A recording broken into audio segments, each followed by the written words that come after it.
An Inquiry into the Nature and Causes of the Wealth of Nations. Adam Smith. Abstract. This examination reconstructs Adam Smith's An Inquiry into the Nature and Causes of the Wealth of Nations, 1776, Project Gutenberg text, as a forensic political economy treatise, not a pamphlet for free trade. The original fund of a nation's necessaries and conveniencies is its annual labor, regulated by the skill with which labor is applied and by the proportion of the people usefully employed. Book I traces the division of labor, money, real and nominal price, and a natural distribution into wages, profit, and rent.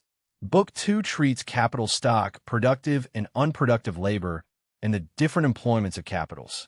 Book 3 explains Europe's inverted progress of opulence after Rome. Book 4 dismantles the mercantile system, balance of trade, drawbacks, bounties, colonial monopoly, and the physiocratic exaggeration that manufacturers are barren, and closes in the system of natural liberty and the sovereign's 3 duties. Book V measures the expense of those duties, the 4 maxims of taxation, and the public debts that mortgage the peace revenue of commercial states.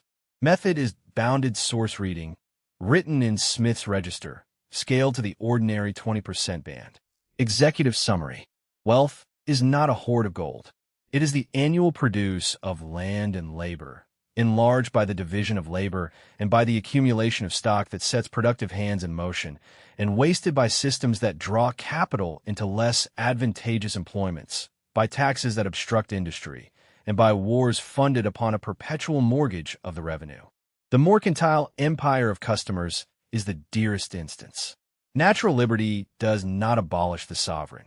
It confines him to defense, justice, and those public works whose profit could never repay a private undertaker. And it requires that the people contribute to that expense by taxes that are equal, certain, convenient, and cheap to collect. This summary inhabits that register rather than flattening the inquiry into a list of Smithian slogans. The 5 books move from production and distribution, through capital and the historical inversion of town and country, to the commercial and agricultural systems, and last to the revenue and debts of the Commonwealth. The reader who needs a first orientation will find the central thesis and foundational observations below.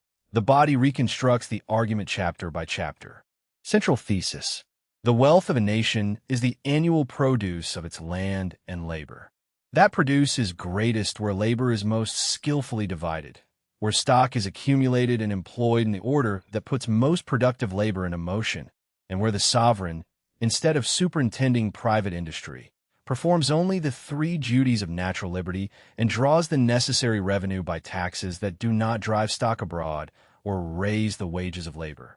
Preference and restraint, the mercantile balance of trade, the colonial monopoly, the physiocratic slighting of manufactures, retard that produce. Public funding withdraws capital from maintaining productive labor and, if not stopped by a larger revenue or a smaller empire, will in the long run ruin the great nations of Europe. Foundational observations. Annual labor, not treasure. Gold and silver are the instruments of commerce, not the wealth they circulate. A favorable balance of trade that piles up bullion at the expense of consumable produce mistakes the means for the end. Division of labor and the market. Dexterity, save time, and machines multiply produce. The penmaker is the measure. The division is limited by the extent of the market. Water carriage opens a wider market than land carriage, which is why wealth first gathers on coasts and navigable rivers. Wages, profit, rent. The price of commodities resolves itself into those 3 shares. Natural price is the ordinary rate of each. Market price oscillates about it by demand and supply. Rent is a surplus after stock and labor are paid, not a cost advance like the other 2. Productive stock, labor that fixes itself in a vendable commodity, replaces capital with a profit. Menial service perishes in the instant. Agriculture, because nature labors with man, generally yields a surplus as rent. Manufactures are not therefore barren. They replace their capital, which is the error of Quinet. Inverted order of opulence. The natural progress is agriculture, then manufactures, then foreign commerce. After the fall of Rome, primogeniture, entails, and the lawlessness of the country made the towns the first seats of liberty and capital. Their commerce afterwards improved the country. Consumption the end. The mercantile system treats production as the end and the consumer as the means. Restraints, bounties, and a colonial empire of customers tax the home consumer for the producer. Drawbacks are the least unreasonable of its engines. Perpetual monopoly of joint stock company is among the worst. Natural liberty and three duties. When preference and restraint are taken away, every man may pursue his interest his own way, provided he does not violate justice. The sovereign defends the society, administers justice, and erects public works, roads, schools, religious instruction, which no individual would find it profitable to maintain. 4 maxims. Subjects contribute in proportion to revenue enjoyed under the protection of the state. The tax is certain, not arbitrary. It is levied when payment is convenient. It takes out of the people's pockets as little as possible besides what reaches the treasury. Taxes on necessaries and on wages violate these more than taxes on luxuries and on ground rents. Funding as mortgage. Anticipation might have expired with the tax. Perpetual funding never sets the revenue free. The sinking fund is diverted in every war. That we owe the debt to ourselves is mercantile sophistry. The capital is gone from productive employment, and foreigners hold a share. Open bankruptcy is less dishonorable than debasement of the coin. Empire or mediocrity, a union of representation and taxation with Ireland and the colonies, or a friendly separation with free trade, will be less burdensome than dominion without revenue. The Western Empire has hitherto existed in imagination only. If the provinces will not contribute, Great Britain should accommodate herself to the mediocrity of her circumstances. Significance and recommendation. The Inquiry remains the book in which commercial society is made intelligible to itself, not as a machine that runs without a sovereign, but as a system of natural liberty whose 3 public duties and whose taxes and debts could be examined in the same terms as the pin factory and the corn market. It is for readers who want the architecture of political economy before its later specializations, wages and rent, productive labor, the mercantile critique, incidence of taxes, the funded debt, and who can stand a long Scottish sentence. Those who know only the invisible hand from a textbook will find here the colonial monopoly, the tithe, the gabelle, and the golden dream. Those who know only the polemic against merchants will find the post office, parish schools, and the standing army that may favor liberty. Read it as an inquiry into causes, not as a party pamphlet. Introduction and plan of the work. The annual labor of every nation is the fund which originally supplies it with all the necessaries and conveniencies of life which it annually consumes, either the immediate produce of that labor, or what is purchased with that produce from other nations. The nation is better or worse supplied, according as this produce bears a greater or smaller proportion to those who consume it. That proportion is regulated by 2 circumstances: the skill, dexterity, and judgment with which labor is generally applied, and the proportion between those employed in useful labor and those who are not. The former weighs more heavily. Among savage nations, almost every able person works. Yet want is so severe that infants and the infirm are sometimes abandoned.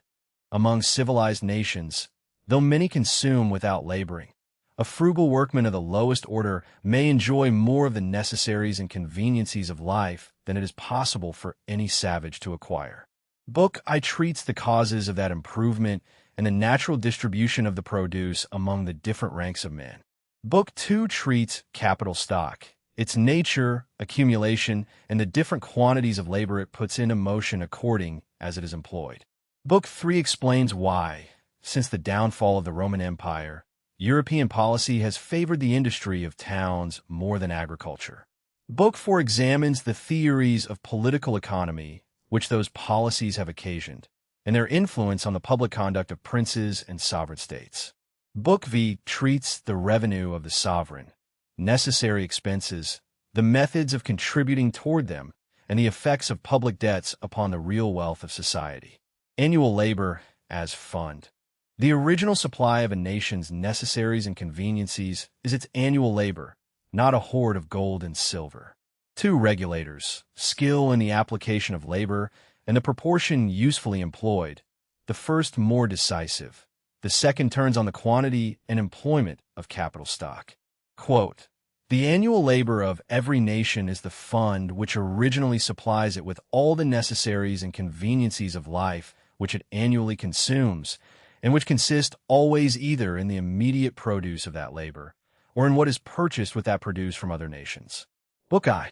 Of the causes of improvement in the productive powers of labor, and of the order according to which its produce is naturally distributed among the different ranks of the people. Book I opens the inquiry where wealth actually begins, not with treasure, but with the productive powers of labor and the three great shares into which the annual produce resolves itself: wages, profit, and rent.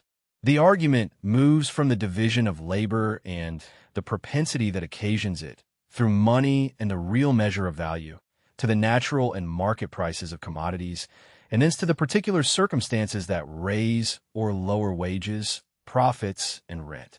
The book is at once a theory of production and a theory of distribution. Its examples, the pin manufactory, the Highlands nailer, the butcher and baker, keep the argument tied to the ordinary business of life. Chapter 1. Of the division of labor. The greatest improvements in the productive powers of labor, and the greater part of the skill, dexterity, and judgment with which it is anywhere directed or applied, seem to have been the effects of the division of labor. Those effects are more easily understood in some particular manufactures. It is commonly supposed to be carried furthest in trifling ones, because there the workmen of every branch can often be collected into the same workhouse and placed at once under the view of the spectator. In the great manufactures destined to supply the great body of the people, the division may be carried much further, but it is not near so obvious. The trade of the pin maker is the leading illustration. A workman not educated to the business, nor acquainted with the machinery employed in it, could scarce make one pin in a day, and certainly could not make 20.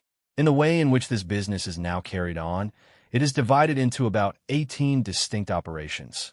One man draws out the wire, another straights it, a third cuts it, a fourth points it, a fifth grinds it at the top for receiving the head. To make the head requires 2 or 3 distinct operations. To put it on is a peculiar business. To whiten the pins is another. It is even a trade by itself to put them into the paper. 10 persons, though poor and indifferently accommodated with machinery, could make among them upwards of 48,000 pins in a day, for 1,800 apiece.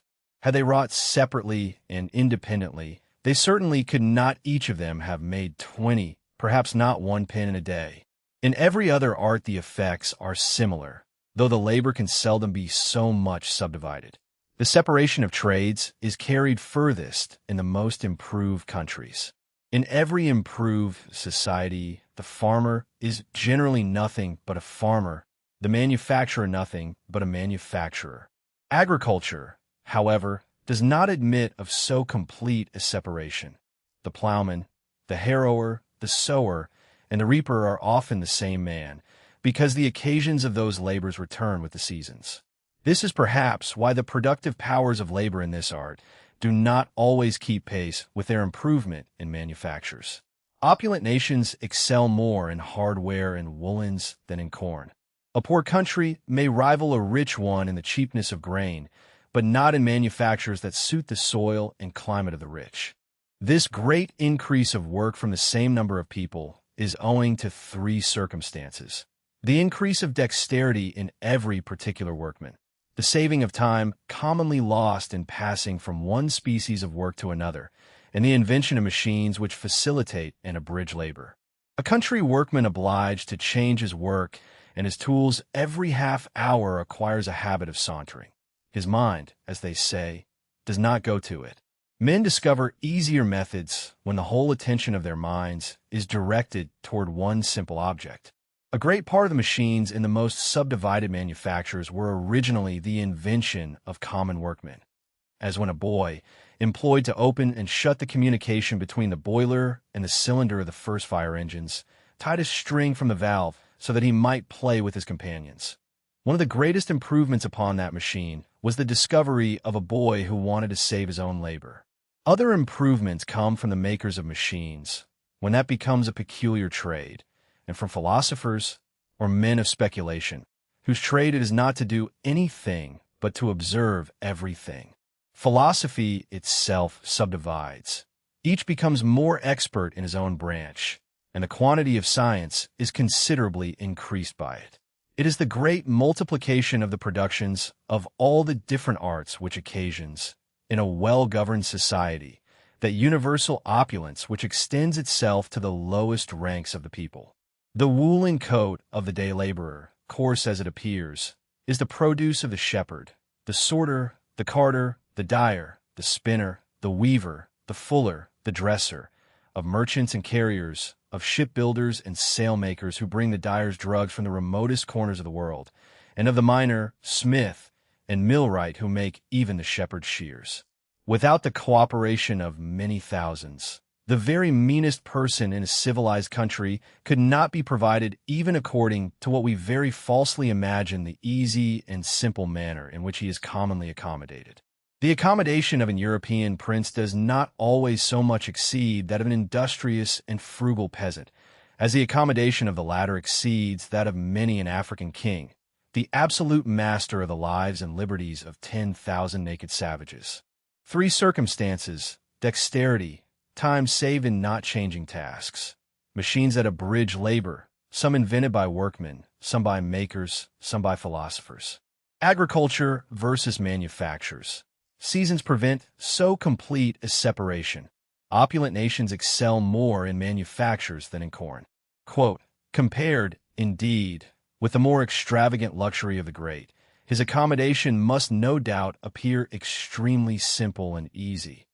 And yet it may be true, perhaps, that the accommodation of an European prince does not always so much exceed that of an industrious and frugal peasant, as the accommodation of the latter exceeds that of many an African king, the absolute master of the lives and liberties of 10,000 naked savages. Chapter 2. Of the principle which gives occasion to the division of labor. This division of labor, from which so many advantages are derived, is not originally the effect of any human wisdom which foresees and intends that general opulence to which it gives occasion. It is the necessary, though very slow and gradual, consequence of a certain propensity in human nature which has in view no such extensive utility, the propensity to truck, barter, and exchange one thing for another. Whether this propensity be one of those original principles in human nature of which no further account can be given, or whether, as seems more probable, it be the necessary consequence of the faculties of reason and speech, it is needless here to inquire.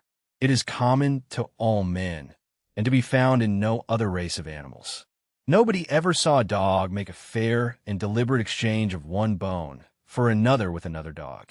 Man has almost constant occasion for the help of his brethren, and it is in vain for him to expect it from their benevolence only. He will be more likely to prevail if he can interest their self-love in his favor. Give me that which I want, and you shall have this which you want, is the meaning of every such offer. It is not from the benevolence of the butcher, the brewer, or the baker that we expect our dinner, but from their regard to their own interest. We address ourselves, not to their humanity, but to their self-love, and never talk to them of our own necessities, but of their advantages. Nobody but a beggar chooses to depend chiefly upon the benevolence of his fellow citizens, and even a beggar does not depend upon it entirely. The same trucking disposition originally gives occasion to the division of labor. The different genius which appears to distinguish men of different professions is not so much the cause as the effect of that division.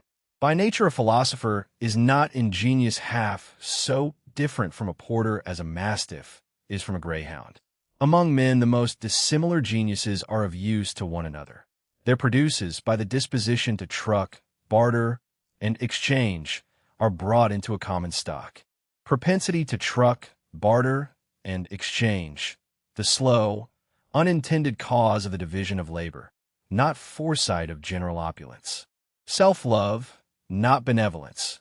We obtain dinner from the butcher, brewer, and baker by addressing their interest, not their humanity. Quote, "It is not from a benevolence of the butcher, the brewer, or the baker that we expect our dinner, but from their regard to their own interest.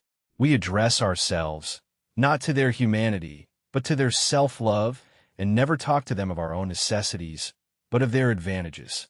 Chapter 3. That the division of labor is limited by the extent of the market. As it is the power of exchanging that gives occasion to the division of labor, so the extent of this division must always be limited by the extent of that power, or, in other words, by the extent of the market.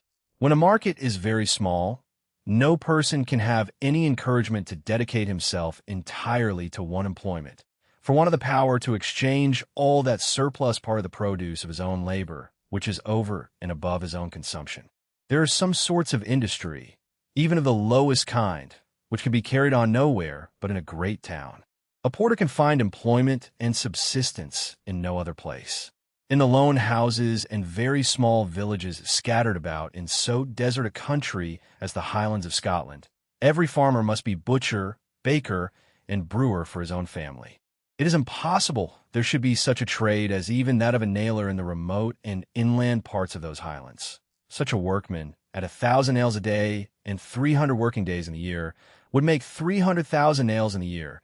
But in such a situation, it would be impossible to dispose of 1,000, that is, of one day's work in a year. As by means of water carriage, a more extensive market is open to every sort of industry than what land carriage alone can afford it. So it is upon the sea-coast and along the banks of navigable rivers that industry of every kind naturally begins to subdivide and improve itself, and it is frequently not till a long time after that those improvements extend themselves to the inland parts of the country. A broad-wheeled wagon, attended by 2 men and drawn by 8 horses, in about 6 weeks' time carries and brings back between London and Edinburgh near 4 ton weight of goods. In about the same time a ship navigated by 6 or 8 men, and sailing between the ports of London and Leith, frequently carries and brings back 200 ton weight of goods. 6 or 8 men, therefore, by the help of water carriage, can carry and bring back in the same time the same quantity of goods between London and Edinburgh as 50 broad-wheeled wagons, attended by 100 men and drawn by 400 horses. Upon this account, the nations that, according to the best authenticated history, appear to have been first civilized were those that dwelt round the coast of the Mediterranean Sea. Extent of the market.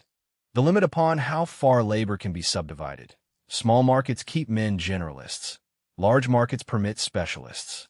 Water carriage opens a wider market than land carriage, and therefore first occasions subdivision of industry along coasts and navigable rivers. Quote, "As it is the power of exchanging that gives occasion to the division of labor, so the extent of this division must always be limited by the extent of that power, or, in other words, by the extent of the market.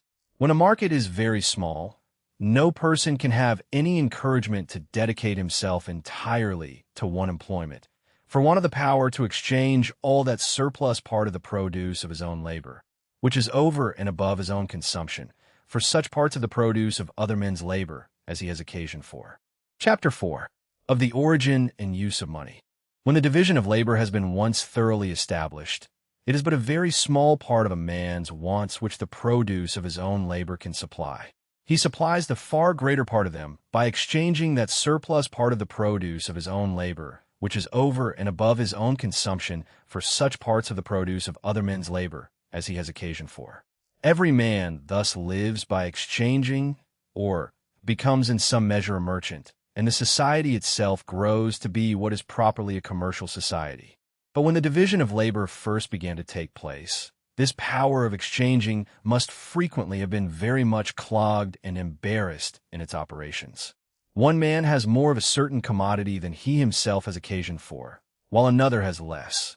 Yet if the latter should chance to have nothing that the former stands in need of, no exchange can be made between them. The butcher has more meat in his shop than he himself can consume, and the brewer and the baker would each of them be willing to purchase a part of it, but they have nothing to offer in exchange except the different productions of their respective trades, and the butcher is already provided with all the bread and beer which he has immediate occasion for. In order to avoid the inconveniency of such situations, every prudent man in every period of society, after the first establishment of the division of labor, must naturally have endeavored to manage his affairs in such a manner as to have at all times by him, besides the peculiar produce of his own industry, a certain quantity of some one commodity or other, such as he imagined few people would be likely to refuse in exchange for the produce of their industry. Many different commodities, it is probable, were successively both thought of and employed for this purpose. In the rude ages of society, cattle are said to have been the common instrument of commerce. Salt is said to be the common instrument of commerce and exchanges in Abyssinia, a species of shells in some parts of the coast of India, dried cod at Newfoundland, tobacco in Virginia, sugar in some of our West India colonies, hides or dress leather in some other countries. Iron was the common instrument of commerce among the ancient Spartans, copper among the ancient Romans, and gold and silver among all rich and commercial nations. Those metals seem originally to have been made use of for this purpose in rude bars, without any stamp or coinage.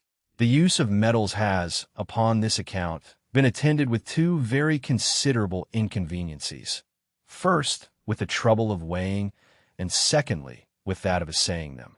To prevent such abuses, to facilitate exchanges, and thereby to encourage all sorts of industry and commerce, it has been found necessary, in all countries that have made any considerable advances towards improvement, to affix a public stamp upon certain quantities of such particular metals as were in those countries commonly made use of to purchase goods. Hence the origin of coin money, and of those public offices called mints. Commercial society. Every man lives by exchanging and becomes in some measure a merchant. Money as medium. A commodity few refuse in exchange, adopted to overcome the double coincidence of wants.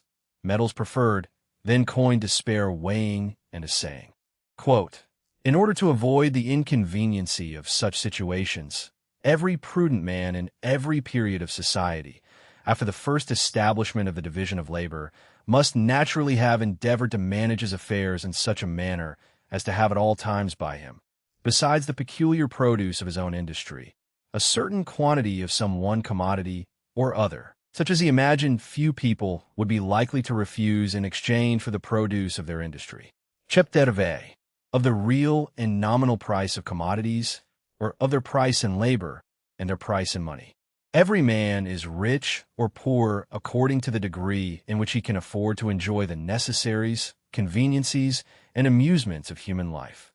After the division of labor has once thoroughly taken place, it is but a very small part of these with which a man's own labor can supply him. The far greater part he must derive from the labor of other people, and he must be rich or poor according to the quantity of that labor which he can command or which he can afford to purchase. The value of any commodity, therefore, to the person who possesses it, and who means not to use or consume it himself, but to exchange it for other commodities, is equal to the quantity of labor which it enables him to purchase or command. Labor, therefore, is the real measure of the exchangeable value of all commodities. The real price of everything, what everything really costs to the man who wants to acquire it, is the toil and trouble of acquiring it. What everything is really worth to the man who has acquired it, and who wants to dispose of it, is the toil and trouble which it can save to himself, and which it can impose upon other people. What is bought with money or with goods is purchased by labor as much as what we acquire by the toil of our own body. Labor was the first price, the original purchase money that was paid for all things. It was not by gold or by silver, but by labor that all the wealth of the world was originally purchased. Wealth, as Mr. Hobbes says, is power. But the person who acquires or succeeds to a great fortune does not necessarily acquire political power, civil, or military. The power which that possession immediately and directly conveys is the power of purchasing a certain command over all the labor or over all the produce of labor, which is then in the market. His fortune is greater or less precisely in proportion to the extent of this power. But though labor be the real measure of the exchangeable value of all commodities, it is not that by which their value is commonly estimated. It is often difficult to ascertain the proportion between two different quantities of labor. Time alone will not determine it. Hardship and ingenuity must likewise be taken into account. There may be more labor in an hour's hard work than in 2 hours easy business, or in an hour's application to a trade which it costs 10 years to learn than in a month's ordinary industry. In exchanging different productions, some allowance is commonly made for both, not by any accurate measure, but by the higgling and bargaining of the market, according to that sort of rough equality which, though not exact, is sufficient for carrying on the business of common life. Every commodity, besides, is more frequently compared with other commodities than with labor. When money has become the common instrument of commerce, the butcher seldom carries his beef to the baker. He carries it to the market, exchanges it for money, and afterwards exchanges that money for bread. It is more natural to him to say that his meat is worth threepence or 4 pence a pound than that it is worth 3 or 4 pounds of bread. Hence, the exchangeable value of every commodity is more frequently estimated by the quantity of money than by the quantity either of labor or of any other commodity. Gold and silver, however, like every other commodity, vary in their value. The quantity of labor which any particular quantity of them can purchase depends always upon the fertility or barrenness of the mines. The discovery of the abundant mines of America reduced, in the 16th century, the value of gold and silver in Europe to about a third of what it had been before. As a measure of quantity, which is continually varying in its own quantity, can never be an accurate measure of the quantity of other things. So a commodity, which is itself continually varying in its own value, can never be an accurate measure of the value of other commodities. Equal quantities of labor, at all times and places, may be said to be of equal value to the laborer. In his ordinary state of health, strength, and spirits, in the ordinary degree of his skill and dexterity, he must always lay down the same portion of his ease, his liberty, and his happiness. The price which he pays must always be the same, whatever may be the quantity of goods which he receives in return for it. Of these, indeed, it may sometimes purchase a greater and sometimes a smaller quantity, but it is their value which varies, not that of the labor which purchases them. Labor alone, therefore, never varying in its own value, is alone the ultimate and real standard by which the value of all commodities can at all times and places be estimated and compared. It is their real price. Money is their nominal price only. To the person who employs the laborer, however, equal quantities of labor appear, sometimes of greater and sometimes of smaller value. In this popular sense, labor, like commodities, may be said to have a real and a nominal price. Its real price the quantity of the necessaries and conveniencies of life given for it, its nominal price the quantity of money. The laborer is rich or poor in proportion to the real, not to the nominal price of his labor. The same real rent may preserve the same value through successive centuries. The same money rent is liable to continual variation. By the 18th of Elizabeth, it was enacted that a third of the rent of all college leases should be reserved in corn. The money arising from this corn rent, though originally but a third of the whole, is, according to Dr. Blackstone, commonly near double of what arises from the other 2/3. Equal quantities of labor will, at distant times, be purchased more nearly with equal quantities of corn than with equal quantities of gold and silver. A corn rent, however, though it varies much less from century to century than a money rent, varies much more from year to year. The money price of labor does not fluctuate from year to year with the money price of corn, but seems to be accommodated to the average or ordinary price of that necessary of life. Labor, therefore, is the only universal as well as the only accurate measure of value. From century to century, corn is a better measure than silver. From year to year, silver is a better measure than corn. At the same time and place, the real and the nominal price of all commodities are exactly in proportion to one another, and money is the exact measure of the real exchangeable value of all commodities, at the same time and place only. The merchant who carries goods from London to Canton has nothing to consider but the money price. Half an ounce of silver at Canton may command a greater quantity both of labor and of the necessaries of life than an ounce at London. Yet if he can buy at Canton for half an ounce what he can sell at London for an ounce, he gains 100%. As it is the nominal or money price which finally determines the prudence of all purchases and sales, we cannot wonder that it should have been so much more attended to than the real price. In comparing real values at distant times and places, however, we must compare the different quantities of labor which those quantities of silver could have purchased. The current prices of labor at distant times can scarce ever be known with exactness. Those of corn are the nearest approximation which can commonly be had. In the progress of industry, commercial nations have found it convenient to coin several different metals, always considering one of them as more peculiarly the measure of value, generally that which they first used as the instrument of commerce. The Romans had nothing but copper money till within 5 years before the First Punic War. Copper continued the measure of value. The northern nations who established themselves upon the ruins of the Roman Empire seem to have had silver money from the beginning. In England, all accounts are kept in silver. Originally, a legal tender could be made only in the coin of the standard metal. In process of time, it has been found convenient to declare that a guinea of such a weight and fineness should exchange for 1 in 20 shillings. During the continuance of any one regulated proportion, the value of the most precious metal regulates the value of the whole coin. 12 copper pence contain copper seldom worth 7 pence in silver before it is coined. Yet by the regulation, they exchange for a shilling. 1 in 20 worn and defaced shillings are still considered as worth a guinea of excellent gold. In the English mint, a pound weight of gold is coined into 44 guineas and a half. 3 pounds 17 shillings and 10 pence halfpenny an ounce is said to be the mint price of gold. No seigniorage is paid upon the coinage. A small seigniorage would increase the superiority of those metals in coin above an equal quantity in bullion, prevent melting, and discourage exportation. In France, a seigniorage of about 8% is imposed, and the French coin, when exported, is said to return home again of its own accord. By the money price of goods is always to be understood the quantity of pure gold or silver for which they are sold, without any regard to the denomination of the coin. Real price, the toil and trouble of acquiring a thing, the labor it can command. Nominal price, the price in money, which varies with the mines and with the coin. Labor is ultimate standard, never varying in its own value to the laborer. Corn better from century to century, silver from year to year. Money exact only at the same time and place.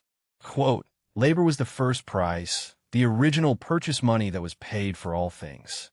It was not by gold or by silver, but by labor, that all the wealth of the world was originally purchased, and its value, to those who possess it and who want to exchange it for some new productions, is precisely equal to the quantity of labor which it can enable them to purchase or command.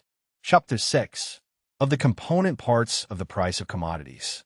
In that early and rude state of society which precedes both the accumulation of stock and the appropriation of land, the proportion between the quantities of labor necessary for acquiring different objects seems to be the only circumstance which can afford any rule for exchanging them for one another. If among a nation of hunters, for example, it usually costs twice the labor to kill a beaver which it does to kill a deer, one beaver should naturally exchange for or be worth 2 deer. It is natural that what is usually the produce of 2 days or 2 hours' labor should be worth double of what is usually the produce of 1 day's or 1 hour's labor.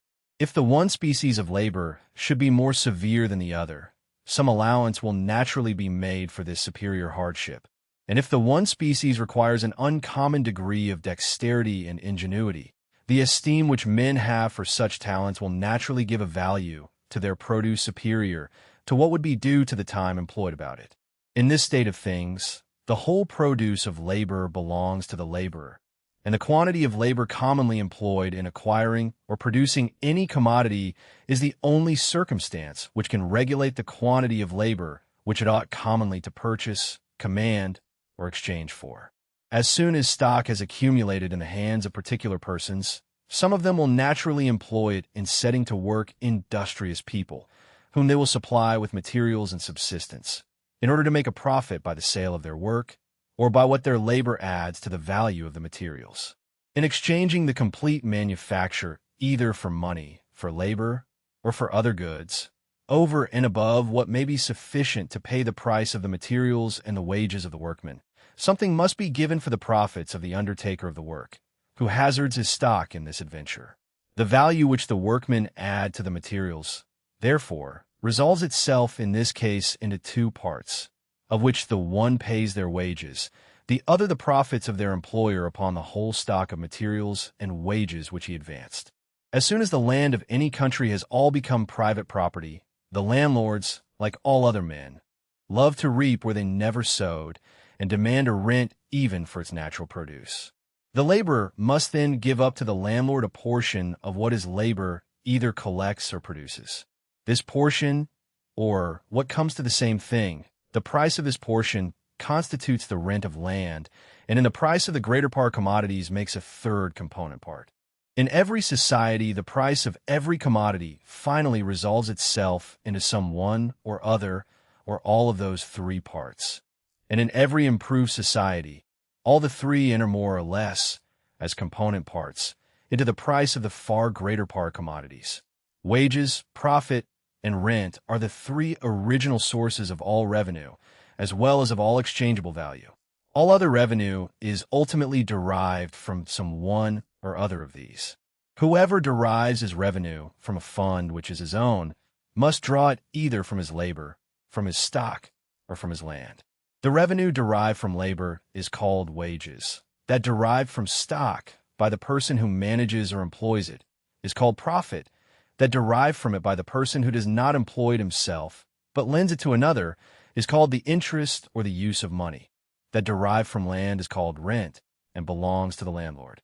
All taxes and all the revenue which is founded upon them, all salaries, pensions, and annuities of every kind, are ultimately derived from some one or other of those three original sources of revenue, and are paid either immediately or mediately from the wages of labor, the profits of stock, or the rent of land.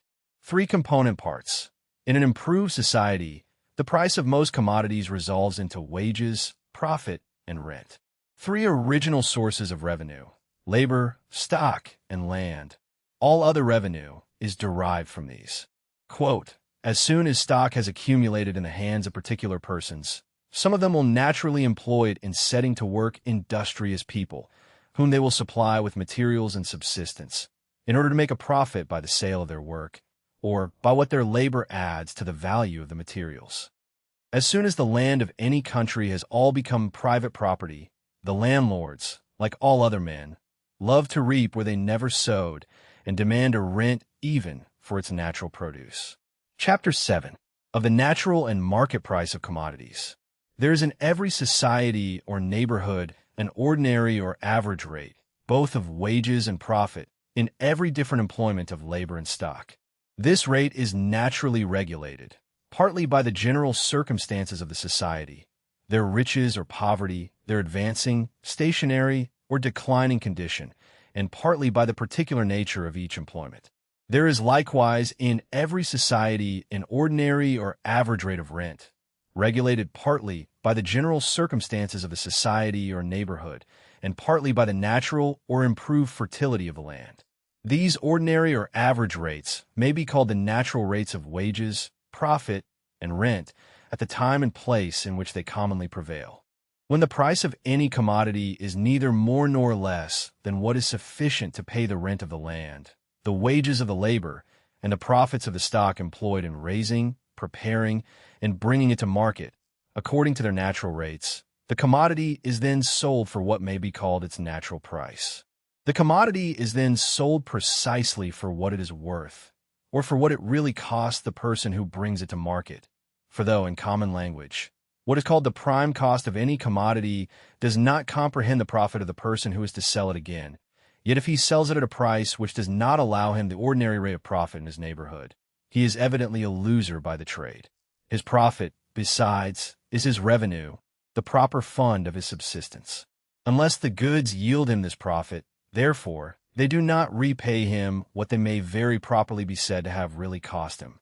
Though the price which leaves him this profit is not always the lowest at which a dealer may sometimes sell his goods, it is the lowest at which he is likely to sell them for any considerable time, at least where there is perfect liberty, or where he may change his trade as often as he pleases. The actual price at which any commodity is commonly sold is called its market price. It may be either above or below or exactly the same with its natural price.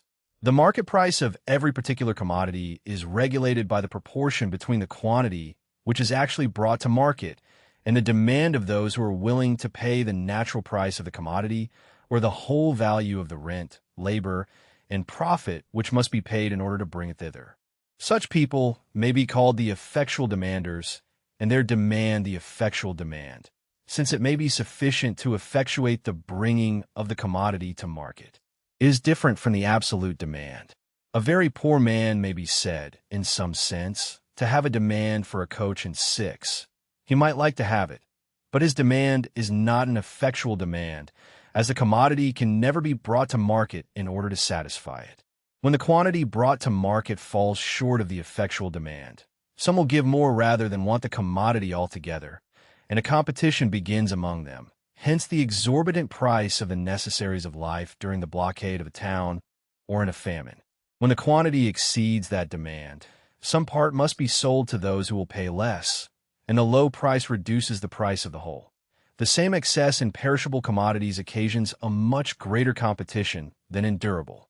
In oranges, for example, than in old iron. If quantity exceeds effectual demand, some component parts of price fall below their natural rate, and land, labor, or stock is withdrawn. If it falls short, some parts rise, and more is employed. The natural price is, as it were, the central price to which the prices of all commodities are continually gravitating. Different accidents may keep them suspended above it or force them somewhat below it, but they are constantly tending towards this center of repose. In some employments, the same industry produces very different quantities in different years. In others, nearly the same.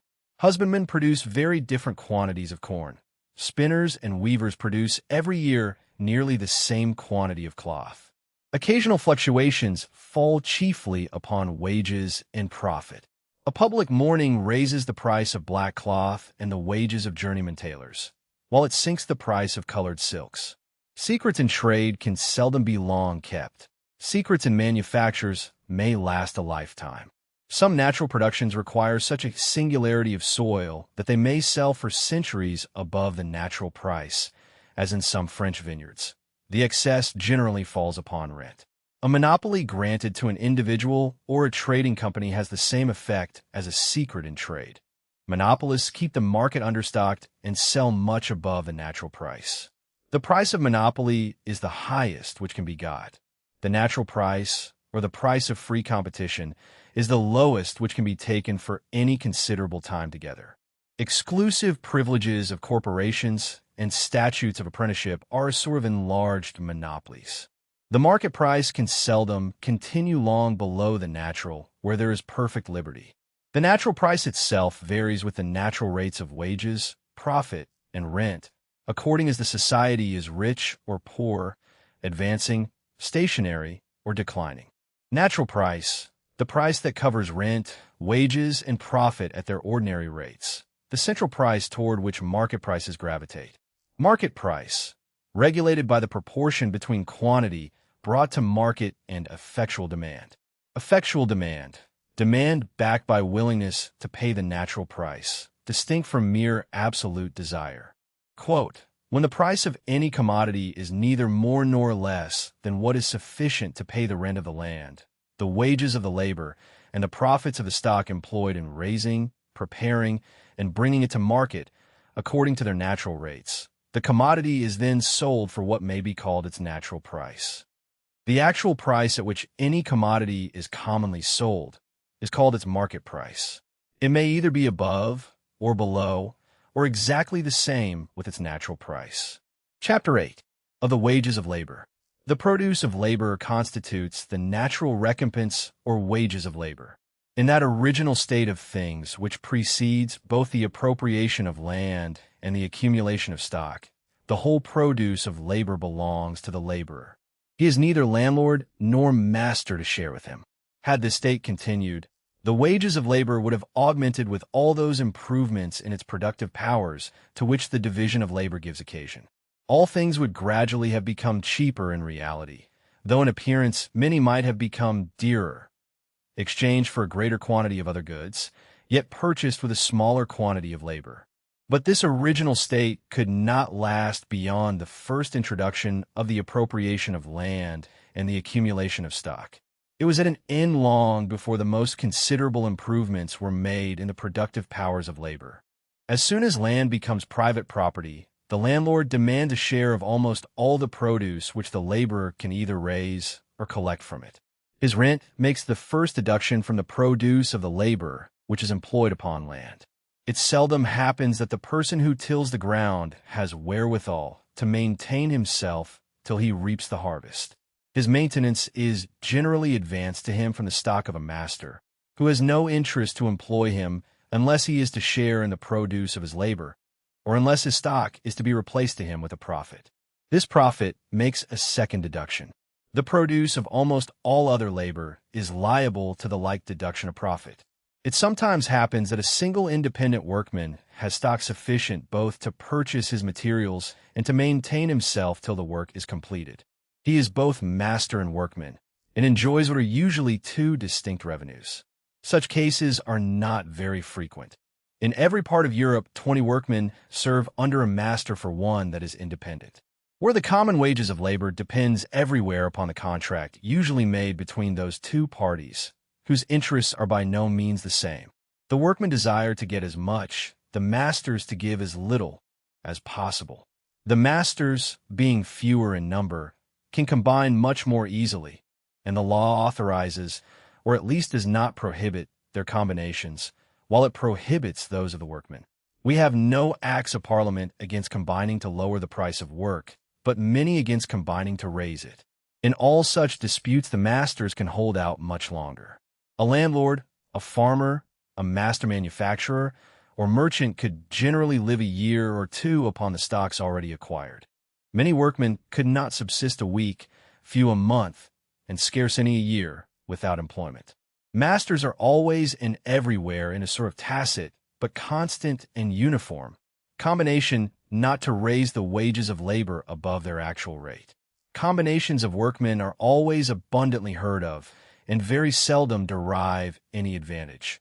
They generally end in the punishment or ruin of the ringleaders. There is, however, a certain rate below which it seems impossible to reduce, for any considerable time, the ordinary wages even of the lowest species of labor. A man must always live by his work, and his wages must at least be sufficient to maintain him, and upon most occasions somewhat more, otherwise it would be impossible for him to bring up a family. But when the demand for those who live by wages is continually increasing, the scarcity of hands occasions a competition among masters, who bid against one another, and thus voluntarily break through the natural combination of masters not to raise wages. The demand for those who live by wages cannot increase, but in proportion to the increase of the funds destined for the payment of wages. It is not the actual greatness of national wealth, but its continual increase, which occasions a rise in the wages of labor. It is not in the richest countries, but in the most thriving, or in those which are growing rich the fastest, that the wages of labor are highest. England is certainly a much richer country than any part of North America. The wages of labor, however, are much higher in North America than in any part of England, and the price of provisions everywhere much lower. North America is not yet so rich as England, but is much more thriving. The most decisive mark of the prosperity of any country is the increase of the number of its inhabitants. In Great Britain, they are not supposed to double in less than 500 years. In the British colonies in North America, they double in 5 and 20 years.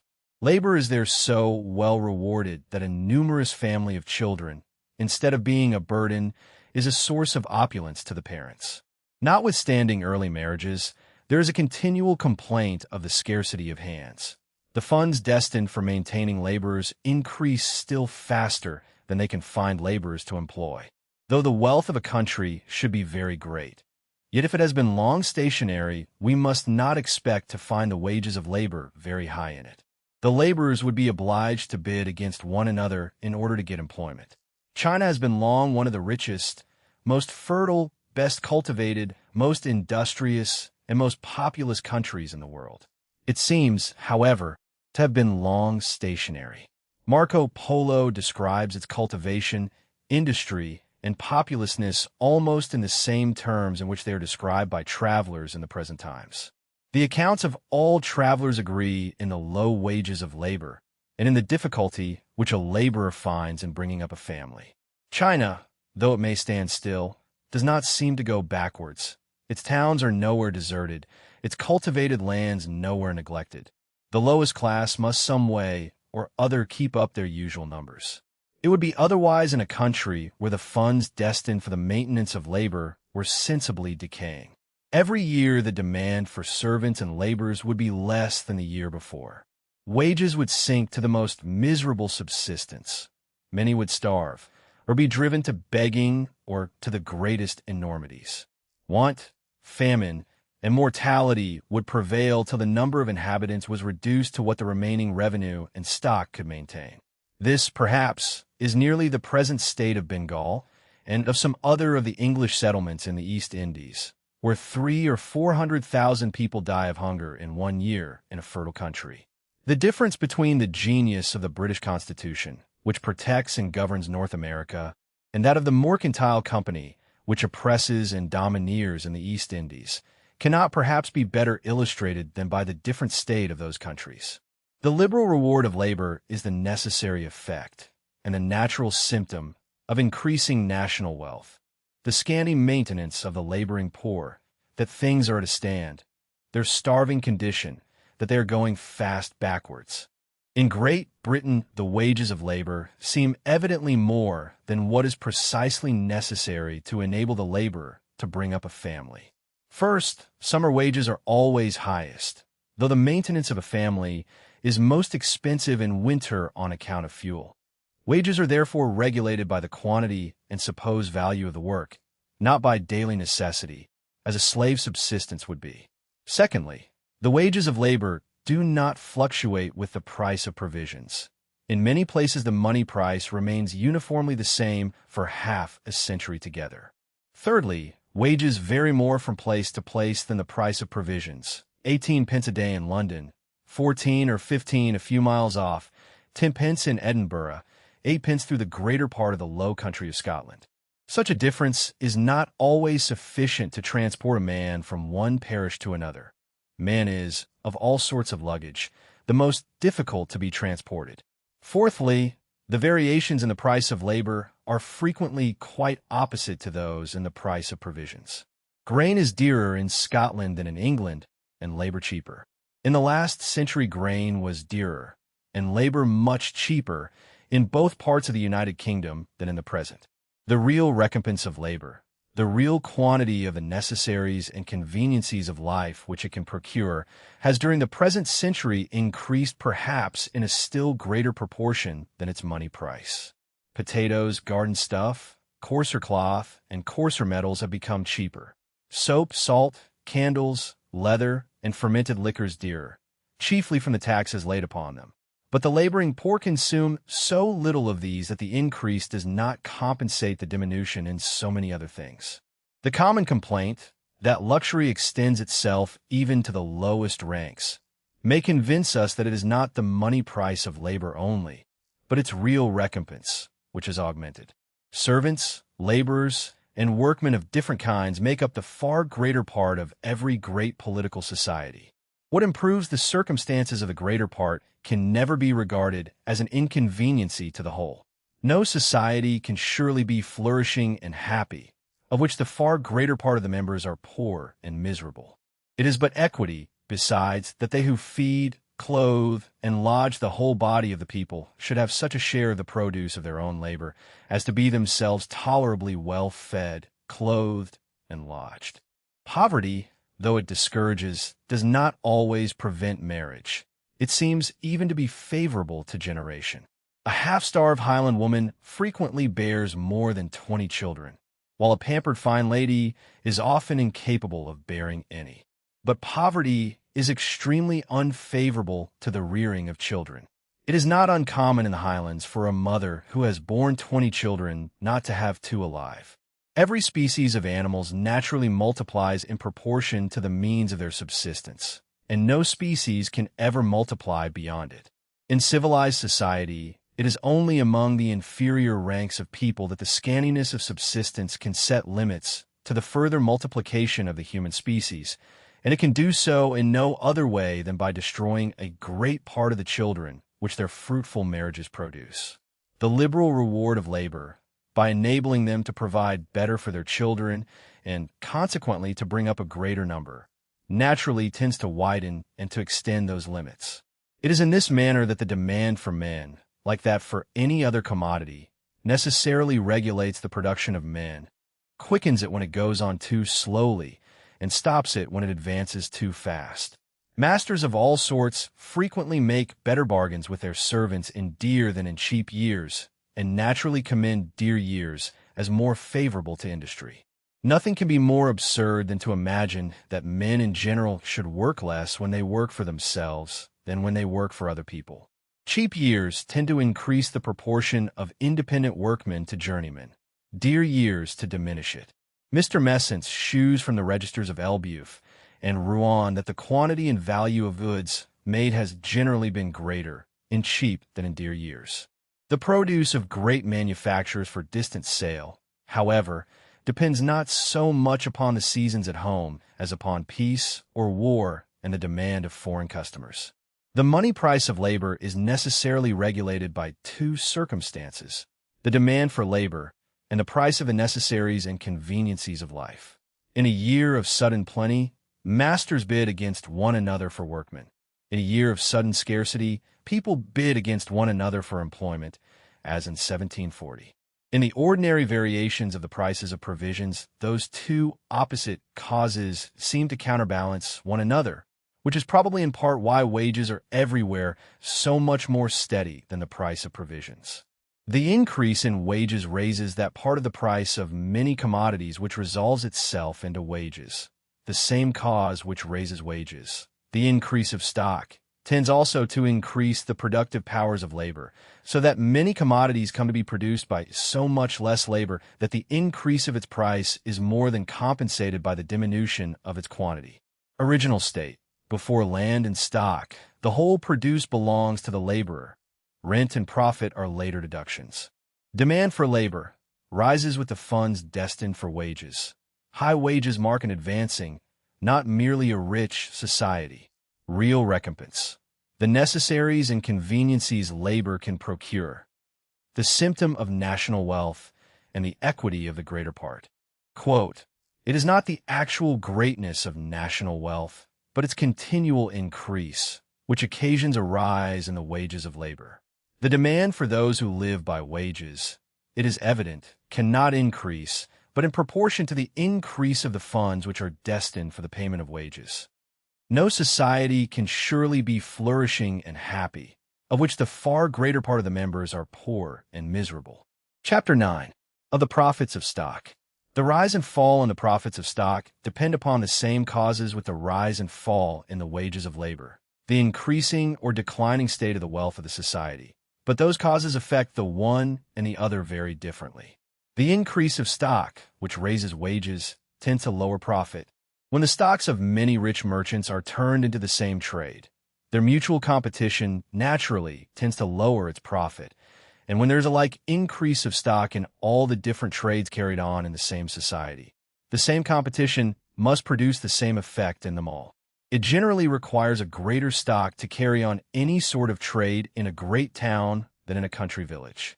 The great stocks employed and the number of rich competitors generally reduce the rate of profit in the former below what it is in the latter. But the wages of labor are generally higher in a great town. In a thriving town, people who have great stocks to employ bid against one another for workmen, which raises wages and lowers profits. In the remote parts of the country, there is frequently not stock sufficient to employ all the people, who therefore bid against one another for employment, which lowers wages and raises profits. It is not easy to ascertain what are the average wages of labor, even in a particular place and at a particular time. But even this can seldom be done with regard to the profits of stock. Profit is so very fluctuating that the person who carries on a particular trade cannot always tell you himself what is the average of his annual profit. It is affected not only by every variation of price in the commodities which he deals in, but by the good or bad fortune both of his rivals and of his customers, and by 1,000 other accidents to which goods, when carried either by sea or by land, or even when stored in a warehouse, are liable. To ascertain what is the average profit of all the different trades carried on in a great kingdom must be much more difficult, and to judge of what it may have been formerly or in remote periods of time with any degree of precision must be altogether impossible. But though it may be impossible to determine with any degree of precision what are or were the average profits of stock, some notion may be formed of them from the interest of money.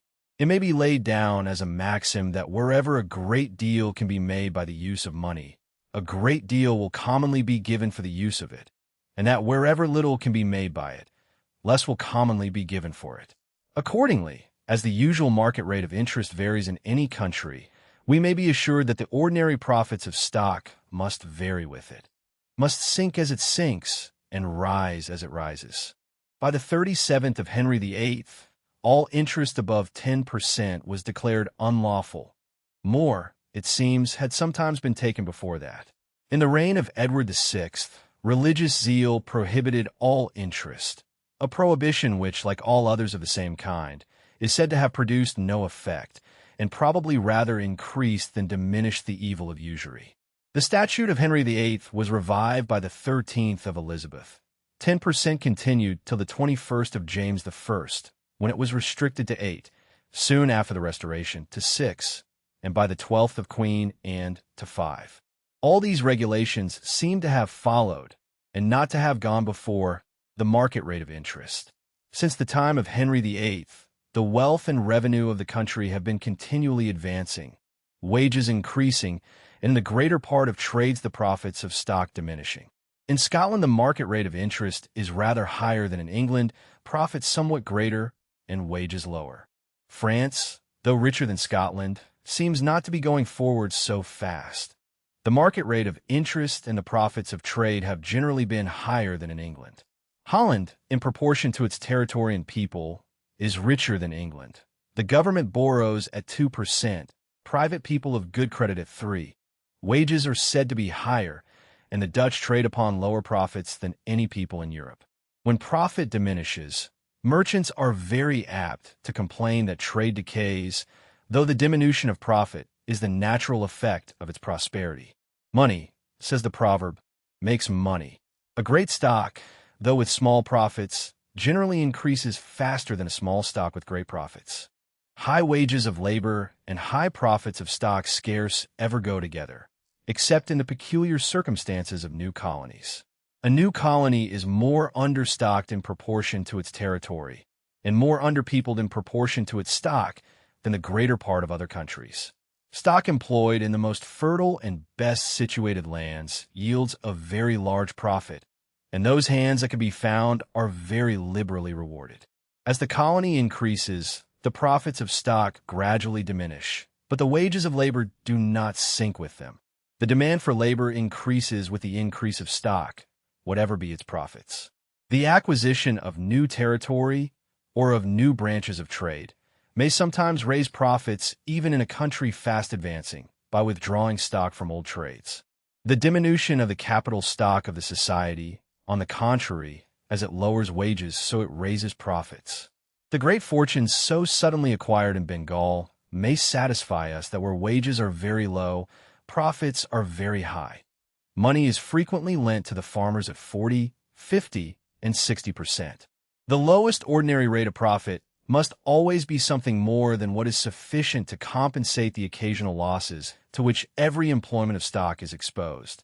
This surplus only is neat or clear profit. The highest ordinary rate may eat up the whole of what should go to the rent of the land, and leave only the bare subsistence of the laborer. In raising the price of commodities, the rise of wages operates in the same manner as simple interest in the accumulation of debt. The rise of profit operates like compound interest. Our merchants and master manufacturers complain much of the bad effects of high wages, They say nothing concerning the bad effects of high profits. They are silent with regard to the pernicious effects of their own gains. Stock and profit. Increase of stock raises wages but tends to lower profit by competition. Town and thriving country show the inverse relation.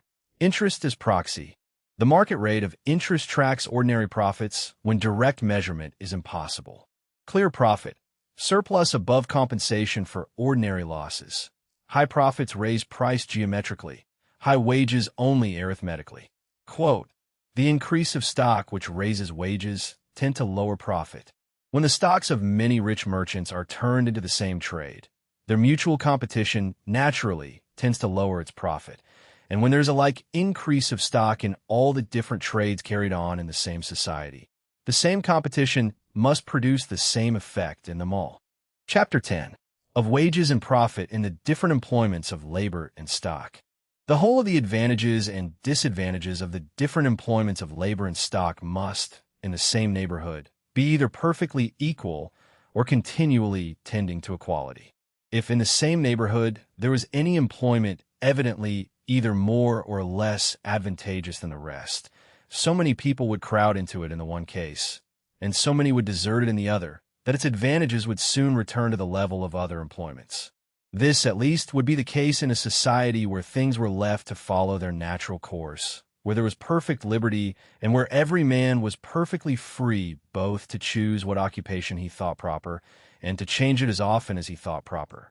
Every man's interest would prompt him to seek the advantageous and to shun the disadvantageous employment. Pecuniary wages and profit, indeed, are everywhere in Europe extremely different according to the different employments of labor and stock. But this difference arises partly from certain circumstances in the employments themselves, which either really, or at least in the imagination of men, make up for a small pecuniary gain in some and counterbalance a great one in others, and partly from the policy of Europe, which nowhere leaves things at perfect liberty. The particular consideration of those circumstances and of that policy divides this chapter into two parts. Part 1. Inequalities arising from the nature of the employments themselves. 5 principal circumstances make up for a small pecuniary gain in some employments and counterbalance a great one in others. First, the agreeableness or disagreeableness of the employments themselves. Secondly, the easiness and cheapness, or the difficulty and expense, of learning them. Thirdly, the constancy or inconstancy of employment in them. Fourthly, the small or great trust which must be reposed in those who exercise them. And fifthly, the probability or improbability of success in them.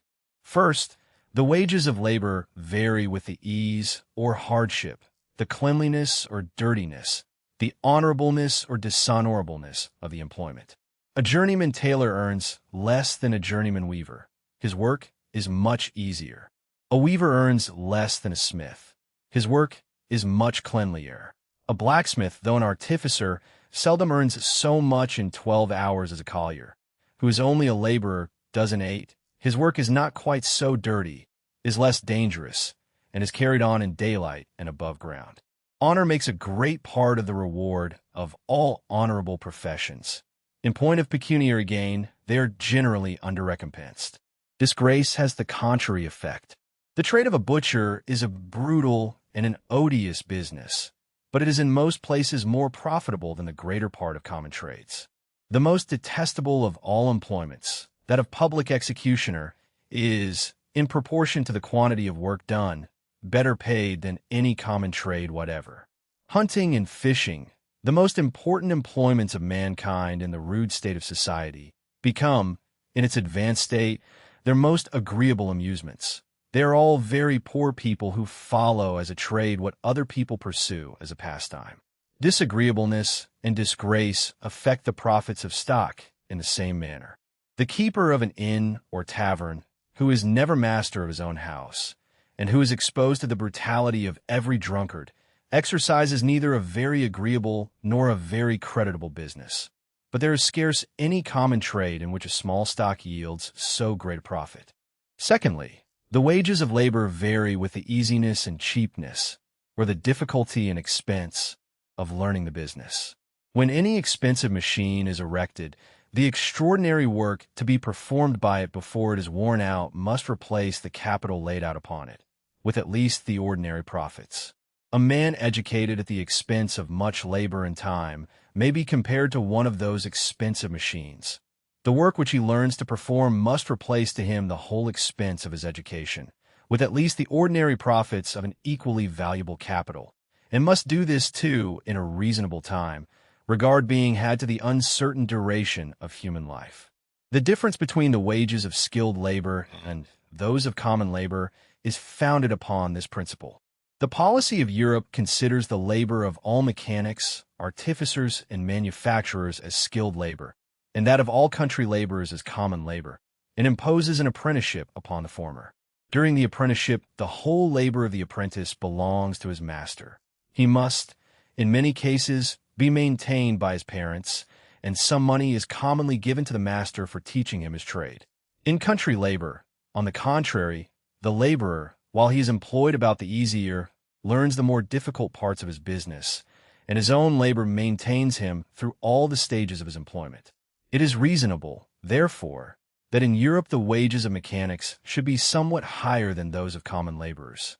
They are so accordingly, but the superiority is generally very small, little more, taking the year together, than what is sufficient to compensate the superior expense of their education. Education in the ingenious arts and in the liberal professions is still more tedious and expensive. The pecuniary recompense of painters and sculptors, of lawyers and physicians, ought to be much more liberal, and it is so accordingly. The profits of stock seem to be very little affected by the easiness or difficulty of learning the trade in which it is employed. One branch, either of foreign or domestic trade, cannot well be a much more intricate business than another. Thirdly, the wages of labor vary with the constancy or inconstancy of employment. In the greater part of manufactures, a journeyman may be pretty sure of employment almost every day in the year that he is able to work. A mason or bricklayer, on the contrary, can work neither in hard frost nor in foul weather, and his employment at all other times depends upon the occasional calls of his customers. He must therefore earn as much in his working days as will maintain him through those in which he is idle, and something more for those anxious and desponding moments which the thought of so precarious a situation must sometimes occasion. Where the inconstancy of employment is combined with great hardship, disagreeableness, and dirtiness, it sometimes raises the wages of the most common labor above those of the most skillful artificers. A collier working by the piece is supposed, at Newcastle, to earn commonly about double, and in many parts of Scotland about 3 times, the wages of common labor. Such a person, when he can work, earns enough to maintain him through those days in which he cannot. Fourthly, the wages of labor vary according to the small or great trust which must be reposed in the workman. We trust our health to the physician, our fortune, and sometimes our life and reputation to the lawyer and attorney. Such confidence could not safely be reposed in people of a very mean or low condition. Their reward must be such as may give them that rank in the society which so important a trust requires. When a person employs only his own stock, the trust is the same, and he expects the same recompense in the profits of his stock. Fifthly, the wages of labor vary according to the probability or improbability of success. In the greatest part of mechanic trade, success is almost certain, but very uncertain in the liberal professions. Put your son apprentice to a shoemaker, there is little doubt of his learning to make a pair of shoes, but send him to study the law, it is at least 20 to 1 if he ever makes such proficiency as will enable him to live by the business. In a perfectly fair lottery, those who draw the prizes ought to gain all that is lost by those who draw the blanks. In a profession where 20 fail for one that succeeds, that one ought to gain all that should have been gained by the unsuccessful 20. How extravagant soever the fees of counselors at law may sometimes appear, their real retribution is never equal to this.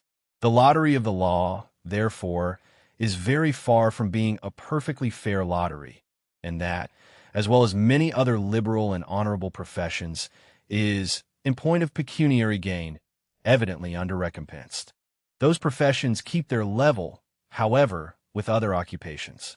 Two different causes contribute to recommend them. First, the desire of the reputation which attends upon superior excellence. And, secondly, the natural confidence which every man has, more or less, not only in his own abilities, but in his own good fortune. The public admiration which attends upon distinguished abilities makes always a part of their reward. A considerable part in physic, a still greater in law. In poetry and philosophy, it makes almost the whole.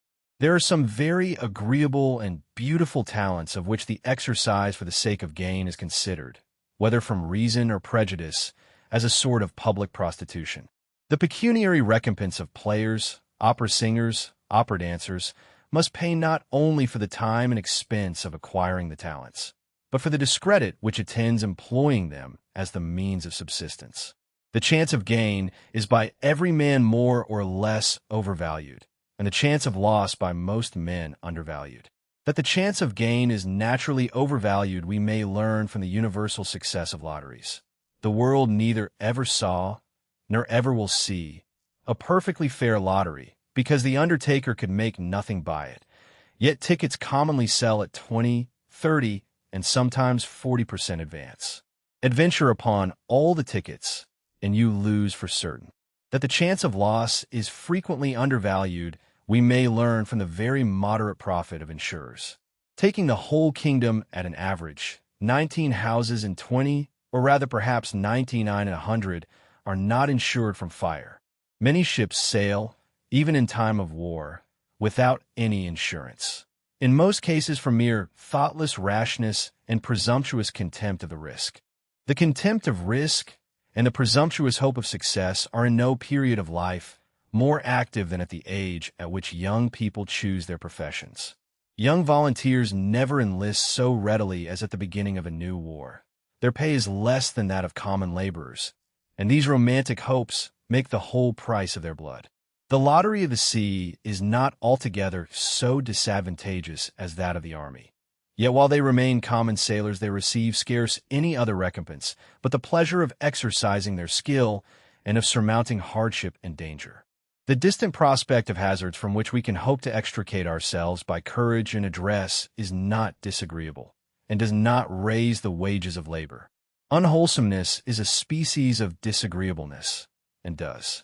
Of the 5 circumstances which vary the wages of labor, 2 only affect the profits of stock: the agreeableness or disagreeableness of the business, and the risk or security with which it is attended. It should follow that, in the same neighborhood, the average rates of profit should be more nearly upon a level than the pecuniary wages of the different sorts of labor. They are so accordingly. The apparent difference in the profits of different trades is generally a deception arising from our not always distinguishing wages from profit. Apothecary's profit is become a byword denoting something uncommonly extravagant. This great apparent profit is frequently no more than the reasonable wages of labor. The skill of an apothecary is a much nicer and more delicate matter than that of any artificer, and the trust reposed in him is of much greater importance. He is the physician of the poor in all cases, and of the rich when the distress or danger is not very great. The whole drugs which the best employed apothecary in a large market town will sell in a year may not cost him above 30 or 40 pounds. Though he should sell them for 300 or 400, this may frequently be no more than the reasonable wages of his labor, charged in the only way in which he can charge them. In a small seaport town, a little grocer will make 40 or 50% upon a stock of a single 100 pounds, while a considerable wholesale merchant will scarce make 8 or 10% upon a stock of 10,000. Deduct from the grocer's seemingly great profits the wages of a person who must read, write, and account, and be a tolerable judge of 50 or 60 different sorts of goods, and little more will remain than the ordinary profits of stock. This equality in the whole of the advantages and disadvantages of the different employments can take place only in the following circumstances. First, the employments must be well known and long established in the neighborhood. Where all other circumstances are equal, wages are generally higher in new than in old trades. Secondly, they must be in their ordinary or what may be called their natural state. The demand for almost every different species of labor is sometimes greater and sometimes less than usual. In years of plenty, the demand for country labor increases. In years of scarcity, it diminishes. In a decaying manufacture, many workmen, rather than quit their own trade, are contented with smaller wages. Thirdly, the employments must be the sole or principal employments of those who occupy them.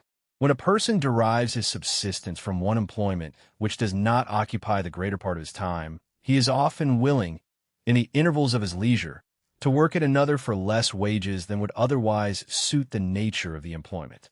There still subsists in many parts of Scotland a set of people called cotters or cottagers, rewarded with a house, a small garden, grass for a cow, and perhaps an acre or two of bad arable land. When such occupiers were more numerous, they are said to have been willing to give their spare time for a very small recompense. Stockings in many parts of Scotland are knit much cheaper than they can anywhere be wrought upon the loom, being the work of servants and laborers who derive the principal part of their subsistence from some other employment. In opulent countries, the market is generally so extensive that any one trade is sufficient to employ the whole labor and stock of those who occupy it. There is no city in Europe in which house rent is dearer than in London, and yet a furnished apartment can be hired cheaper than in Paris or Edinburgh, because a tradesman is obliged to hire a whole house and lets the middle stories to lodgers. He expects to maintain his family by his trade and not by his lodgers. 5 compensating circumstances: agreeableness, cost of learning, constancy of employment, trust, and probability of success equalize total advantages under liberty. Apparent profit. Much of what is called profit in small trades is wages of skill and trust disguised in the garb of profit. 3 requisites of equality. The employment must be well known and long established in its ordinary state, and the sole or principal employment of those who occupy it.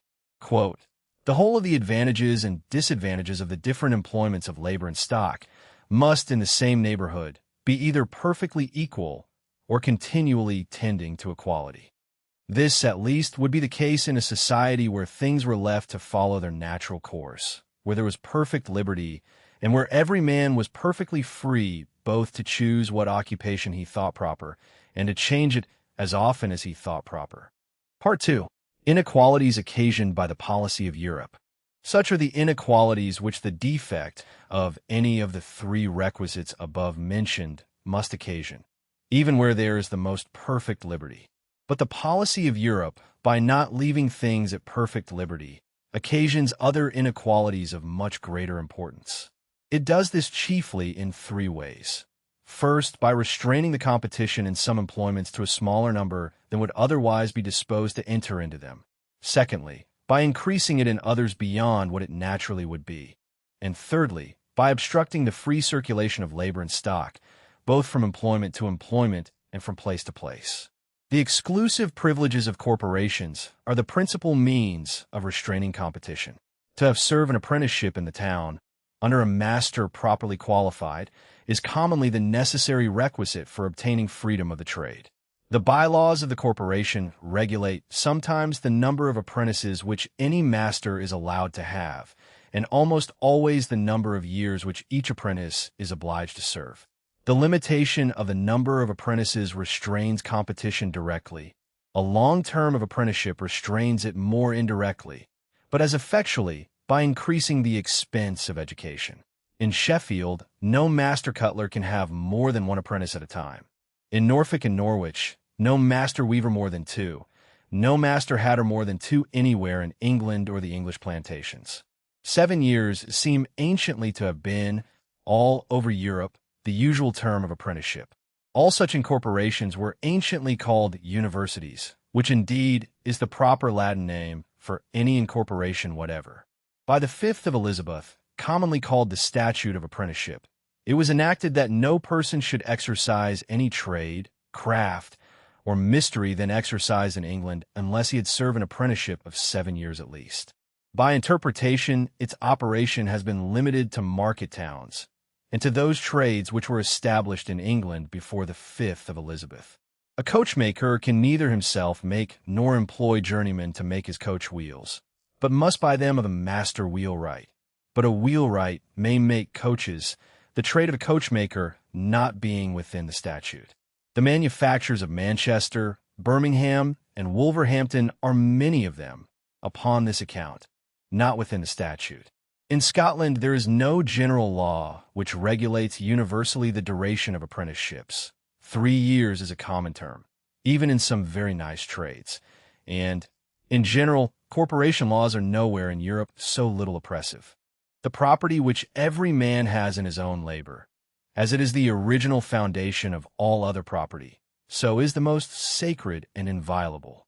The patrimony of a poor man lies in the strength and dexterity of his hands, and to hinder him from employing this strength and dexterity in what manner he thinks proper, without injury to his neighbor, is a plain violation of this most sacred property.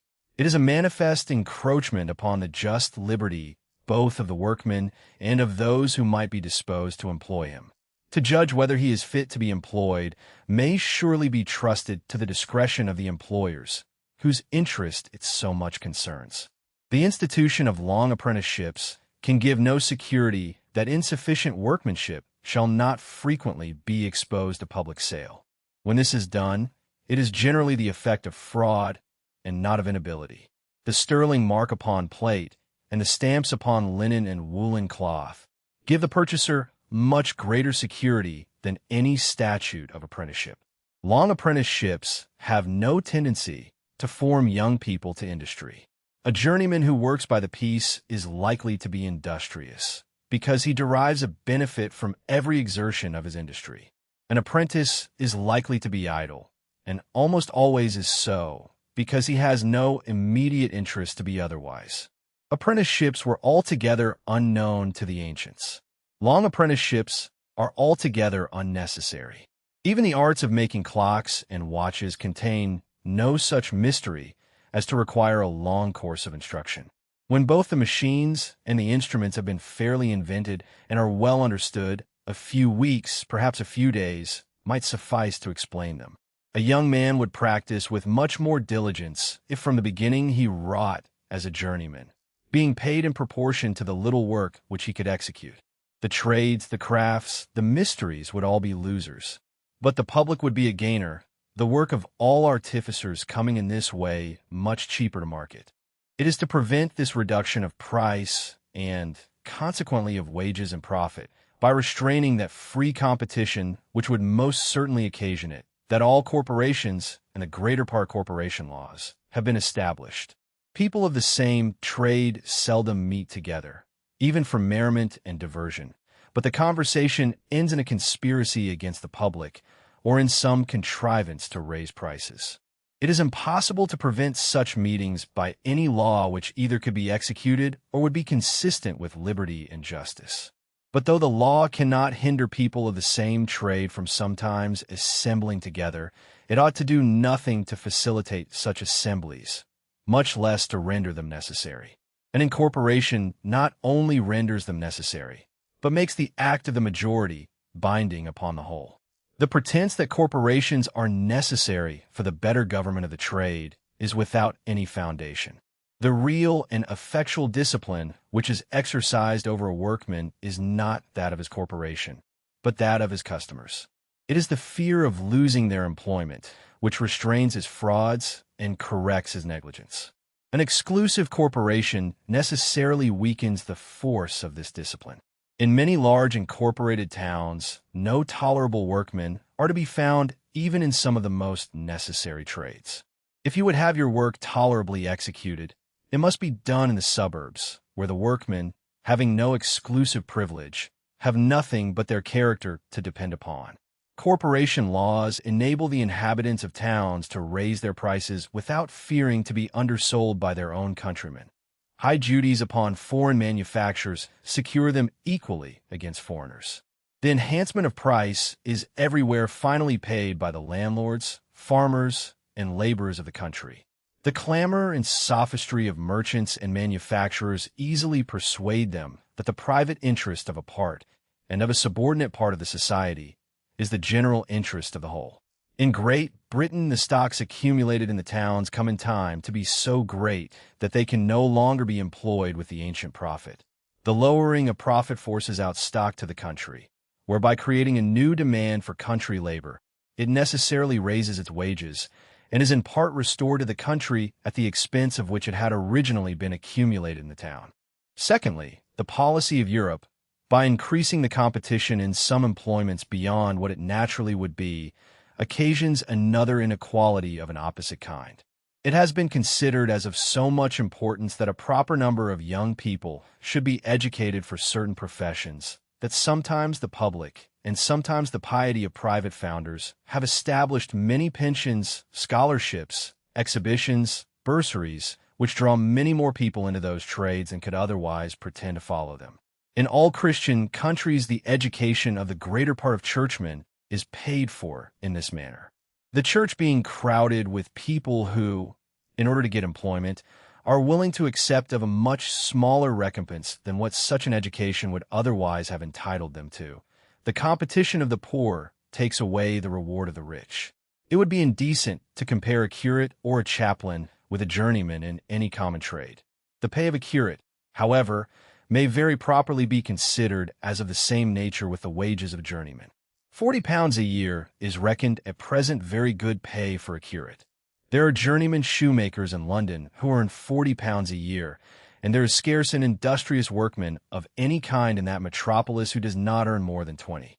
Whenever the law has attempted to regulate the wages of workmen, it has always been rather to lower them than to raise them. But the law has upon many occasions attempted to raise the wages of curates, and in both cases it seems to have been equally ineffectual. In professions in which there are no benefices, such as law and physic, if an equal proportion of people were educated at the public expense, the competition would soon sink very much their pecuniary reward. That unprosperous race of men, commonly called men of letters, are pretty much in the situation which lawyers and physicians probably would be in upon the foregoing supposition.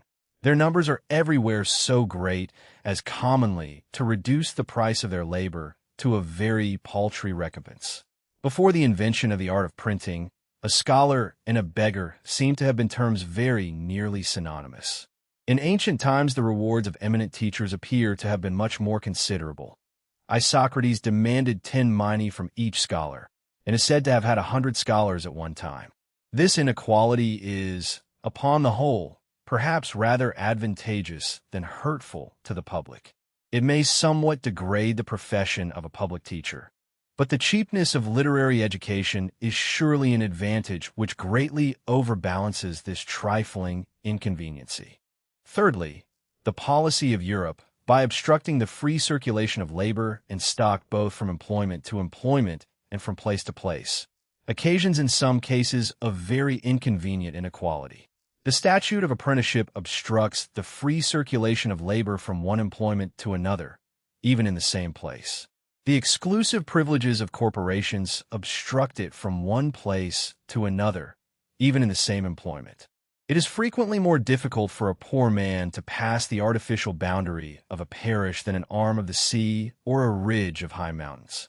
The law of settlements, as it has been established by successive statutes since the 13th and 14th of Charles II, puts it in the power of a parish officer to imprison a man as it were for life in the place where he has had the misfortune to acquire what is called a settlement. A certificate is altogether discretionary in the parish officers either to grant or to refuse. The very unequal price of labor, which we frequently find in England, in places at no great distance from one another, is probably owing to this obstruction. A single man, indeed, who is healthy and industrious, may sometimes reside by sufferance without a certificate, but a man with a wife and family who should attempt to do so would, in most parishes, be sure of being removed. The scarcity of hands in one parish, therefore, cannot always be relieved by their superabundance in another, as it is constantly in Scotland, and I believe in all other countries where there is no difficulty of settlement. To remove a man who has committed no misdemeanor from the parish where he chooses to reside is an evident violation of natural liberty and justice. There is scarce a poor man in England of 40 years of age who has not, in some part of his life, felt himself most cruelly oppressed by this ill-contrived law of settlements. Whenever the legislature attempts to regulate the differences between masters and their workmen, its counselors are always the masters. When a regulation is in favor of the workmen, it is always just and equitable, but it is sometimes otherwise when in favor of the masters. The law which obliges masters to pay their workmen in money and not in goods is quite just and equitable. The 8th of George III, which prohibits master tailors in London from giving, and their workmen from accepting, more than 2 shillings and 7 pence halfpenny a day, except in a general mourning, is in favor of the masters. It enforces by law that very regulation which masters sometimes attempt to establish by combination. The complaint of the workmen, that it puts the ablest and most industrious upon the same footing with an ordinary workman, seems perfectly well-founded. The proportion between the different rates, both of wages and profit, in the different employments of labor and stock, seems not to be much affected by the riches or poverty, the advancing, stationary, or declining state of the society. Such revolutions in the public welfare, though they affect the general rates both of wages and profit, must in the end affect them equally in all different employments. Corporation privileges, apprenticeship laws, and exclusive trades restrain competition below its natural level. The public would gain by shorter terms and freer entry. Endowed overcrowding. Bursaries in public education overstock the church in letters and take away the reward of those educated at their own expense. Law of settlements. Parish certificates obstruct the circulation of labor more than seas or mountains and violate natural liberty. Quote, but the policy of Europe, by not leaving things at perfect liberty, occasions other inequalities of much greater importance. It does this chiefly in the 3 following ways. First, by restraining the competition in some employments to a smaller number than would otherwise be disposed to enter into them. Secondly, by increasing it in others beyond what it naturally would be. And thirdly, by obstructing the free circulation of labor and stock, both from employment to employment and from place to place. Chapter 11. Of the rent of land. Rent, considered as the price paid for the use of land, is naturally the highest which the tenant can afford to pay in the actual circumstances of the land. In adjusting the terms of the lease, the landlord endeavors to leave him no greater share of the produce than what is sufficient to keep up the stock from which he furnishes the seed, pays the labor, and purchases and maintains the cattle and other instruments of husbandry, together with the ordinary profits of farming stock in the neighborhood. This is evidently the smallest share with which the tenant can content himself without being a loser, and the landlord seldom means to leave him any more. Whatever part of the produce, or of its price, is over and above this share, he naturally endeavors to reserve to himself as the rent of his land. Sometimes, indeed, the liberality, more frequently the ignorance of the landlord makes him accept of somewhat less. And sometimes, though more rarely, the ignorance of the tenant makes him undertake to pay somewhat more. This portion, however, may still be considered as the natural rent of land. The rent of land, it may be thought, is frequently no more than a reasonable profit or interest for the stock laid out by the landlord upon its improvement. This, no doubt, may be partly the case upon some occasions, for it can scarce ever be more than partly the case. The landlord demands a rent even for unimproved land, and the supposed interest or profit upon the expense of improvement is generally in addition to this original rent. Those improvements, besides, are not always made by the stock of the landlord, but sometimes by that of the tenant. When the lease comes to be renewed, however, the landlord commonly demands the same augmentation of rent as if they had been all made by his own. He sometimes demands rent for what is altogether incapable of human improvement. Kelp, a seaweed which, when burnt, yield an alkaline salt useful for glass and soap, grows upon rocks within the high-water mark, twice every day covered with the sea, of which the produce was never augmented by human industry. Yet the landlord whose estate is bounded by a kelp shore demands a rent for it as much as for his cornfields. The sea about Shetland is abundant in fish, but in order to profit by the water, the inhabitants must have a habitation upon the neighboring land. The rent is in proportion not to what the farmer can make by the land, but to what he can make by land and water together, and is partly paid in sea fish, one of the very few instances in which rent makes a part of the price of that commodity. The rent of land, therefore, considered as the price paid for the use of the land, is naturally a monopoly price. It is not at all proportioned to what the landlord may have laid out upon the improvement of the land, or to what he can afford to take, but to what the farmer can afford to give. Such parts only of the produce of land can commonly be brought to market of which the ordinary price is sufficient to replace the stock employed in bringing them thither, together with its ordinary profits. If the ordinary price is more than this, the surplus goes to the rent of the land. If it is not more, though the commodity may be brought to market, it can afford no rent. Whether the price is or is not more depend upon the demand.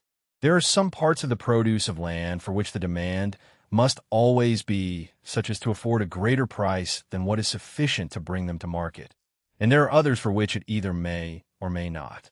The former must always afford a rent. The latter sometimes may and sometimes may not, according to circumstances. Rent, therefore, enters into the composition of the price of commodities in a different way from wages and profit. High or low wages and profit are the causes of high or low price. High or low rent is the effect of it. It is because high or low wages and profit must be paid in order to bring a particular commodity to market that its price is high or low. But it is because its price is high or low, a great deal more, or very little more or no more, than what is sufficient to pay those wages and profit, that it affords a high rent or a low rent or no rent at all. The particular consideration, first, of those parts of the produce of land which always afford some rent. Secondly, of those which sometimes may and sometimes may not. And, thirdly, of the variations which in the different periods of improvement naturally take place in the relative value of those two sorts of rude produce, will divide this chapter into 3 parts. Part 1. Of the produce of land, which always affords rent. As men, like all other animals, naturally multiply in proportion to the means of their subsistence, food is always more or less in demand.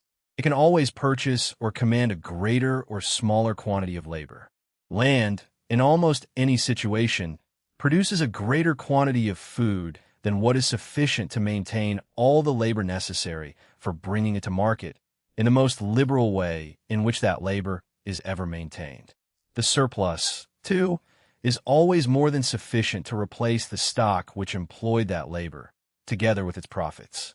Something, therefore, always remains for a rent to the landlord. The most desert moors in Norway and Scotland produce some sort of pasture for cattle, of which the milk and the increase are always more than sufficient not only to maintain all the labor necessary for tending them, and to pay the ordinary profit to the farmer, but to afford some small rent to the landlord. The rent increases in proportion to the goodness of the pasture. The same extent of ground not only maintains a greater number of cattle, but, as they are brought within a smaller compass, less labor becomes requisite to tend them. The landlord gains both ways, by the increase of the produce and by the diminution of the labor which must be maintained out of it. The rent of land varies not only with its fertility, whatever be its produce, but with its situation, whatever be its fertility. Land in the neighborhood of a town gives a greater rent than land equally fertile in a distant part of the country. Though it may cost no more labor to cultivate the one than the other, it must always cost more to bring the produce of the distant land to market. A greater quantity of labor must be maintained out of it, and the surplus, from which are drawn both the profit of the farmer and the rent of the landlord, must be diminished. In remote parts, besides, the rate of profit is generally higher than in the neighborhood of a large town. A smaller proportion of this diminished surplus, therefore, must belong to the landlord. Good roads, canals, and navigable rivers, by diminishing the expense of carriage, put the remote parts of the country more nearly upon a level with those in the neighborhood of the town. They are upon that account the greatest of all improvements. They encourage the cultivation of the remote, which must always be the most extensive circle of the country.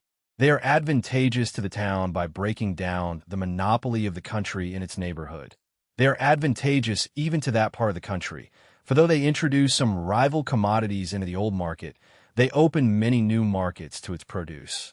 Monopoly is a great enemy to good management, which can never be universally established, but in consequence of that free and universal competition which forces everybody to have recourse to it for self-defense.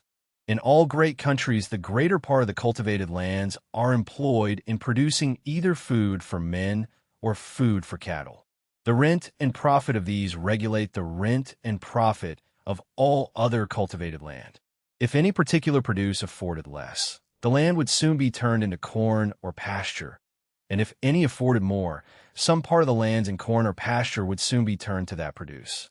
This equality between the rent and profit of grass and those of corn must be understood to take place only through the greater part of the improved lands of a great country. In the neighborhood of a great town, the demand for milk and for forage to horses frequently raises the value of grass above its natural proportion to that of corn. Particular circumstances have sometimes rendered some countries so populous that the whole territory has not been sufficient to produce both the grass and the corn necessary for their inhabitants. Their lands have been principally employed in the production of grass, the more bulky commodity, and corn has been chiefly imported. Holland is at present in this situation, and a considerable part of ancient Italy seems to have been so during the prosperity of the Romans. To feed well, old Cato said, was the first and most profitable thing in the management of a private estate. To plow he ranked only in the fourth place. Tillage in the neighborhood of Rome must have been much discouraged by the distributions of corn, either gratuitously or at a very low price, brought from the conquered provinces. The use of the artificial grasses, of turnips, carrots, cabbages, and the other expedients which make an equal quantity of land feed a greater number of cattle than when in natural grass, should somewhat reduce the superiority which, in an improved country, the price of butcher's meat naturally has over that of bread. It seems accordingly to have done so. In the first 12 years of the last century, wheat appears to have been a good deal cheaper and butcher's meat a good deal dearer than in the 12 years preceding 1764. Those productions which require either a greater original expense of improvement or a greater annual expense of cultivation appear commonly to afford, the one a greater rent, the other a greater profit, than corn or pasture. This superiority, however, will seldom be found to amount to more than a reasonable interest or compensation for this superior expense. In a hop garden, a fruit garden, a kitchen garden, both the rent of the landlord and the profit of the farmer are generally greater than in a corn or grass field. But to bring the ground into this condition requires more expense and a more attentive and skillful management. The crop, too, at least in the hop and fruit garden, is more precarious. The circumstances of gardeners, generally mean and always moderate, may satisfy us that their great ingenuity is not commonly over-recompensed. Their delightful art is practiced by so many rich people for amusement that little advantage is to be made by those who practice it for profit. The vineyard, when properly planted, was the most valuable part of the farm in ancient agriculture, as it is in the modern through all the wine countries. But whether it was advantageous to plant a new vineyard was a matter of dispute among the ancient Italian husbandmen. In France, the anxiety of the proprietors of the old vineyards to prevent the planting of any new ones seems to indicate a consciousness that this species of cultivation is at present more profitable than any other, and that this superior profit can last no longer than the laws which restrain the free cultivation of the vine.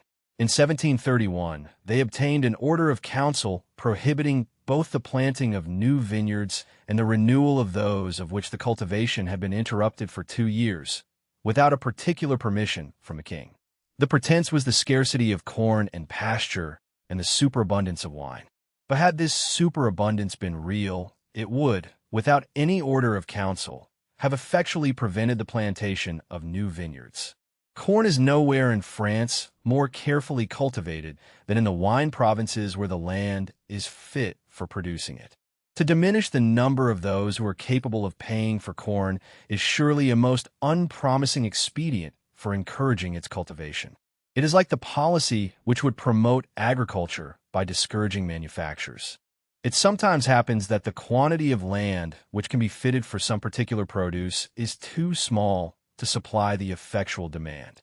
The whole produce can be disposed of to those who are willing to give somewhat more than what is sufficient to pay the whole rent, wages, and profit necessary for raising and bringing it to market according to their natural rates.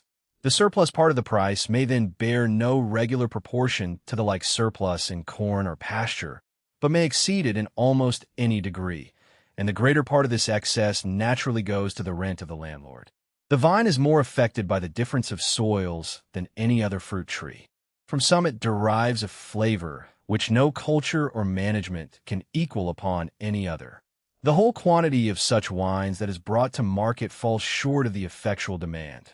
The difference of price, greater or less according as the fashionableness and scarcity of the wine render the competition of the buyers more or less eager, goes for the most part to the rent of the landlord. The high price of the wine seems to be not so much the effect as the cause of this careful cultivation. The sugar colonies possessed by the European nations in the West Indies may be compared to those precious vineyards. Their whole produce falls short of the effectual demand of Europe.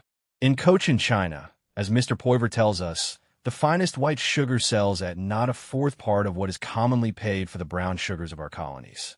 The greater part of the cultivated lands there are employed in producing corn and rice. The cultivation of tobacco seems not to be so advantageous as that of sugar. I have never heard of any tobacco plantation that was improved and cultivated by the capital of merchants who resided in Great Britain. And our tobacco colonies send us home no such wealthy planters as we see frequently arrive from our sugar islands. By act of assembly, they have restrained its cultivation to 6,000 plants for every Negro between 16 and 60 years of age. If such violent methods are necessary to keep up the present price of tobacco, the superior advantage of its culture over that of corn, if it still has any, will not probably be of long continuance. It is in this manner that the rent of the cultivated land of which the produce is human food regulates the rent of the greater part of other cultivated land. No particular produce can long afford less, because the land would immediately be turned to another use. And if any particular produce commonly affords more, it is because the quantity of land which can be fitted for it is too small to supply the effectual demand. In Europe, corn is the principal produce of land, which serves immediately for human food. Except in particular situations, therefore, the rent of corn land regulates in Europe that of all other cultivated land. Britain need envy neither the vineyards of France nor the olive plantations of Italy.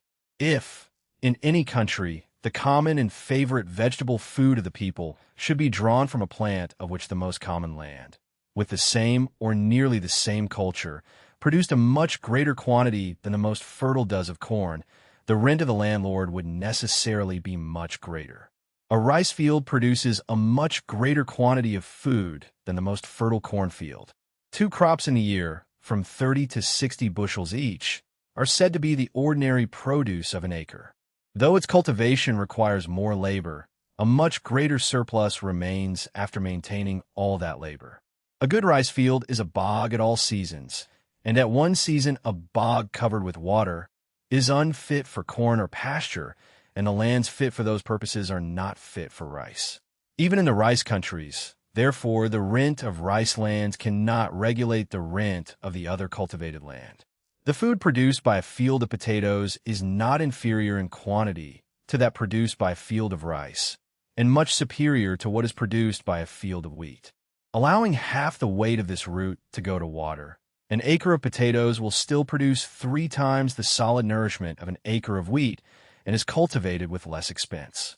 Should this root ever become in any part of Europe the common and favorite vegetable food of the people, the same quantity of cultivated land would maintain a much greater number of people. A greater surplus would remain after replacing stock and maintaining labor. A greater share of this surplus would belong to the landlord. Population would increase, and rents would rise much beyond what they are at present. It is difficult to preserve potatoes through the year, and impossible to store them like corn for 2 or 3 years together.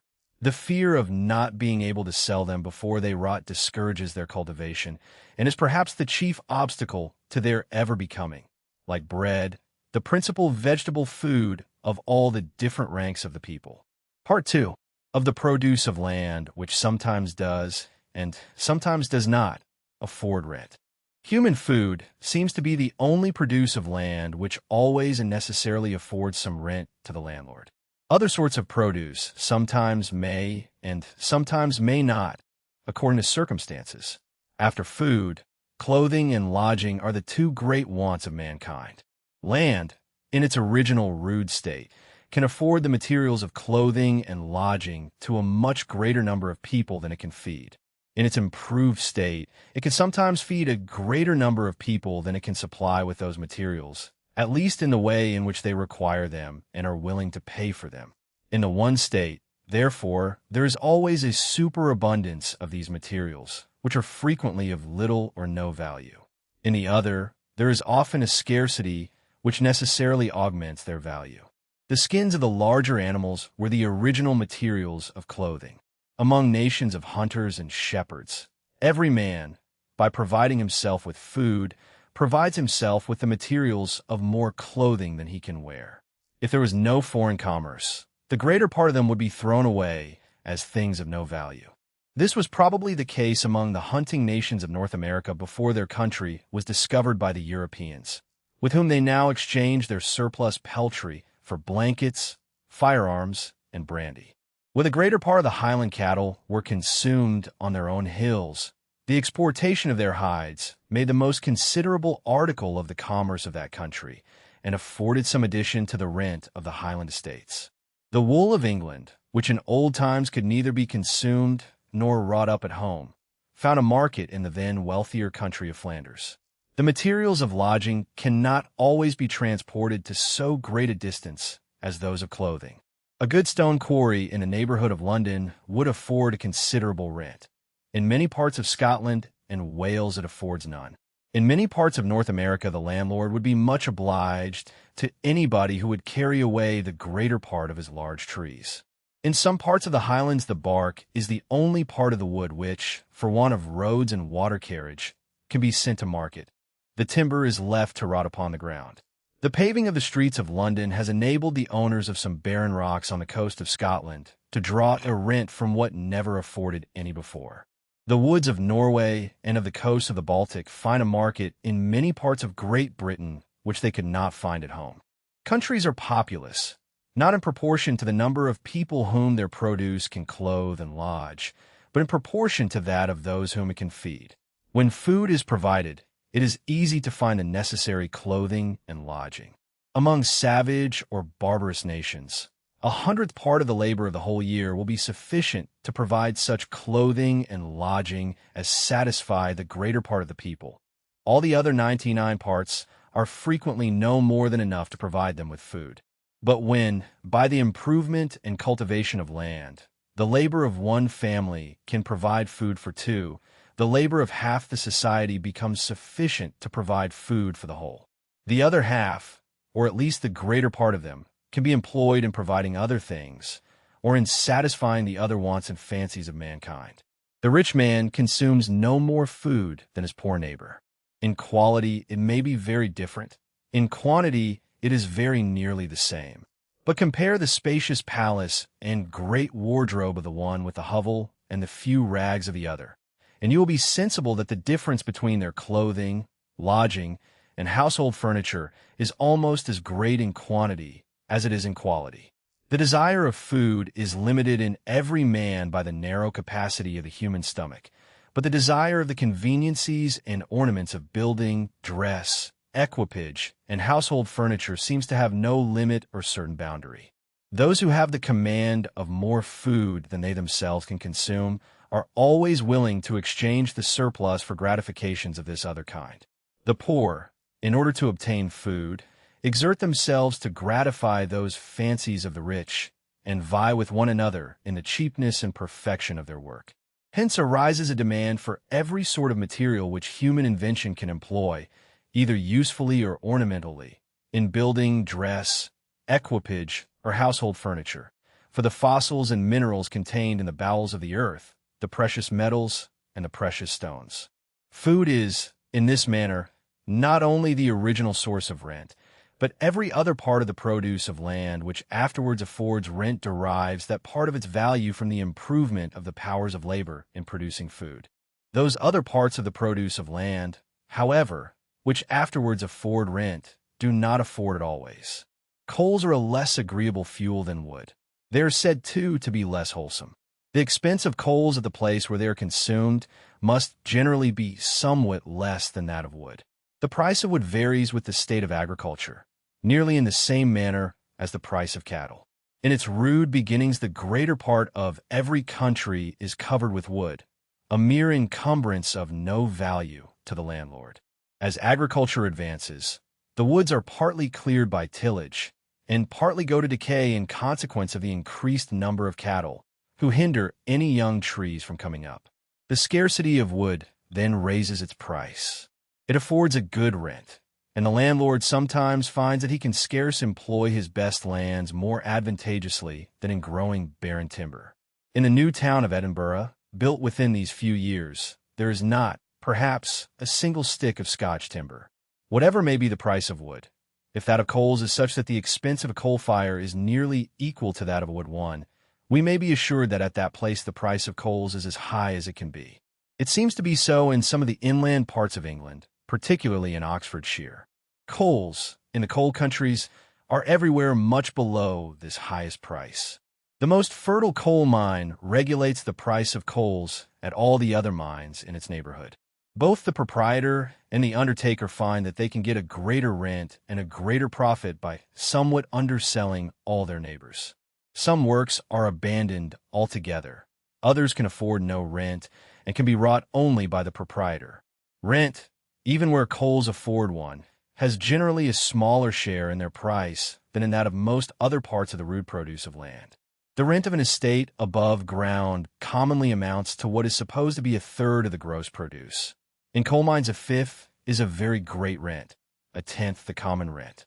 In a country where 30 years' purchase is considered as a moderate price for the property of a landed estate, 10 years' purchase is regarded as a good price for that of a coal mine. The value of a coal mine to the proprietor frequently depends as much upon its situation as upon its fertility. That of a metallic mine depends more upon its fertility and less upon its situation. The coarse, and still more the precious metals, when separated from the ore, can generally bear the expense of a very long land and of the most distant sea carriage. Their market extends to the whole world. The copper of Japan makes an article of commerce in Europe. The silver of Peru finds its way not only to Europe, but from Europe to China. The price of coals in Westmoreland can have little effect on their price at Newcastle, but the productions of the most distant metallic mines frequently may, and in fact commonly are, brought into competition. After the discovery of the mines of Peru, the silver mines of Europe were, the greater part of them, abandoned. A sixth part of the gross produce may be reckoned the average rent of the tin mines of Cornwall, the most fertile that are known in the world. In the silver mines of Peru, the proprietor frequently exacts no other acknowledgment than that the undertaker will grind the ore at his mill. Till 1736, the tax of the King of Spain amounted to 1/5 of the standard silver. It was then reduced to 1/10. Mining is considered there, as here, as a lottery in which the prizes do not compensate the blanks. Whoever discovers a new mine in Peru is entitled to measure off a portion and become proprietor of it, and can work it without paying any acknowledgment to the landlord. In both this regulation and the bounding of tin mines in Cornwall, the sacred rights of private property are sacrificed to the supposed interests of public revenue. Gold is almost always found virgin, and can be separated by a short and simple operation with mercury in any private house, if the king's tax is but ill paid upon silver, it is likely to be much worse paid upon gold, and rent must make a much smaller part of the price of gold than of silver. The lowest price at which the precious metals can be sold for any considerable time is regulated by the same principles which fix the lowest ordinary price of all other goods. It must at least replace the stock employed with the ordinary profits. Their highest price seems not to be necessarily determined by anything but the actual scarcity or plenty of these metals themselves. Increase the scarcity of gold to a certain degree, and the smallest bit of it may become more precious than a diamond. The demand for those metals arises partly from their utility and partly from their beauty. If you accept iron, they are more useful than perhaps any other metal. Their principal merit, however, arises from their beauty. With the greater part of rich people, the chief enjoyment of riches consists in the parade of riches, which in their eye is never so complete as when they appear to possess those decisive marks of opulence which nobody can possess but themselves. These qualities of utility, beauty, and scarcity are the original foundation of the high price of those metals, antecedent to and independent of their being employed as coin and the quality which fitted them for that employment. The demand for the precious stones arises altogether from their beauty. Wages and profit make up almost the whole of the high price. Rent comes in, but for a very small share, frequently for no share. As the prices both of the precious metals and of the precious stones are regulated all over the world by their price at the most fertile mine in it, the rent which a mine of either can afford is in proportion not to its absolute, but to its relative fertility. If new mines were discovered as much superior to those of Potosi as they were superior to those of Europe, the value of silver might be so much degraded as to render even the mines of Potosi not worth the working. The most abundant mines, either of the precious metals or of the precious stones, could add little to the wealth of the world. A produce of which the value is principally derived from its scarcity is necessarily degraded by its abundance. It is otherwise in estates above ground. The value both of their produce and of their rent is in proportion to their absolute, not to their relative fertility. The value of the most barren land is not diminished by the neighborhood of the most fertile. On the contrary, it is generally increased by it. The great number of people maintained by the fertile lands afford a market to many parts of the produce of the barren. Whatever increases the fertility of land in producing food increases not only the value of the lands upon which the improvement is bestowed, but contributes likewise to increase that of many other lands by creating a new demand for their produce. Food not only constitutes the principal part of the riches of the world, but it is the abundance of food which gives the principal part of their value to many other sorts of riches. The poor inhabitants of Cuba and St. Domingo, when they were first discovered by the Spaniards, used to wear little bits of gold as ornaments in their hair. They seemed to value them as we would do any little pebbles of somewhat more than ordinary beauty, and gave them to their new guests at the first request. They were astonished to observe the rage of the Spaniards to obtain them, and had no notion that there could anywhere be a country in which many people had the disposal of so great a superfluity of food that, for a very small quantity of those glittering baubles, they would willingly give as much as might maintain a whole family for many years. Part 3. Of the variations in the proportion between the respective values of that sort of produce which always affords rent, and of that which sometimes does and sometimes does not afford rent.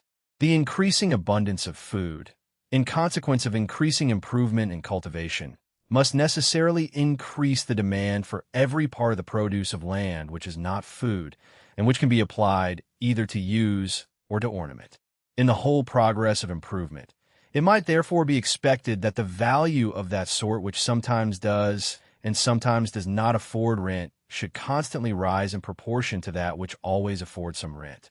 This, accordingly, has been the case with most of these things upon most occasions, and would have been the case with all of them upon all occasions, if particular accidents had not, upon some occasions, increased the supply of some of them in a still greater proportion than the demand. The value of a freestone quarry will necessarily increase with the increasing improvement and population of the country round about it. But the value of a silver mine, even though there should not be another within 1,000 miles of it, will not necessarily increase with the improvement of the country in which it is situated. The market for the produce of a freestone quarry can seldom extend more than a few miles. The market for the produce of a silver mine may extend over the whole known world. If, by the general progress of improvement, the demand of this great market should increase while the supply did not increase in the same proportion, the value of silver would gradually rise in proportion to that of corn, and the average money price of corn would gradually become cheaper. If the supply should increase for many years together in a greater proportion than the demand, that metal would gradually become cheaper and the average money price of corn dearer. If the supply should increase nearly in the same proportion as the demand, silver would continue to purchase nearly the same quantity of corn. These three seem to exhaust all the possible combinations of events which can happen in the progress of improvement, and during the course of the 4 centuries preceding the present, each of those 3 different combinations seems to have taken place in the European market and nearly in the same order. First period. In 1350, and for some time before, the average price of the quarter of wheat in England seems not to have been estimated lower than 4 ounces of silver, Tower weight, equal to about 20 shillings of our present money. From this price, it seems to have fallen gradually to 2 ounces of silver, equal to about 10 shillings of our present money, the price at which we find it estimated in the beginning of the 16th century, and at which it seems to have continued till about 1570. The Statute of Labours of the 25th of Edward III is a better evidence of what was reckoned a moderate price of grain than the prices of some particular years recorded by historians on account of their extraordinary dearness or cheapness. It ordains that livery wheat should nowhere be estimated higher than 10 pence a bushel, about half an ounce of silver, Tower weight, so that 4 ounces of silver the quarter must have been reckoned a moderate price. From the beginning of the 13th till after the middle of the 16th century, the average price of wheat, so far as the collections of Fleetwood and others prove anything at all, grows gradually lower and lower. Towards the end of the 16th century, it begins to rise again. Writers who have believed that, during all this period, the value of silver was continually diminishing in consequence of its increasing abundance, have been misled by conversion prices mistaken for market prices, by slovenly transcriptions of ancient statutes of assize, and by the very low prices at which wheat was sometimes sold in very ancient times, without observing that its highest price was then fully as much above, as its lowest was below, anything known in later times. In the disorderly state of England under the Plantagenets, one district might be in plenty while another, at no great distance, suffered all the horrors of famine. Under the vigorous administration of the Tudors, no baron was powerful enough to dare to disturb the public security. Second period. The discovery of the abundant mines of America seems to have been the sole cause of this diminution in the value of silver in proportion to that of corn. It took place between 1570 and about 1640. During this period of about 70 years, the proportion between the value of silver and that of corn settled, it would seem, in the ratio of about 1 to 3. The money price of corn rose to about 6 ounces of silver the quarter, or about 30 or 32 shillings of our present money. This rise in the money price of corn has been ascribed by many people to the increase of the quantity of silver, in consequence of the discovery of the American mines. It seems, however, to have been owing entirely to that cause, and to no other. The increase of the demand for silver, from the increase of Europe's manufactures and agriculture, would of itself have tended to raise the value of that metal. The fact that its value fell so much proves that the increase of supply from the new mines was more than sufficient to compensate this increase of demand. The tax of the King of Spain, the fifth of the silver, afterwards reduced to the 10th, was probably, during a great part of this period, the whole rent of the greater part of the mines of Peru. Third period. Between 1630 and 1640, or about 1636, the effect of the discovery of the mines of America in reducing the value of silver seems to have been completed, and the value of that metal seems never to have sunk lower in proportion to that of corn than it was about that time. It seems to have risen somewhat in the course of the present century. The average money price of corn has been somewhat cheaper during the first 64 years of the present century than it was during the last 64 years of the last. The greater part of Europe has been advancing in agriculture and manufactures. The demand for silver has increased with the demand for other luxuries and necessaries, and this increase of demand would naturally tend to raise the value of silver, had not the supply from the American mines increased in at least as great a proportion. The increase of the quantity of gold and silver in Europe and the increase of its manufactures and agriculture are two events which, though they have happened nearly about the same time, yet have arisen from very different causes and have scarce any natural connection with one another. The one has arisen from a mere accident, the discovery of new mines, the other from the fall of the feudal system, and from the establishment of a government which afforded to industry the only encouragement which it requires, some tolerable security that it shall enjoy the fruits of its own labor. Spain and Portugal, the countries which possess the mines, are perhaps the two most beggarly countries in Europe. The cheapness of gold and silver renders those metals rather less fit for the purposes of coinage than they otherwise would be. It is an inconvenience, and it is the only inconvenience. It is of no consequence in the real wealth of society, whether a shilling passes for more or less silver. The real wealth consists in the consumable goods annually reproduced by the labor of the society.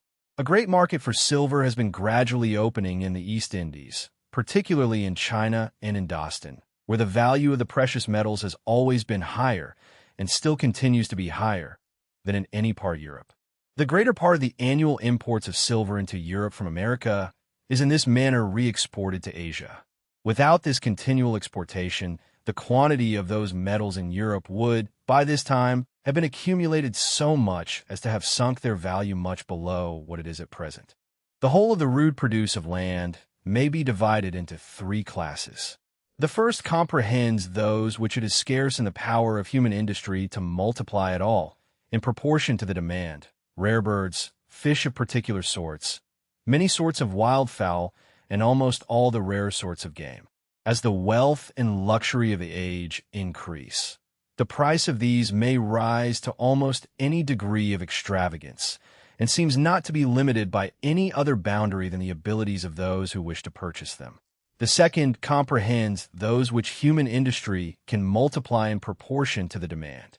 Cattle, poultry, all the useful sorts of tame fowl, the dairy, and several other things of the same kind, are of this sort. In uncultivated countries of equal extent, the quantity of wild cattle is proportioned to the natural produce of the country. As the cultivation of land advances, the quantity of wild cattle diminishes, and that of tame cattle increases, till at last the latter occupy the greater part of the lands of the country. In the progress of improvement, the price of butcher's meat must gradually rise till it gets so high as to pay for the labor and expense of cultivating land in order to feed and fatten cattle, as well as that of producing corn. When it has got so high, it cannot well go higher. If it did, more land would soon be turned to the feeding of cattle. In all countries, at a certain period of improvement, the price of cattle must have become so high as to make it as profitable to cultivate land in order to raise food for them as in order to raise food for man. It seems to have got to this height in England, more early in the neighborhood of London, later in the remoter counties. Of all the different substances, however, which compose this second class of rude produce, cattle is perhaps that of which the price, in the progress of improvement, rises first to this height. Poultry, hogs, and dairy produce come later. Till the price of cattle has got to this height, it seems impossible that the greater part, even of those lands which are capable of the highest cultivation, can be completely cultivated. In all farms too distant from any town to carry manure from it, that is, in the far greater part of those of every extensive country, the quantity of well-cultivated land must be in proportion to the quantity of manure which the farm itself produces, and this again must be in proportion to the stock of cattle maintained upon it. The third class comprehends those of which the efficacy of human industry, in augmenting the quantity, is either limited or uncertain: wool, hides, and some other parts of the produce of cattle which, in countries ill improved, bear a much smaller proportion to the whole price of the beast than in countries well improved. The market for butcher's meat is almost everywhere confined to the country which produces it. That for wool and hides is frequently extended to the whole commercial world. In countries ill improved, therefore, and but thinly inhabited, the price of the wool and the hide bears a much greater proportion to that of the whole beast than in countries where there is a more extensive demand for butcher's meat. In the progress of improvement, the price of wool and hides, though will not probably fall, will not probably rise in the same proportion as that of butcher's meat. In England, notwithstanding the flourishing state of its woolen manufacture, the price of English wool has fallen considerably since the time of Edward III. The prohibition of the exportation of wool, if it has not occasioned this fall, has at least prevented that rise which would otherwise have taken place in the progress of improvement. Manufactured commodities, on the contrary, tend to fall in real price as the division of labor advances and as better machinery is applied. But in all cases in which the real price of the rude material either does not rise at all or does not rise very much, that of the manufactured commodity sinks very considerably.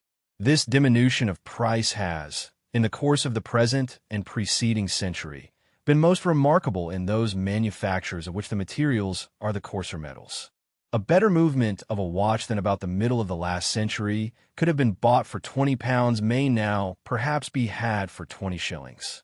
In the work of cutlers and locksmiths, in all the toys which are made of the coarser metals, and in all those goods which are commonly known by the name of Birmingham and Sheffield, where there has been, during the same period, a very great reduction of price, though not altogether so great as in watchwork. It has, however, been sufficient to astonish the workmen of every other part of Europe, who in many cases acknowledge that they can produce no work of equal goodness for double or even for triple the price. There are perhaps no manufactures in which the division of labor can be carried further, or in which the machinery employed admits of a greater variety of improvements than those of which the materials are the coarser metals. In the clothing manufacture there has, during the same period, been no such sensible reduction of price. The price of superfine cloth has, within these 25 or 30 years, risen somewhat in proportion to its quality, owing, it was said, to a considerable rise in the price of the material, which consists altogether of Spanish wool. That of the Yorkshire cloth, made altogether of English wool, is said to have fallen a good deal in proportion to its quality. Quality, however, is so very disputable a matter that I look upon all information of this kind as somewhat uncertain. The reduction will appear much more sensible and undeniable if we compare the price of this manufacture in the present times with what it was towards the end of the 15th century. In 1487, the 4th of Henry VII, it was enacted that whoever should sell by retail a broad yard of the finest scarlet grained, or of other grain cloth of the finest making, above 16 shillings, should forfeit 40 shillings for every yard so sold. 16 shillings, containing about the same quantity of silver as 24 shillings of our present money, was at that time reckoned not an unreasonable price for a yard of the finest cloth. And as this is a sumptuary law, such cloth had probably usually been sold somewhat dearer. A guinea may be reckoned the highest price in the present times, even though the quality of the cloths should be supposed equal, and that of the present times is most probably much superior. The money price of the finest cloth appears to have been considerably reduced, but its real price has been much more reduced. 6 shillings and 8 pence was then reckoned the average price of a quarter of wheat. 16 shillings, therefore, was the price of 2 quarters and more than 3 bushels of wheat. Valuing a quarter of wheat in the present times at 28 shillings, the real price of a yard of fine cloth must, in those times, have been equal to at least £3 6 shillings and 6 pence of our present money. In 1463, the 3rd of Edward IV, it was enacted that no servant in husbandry nor common labor should use or wear in their clothing any cloth above 2 shillings the broad yard, containing very nearly the same quantity of silver as 4 of our present money. The Yorkshire cloth now sold at 4 shillings the yard is probably much superior to any that was then made for the wearing of the very poorest order of common servants. 10 pence was then the moderate price of a bushel of wheat. 2 shillings was therefore the price of 2 bushels and near 2 pecks, which in the present times, at 3 shillings and 6 pence the bushel, would be worth 8 shillings and 9 pence.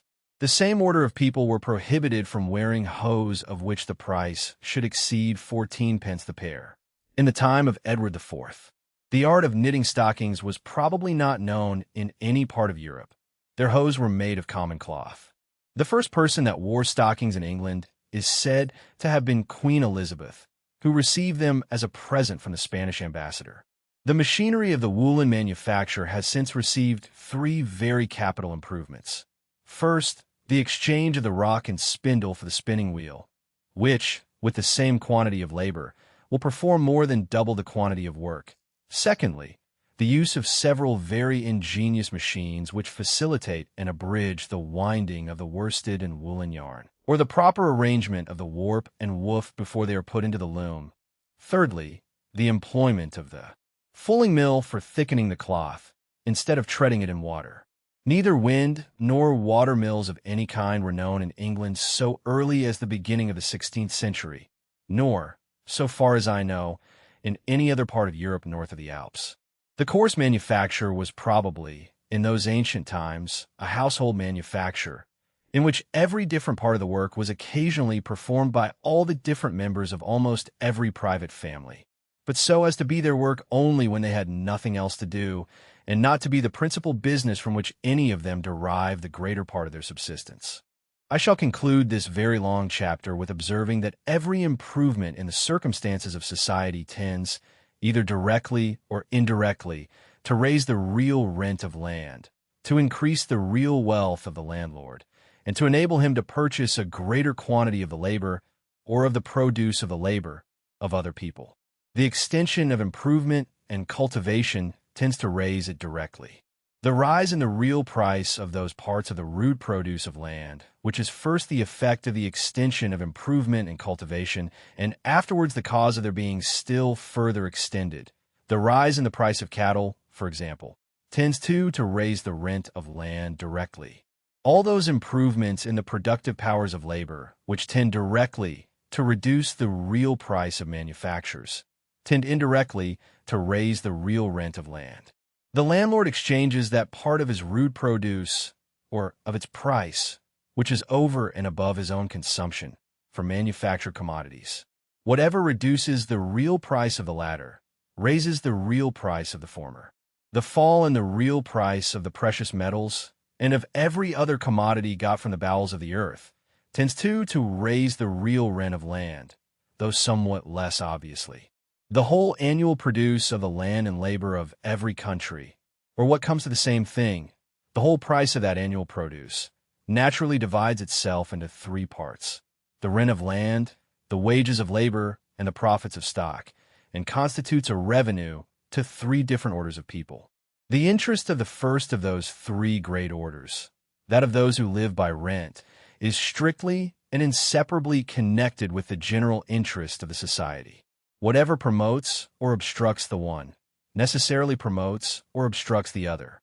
When the public deliberates concerning any regulation of commerce or police, the proprietors of land can never mislead it, with a view to promote the interest of their own particular order, at least if they have any tolerable knowledge of that interest.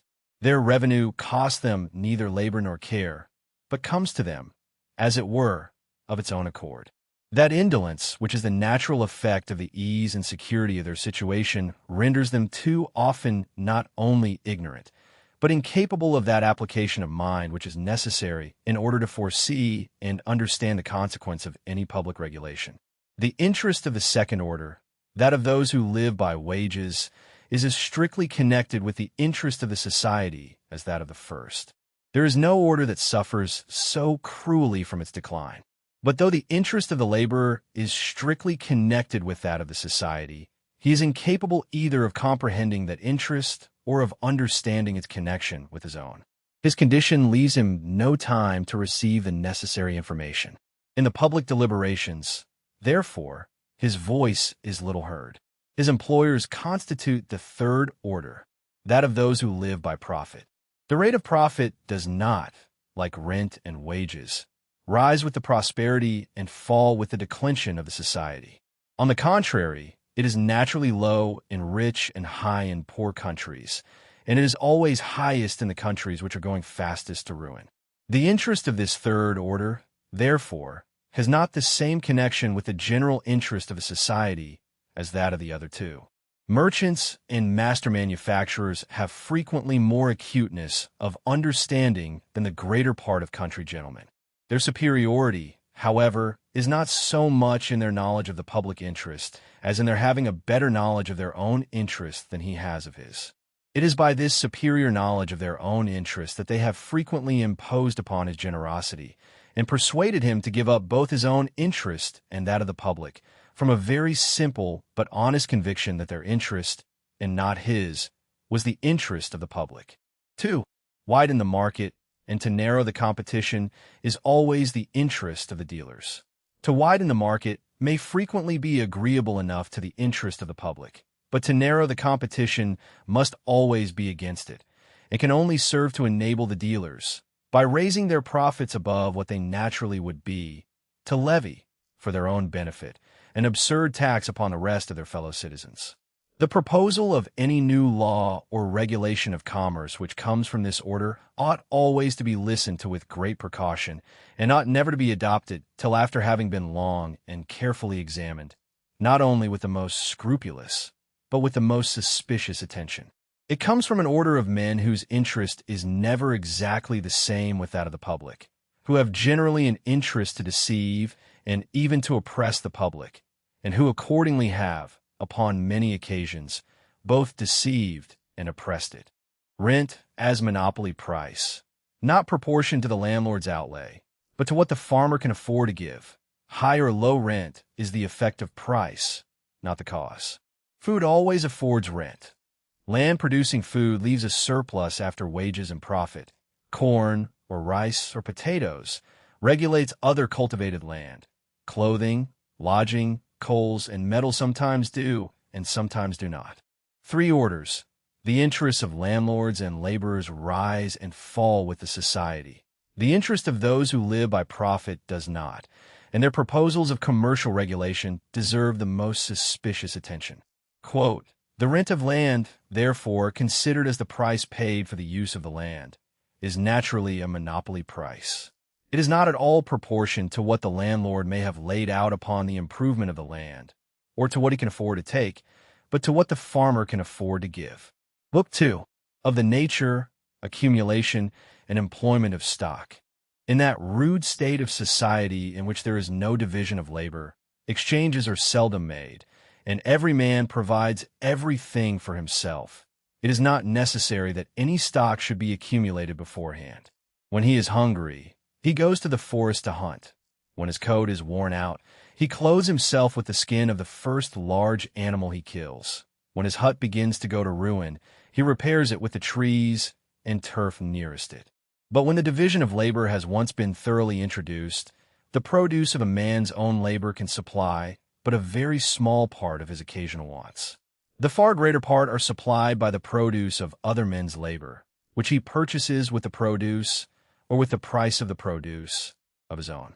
That purchase cannot be made till his own produce has been both completed and sold.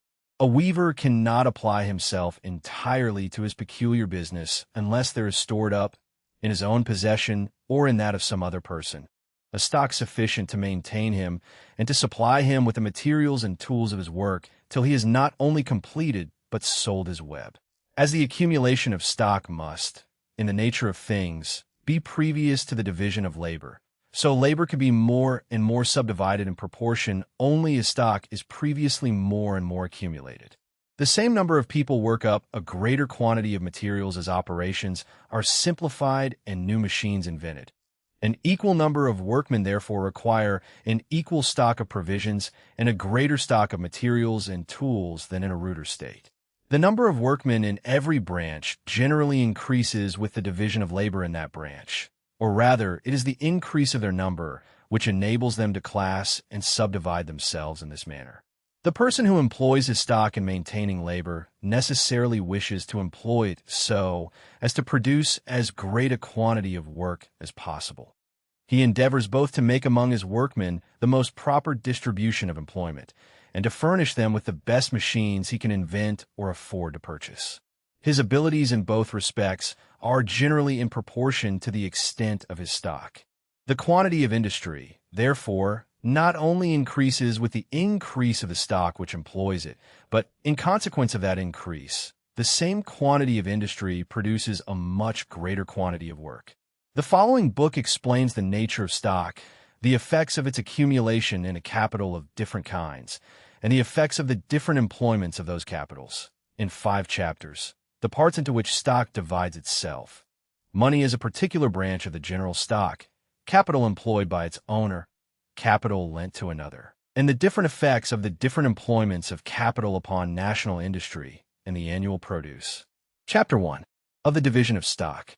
When the stock which a man possesses is no more than sufficient to maintain him for a few days or a few weeks, he seldom thinks of deriving any revenue from it.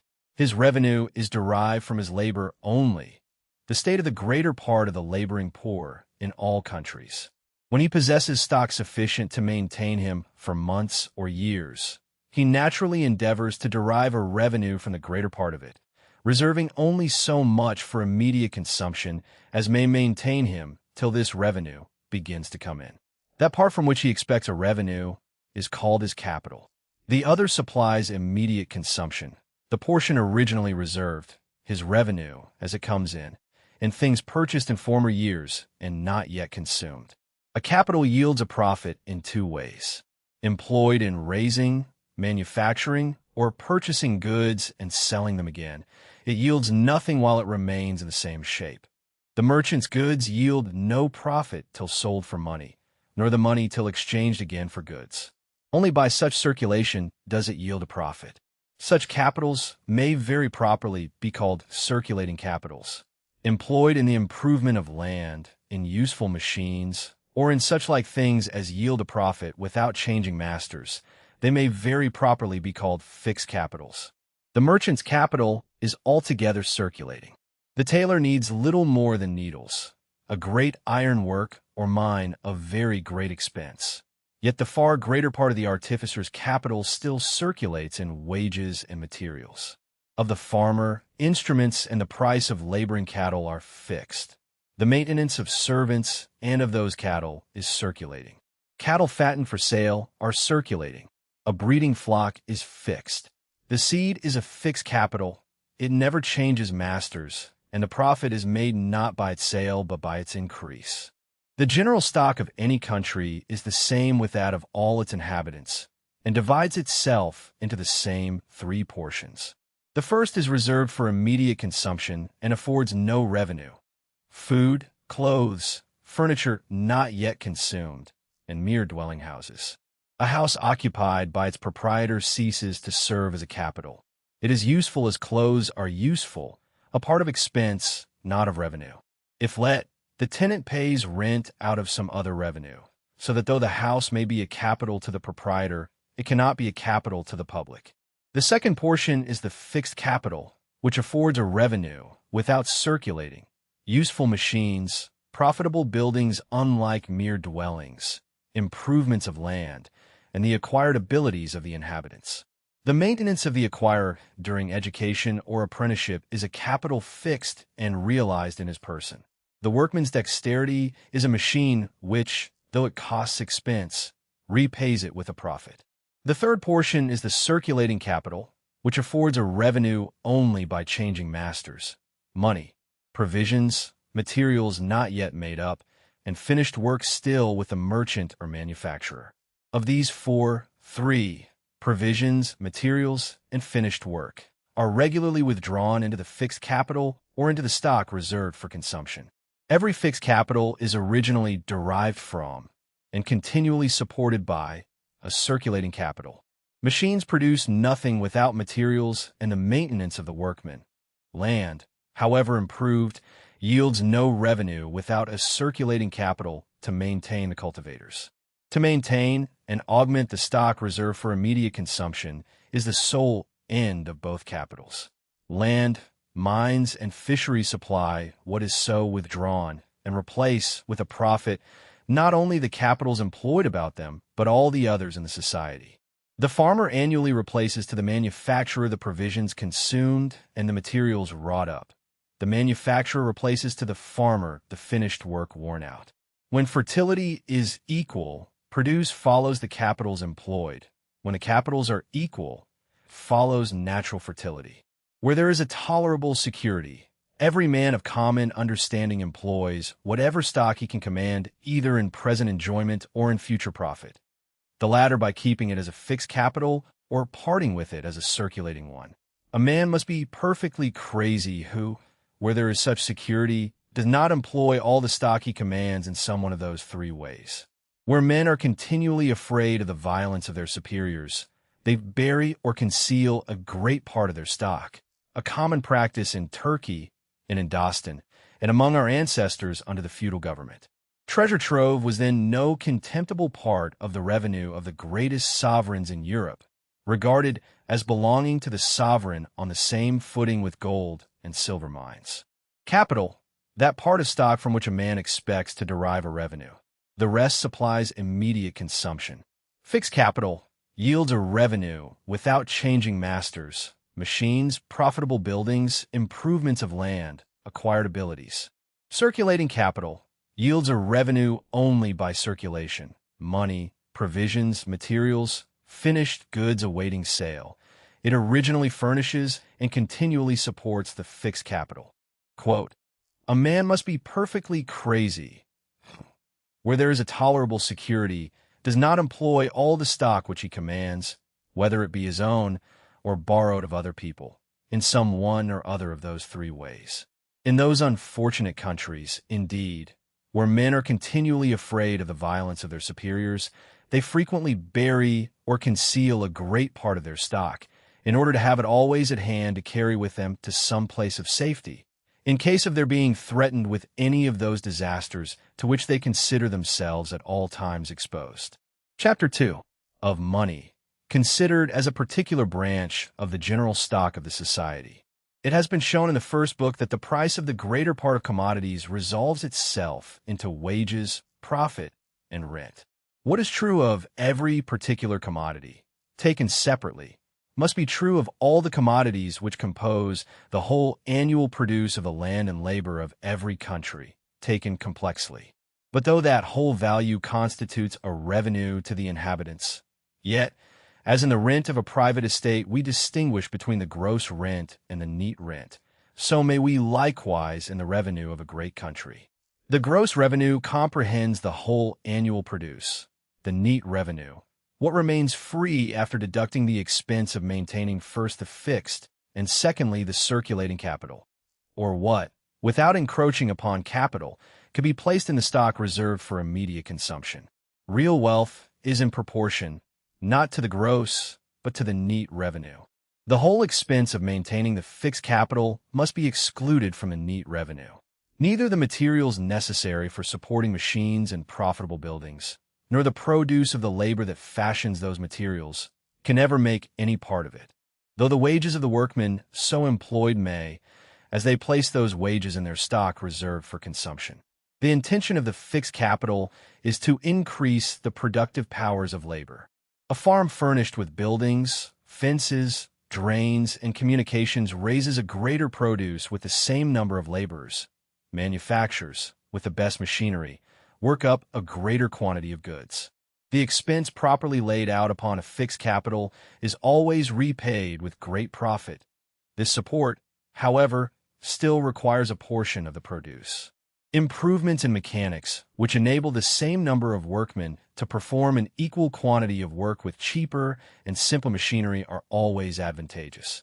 The undertaker who reduces the maintenance of his machinery from 1,000 a year to 500 will employ the other 500 in additional materials and additional workmen. The expense of maintaining the fixed capital may be compared to repairs upon a private estate. When it can be diminished without diminishing produce, the neat rent is necessarily augmented. Of the four parts of the circulating capital, money, provisions, materials, and finished work, the three last are regularly withdrawn into the fixed capital or into the stock reserved for consumption, and whatever of them is not employed in maintaining the former makes a part of the neat revenue. The circulating capital of a society differs in this respect from that of an individual. That of an individual is totally excluded from his neat revenue, which must consist altogether in his profits. The goods in a merchant's shop must not be placed in his own stock reserved for consumption, yet they may in that of other people, who replace their value to him, together with its profits, without diminishing either capital. Money, therefore, is the only part of the circulating capital of a society of which the maintenance can occasion any diminution in their neat revenue. The fixed capital, and that part of the circulating capital which consists in money, bear a very great resemblance to one another. As machines require an expense first to erect them, and afterwards to support them, deductions from the neat revenue though part of the gross. So the stock of money requires an expense first to collect it, and afterwards to support it. Gold and silver, and very curious labor, instead of augmenting the stock reserved for consumption, are employed in supporting that great but expensive instrument of commerce. The substitution of paper in the room of gold and silver replaces a very expensive instrument with one much less costly, and sometimes equally convenient, like taking down old machinery and adding the difference between its price and that of the new to the fund for which the undertaker furnishes materials and wages. A banker, by issuing promissory notes payable to the bearer on demand, and keeping in his coffers only such a proportion of gold and silver as experience shows sufficient for answering occasional demands, may perform with £20,000 all the functions which 100,000 could otherwise have performed. If many banks do the like, the whole circulation may be conducted with a fifth part only of the gold and silver otherwise requisite. Suppose the circulating money of a country 1,000,000 sterling, sufficient for the annual produce, and that banks issue notes to the extent of 1,000,000, reserving £200,000. There would remain £800,000 in gold and silver and 1,000,000 of notes, £1,800,000 together. The annual produce still requires only 1,000,000. The channel of circulation remains the same. Whatever is poured into it beyond this, some must overflow. £800,000, too valuable to lie idle, will be sent abroad. The paper cannot go abroad, at a distance from the banks which issue it, and from the country in which payment can be exacted by law. It will not be received in common payments. Gold and silver, therefore, to that amount will be sent abroad, and the home channel will remain filled with 1,000,000 of paper instead of 1,000,000 of those metals. The proprietors will not make a present of it to foreign nations. They will exchange it for foreign goods, either in the carrying trade, a new fund for a new trade, domestic business being now transacted by paper, or for home consumption. If they purchase wines and silks for idle people who produce nothing, the operation promotes prodigality. If they purchase materials, tools, and provisions to employ industrious people who reproduce, with a profit, the value of their annual consumption, it promotes industry. That the greater part must be employed in this second way seems almost unavoidable.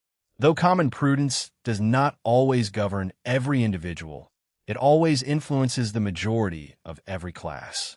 The revenue of idle people, considered as a class, cannot be increased by those operations of banking. Their demand for foreign goods being nearly the same as before, the greater part of the money forced abroad will be destined for the employment of industry, not for the maintenance of idleness. When we compute the quantity of industry which the circulating capital can employ, we must regard only provisions, materials, and finished work. Money, which serves only to circulate those three, must always be deducted. Three things are requisite to put industry into motion: materials to work upon, tools to work with, and the wages for the sake of which the work is done.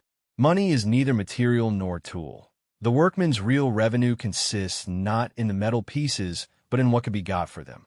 The quantity of industry which any capital can employ is equal to the number of workmen whom it can supply with materials, tools, and maintenance, not both to the money which purchases and to the things purchased, but to the latter more properly than to the former. When paper is substituted in the room of gold and silver, the quantity of materials, tools, and maintenance may be increased by the whole value of the metals which used to be employed in purchasing them. The whole value of the great wheel of circulation is added to the goods circulated by means of it. What proportion the circulating money bears to the annual produce, it is perhaps impossible to determine: a fifth, a tenth, a 20th, a 30th, according to different authors. But how small soever that proportion, as but a part of that produce is destined for the maintenance of industry, the circulating money must bear a very considerable proportion to that part. When paper reduces the metals necessary for circulation to perhaps a fifth, if the greater part of the other four-fifths be added to the funds destined for industry, it must make a very considerable addition to the annual produce. An operation of this kind has, within these 5 and 20 or 30 years, been performed in Scotland by the erection of new banking companies in almost every considerable town, and even in some country villages. The business of the country is almost entirely carried on by their paper.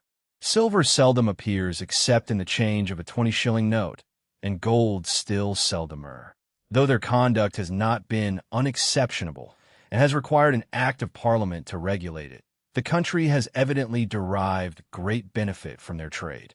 It has been asserted that the trade of Glasgow doubled in about 15 years after the first banks there, and that the trade of Scotland has more than quadrupled since the Bank of Scotland, 1695, and the Royal Bank, 1727.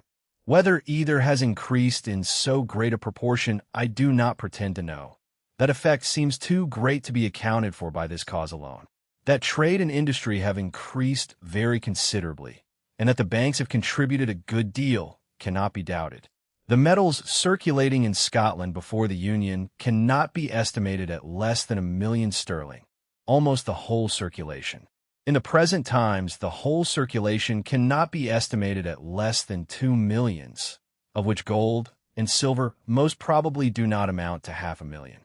The metals have suffered so great a diminution, and yet the annual produce has evidently been augmented. It is chiefly by discounting bills of exchange, advancing money upon them before they are due, and deducting the legal interest, that banks issue their notes. The banker who advances his own notes discounts to a greater amount by the whole value of those notes which remain in circulation. The commerce of Scotland, still more inconsiderable when the two first companies were established, would have afforded them little trade had they confined themselves to bills. They invented cash accounts, credit to a certain sum, upon two sureties of undoubted credit and good landed estate. Such credits are common everywhere, but the easy terms upon which the Scotch companies accept of repayment, piecemeal by 20 and 30 pounds at a time, interest discounted from the day each small sum is paid in, are, so far as I know, peculiar to them, and have perhaps been the principal cause both of their great trade and of the benefit to the country. Merchants keep such accounts, and are interested to receive the notes in all payments. The notes pass from merchant to manufacturer, from manufacturer to farmer, from farmer to landlord, from landlord back to merchant, and from merchant back to the bank to balance the cash account. Thus almost the whole money business of the country is transacted by means of them. By those accounts, every merchant can, without imprudence, carry on a greater trade.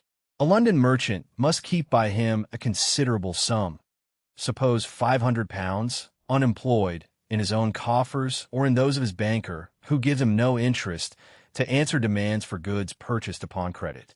If he turns his stock once a year, he sells £500 worth less than he might.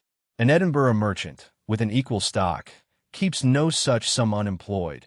When demands come, he satisfies them from his cash account, and gradually replaces what he borrowed from the occasional sales of his goods. He can have at all times a larger quantity of goods in his warehouse, make a greater profit, and give constant employment to a greater number of industrious people.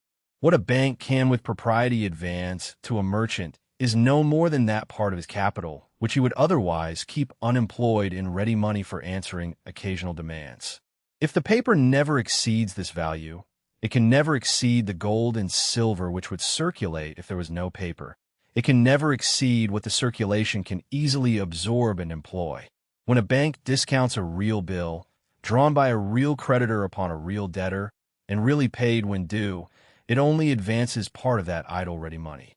Its coffers resemble a water pond from which a stream continually runs out and another, fully equal, continually runs in, so that without further care, the pond keeps always equally, or very near equally, full.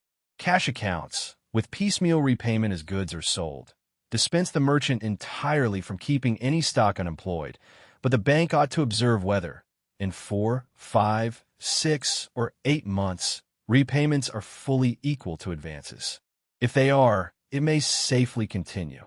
If they fall much short, The stream out is larger than the stream in, and unless the coffers are replenished by some great and continual effort of expense, they must soon be exhausted. The Scotch companies were for a long time careful to require frequent and regular operations, and would not deal with any person, whatever his fortune, who did not make them. Besides saving the expense of replenishing, they gained two advantages. First, they could judge from their own books whether their debtors were thriving or declining, a company that lends to 500 people having no other regular information. Secondly, they secured themselves from issuing more paper than the circulation could absorb. Equal repayments within moderate periods showed that the paper had not exceeded the gold and silver the customer would otherwise have kept idle. This second advantage was not, perhaps, so well understood by all the companies as the first. When traders have been dispensed from keeping idle ready money, they can reasonably expect no farther assistance from banks. A bank cannot, consistently with its own interest, advance the whole, or even the greater part, of a trader's circulating capital. The whole of the returns is too distant from the whole of the outgoings for repayments to equal advances within periods that suit a bank. Still less can it advance any considerable part of his fixed capital. The forge and smelting houses of an iron work, the shafts and engines of a mine, the clearing and farmhouses of an improver of land, whose returns seldom come till after many years. Traders may borrow a considerable part of their projects, but their own capital ought to ensure that of their creditors. Money not to be repaid for several years ought to be borrowed upon bond or mortgage from private people who live upon the interest, not from a bank. A bank which lends without stamped paper or attorney's fees and accepts easy repayment would be a very convenient creditor to such undertakers. They would surely be most inconvenient debtors to such a bank. It is now more than 25 years since Scotch paper was fully equal, or rather somewhat more than fully equal, to what the circulation could absorb. The companies had given all the assistance banks can, consistently with their own interest, give. They had even overtraded a little and brought upon themselves that diminution of profit which in this business never fails to attend the smallest degree of overtrading. The traders wished still more. The banks, they seem to have thought, could extend credits to whatever sum might be wanted at the expense of a few reams of paper. They complained of the contracted views and dastardly spirit of the directors, who did not extend credits in proportion to the extension of the trade of the country, meaning the extension of their own projects beyond their own capital and what they could borrow upon bond or mortgage. Upon the banks refusing, some had recourse to drawing and redrawing, the shift of unfortunate traders upon the brink of bankruptcy. The practice had been long known in England, and during the late war, when high profits tempted overtrading, was carried to a great extent. From England it was brought into Scotland, and there, in proportion to a very limited commerce, carried much further. Bills of exchange, from the customs of merchants adopted into the laws of Europe, have such privileges that money is more readily advanced upon them than upon any other obligation, especially when payable in 2 or 3 months. If the acceptor does not pay upon presentment, he is a bankrupt. The bill returns upon the drawer.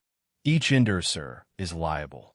Though all may be of doubtful credit, the shortness of the date gives some security. The house is crazy, says a weary traveler, and will not stand very long. But it is a chance if it falls tonight, and I will venture, therefore, to sleep in it tonight. A in Edinburgh draws upon B in London, payable 2 months after date. B owes nothing to A, but accepts upon condition that, before payment, he shall redraw upon A for the same sum, with interest and commission, another 2 months' bill. Before the first term, B redraws. Before the second, A draws again, and so on, sometimes for years, the bill always returning upon A with accumulated interest and commission. Interest was 5%, commission never less than 0.5% on each draft, repeated more than 6 times in the year. The money cost something more than 8%, and sometimes much more when compound interest was paid upon former bills. This was called raising money by circulation. Where ordinary profits run between 6 and 10%, it must have been a very fortunate speculation that could repay so enormous an expense and afford a surplus besides. Many vast projects were carried on for years upon no other fund. The projectors had in their golden dreams the most distinct vision of this great profit. Upon their awakening, they very seldom, I believe, had the good fortune to find it. A new bank, set up to relieve those projectors and to supplant the Edinburgh banks whose backwardness in discounting had given offense, enabled them to carry on about 2 years longer and only to get so much deeper into debt. When ruin came, it fell the heavier upon them and their creditors. The operations of this bank aggravated in the long run the distress it meant to relieve, and would have been better had the greater part of them been obliged to stop 2 years sooner. The temporary relief, however, was a real and permanent relief to the other Scotch banks. The dealers in circulating bills, whom they had become backward in discounting, had recourse to the new bank, where they were received with open arms, and the old banks got out of that fatal circle without considerable loss or discredit. In the long run, this bank increased the real distress of the country, which it meant to relieve, and effectually relieved those rivals whom it meant to supplant. Coffers so ill-filled, emptying so fast, could be replenished only by drawing on London and paying by other drafts with accumulated interest and commission. A pond with a stream running out and none running in, kept full by buckets from a well some miles distant. Even had it been profitable to the bank, the country could have derived no benefit. It could not have augmented the quantity of money to be lent. It could only have erected a general loan office, lending to chimerical projectors rather than to the sober debtors of private persons. That the industry of Scotland languished for want of money was the opinion of the famous Mr. Law. He proposed a bank which might issue paper to the amount of the whole value of all the lands in the country. The Parliament of Scotland did not adopt it. It was afterwards adopted, with some variations, by the Duke of Orleans, Regent of France. The idea of multiplying paper to almost any extent was the real foundation of the Mississippi scheme, the most extravagant project, both of banking and stock jobbing, that perhaps the world ever saw. Law's own discourse concerning money and trade, published in Scotland when he first proposed his project, still continues to make an impression, and has perhaps in part contributed to that excess of banking lately complained of in Scotland and elsewhere. The Bank of England is the greatest bank of circulation in Europe, incorporated by charter dated the 27th of July, 1694. It advanced to government £1,200,000 for an annuity of £100,000, 8% interest, and £4,000 for management. The credit of the new government, established by the Revolution, must have been very low to borrow at so high a rate. Successive engraftments, cancelled exchequer bills, and the purchase of South Sea stock raised both the sum advanced to the public and the bank's own capital, until the former began to exceed the latter. The bank began to have an undivided capital over and above its divided one. In 1746, it had advanced £11,686,800, and its divided capital was £10,780,000. Those two sums have continued the same ever since. Interest on the public advance has been reduced from 8 to 3%. The dividend for some years past has been 5.5%. The stability of the Bank of England is equal to that of the British government. All that it has advanced to the public must be lost before its creditors can sustain any loss. No other banking company in England can be established by Act of Parliament, or consist of more than 6 members. It acts not only as an ordinary bank, but as a great engine of state. It pays the greater part of the public annuities, circulates exchequer bills, and advances the land and malt taxes before they are paid up. In these operations, its duty to the public may sometimes have obliged it, without any fault of its directors, to overstock the circulation with paper. It discounts merchants' bills, and has supported the credit of principal houses of England, Hamburg, and Holland. In 1763, it is said about £1,600,000 in 1 week, a great part in bullion. Upon other occasions, this great company has been reduced to the necessity of paying in sixpences. It is not by augmenting the capital of the country, but by rendering a greater part of that capital active and productive than would otherwise be so, that the most judicious operations of banking can increase industry. The ready money a dealer keeps unemployed for occasional demands is dead stock, Banking converts it into materials, tools, and provisions. The gold and silver which circulates is, in the same manner, all dead stock. Paper converts a great part of it into productive stock, a wagon way through the air, converting highways into pastures and cornfields. Commerce and industry, however, cannot be altogether so secure when suspended upon the Daedalian wings of paper money as when they travel upon the solid ground of gold and silver. An unsuccessful war in which the enemy got possession of the capital and of the treasure that supported the paper would occasion much greater confusion where the whole circulation was paper than where the greater part was metal. Taxes having been paid in paper, the prince would not have wherewithal to pay his troops or furnish his magazines. A prince anxious to defend his dominions ought to guard not only against that excessive multiplication of paper which ruins the banks that issue it, but even against that which enables them to fill the greater part of the circulation with it. The circulation of every country is divided into two branches, that of the dealers with one another, and that between the dealers and the consumers. The value circulated between dealers never can exceed that between dealers and consumers. Whatever the dealers buy is ultimately destined to be sold to the consumers. Wholesale transactions require generally a pretty large sum. Retail, frequently a shilling or even a halfpenny. Small sums circulate much faster than large ones. A shilling changes masters more frequently than a guinea. Though the annual purchases of all the consumers are at least equal in value to those of all the dealers, they can generally be transacted with much less money. Where the smallest notes are for 10 or 20 pounds, paper seldom extends itself much beyond the circulation of the dealers. Where notes are issued for 20 shillings, as in Scotland, or for 5 shillings and even sixpences, as in Yorkshire, it necessarily extends itself to a great part of the circulation between dealers and consumers. It were better, perhaps, that no bank notes were issued in any part of the kingdom for a smaller sum than 5 pounds. Where very small notes are allowed, many mean people are both enabled and encouraged to become bankers. The frequent bankruptcies of such beggarly bankers may occasion a very considerable inconveniency, and sometimes a great calamity, to many poor people who had received their notes in payment. In Scotland, the optional clause, by which the bank reserved the option of delaying payment for 6 months with interest, together with notes of 10 and 5 shillings, occasioned a real inconvenience. At Dumfries, not 30 miles from Carlisle, bills were paid in Scotch notes, and the uncertainty of getting them exchanged for coin had degraded them 4%. At Carlisle, bills were paid in gold and silver. The act which suppressed 10 and 5 shilling notes suppressed the optional clause likewise and restored the exchange to its natural rate.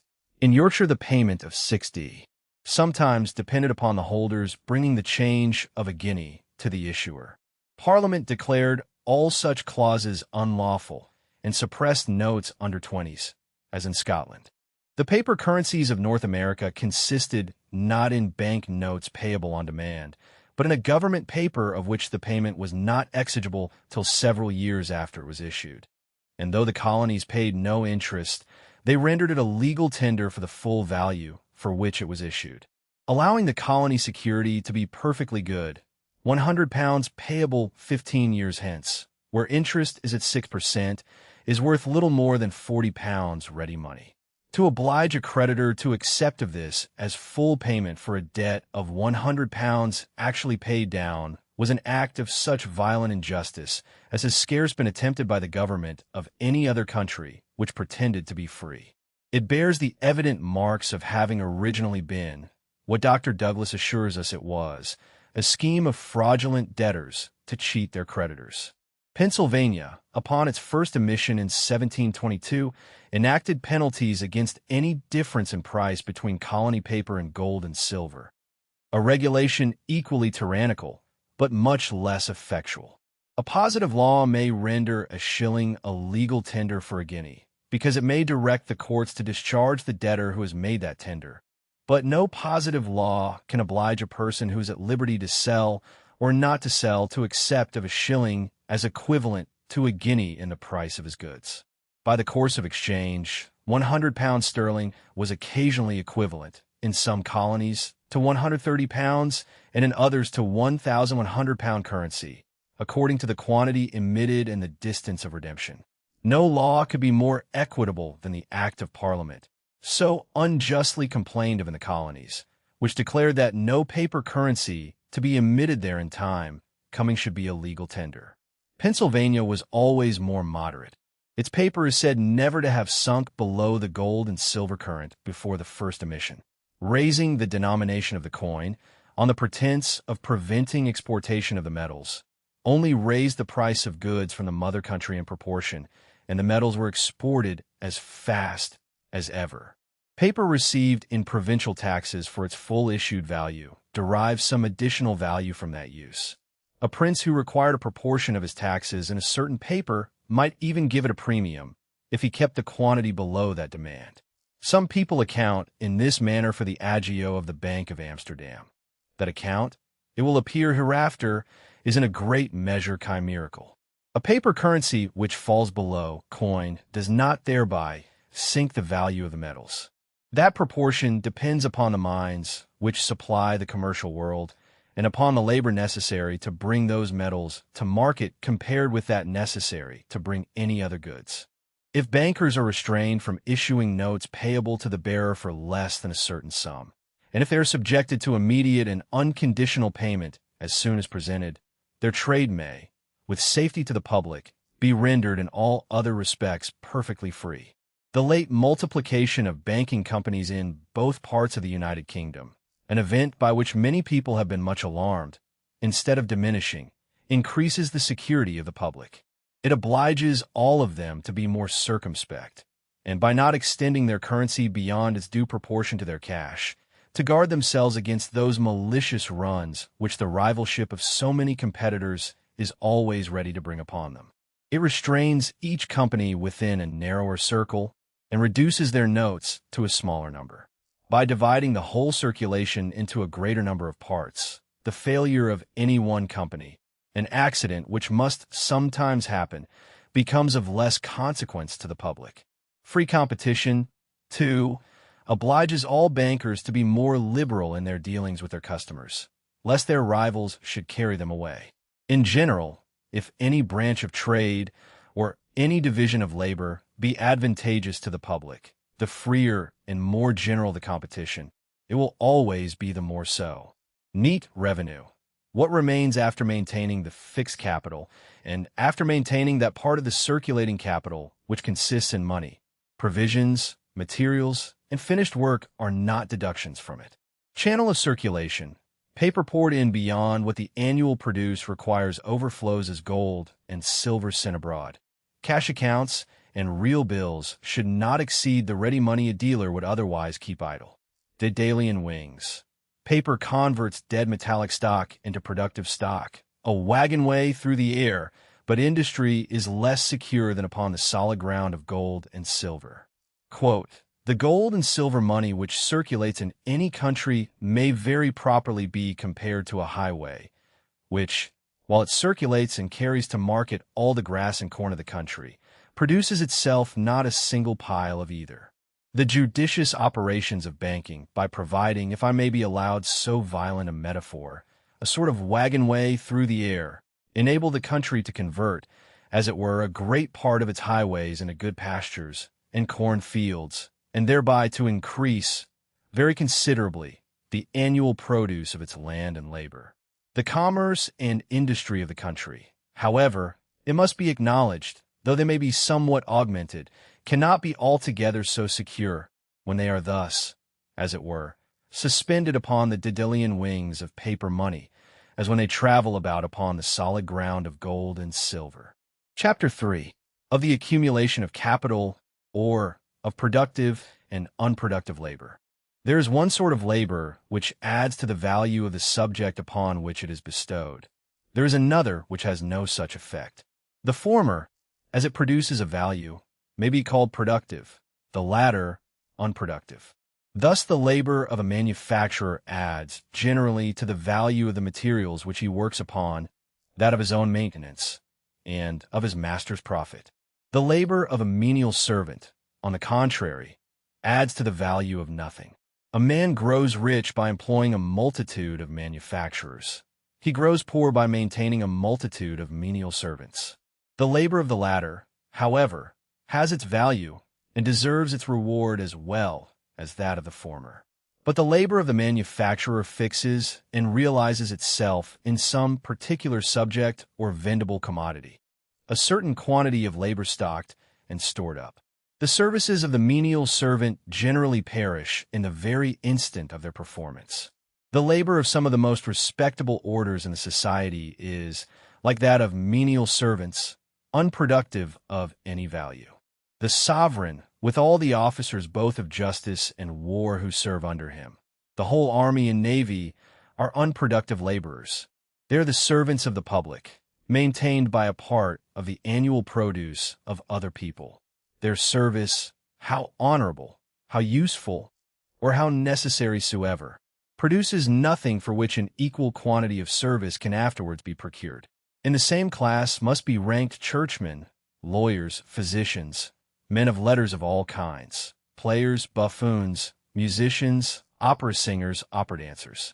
Like the declamation of the actor, the harangue of the orator, or the tune of the musician, the work of all of them perishes in the very instant of its production. Both productive and unproductive laborers, and those who do not labor at all, are all equally maintained by the annual produce, according as a smaller or greater proportion of it is employed in maintaining unproductive hands. The more or the less will remain for the productive, and the next year's produce will be greater or smaller accordingly. Though the whole annual produce is ultimately destined for consumption, yet when it first comes from the ground or from the hands of the productive laborers, it naturally divides itself into two parts. One of them, and frequently the largest, is destined for replacing a capital, the other for constituting a revenue, either as profit of stock or as rent of land. That part which replaces a capital never is immediately employed to maintain any but productive hands. That destined for revenue may maintain indifferently either productive or unproductive hands. Whenever a man employs any part of his stock in maintaining unproductive hands, that part is from that moment withdrawn from his capital. Unproductive laborers are all maintained by revenue, rent, profit, or that spare part of wages which a workman may spend on a menial servant, a play, or taxes. The rent of land and the profits of stock are everywhere the principal sources from which unproductive hands derive their subsistence. The expense of a great lord feeds generally more idle than industrious people. The rich merchant, though with his capital he maintains industrious people only, yet by his expense he feeds commonly the very same sort as the great lord. The proportion between productive and unproductive hands depends, therefore, upon the proportion between capital and revenue.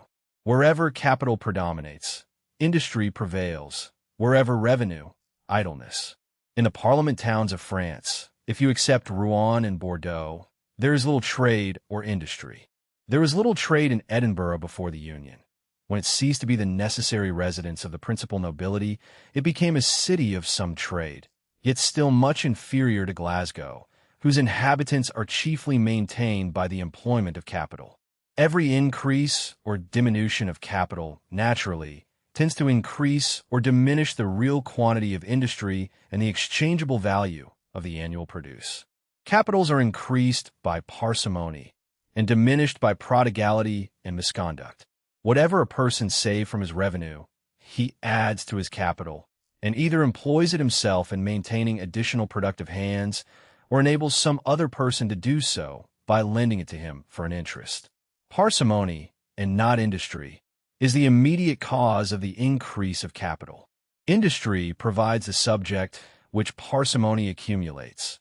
But whatever industry might acquire, if parsimony did not save and store up, the capital would never be the greater. What is annually saved is as regularly consumed as what is annually spent, and nearly in the same time too.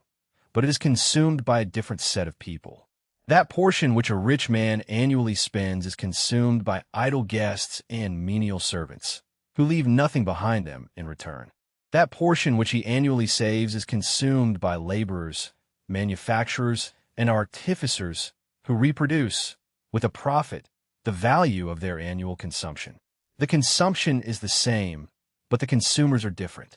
By what a frugal man annually saves, he not only affords maintenance to an additional number of productive hands for that of the ensuing year, but, like the founder of a public workhouse, he establishes, as it were, a perpetual fund for the maintenance of an equal number in all times to come. The prodigal, by not confining his expense within his income, encroaches upon his capital. He pays the wages of idleness with those funds which the frugality of his forefathers had consecrated to the maintenance of industry. The exportation of gold and silver is not the cause but the effect of declension. Their increase is the effect, not the cause, of public prosperity. Whatever we imagine real wealth to consist in, the annual produce, as plain reason seems to dictate, or the precious metals, as vulgar prejudices suppose. Every prodigal appears to be a public enemy, and every frugal man a public benefactor. The effects of misconduct are often the same as those of prodigality. Every injudicious and unsuccessful project, though the capital is consumed by productive hands only, fails to reproduce the full value of their consumption.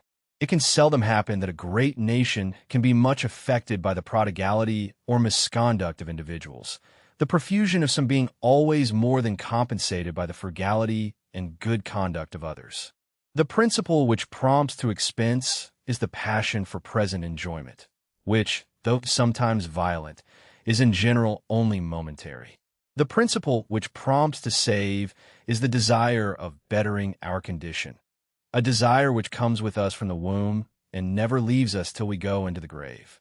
In the greater part of men, taking the whole course of their life at an average, the principle of frugality seems not only to predominate, but to predominate very greatly. After all our complaints of bankruptcies, the unhappy men who fall into this misfortune make but a very small part of those engaged in trade. Not much more, perhaps, than 1 in 1,000. Great nations are never impoverished by private, though they sometimes are by public prodigality and misconduct. The whole, or almost the whole, public revenue is, in most countries, employed in maintaining unproductive hands. A numerous court, a great ecclesiastical establishment, great fleets and armies, who in time of peace produce nothing, and in time of war acquire nothing which can compensate the expense of maintaining them, even while the war lasts. When multiplied to an unnecessary number, they may consume so great a share of the produce as not to leave a sufficiency for maintaining the productive laborers who should reproduce it next year. This frugality and good conduct of individuals, however, is upon most occasions sufficient to compensate not only private prodigality, but the public extravagance of government. The uniform, constant, and uninterrupted effort of every man to better his condition is frequently powerful enough to maintain the natural progress of things towards improvement, in spite both of the extravagance of government and of the greatest errors of administration. Like the unknown principle of animal life, it frequently restores health and vigor to the constitution, in spite not only of the disease, but of the absurd prescriptions of the doctor. The annual produce can be increased in its value by no other means, but by increasing either the number of its productive laborers or the productive powers of those already employed. And both require additional capital, whether for better machines or a more proper division of employment.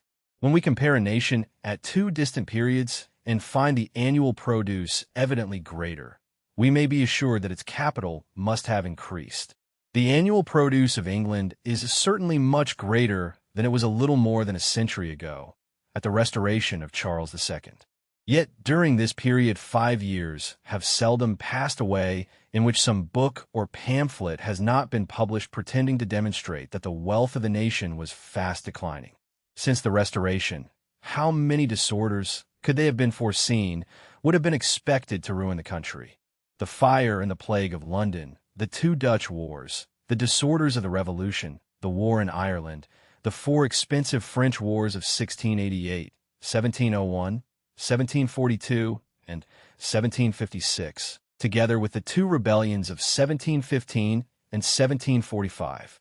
In the course of the 4 French wars, the nation has contracted more than £145 million of debt, over and above all the other extraordinary annual expense.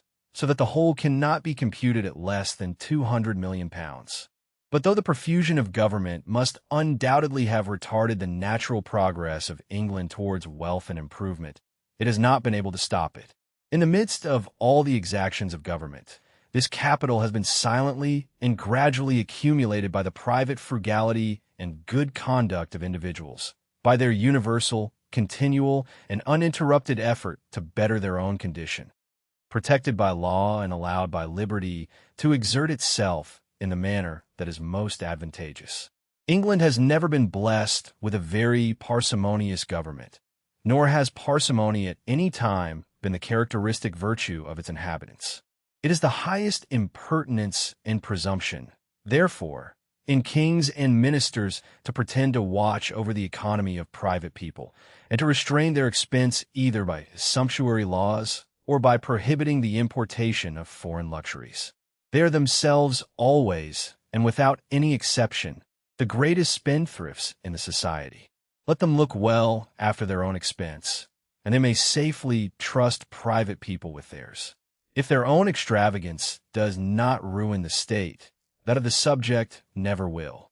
As frugality increases and prodigality diminishes the public capital, so the conduct of those whose expense just equals their revenue neither increases nor diminishes it.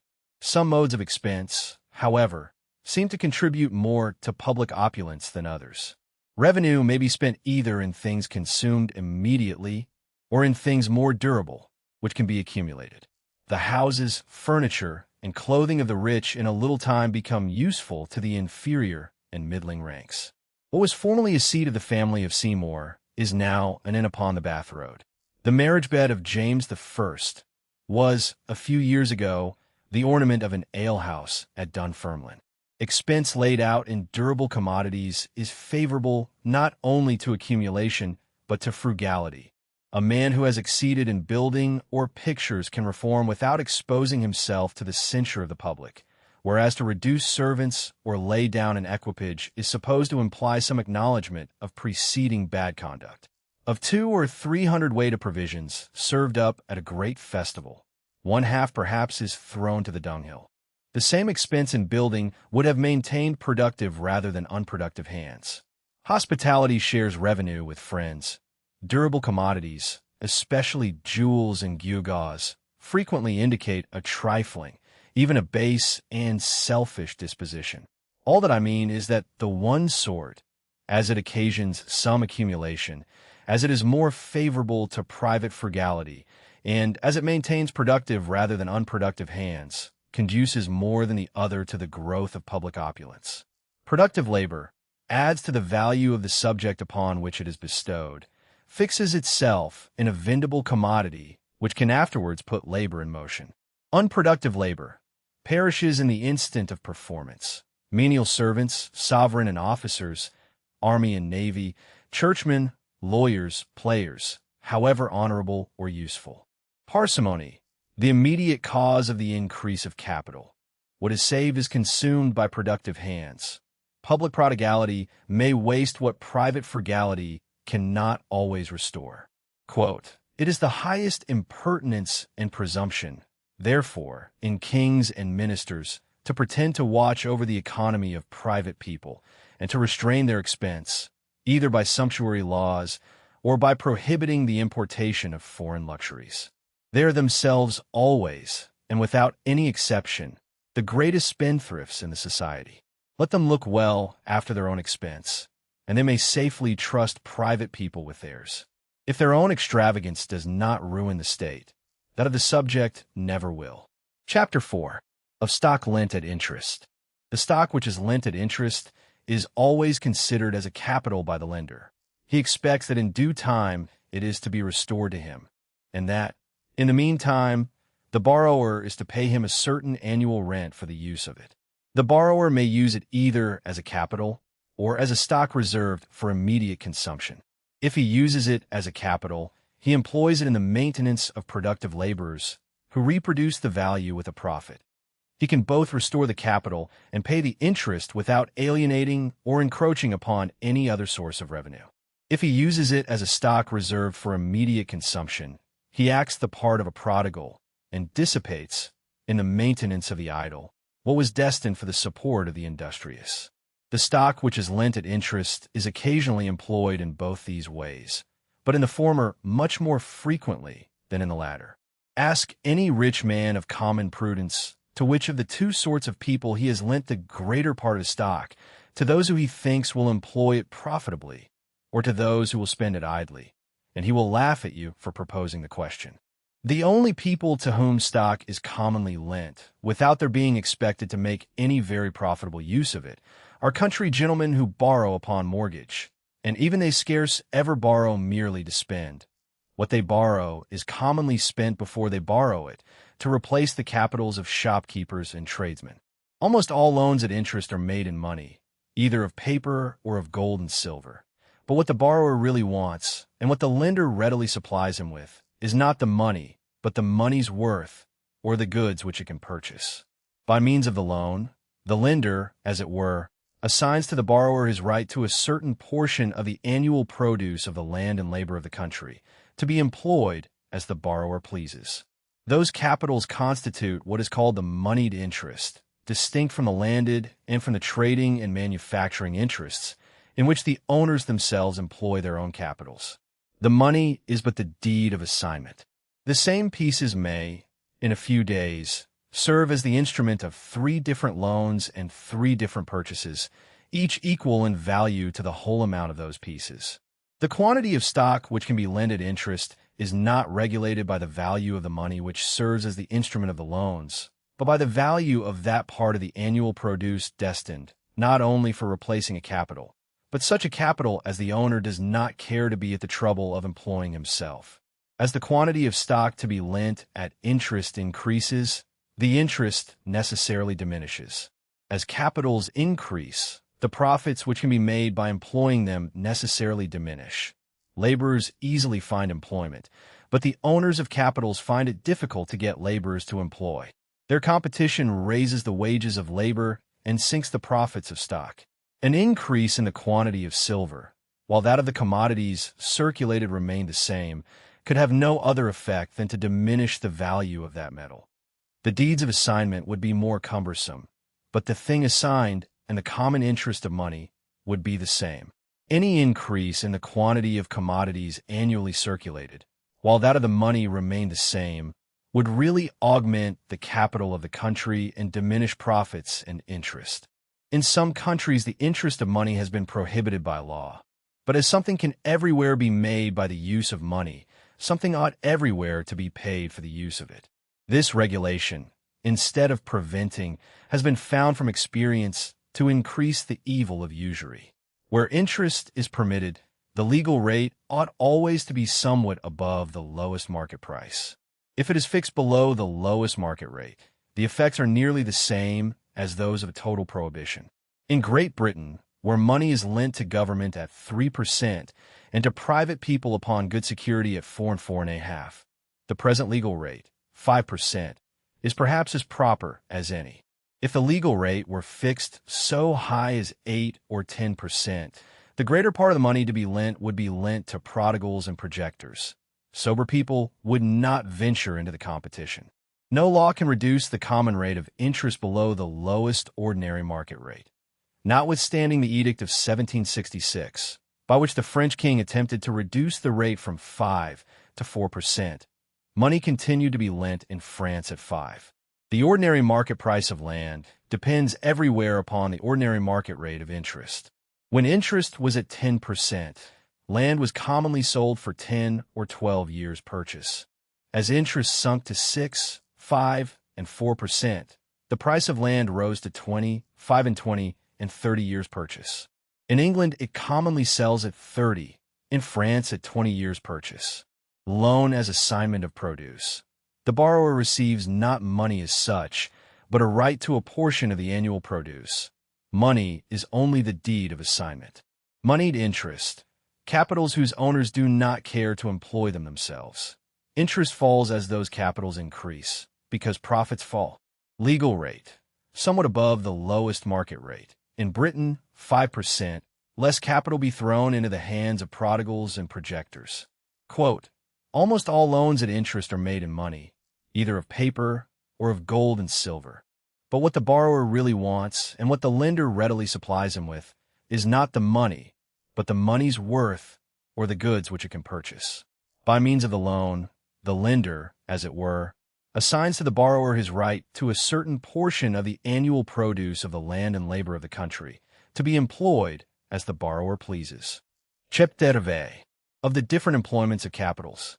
Though all capitals are destined for the maintenance of productive labor only, yet the quantity of that labor which equal capitals are capable of putting into motion varies extremely according to the diversity of their employment, as does likewise the value which that employment adds to the annual produce. A capital may be employed in 4 different ways.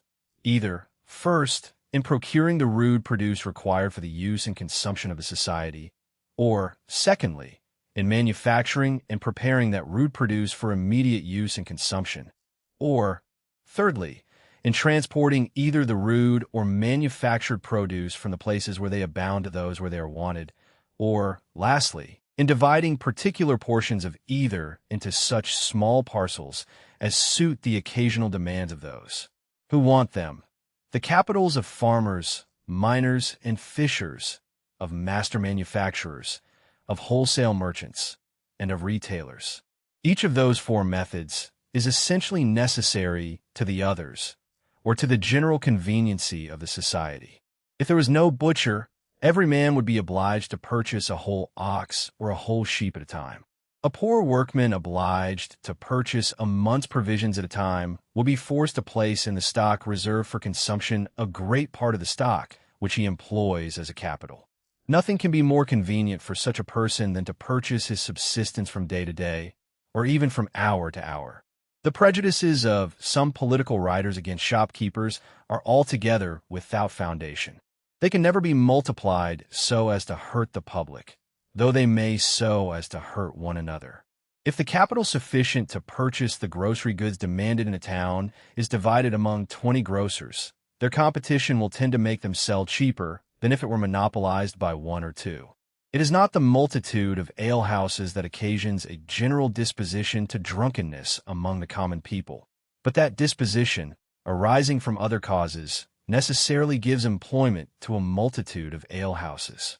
Equal capitals employed in each of those 4 ways will immediately put into motion very different quantities of productive labor. The capital of the retailer replaces that of the merchant of whom he purchases. The retailer himself is the only productive labor whom it immediately employs. The capital of the wholesale merchant replaces the capitals of the farmers and manufacturers of whom he purchases. It employs, too, the sailors and carriers who transport his goods. Part of the capital of the master manufacturer is fixed in instruments. Part purchases materials, but a great part is distributed among the workmen whom he employs. It puts immediately into motion, therefore, a much greater quantity of productive labor than an equal capital in the hands of any wholesale merchant. No equal capital puts into motion a greater quantity of productive labor than that of the farmer. Not only his laboring servants, but his laboring cattle are productive laborers. In agriculture, too, nature labors along with man, and though her labor costs no expense, its produce has its value as well as that of the most expensive workman. Over and above the capital of the farmer and all its profits, they regularly occasion the reproduction of the rent of the landlord. In manufactures, nature does nothing, man does all. Of all the ways in which a capital can be employed, agriculture is by far the most advantageous to society. The capitals employed in agriculture and in the retail trade must always reside within the society. The capital of a wholesale merchant seems to have no fixed residence, but may wander from place to place according as it can buy cheap or sell dear. Whether the merchant whose capital exports the surplus produce be a native or a foreigner is of very little importance. It is of more consequence that the capital of the manufacturer should reside within the country. A particular country, like a particular person, may not have capital sufficient both to cultivate all its lands, to manufacture their whole rude produce, and to transport the surplus to distant markets. The wool of the southern counties of Scotland is, a great part of it, manufactured in Yorkshire for want of the capital to manufacture at home. When capital is not sufficient for all three purposes, in proportion as a greater share of it is employed in agriculture, the greater will be the quantity of productive labor put into motion within the country. After agriculture, manufactures, exportation has the least effect of the three. To attempt prematurely, with an insufficient capital, to do all the three is not the shortest way for a society to acquire a sufficient one. It has been the principal cause of the rapid progress of our American colonies towards wealth and greatness, that almost their whole capitals have hitherto been employed in agriculture. Were the Americans, by combination or violence, to stop the importation of European manufactures, they would retard, instead of accelerating, the further increase of their annual produce. China, ancient Egypt, and ancient Indostan, the wealthiest countries according to all accounts that ever were in the world, are renowned for agriculture and manufactures, not for foreign trade. All wholesale trade may be reduced to three sorts: the home trade, the foreign trade of consumption, and the carrying trade. The capital which sends Scotch manufactures to London and brings back English corn and manufactures to Edinburgh necessarily replaces two British capitals. The capital which sends British goods to Portugal and brings back Portuguese goods to Great Britain replaces only one British capital. The other is a Portuguese one. Though the returns of the foreign trade of consumption should be as quick as those of the home trade, the capital employed in it will give but one half of the encouragement to the productive labor of the country. But those returns are very seldom so quick. The home trade generally comes in before the end of the year, and sometimes 3 or 4 times in the year. The foreign trade of consumption seldom before the end of the year, and sometimes not till after 2 or 3 years. A capital employed in the home trade will sometimes make 12 operations before a capital employed in the foreign trade of consumption has made one. If the capitals are equal, therefore, the one will give 24 times more encouragement to the industry of the country than the other. A roundabout foreign trade makes the final returns still more distant. Gold and silver have all the advantages of any other equally roundabout trade, and even one advantage: their freight is much less. The carrying trade is employed in transacting the commerce of foreign countries, or in carrying the surplus produce of one to another. The capital of the merchant who carries goods from one foreign country to another replaces no capital belonging to the country in which he resides, and puts in motion no productive labor there except that of his own clerks and sailors. The coal trade from Newcastle to London employs more shipping than all the carrying trade of England, though the ports are at no great distance. The great object of the political economy of every country is to increase the riches and power of that country. It ought, therefore, to give no preference to the foreign trade of consumption above the home trade, nor to the carrying trade above either of the other two. It ought neither to force nor to allure into those channels a greater share of the capital than what would naturally flow into them of its own accord. Each of those branches, however, is necessary when the course of things naturally introduces it. About 96,000 hogsheads of tobacco are annually purchased in Virginia and Maryland with a part of the surplus produce of British industry, but the demand of Great Britain does not require, perhaps, more than 14,000. If the remaining 82,000 could not be sent abroad, the importation of them must cease, and with it the productive labor of those who prepare the goods with which they are purchased. When capital cannot be all employed in supplying the consumption of the particular country, the surplus naturally disgorges itself into the carrying trade. The carrying trade is the natural effect and symptom of great national wealth, but does not seem to be the natural cause of it. Holland, in proportion to the extent of the land and the number of its inhabitants, by far the richest country in Europe, has accordingly the greatest share of the carrying trade of Europe. What commonly passes for the carrying trade of England will frequently, perhaps, be found to be no more than a roundabout foreign trade of consumption, of which the final returns are generally consumed in Great Britain. The consideration of his own private profit is the sole motive which determines the owner of any capital to employ it either in agriculture, in manufactures, or in some particular branch of the wholesale or retail trade. The different quantities of productive labor which it may put into motion never enter into his thoughts. The profits of agriculture, however, seem to have no superiority over those of other employments in any part of Europe. We see, every day, the most splendid fortunes acquired in the course of a single life by trade and manufactures, frequently from a very small capital, sometimes from no capital. A single instance of such a fortune, acquired by agriculture in the same time and from such a capital, has not, perhaps, occurred in Europe during the course of the present century. What circumstances in the policy of Europe have given the trades which are carried on in towns so great an advantage over that which is carried on in the country, that private persons frequently find it more for their advantage to employ their capitals in the most distant carrying trades of Asia and America than in the improvement of the most fertile fields in their own neighborhood. I shall endeavor to explain at full length in the two following books. 4 employments: agriculture, manufactures, wholesale trade, retail trade, each necessary to the others. Grocers and alehouses cannot be multiplied so as to hurt the public. Ranking by productive effect: agriculture, nature laboring along with man, puts most productive labor in motion. Then manufactures, then the home trade, then the foreign trade of consumption. Last, the carrying trade, the symptom, not the cause of great wealth. Private profit, the sole motive of the owner of capital. In Europe, it has not led him first to agriculture, because the policy of towns has given manufactures and distant trades the advantage. Quote, "The consideration of his own private profit is the sole motive which determines the owner of any capital to employ it either in agriculture, in manufactures, or in some particular branch of the wholesale or retail trade.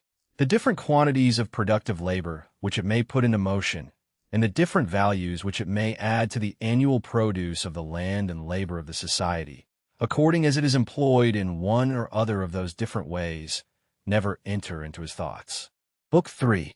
Of the different progress of opulence in different nations.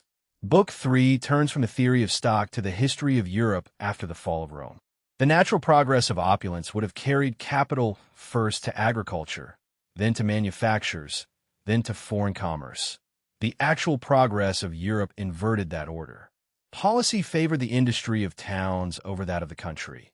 Yet commerce and manufactures, once established, contributed in turn to the improvement of the country, by markets, by mercantile improvement of land, and, most importantly, by introducing order, good government, and the liberty and security of individuals. Chapter 1.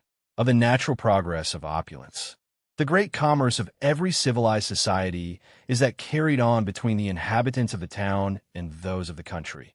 The exchange of rude for manufactured produce, immediately or by money. The town, in which there neither is nor can be any reproduction of substances, gains its whole wealth and subsistence from the country. Yet the gains of both are mutual and reciprocal. The country purchases manufactured goods with the produce of a much smaller quantity of labor than it must have employed to prepare them itself. The town is a market for surplus produce. Corn within a mile of the town sells at the same price as that from 20 miles. Neighboring cultivators gain, in the price of what they sell, the whole value of the distant carriage, and they save it in the price of what they buy. A town may, indeed, draw subsistence from very distant countries. This forms no exception from the general rule, though it has occasioned considerable variations in the progress of opulence.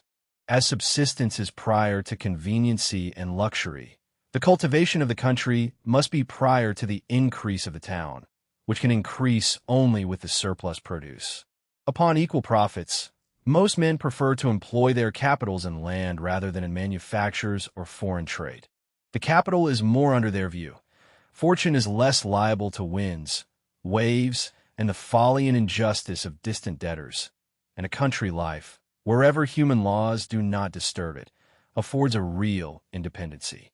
Without artificers, cultivation cannot go on but with great inconveniency. Smiths, carpenters, wheelwrights, masons, tanners, shoemakers, and tailors settle near one another and form a village. The butcher, brewer, and baker join them. The town is a continual fair. In our North American colonies, where uncultivated land is still to be had upon easy terms, an artificer who acquires spare stock becomes a planter rather than a manufacturer for distant sale, He feels that an artificer is the servant of his customers, but that a planter who cultivates his own land is a master, independent of all the world. Where such land cannot be had, surplus stock goes into manufactures for distant sale, and last of all into foreign commerce. That is the natural course. In all the modern states of Europe, it has been in many respects inverted.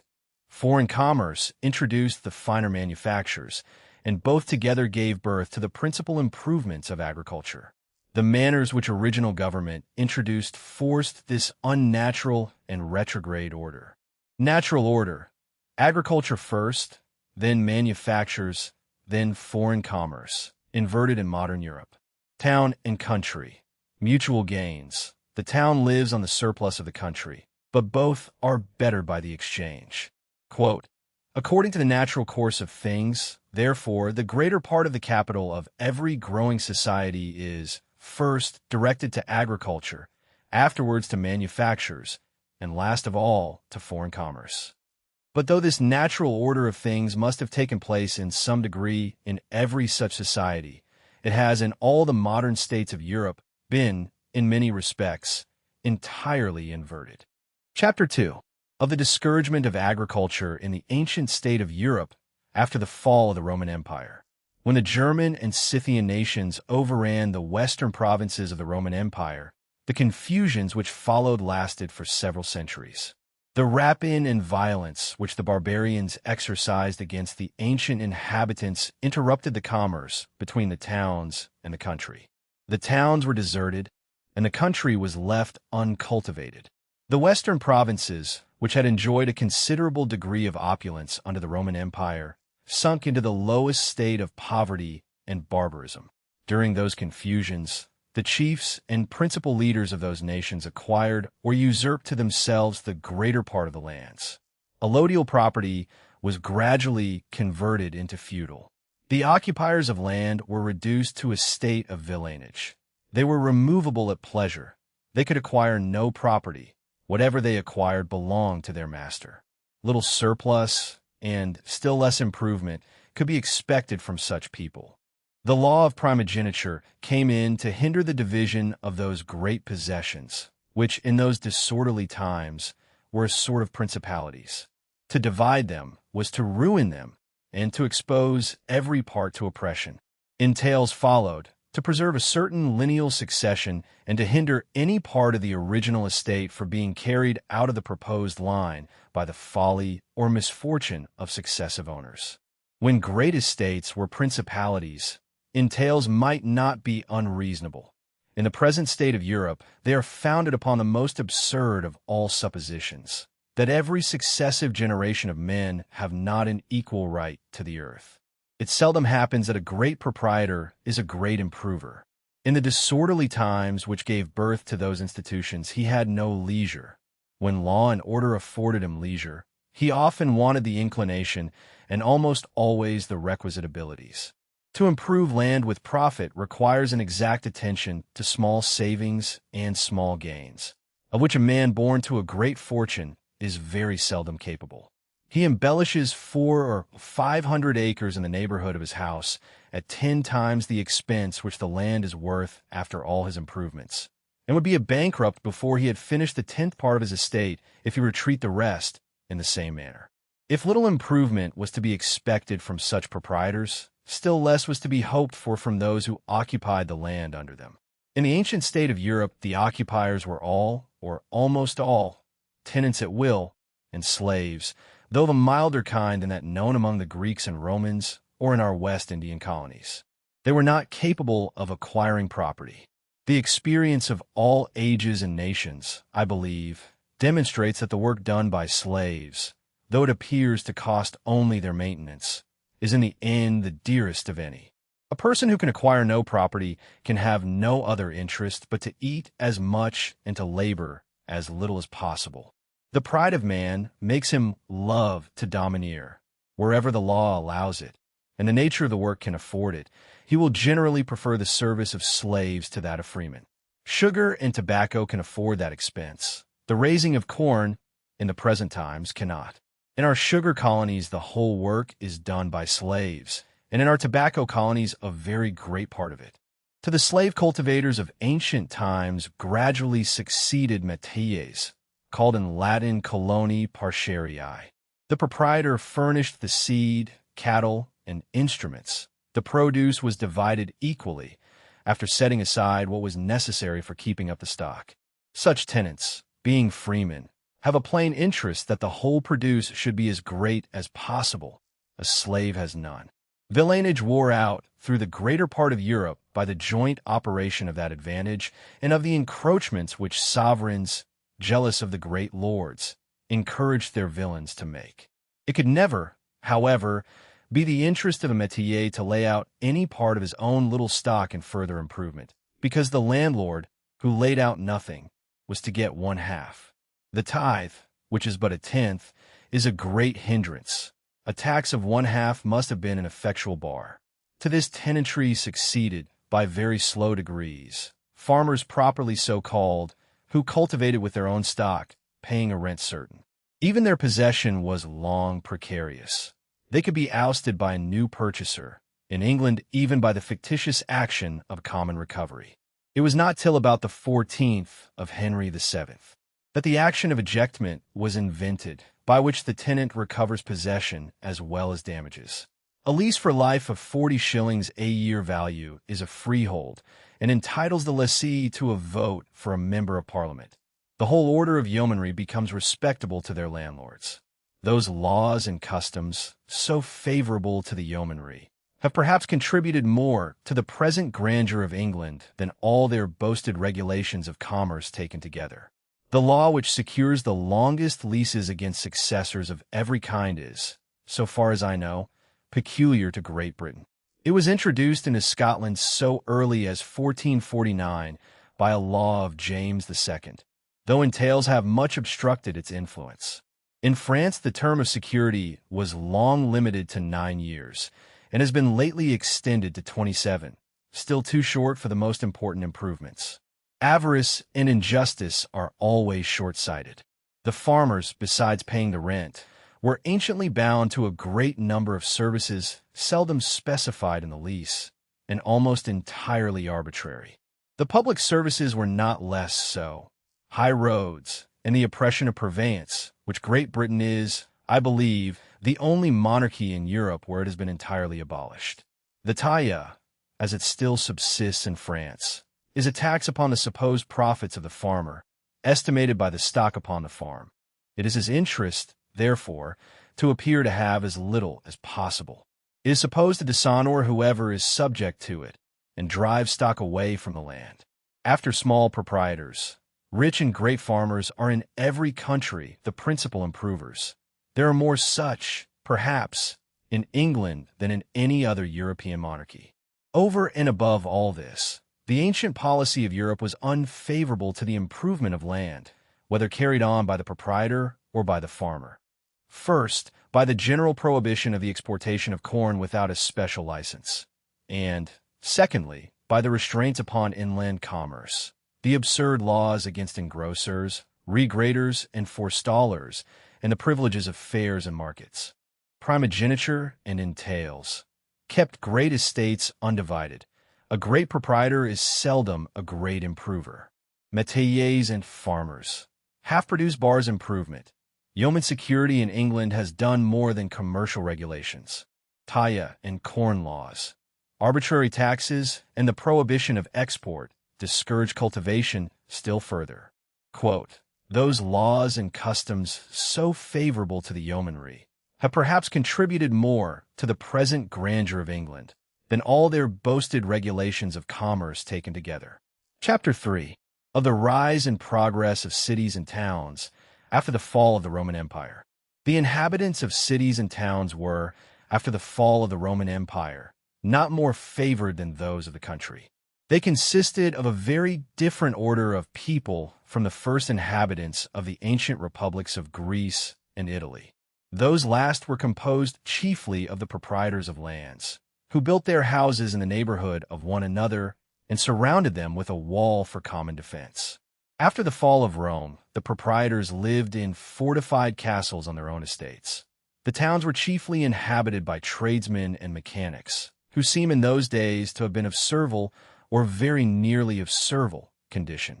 The privileges granted by ancient charters, that they might give away their own daughters in marriage without the consent of their lord, that upon their death their own children and not their lord should succeed to their goods, that they might dispose of their own effects by will, sufficiently show what they were before those grants.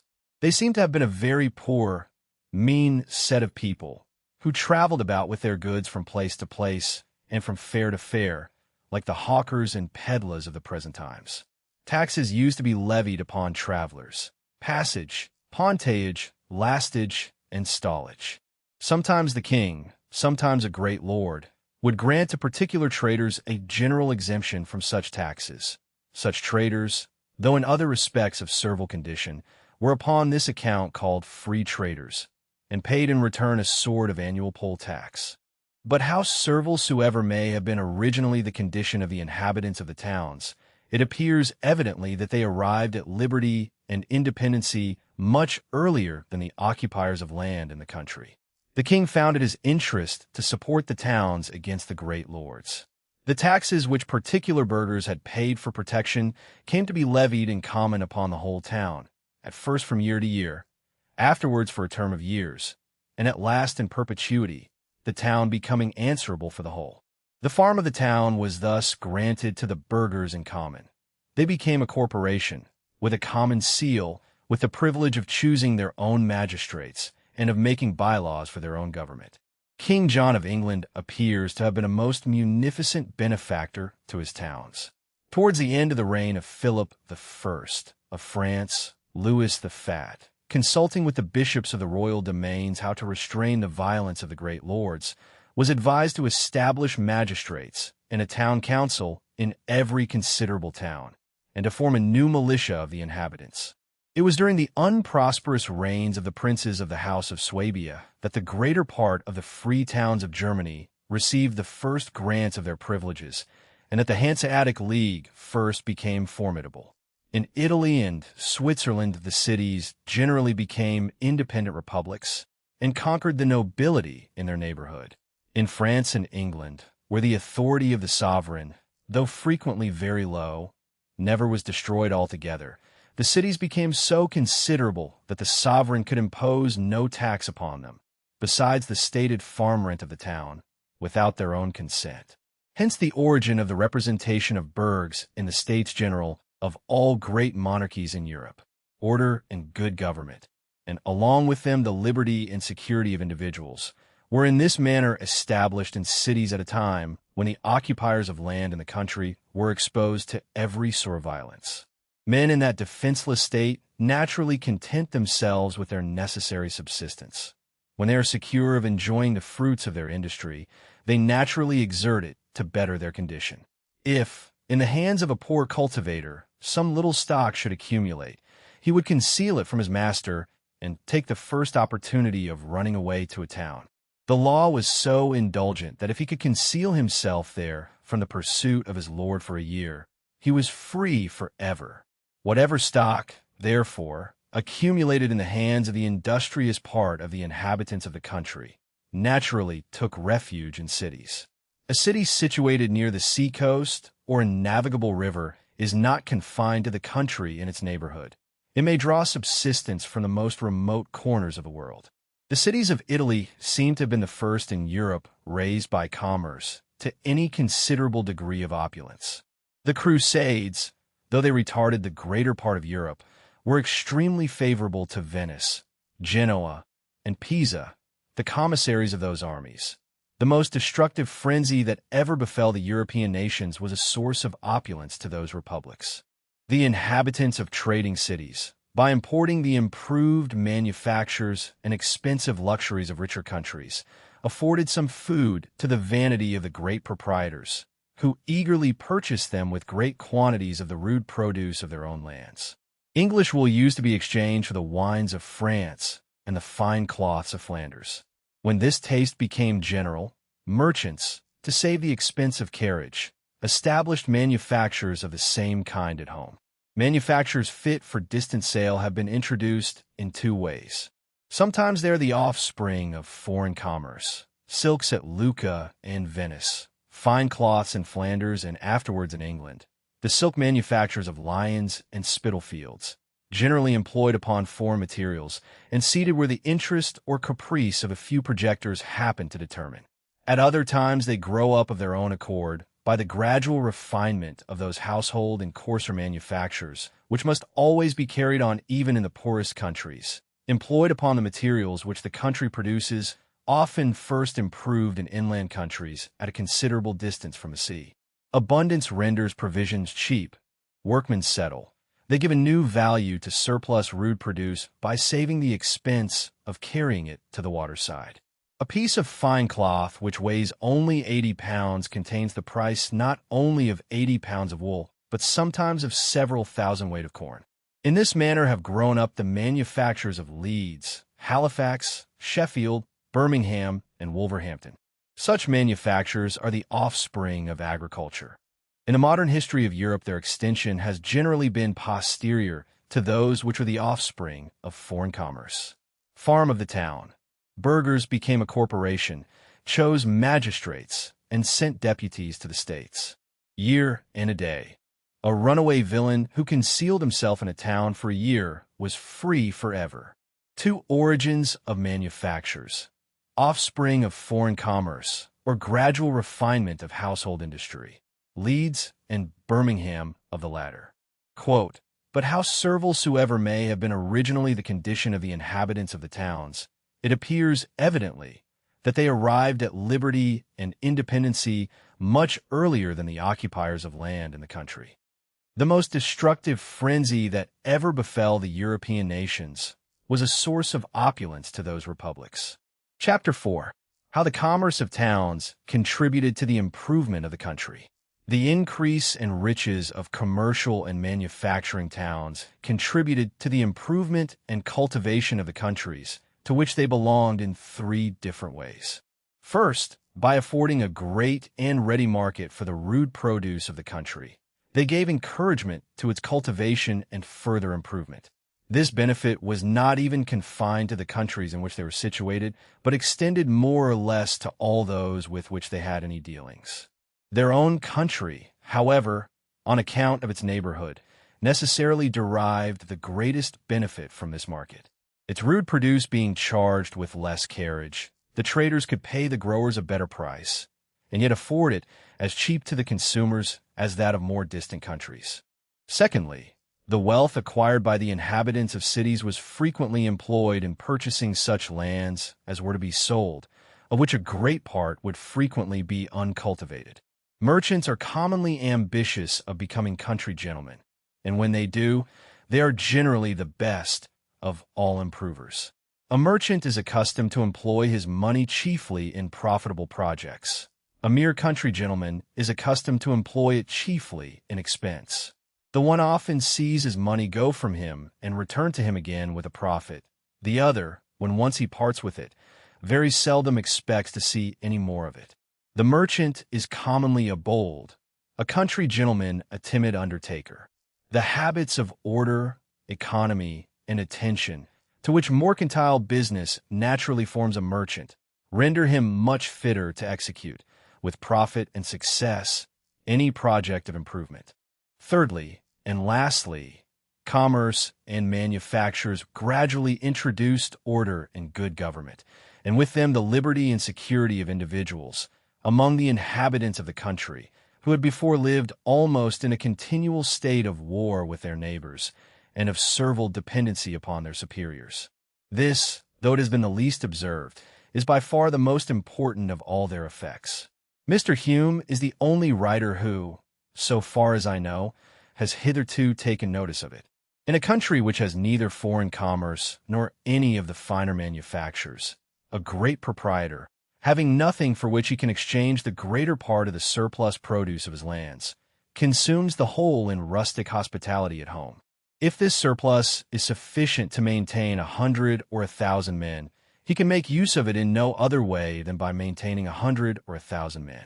He is at all times, therefore, surrounded with a multitude of retainers and dependents, who, having no equivalent to give in return for their maintenance, must obey him, for the same reason that soldiers must obey the prince who pays them. Westminster Hall was the dining room of William Rufus. It was reckoned a piece of magnificence in Thomas Becket that he strewed the floor of his hall with clean hay or rushes, in order that the knights and squires who could not get seats might not spoil their fine clothes.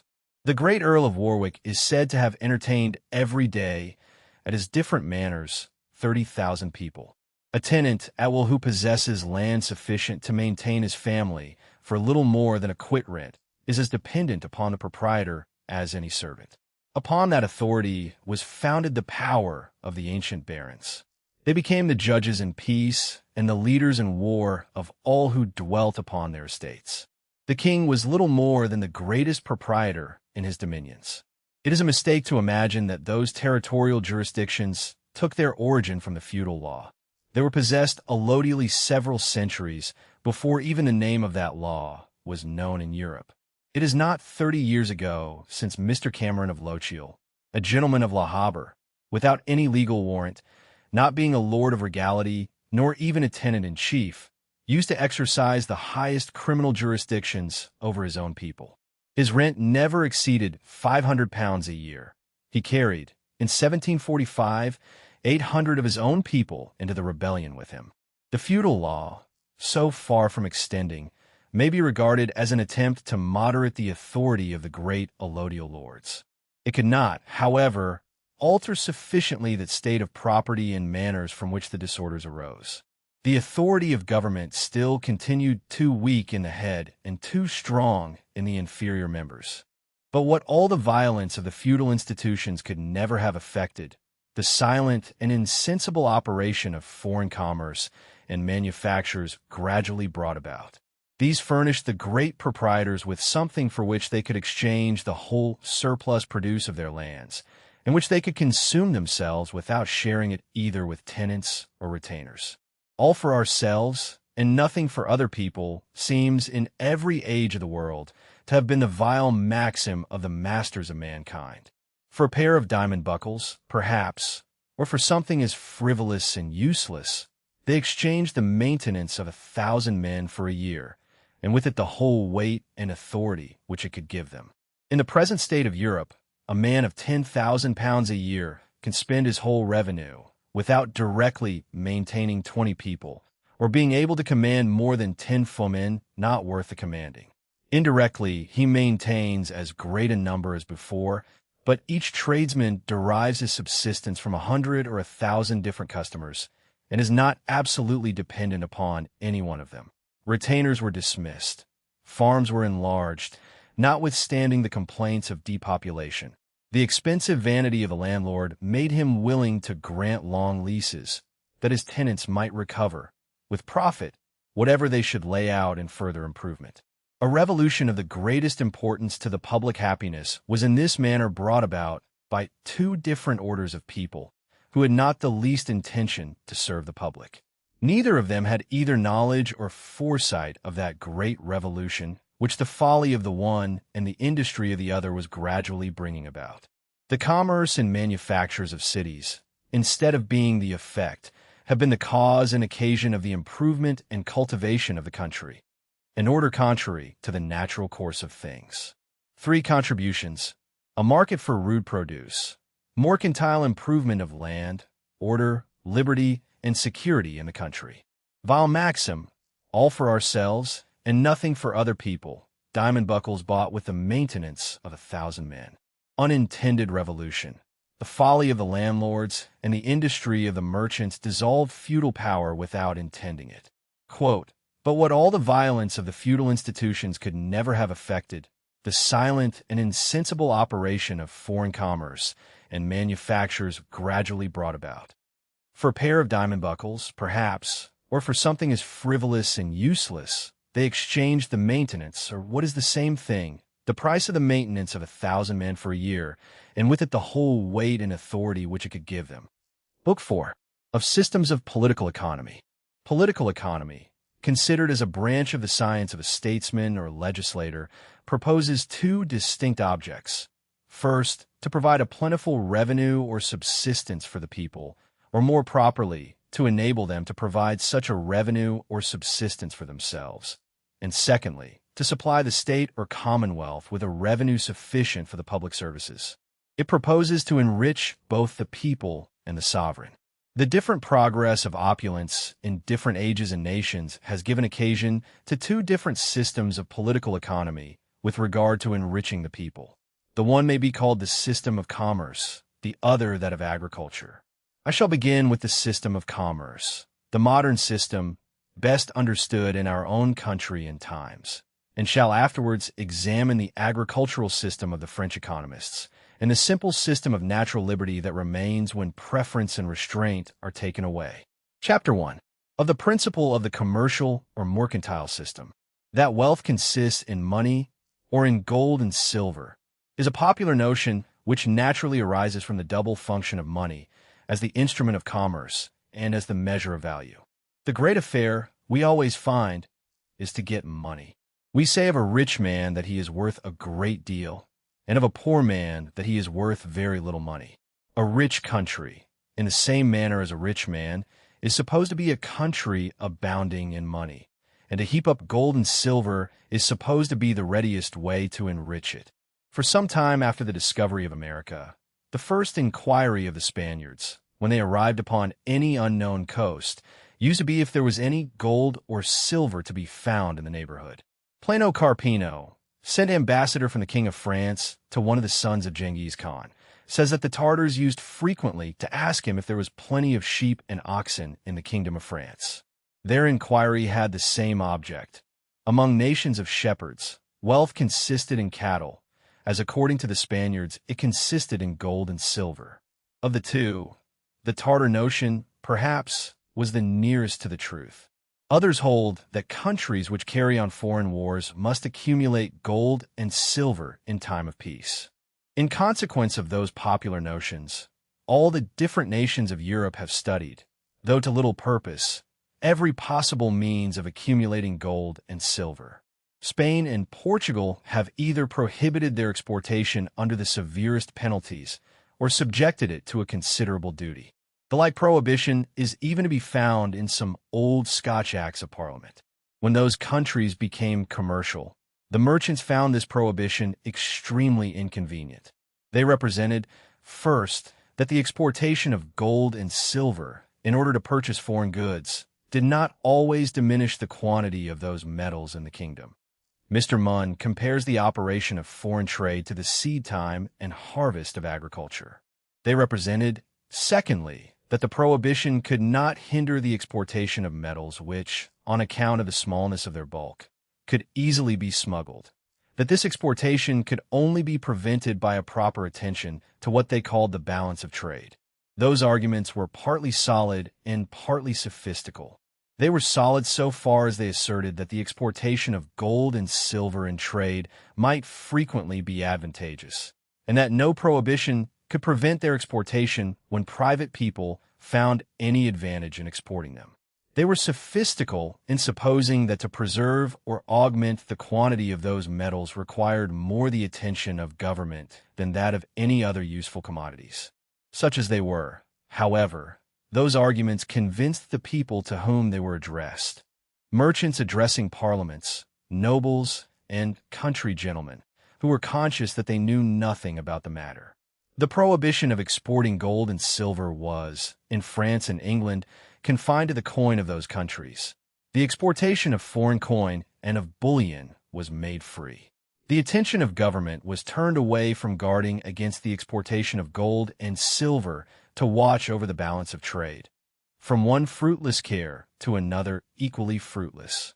The title of Munn's book, England's Treasure in Foreign Trade, became a fundamental maxim in the political economy not of England only, but of all other commercial countries.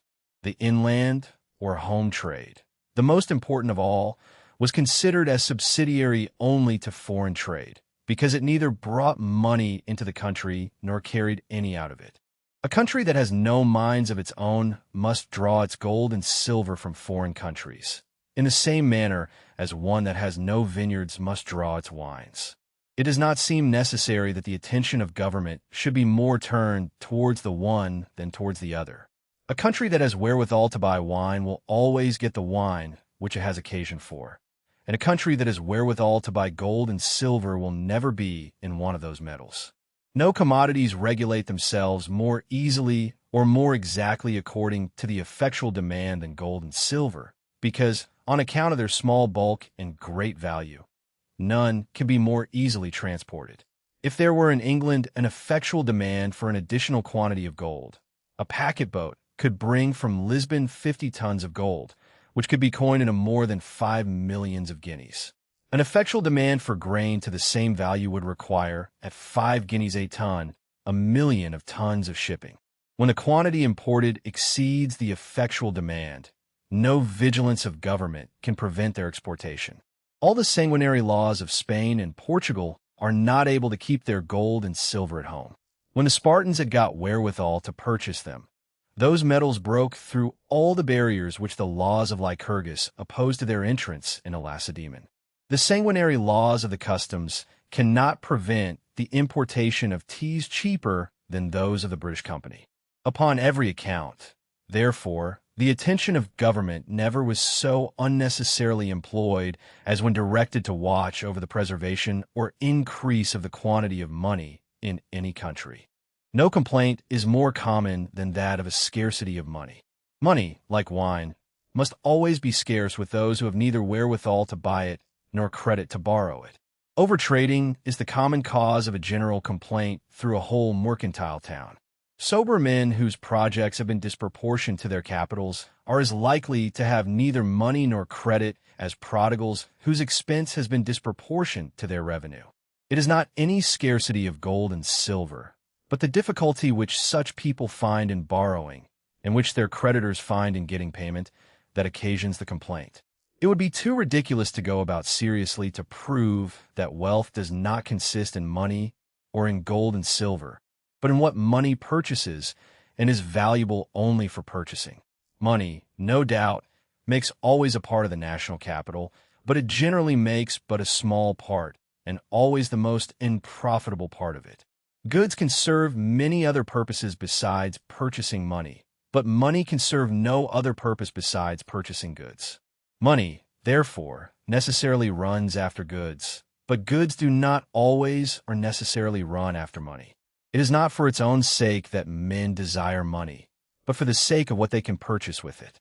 We do not reckon that trade disadvantageous which consists in the exchange of the hardware of England for the wines of France, though hardware is a very durable commodity, and might, were it not for this continual exportation, be accumulated for ages together to the incredible augmentation of the pots and pans of the country.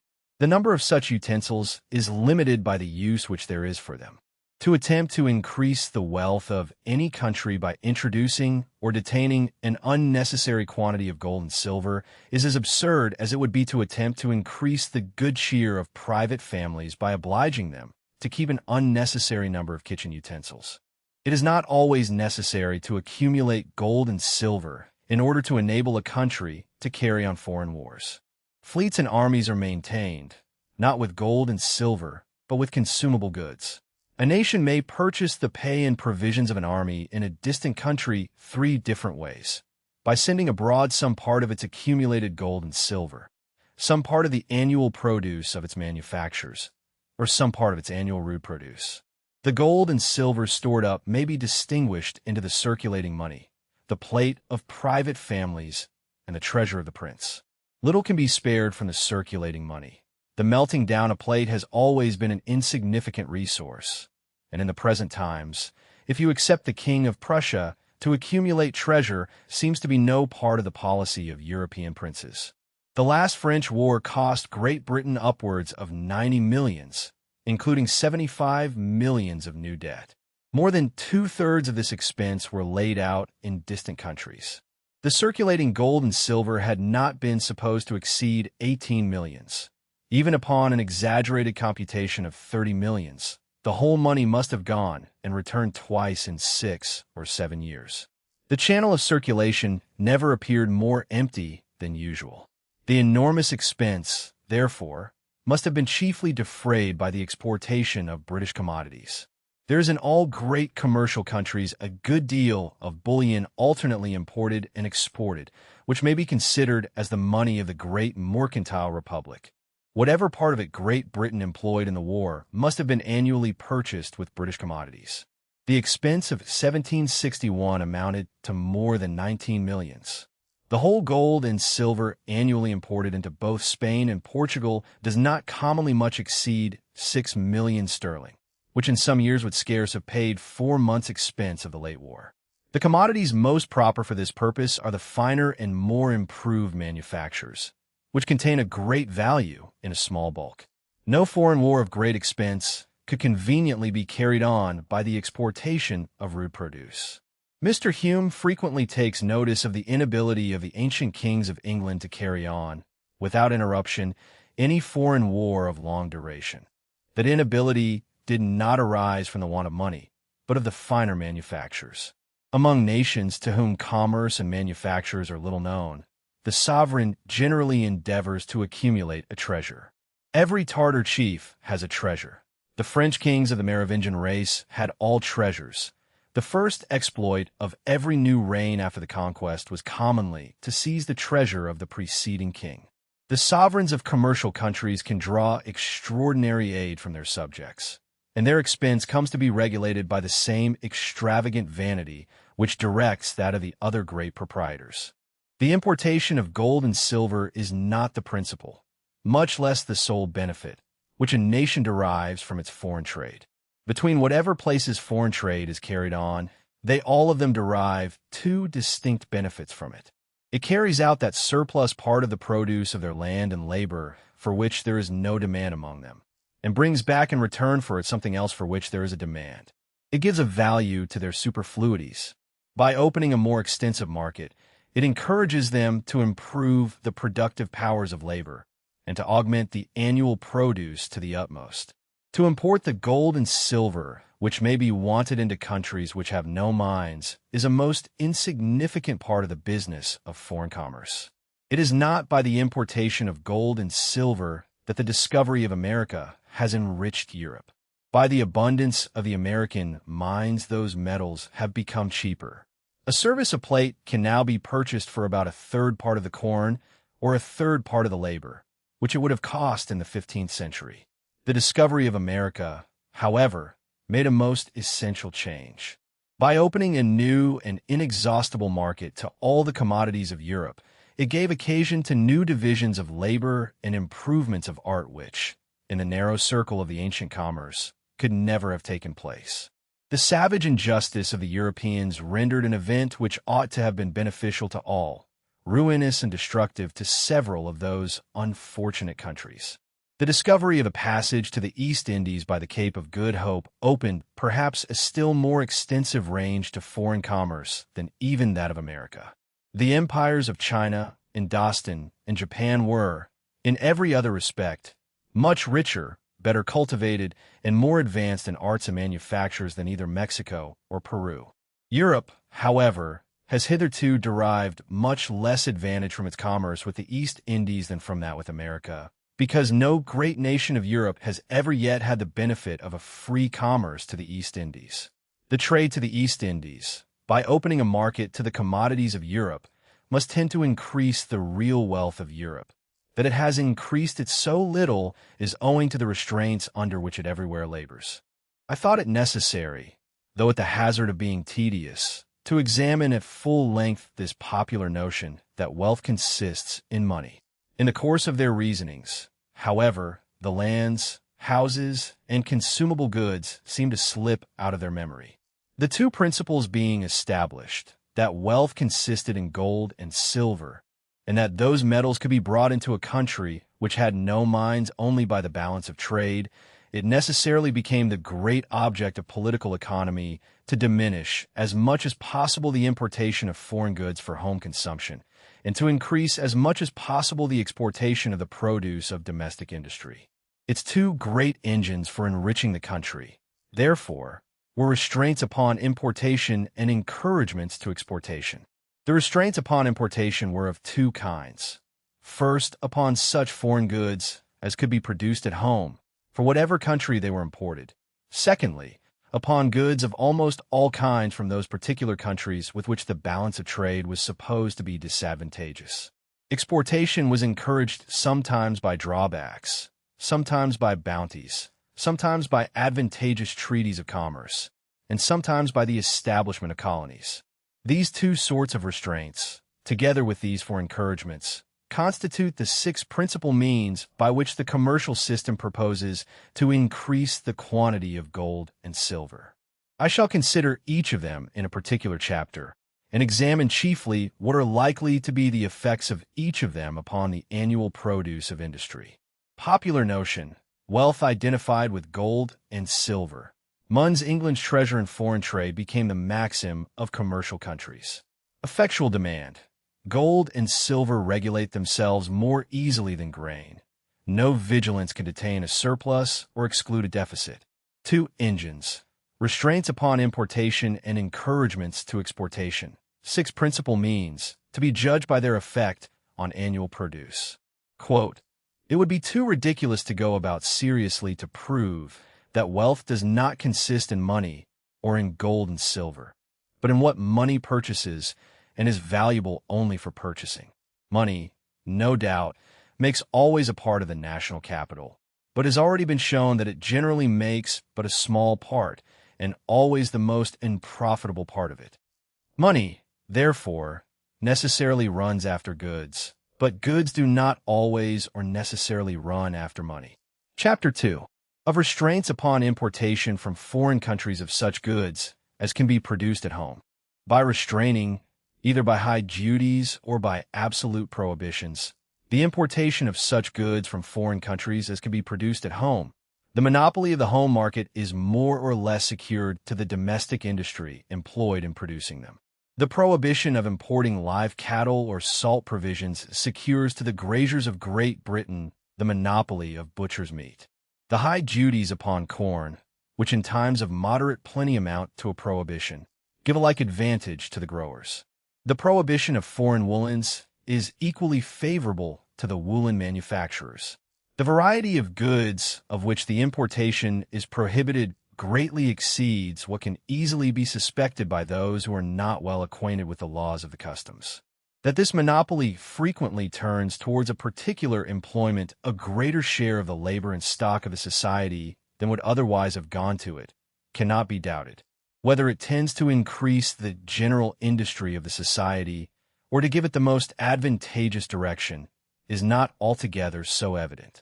The general industry of the society can never exceed what the capital of the society can employ. No regulation of commerce can increase the quantity of industry beyond what its capital can maintain. It can only divert a part of it into a direction into which it might not otherwise have gone. And it is by no means certain that this artificial direction is likely to be more advantageous than that into which it would have gone of its own accord. Every individual is continually exerting himself to find out the most advantageous employment for whatever capital he can command. It is his own advantage, indeed, and not that of the society, which he has in view, but the study of his own advantage naturally, or rather necessarily, leads him to prefer that employment which is most advantageous to the society. First, every individual endeavors to employ his capital as near home as he can, provided he can obtain the ordinary, or not a great deal less than the ordinary, profits of stock. Upon equal profits, every wholesale merchant prefers the home trade to the foreign trade of consumption, and the foreign trade of consumption to the carrying trade. In the home trade, his capital is never so long out of his sight. He can know better the character of the persons whom he trusts, and the laws of the country from which he must seek redress. An Amsterdam merchant who carries corn from Koningsberg to Lisbon, and wine from Lisbon to Koningsberg, must generally have one half of his capital at Koningsberg and the other half at Lisbon. The uneasiness which he feels at being so far separated from it generally determines him to bring part of both to Amsterdam. And it is in this manner that every country which has any considerable share of the carrying trade becomes the emporium of the goods whose trade it carries on. Secondly, every individual who employs his capital in the support of domestic industry necessarily endeavors so to direct that industry that its produce may be of the greatest possible value. The produce is then equivalent to the greatest quantity of labor which he can command. But the annual revenue of every society is always precisely equal to the exchangeable value of the whole annual produce of its industry, or rather is precisely the same thing with that exchangeable value. As every individual, therefore, endeavors as much as he can both to employ his capital in the support of domestic industry, and so to direct that industry that its produce may be of the greatest value, every individual necessarily labors to render the annual revenue of the society as great as he can. He generally, indeed, neither intends to promote the public interest, nor knows how much he is promoting it. By preferring the support of domestic to that of foreign industry, he intends only his own security, and by directing that industry in such a manner as its produce may be of the greatest value, he intends only his own gain, and he is in this, as in many other cases, led by an invisible hand to promote an end which was no part of his intention. Nor is it always the worse for the society that it was no part of it. By pursuing his own interest, he frequently promotes that of the society more effectually than when he really intends to promote it. I have never known much good done by those who affected to trade for the public good. What is the species of domestic industry which his capital can employ, and of which the produce is likely to be of the greatest value? Every individual can, in his local situation, judge much better than any statesman or lawgiver can do for him. The statesman who should attempt to direct private people in what manner they ought to employ their capitals would not only load himself with a most unnecessary attention, but assume an authority which could safely be trusted, not only to no single person, but to no council or senate whatever, and which would nowhere be so dangerous as in the hands of a man who had folly and presumption enough to fancy himself fit to exercise it. To give the monopoly of the home market to the produce of domestic industry, in any particular art or manufacture, is in some measure to direct private people in what manner they ought to employ their capitals, and must, in almost all cases, be either a useless or a hurtful regulation. If the produce of domestic can be brought there as cheap as that of foreign industry, the regulation is evidently useless. If it cannot, it must generally be hurtful. It is the maxim of every prudent master of a family, never to attempt to make at home what it will cost him more to make than to buy. The tailor does not attempt to make his own shoes, but buys them of the shoemaker. The shoemaker does not attempt to make his own clothes, but employs a tailor. The farmer attempts to make neither the one nor the other, but employs those different artificers. What is prudence in the conduct of every private family can scarce be folly in that of a great kingdom. If a foreign country can supply us with a commodity cheaper than we ourselves can make it, better buy it of them with some part of the produce of our own industry, employed in a way in which we have some advantage. The industry of the country is thus turned away from a more toward a less advantageous employment, and the exchangeable value of its annual produce, instead of being increased according to the intention of the lawgiver, must necessarily be diminished by every such regulation. There seem, however, to be two cases in which it will generally be advantageous to lay some burden upon foreign for the encouragement of domestic industry. The first is when some particular sort of industry is necessary for the defense of the country. The defense of Great Britain, for example, depends very much upon the number of its sailors and shipping. The act of navigation, therefore, very properly endeavors to give the sailors and shipping of Great Britain the monopoly of the trade of their own country, in some cases by absolute prohibitions, and in others by heavy burdens upon the shipping of foreign countries. The act of navigation is not favorable to foreign commerce, or to the growth of that opulence which can arise from it. As defense, however, is of much more importance than opulence, the act of navigation is, perhaps, the wisest of all the commercial regulations of England. The second case is when some tax is imposed at home upon the produce of domestic industry. In this case, it seems reasonable that an equal tax should be imposed upon the like produce of foreign industry, in order that the competition between foreign and domestic may be put as nearly as possible upon the same footing. It might sometimes be a matter of deliberation, in the case of taxes of this kind, how far it was proper to extend them to the importation of goods from those countries from which we had no such taxes to apprehend, and in which our own manufactures were not taxed. The free importation of live cattle from Ireland would not much affect the interest of the graziers of Great Britain. Lean cattle are bulky, fat cattle still more so. The countries from which they could come are not very extensive. The free importation of salt provisions could have as little effect. They are bulky, of worse quality than fresh meat, and of higher price. Even the free importation of foreign corn could very little affect the farmers. The average quantity imported, 1 year with another, according to the author of the Tracts upon the Corn Trade, amounts only to 23,728 quarters of all sorts of grain, and does not exceed the 571st part of the annual consumption.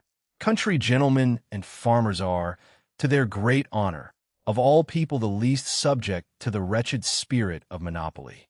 Farmers, on the contrary, are generally disposed rather to promote than to obstruct the cultivation of their neighbors.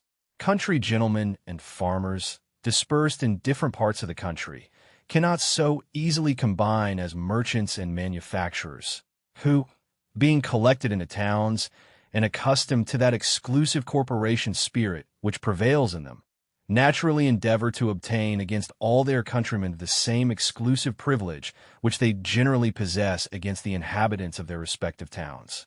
As there are 2 cases in which it will generally be advantageous to lay some burden upon foreign for the encouragement of domestic industry, so there are 2 others in which it may sometimes be a matter of deliberation.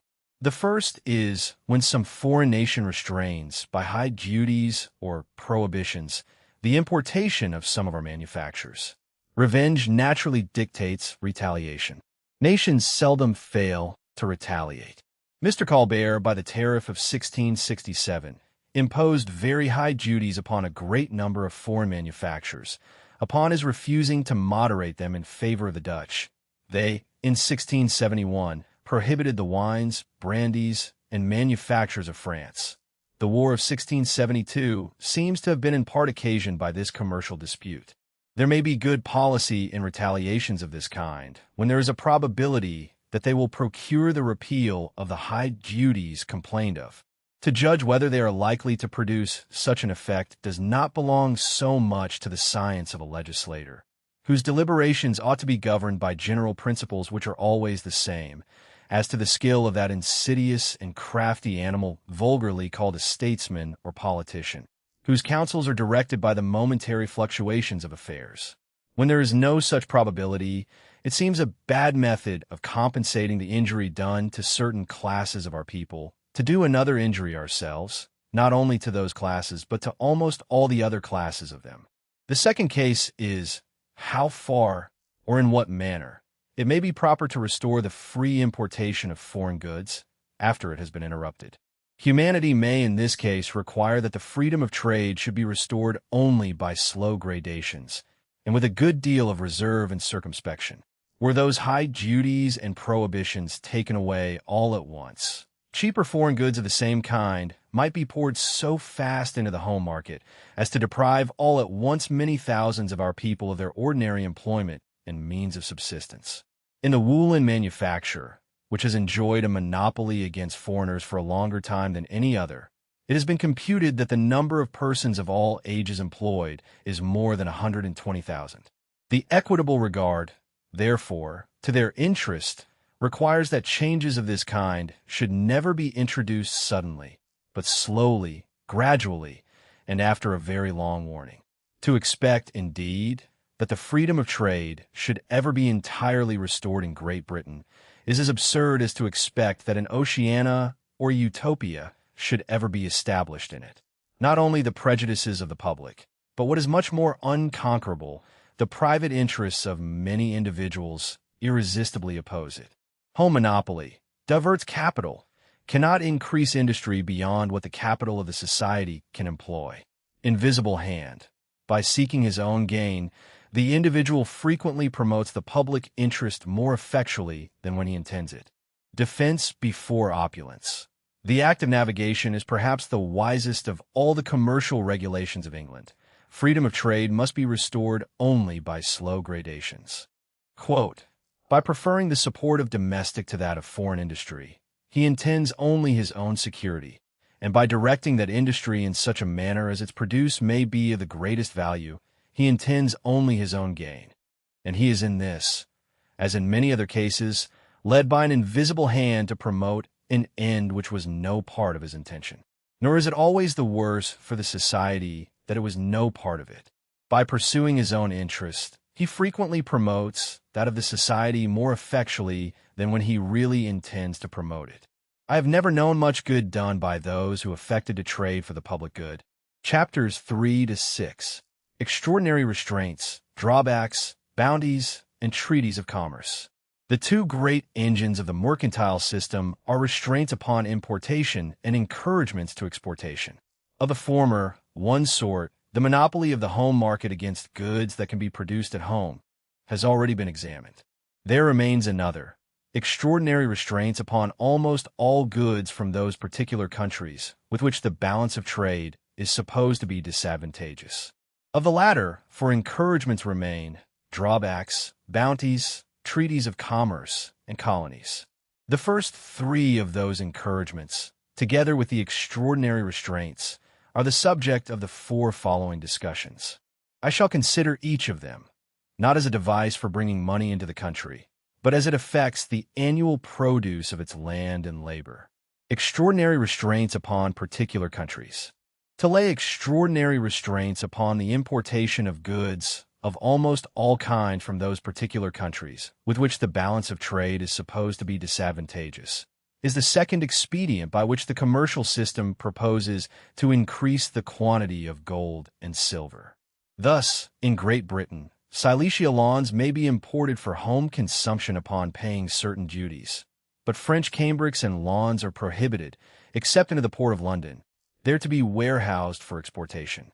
Higher duties are imposed upon the wines of France than upon those of Portugal or of any other country.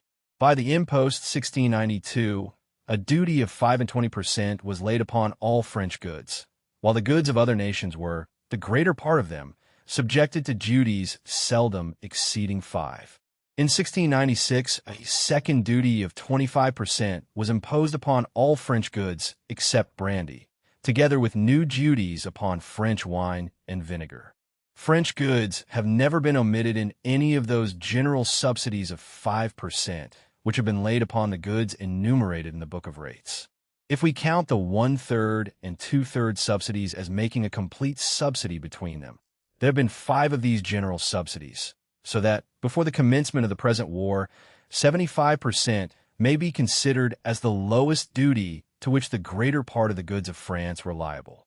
Upon the greater part of goods those duties are equivalent to a prohibition. The French, in their turn, have treated our goods just as hardly.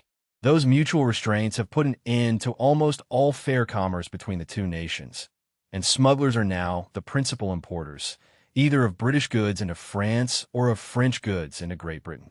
The principles examined in the foregoing chapter took their origin from private interest and the spirit of monopoly. Those which I am going to examine in this, for national prejudice and animosity. They are, accordingly, still more unreasonable. They are so, even upon the principles of the commercial system. First, though we're certain that, in the case of a free trade between France and England, the balance would be in favor of France, it would by no means follow that such a trade would be disadvantageous to England, or that the general balance of its whole trade would thereby be turned more against it. If the wines of France are better and cheaper than those of Portugal, or its linens than those of Germany, it would be more advantageous for Great Britain to purchase both of France than of Portugal and Germany. Though the value of the annual importations from France would thereby be greatly augmented, the value of the whole annual importations would be diminished, in proportion as the French goods of the same quality were cheaper than those of the other two countries. Secondly, a great part of them might be re-exported to other countries, where, being sold with profit, they might bring back a return equal in value, perhaps, to the prime cost of the whole French goods imported. What has frequently been said of the East India trade might possibly be true of the French. One of the most important branches of the Dutch trade at present consists in the carriage of French goods to other European countries. Some part, even of the French wine drunk in Great Britain, is clandestinely imported from Holland and Zealand. If there was a free trade, or if French goods could be imported upon paying only the same duties as those of other European nations to be drawn back upon exportation, England might have some share of a trade which is found so advantageous to Holland. Thirdly, there is no certain criterion by which we can determine on which side what is called the balance between any two countries lies. National prejudice and animosity, prompted always by the private interest of particular traders, are the principles which generally direct our judgment. The two criterions frequently appealed to, the custom house books and the course of exchange, are both very uncertain. The custom house books, from the inaccuracy of the valuation at which goods are rated in them. The course of exchange, because the ordinary state of debt and credit between two places is not always regulated entirely by their dealings with one another. If it is usual for the merchants of England to pay for the goods which they buy of Hamburg, Danzig, Riga, and the like by bills upon Holland, England may be obliged to send out money to Holland every year, though its annual exports to that country exceed very much the value of its imports from thence, and though what is called the balance of trade may be very much in favor of England. Even if the ordinary course of exchange indicated the ordinary state of debt and credit, the computed exchange is often so different from the real that no certain conclusion can be drawn from the former concerning the latter.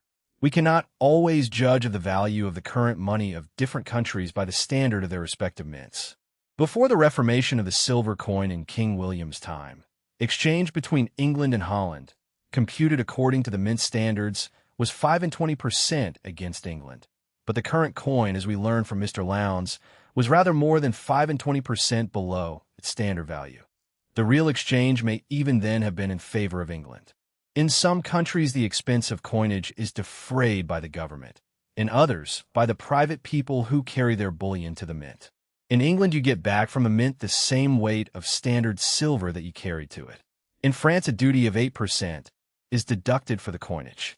A sum of French money containing an equal weight of pure silver is therefore more valuable than a sum of English money containing an equal weight, and the computed exchange may be in favor of France, while the real is at par, or even in favor of England.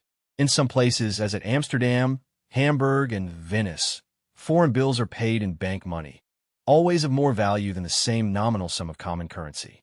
The difference is called the agio of the bank, which at Amsterdam is generally about 5%. The computed exchange may be in favor of the place which pays in bank money, though the real exchange is in favor of that which pays in current money. Since the reformation of the gold coin, the exchange has been constantly in favor of England with France, and even with those places which pay in bank money. The currency of a great state generally consists almost entirely of its own coin. That of a small state, such as Genoa or Hamburg, must be made up, in a great measure, of the coins of all the neighboring states. Such a state, by reforming its coin, will not always be able to reform its currency. In order to remedy the inconvenience to which this disadvantageous exchange must have subjected their merchants, small states have frequently enacted that foreign bills of certain value should be paid by a transfer in the books of a bank established upon the credit of the state, and always obliged to pay in good and true money according to the standard.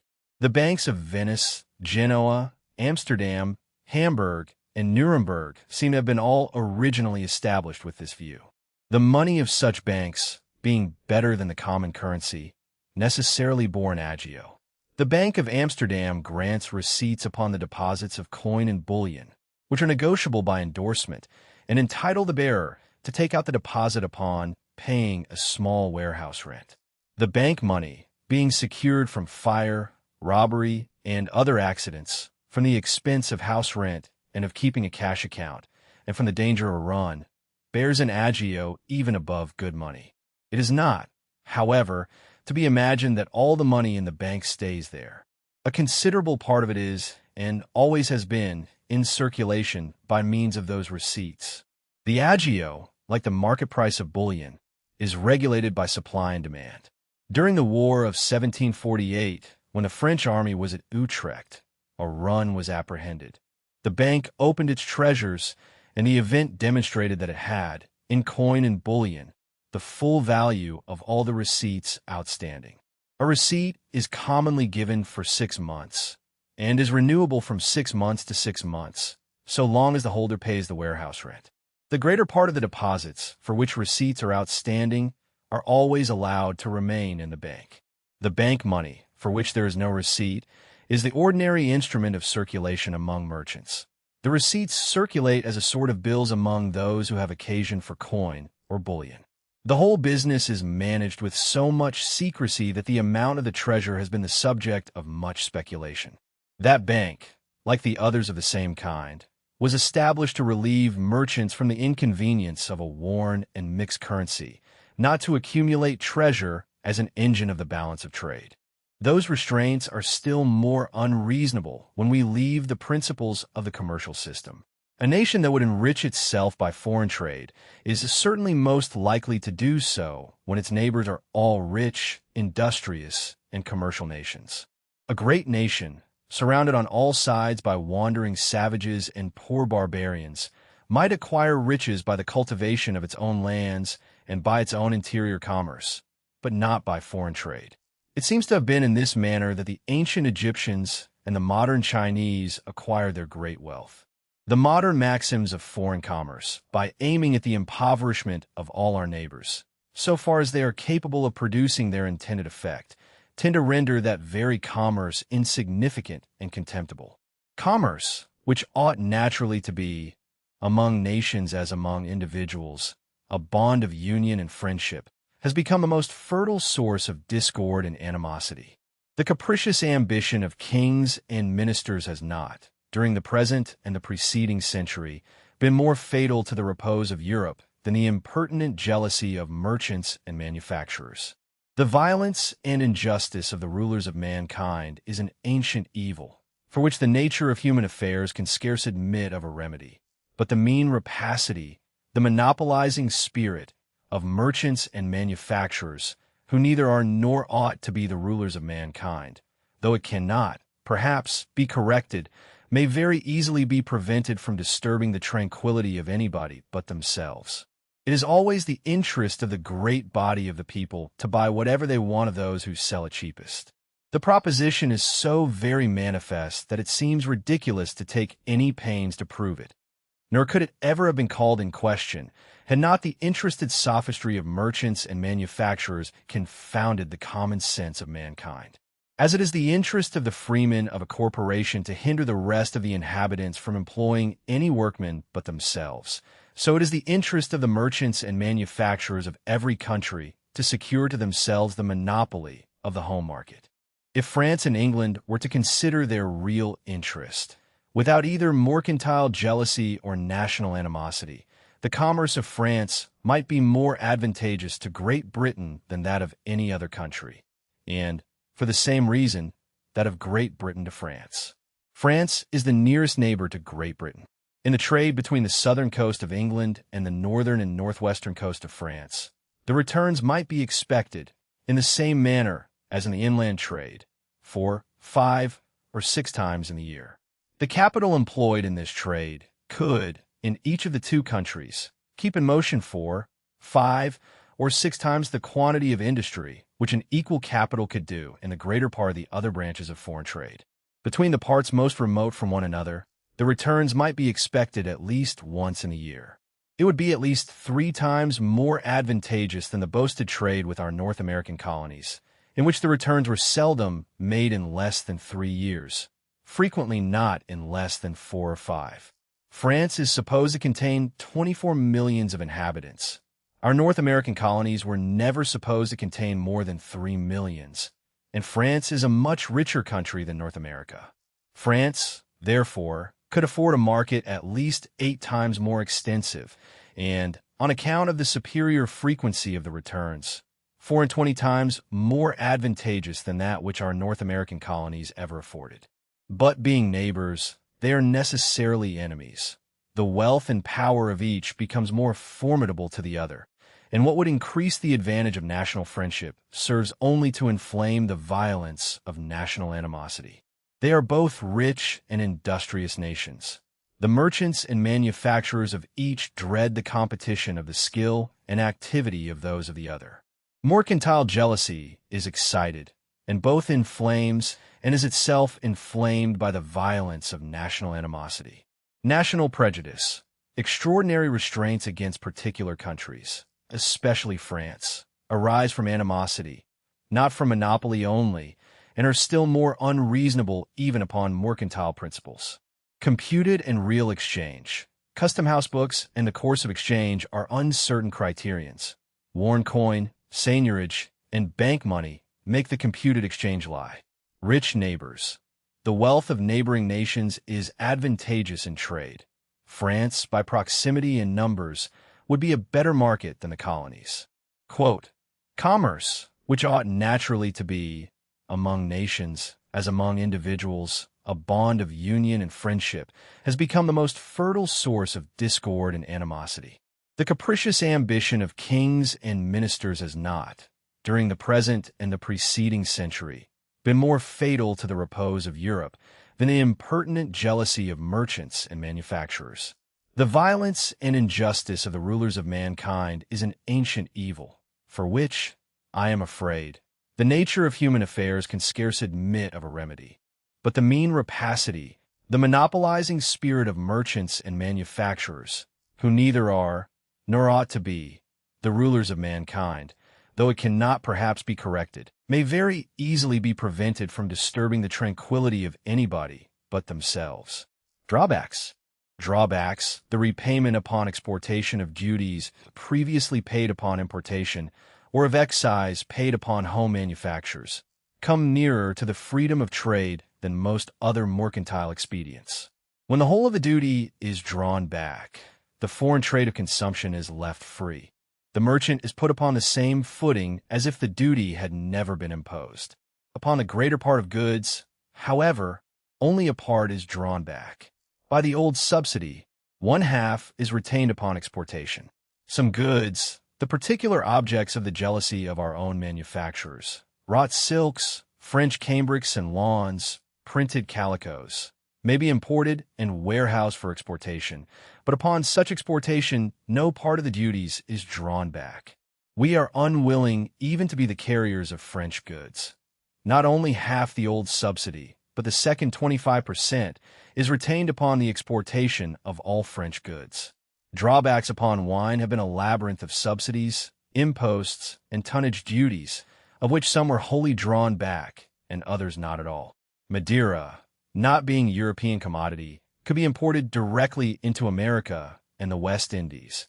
And these circumstances had probably introduced that general taste for Madeira wine which our officers found established in all our colonies at the commencement of the war, which began in 1755, and which they brought back with them to the mother country, where that wine had not been much in fashion before. Drawbacks were, perhaps, originally granted for the encouragement of the carrying trade, which, as the freight of the ship is frequently paid by foreigners in money, was supposed to be peculiarly fitted for bringing gold and silver into the country. But though the carrying trade certainly deserves no peculiar encouragement, and though the motive of the institution was, perhaps, abundantly foolish, the institution itself seems reasonable enough. Such drawbacks cannot force into this trade a greater share of the capital of the country than what would have gone to it of its own accord, had there been no duties upon importation. They only prevent its being excluded altogether by those duties. The carrying trade, though it deserves no preference, ought not to be precluded, but to be left free, like all other trades. It is a necessary resource to those capitals which cannot find employment either in the agriculture or in the manufactures of the country, either in its home trade or in its foreign trade of consumption. The revenue of the customs, instead of suffering, profits from such drawbacks by that part of the duty which is retained. If the whole duties had been retained, the foreign goods upon which they are paid could seldom have been exported, nor consequently imported, for want of a market. These reasons would justify drawbacks even if the whole duties were always drawn back upon exportation. They will not, however, justify drawbacks upon exporting goods to those countries in which our merchants and manufacturers enjoy a monopoly. A drawback upon the exportation of European goods to our American colonies will not always occasion a greater exportation than what would have taken place without it. It may frequently be pure loss to the revenue, without rendering the trade in any respect more extensive. Drawbacks, besides, are useful only when the goods are really exported to some foreign country and not clandestinely re-imported into our own. Some drawbacks, particularly those upon tobacco, have frequently been abused in this manner and have given occasion to many frauds, equally hurtful both to the revenue and to the fair trader. Drawback repays, in whole or in part, duties upon re-export. It does not force capital into the carrying trade, but only prevents duties from excluding it. Quote, such drawbacks cannot force into this trade a greater share of the capital of the country than what would have gone to it of its own accord, had there been no duties upon importation. They only prevent its being excluded altogether by those duties. The carrying trade, though it deserves no preference, ought not to be precluded, but to be left free like all other trades. Bounties. Bounties upon exportation are frequently petitioned for, and sometimes granted, to the produce of particular branches of domestic industry. By means of them, our merchants and manufacturers, it is pretended, will be enabled to sell their goods as cheap or cheaper than their rivals in the foreign market. We cannot give our workmen a monopoly in the foreign, as we have done in the home market. We cannot force foreigners to buy their goods, as we have done our own countrymen. The next best expedient, it has been thought, therefore, is to pay them for buying. It is in this manner that the mercantile system proposes to enrich the whole country and to put money into all our pockets by means of the balance of trade. Bounties, it is allowed, ought to be given to those branches of trade only which cannot be carried on without them. But every branch in which the merchant can sell his goods for a price which replaces to him, with the ordinary profits of stock, the whole capital employed in preparing and sending them to market, can be carried on without a bounty. Those trades only require bounties in which the merchant is obliged to sell for less than it really cost him to send the goods to market. The bounty is given in order to make up this loss, and to encourage him to continue, or perhaps to begin, a trade of which every operation eats up a part of the capital employed in it, and which is of such a nature that if all other trades resembled it, there would soon be no capital left in the country. The trades which are carried on by means of bounties are the only ones which can be carried on between two nations for any considerable time together in such a manner that one of them shall always and regularly lose. The effect of bounties, like that of all the other expedients of the mercantile system, can only be to force the trade of a country into a channel much less advantageous than that in which it would naturally run of its own accord. The ingenious author of the Tracts upon the Corn Trade has shown that, since the bounty upon the exportation of corn was first established, the price of the corn exported has exceeded that of the corn imported by a much greater sum than the amount of the whole bounties paid during that period. This, he imagines, upon the true principles of the mercantile system, is a clear proof that this forced corn trade is beneficial to the nation. He does not consider that the bounty is the smallest part of the expense which the exportation of corn really costs the society. The capital which the farmer employed in raising it must likewise be taken into the account. Unless the price of the corn, when sold in the foreign markets, replaces not only the bounty but this capital, together with the ordinary profits of stock, the society is a loser by the difference. But the very reason for which it has been thought necessary to grant a bounty is the supposed insufficiency of the price to do this. The real effect of the bounty is not so much to raise the real value of corn as to degrade the real value of silver, or to make an equal quantity of it exchange for a smaller quantity, not only of corn, but of all other homemade commodities. The money price of corn regulates that of labor, which must always be such as to enable the laborer to purchase a quantity of corn sufficient to maintain him and his family.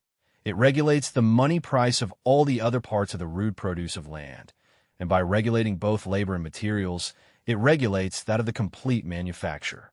Though, in consequence of the bounty, the farmer should be enabled to sell his corn for 4 shillings the bushel instead of 3 shillings and 6 pence, and to pay his landlord a money rent proportionable to this rise, Yet if 4 shillings will purchase no more homemade goods of any other kind than 3 shillings and sixpence would have done before, neither the circumstances of the farmer nor those of the landlord will be much mended by this change. That degradation in the value of silver, which is the effect of the fertility of the mines, and which operates equally through the greater part of the commercial world, is a matter of very little consequence to any particular country. But that degradation, which, being the effect of the peculiar situation or of the political institutions of a particular country, takes place only in that country, tends to make everybody really poorer and to enable foreign nations to undersell its workmen, not only in the foreign, but even in the home market. Spain, by taxing, and Portugal, by prohibiting the exportation of gold and silver, load that exportation with the expense of smuggling. When you dam up a stream of water, as soon as the dam is full, as much water must run over the dam head as if there was no dam at all. The prohibition cannot detain a greater quantity of gold and silver in Spain and Portugal than what the annual produce of their land and labor will allow them to employ. The excess, like water over the dam, must run out in spite of all laws and in spite of all the risks and expenses of smuggling. Those countries, as proprietors of the mines, ought naturally to be the cheapest markets in Europe for gold and silver. Their policy has made them, in many respects, the dearest, and this bad policy is not there counterbalanced by the general liberty and security of the people. Industry is there neither free nor secure, and the civil and ecclesiastical governments of both Spain and Portugal would alone be sufficient to perpetuate their present state of poverty, even though their regulations of commerce were as wise as the greater part of them are absurd and foolish. The bounty upon corn in Great Britain is a policy of the same family. It endeavors, by an institution peculiar to one country, to degrade the value of silver there, and thereby to discourage every sort of industry which is carried on within it. The bounty upon corn, besides, imposes upon the people 2 different taxes. First, the tax which they are obliged to contribute in order to pay the bounty, and secondly, the tax which arises from the advanced price of the commodity in the home market, and which, as the whole body of the people are purchasers of corn, must be paid by the whole body of the people. In this particular commodity, therefore, this second tax is by much the heavier of the 2. In years of plenty, by occasioning an extraordinary exportation, it prevents the plenty from causing the price to fall as low as it otherwise would. In years of scarcity, though the bounty is frequently suspended, yet the great exportation which it occasions in years of plenty hinders the plenty of one year from relieving the scarcity of another. The bounty, as it raises the money price of corn in the home market, necessarily lowers somewhat the real value of all the different parts of the annual produce. Manufacturers of all the expedients of the mercantile system are the fondest of a bounty upon exportation, by enabling them to send abroad their surplus, and to keep up the price of what remains in the home market. It effectually prevents a fall. I have known the different undertakers of some particular works agree, privately among themselves, to give a bounty out of their own pockets upon the exportation of a certain proportion of the goods which they dealt in. This expedient succeeded so well that it more than doubled the price of their goods in the home market, notwithstanding a very considerable increase in the produce. Something like a bounty upon production has been granted upon some particular occasions. The tonnage bounties given to the white herring and whale fisheries may, perhaps, be considered as somewhat of this nature. They tend directly, it may be supposed, to render the goods cheaper in the home market than they otherwise would be. In other respects, their effects are the same as those of bounties upon exportation. A part of the capital of the country is employed in bringing goods to market of which the price does not repay the cost, together with the ordinary profits of stock. It may be thought that they contribute to the defense of the nation by augmenting the number of its sailors and shipping. Notwithstanding these favorable allegations, the herring bus bounty seems too large. From the commencement of the winter fishing 1771 to the end of the winter fishing 1781, the tonnage bounty upon the herring bus fishery of Scotland was at 30 shillings the ton. The whole number of barrels of merchantable herrings caught during these 11 years amounted only to about 252,000. The tonnage bounties paid amounted to more than £155,000, or to 12 shillings and threepence 3 farthings upon every barrel of merchantable herrings. The salt with which these herrings are cured is delivered free of all excise duty to the fish curers. The bounty to the white herring fishery is a tonnage bounty, and is proportioned to the burden of the ship, not to her diligence or success in fishing. It has, I am afraid, been too common for vessels to fit out for the sole purpose of catching, not the fish but the bounty. In some towns, a particular sort of vessels are fitted out, it is said, for no other purpose. If the herrings are entered for exportation, no part of the salt duty is paid up. A barrel of merchantable herrings has thus cost the public, in bounty and in sacrifice duty, a good deal more than it was worth in the market. Whatever may be thought of the policy of encouraging the fisheries as a nursery for seamen, this is an expensive and a very wasteful nursery. The whole of the inland commerce of corn has been divided into 4 different branches, which, though they may sometimes be carried on by the same person, are, in their own nature, for separate and distinct trades.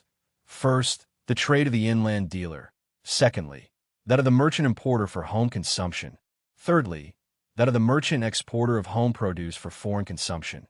And fourthly, that of the merchant carrier or of the importer of corn in order to export again. The interest of the inland dealer and that of the great body of the people, so far from being opposite, are exactly the same, even in years of the greatest scarcity. The inland corn dealer is as necessary to the farmer as the farmer is to the consumer. His trade is the trade which, if it were possible to separate them, would be of all others the most immediately useful to the public. The importer for home consumption is useful in a year of scarcity. The exporter, in a year of plenty, prevents the price from falling so low as to discourage cultivation, and stores up, in the plentiful year, a supply which may afterwards relieve the scarce. The merchant carrier, by making the whole of Europe into one great home market, renders the plenty or scarcity of one country of less consequence to any other. Our laws have generally inverted this order. They have prohibited exportation when the price rose above a certain rate, and have prohibited importation for home consumption except when the price was high. The reverse of what the interest of the people required in each case. In years of scarcity, the interest of the inland dealer and that of the great body of the people happen to be exactly the same. It is his interest to raise the price of corn as high as the real scarcity of the season requires, and never higher. By raising it higher, he would so much diminish the consumption that the season might end before his corn was disposed of, and he might be a loser both by the quantity left upon his hands and by the indignation which his avarice would excite. Were it possible for one great company to possess themselves of the whole crop of an extensive country, it might perhaps be their interest to deal with it, as the Dutch are said to do with the spiceries of the Moluccas, to destroy a considerable part in order to keep up the price of the rest. But it is scarce possible, even by the violence of law, to establish such a monopoly with regard to corn. Not only its value far exceeds what the capitals of a few private men are capable of purchasing, but the manner in which it is produced renders this purchase altogether impracticable. It is necessarily divided among a greater number of owners than any other commodity, and those owners are scattered through all the different corners of the country. The inland dealers in corn, including both the farmer and the baker, are necessarily more numerous than the dealers in any other commodity, and their dispersed situation renders it altogether impossible for them to enter into any general combination. Whoever examines the history of the dearths and famines which have afflicted any part of Europe during the present or the 2 preceding centuries will find, I believe, that a dearth never has arisen from any combination among the inland dealers in corn, nor from any other cause but a real scarcity, occasioned sometimes by the waste of war, but in by far the greatest number of cases by the fault of the seasons, and that a famine has never arisen from any other cause but the violence of government attempting by improper means to remedy the inconveniencies of a dearth. In an extensive corn country, between all the different parts of which there is a free commerce and communication, the scarcity occasioned by the most unfavorable seasons can never be so great as to produce a famine. The laws concerning corn may everywhere be compared to the laws concerning religion. The people feel themselves so much interested in what relates either to their subsistence in this life or to their happiness in a life to come, that government must yield to their prejudices and, in order to preserve the public tranquility, establish that system which they approve of. The 13th of the present king, c. 43, seems to have established a new system with regard to the corn laws, in many respects better than the ancient one, but in one or two respects perhaps not quite so good. By this statute, the high duties upon importation for home consumption are taken off so soon as the price of middling wheat rises to 48 shillings the quarter, and instead of them a small duty of only 6 pence is imposed.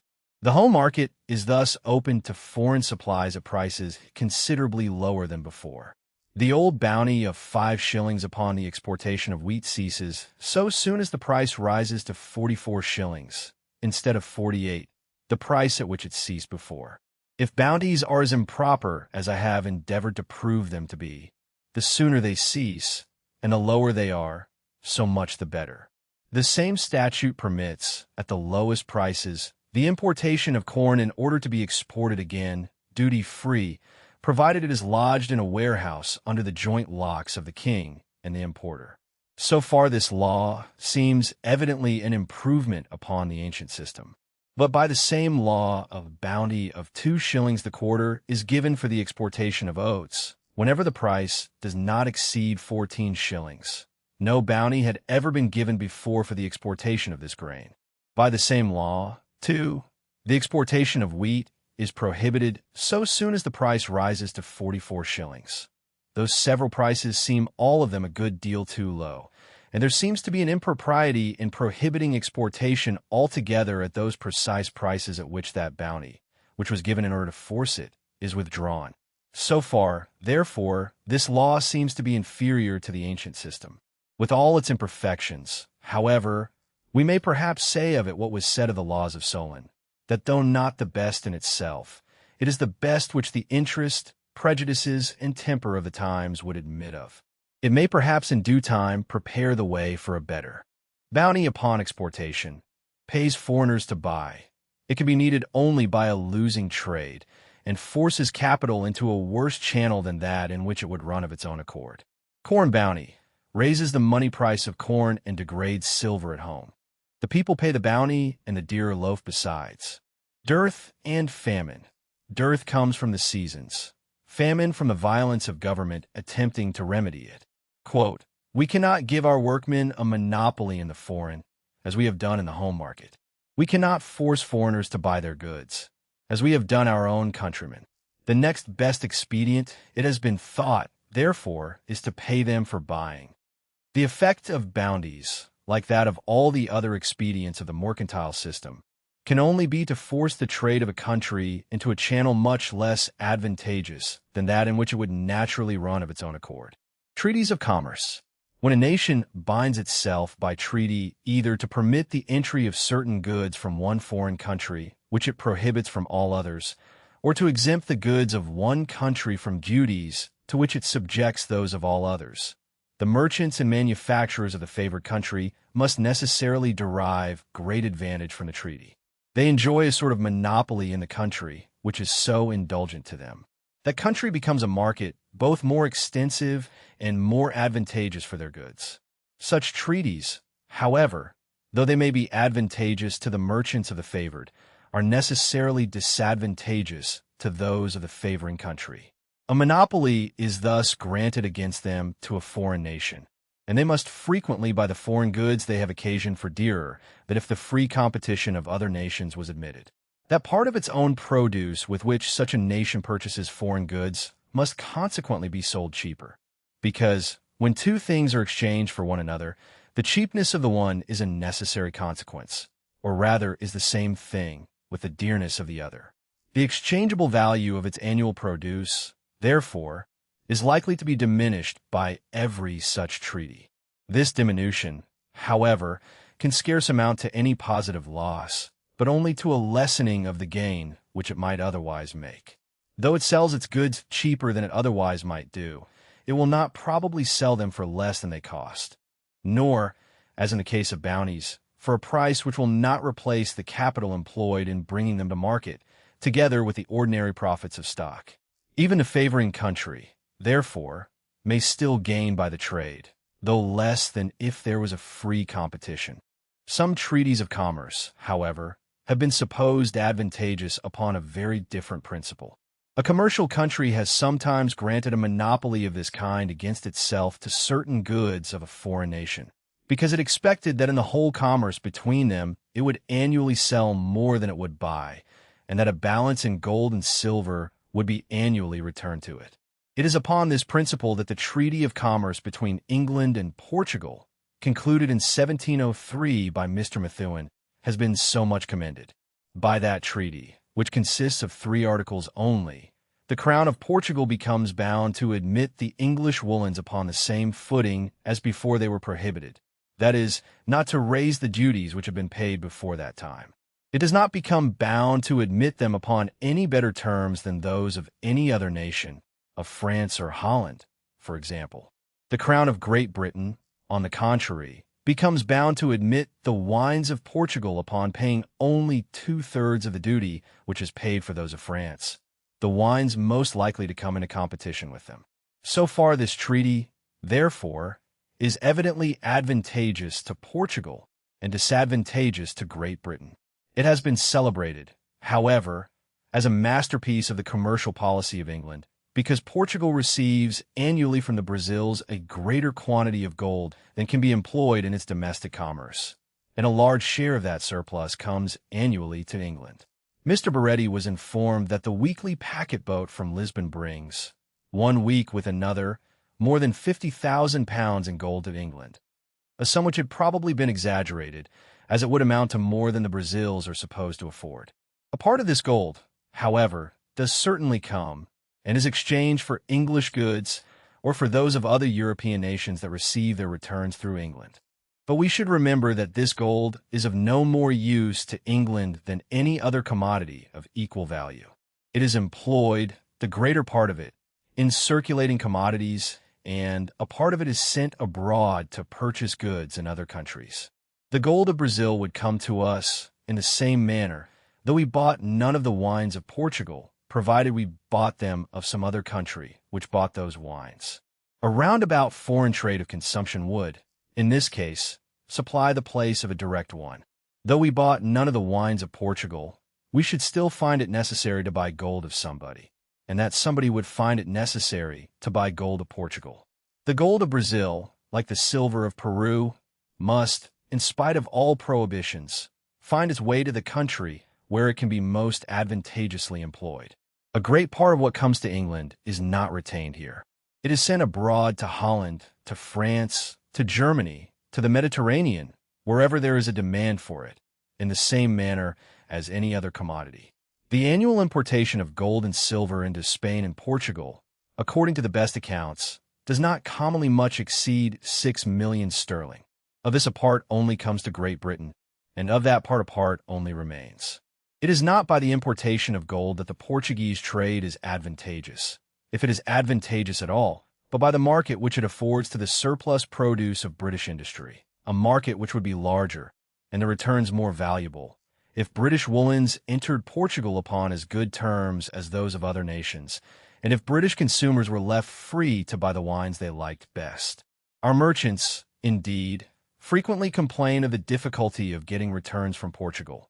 They are obliged to smuggle a great part of their goods, on account of the preference which the King of Portugal gives to the woolens of his own country, and of the high duties to which those of other nations are subjected. The very merchants who, in this manner, complain of the Portuguese, are the most forward to cry up the Portuguese trade as the most advantageous of any. They mean only that a greater part of it is carried on by smuggling, and that they get a greater profit by it than they could do in a trade which was perfectly free and open. The wine of Portugal, besides, is not so agreeable to the taste of the people of Great Britain as that of France, and the consumer, by being forced to drink a worse wine, pays, in the enhanced price, for a monopoly granted against himself to the Portuguese merchant. Favoring treaty grants a monopoly against ourselves to a foreign nation. We buy dearer and sell cheaper, and the exchangeable value of the annual produce is lessened. Methuen Treaty. Portugal admits our woolens only as before. We admit her wines at 2/3 of the French duty, advantageous to Portugal and celebrated in England because gold comes from Lisbon. Quote, by this treaty, the Crown of Portugal becomes bound to admit the English woolens upon the same footing as before the prohibition. That is, not to raise the duties which have been paid before that time. But it does not become bound to admit them upon any better terms than those of any other nation, of France or Holland, for example. The Crown of Great Britain, on the contrary, becomes bound to admit the wines of Portugal, upon paying only 2/3 of the duty which is paid for those of France, the wines most likely to come into competition with them. So far this treaty, therefore, is evidently advantageous to Portugal and disadvantageous to Great Britain. Chapter 7. Of Colonies. Of the 4 encouragements to exportation, the establishment of colonies is the most splendid and has been the most expensive. I shall consider, first, the motives for establishing them, secondly, the causes of their prosperity, and thirdly, the advantages which Europe, and Great Britain in particular, have derived from them. Part 1. Of the motives for establishing new colonies. The interest which occasioned the first settlement of the different European colonies in America and the West Indies was not altogether so plain and distinct as that which directed the establishment of those of ancient Greece and Rome. All the different states of ancient Greece possessed, each of them, but a very small territory, and when the people in any one of them multiplied beyond what that territory could easily maintain, a part of them were sent in quest of a new habitation, the warlike neighbors who surrounded them, rendering it difficult to enlarge their territory at home. The colonies of the Dorians resorted chiefly to Italy and Sicily, those of the Ionians and Aeolians to Asia Minor and the islands of the Aegean Sea. The mother city considered the colony as a child, at all times entitled to great favor and assistance, and owing in return much gratitude and respect, yet as an emancipated child, over whom she pretended to claim no direct authority or jurisdiction. The colony settled its own form of government, enacted its own laws, elected its own magistrates, and made peace or war with its neighbors as an independent state. Nothing can be more plain and distinct than the interest which directed every such establishment. Rome, like most of the other ancient republics, was originally founded upon an agrarian law, which divided the public territory among the citizens. The course of human affairs, by marriage, succession, and alienation, necessarily deranged this original division. A law restricting the quantity of land which any citizen could possess to 500 jagera, about 350 English acres, was either neglected or evaded, and the inequality of fortunes went on continually increasing. The greater part of the citizens had no land, and without it the manners of those times rendered it difficult for a freeman to maintain his independency. The lands of the rich were cultivated by slaves under a slave overseer. Trades, and even the retail trade, were carried on by the slaves of the rich. A poor freeman had scarce any other means of subsistence but the bounties of the candidates at the annual elections. The people became clamorous to get land, and the rich and the great, to prevent them from getting it at home, were frequently willing to grant it to them abroad. The Roman colony, besides, was in many cases a sort of garrison, established to keep in obedience a newly conquered province. It remained always subject to the mother city, and had not even the privilege of enacting its own laws. In both these respects, it differed from a Greek. The European colonies in America and the West Indies were established upon motives less distinct. Venice and Genoa had planted some settlements in the islands and upon the coast of the Crimea. The Portuguese, by a passage round the Cape of Good Hope, had opened a commerce to the East Indies. Columbus, in proposing to the courts of Portugal, Spain, France, and England a westward voyage to the East Indies, happened to discover America. The pious purpose of converting the inhabitants to Christianity sanctified the injustice of the project. But the hope of finding treasures of gold was the sole motive which prompted to undertake it. And to give this motive the greater weight, it was proposed by Columbus that the half of all the gold and silver that should be found there should belong to the crown. As long as the gold was got by so easy a method as the plundering of the defenseless natives, it was not perhaps very difficult to pay even this heavy tax. But when the natives were once fairly stripped, which in St. Domingo and the other countries discovered by Columbus was done completely in 6 or 8 years, and when it had become necessary to dig in the mines, there was no longer any possibility of paying it. The tax was reduced by degrees to 1/20 of the gross produce of the gold mines.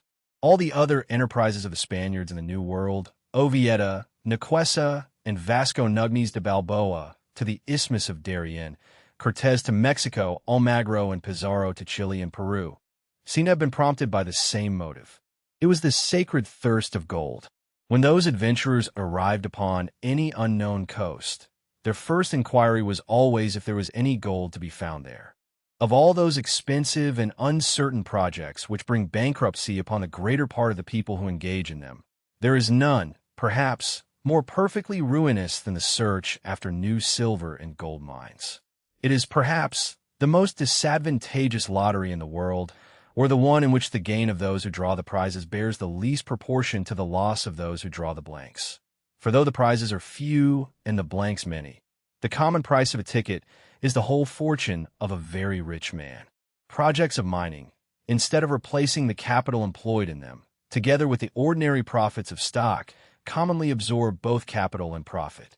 They are the projects, therefore, to which, of all others, a prudent lawgiver, who desired to increase the capital of his nation, would least choose to give any extraordinary encouragement.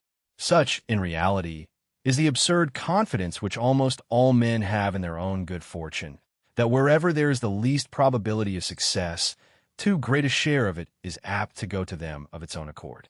The same passion which has suggested to so many people the absurd idea of the philosopher's stone has suggested to others the equally absurd one of immense rich mines of gold and silver. The dream of Sir Walter Raleigh concerning the golden city and country of El Dorado may satisfy us that even wise men are not always exempt from such strange delusions. More than 100 years after the death of that great man, the Jesuit Gumala was still convinced of the reality of that wonderful country. The first English settlements in North America and the first French ones in Canada were prompted in a great measure by the same chimerical views. The solemn foolery of the bull of Pope Alexander VI, dividing the New World between Spain and Portugal, did not prevent the other nations of Europe from scrambling for a share. Cabot, sent from England, and Verrazano from France, explored the northern coasts. Exclusive companies, at first, undertook several of these settlements, but they have everywhere been found either to oppress the colony or to be themselves oppressed by it, and have, in the greater part of them, been dissolved. The later settlers were not gold hunters so much as planters, yet the original motive, mixed with the spirit of adventure and the hope of exclusive trade, continued to color the policy of every mother country towards its colonies. Some of them were the effect of persecution. The Puritans who founded the 4 governments of New England, the Catholics who founded Maryland, the Quakers who founded Pennsylvania, fled from a government which they found uneasy at home and established in the wilderness a government more to their mind. Their prosperity was no part of the project of the mother country. It was the effect of their own good conduct and of the plenty of good land. Emancipated child, the Greek colony was independent.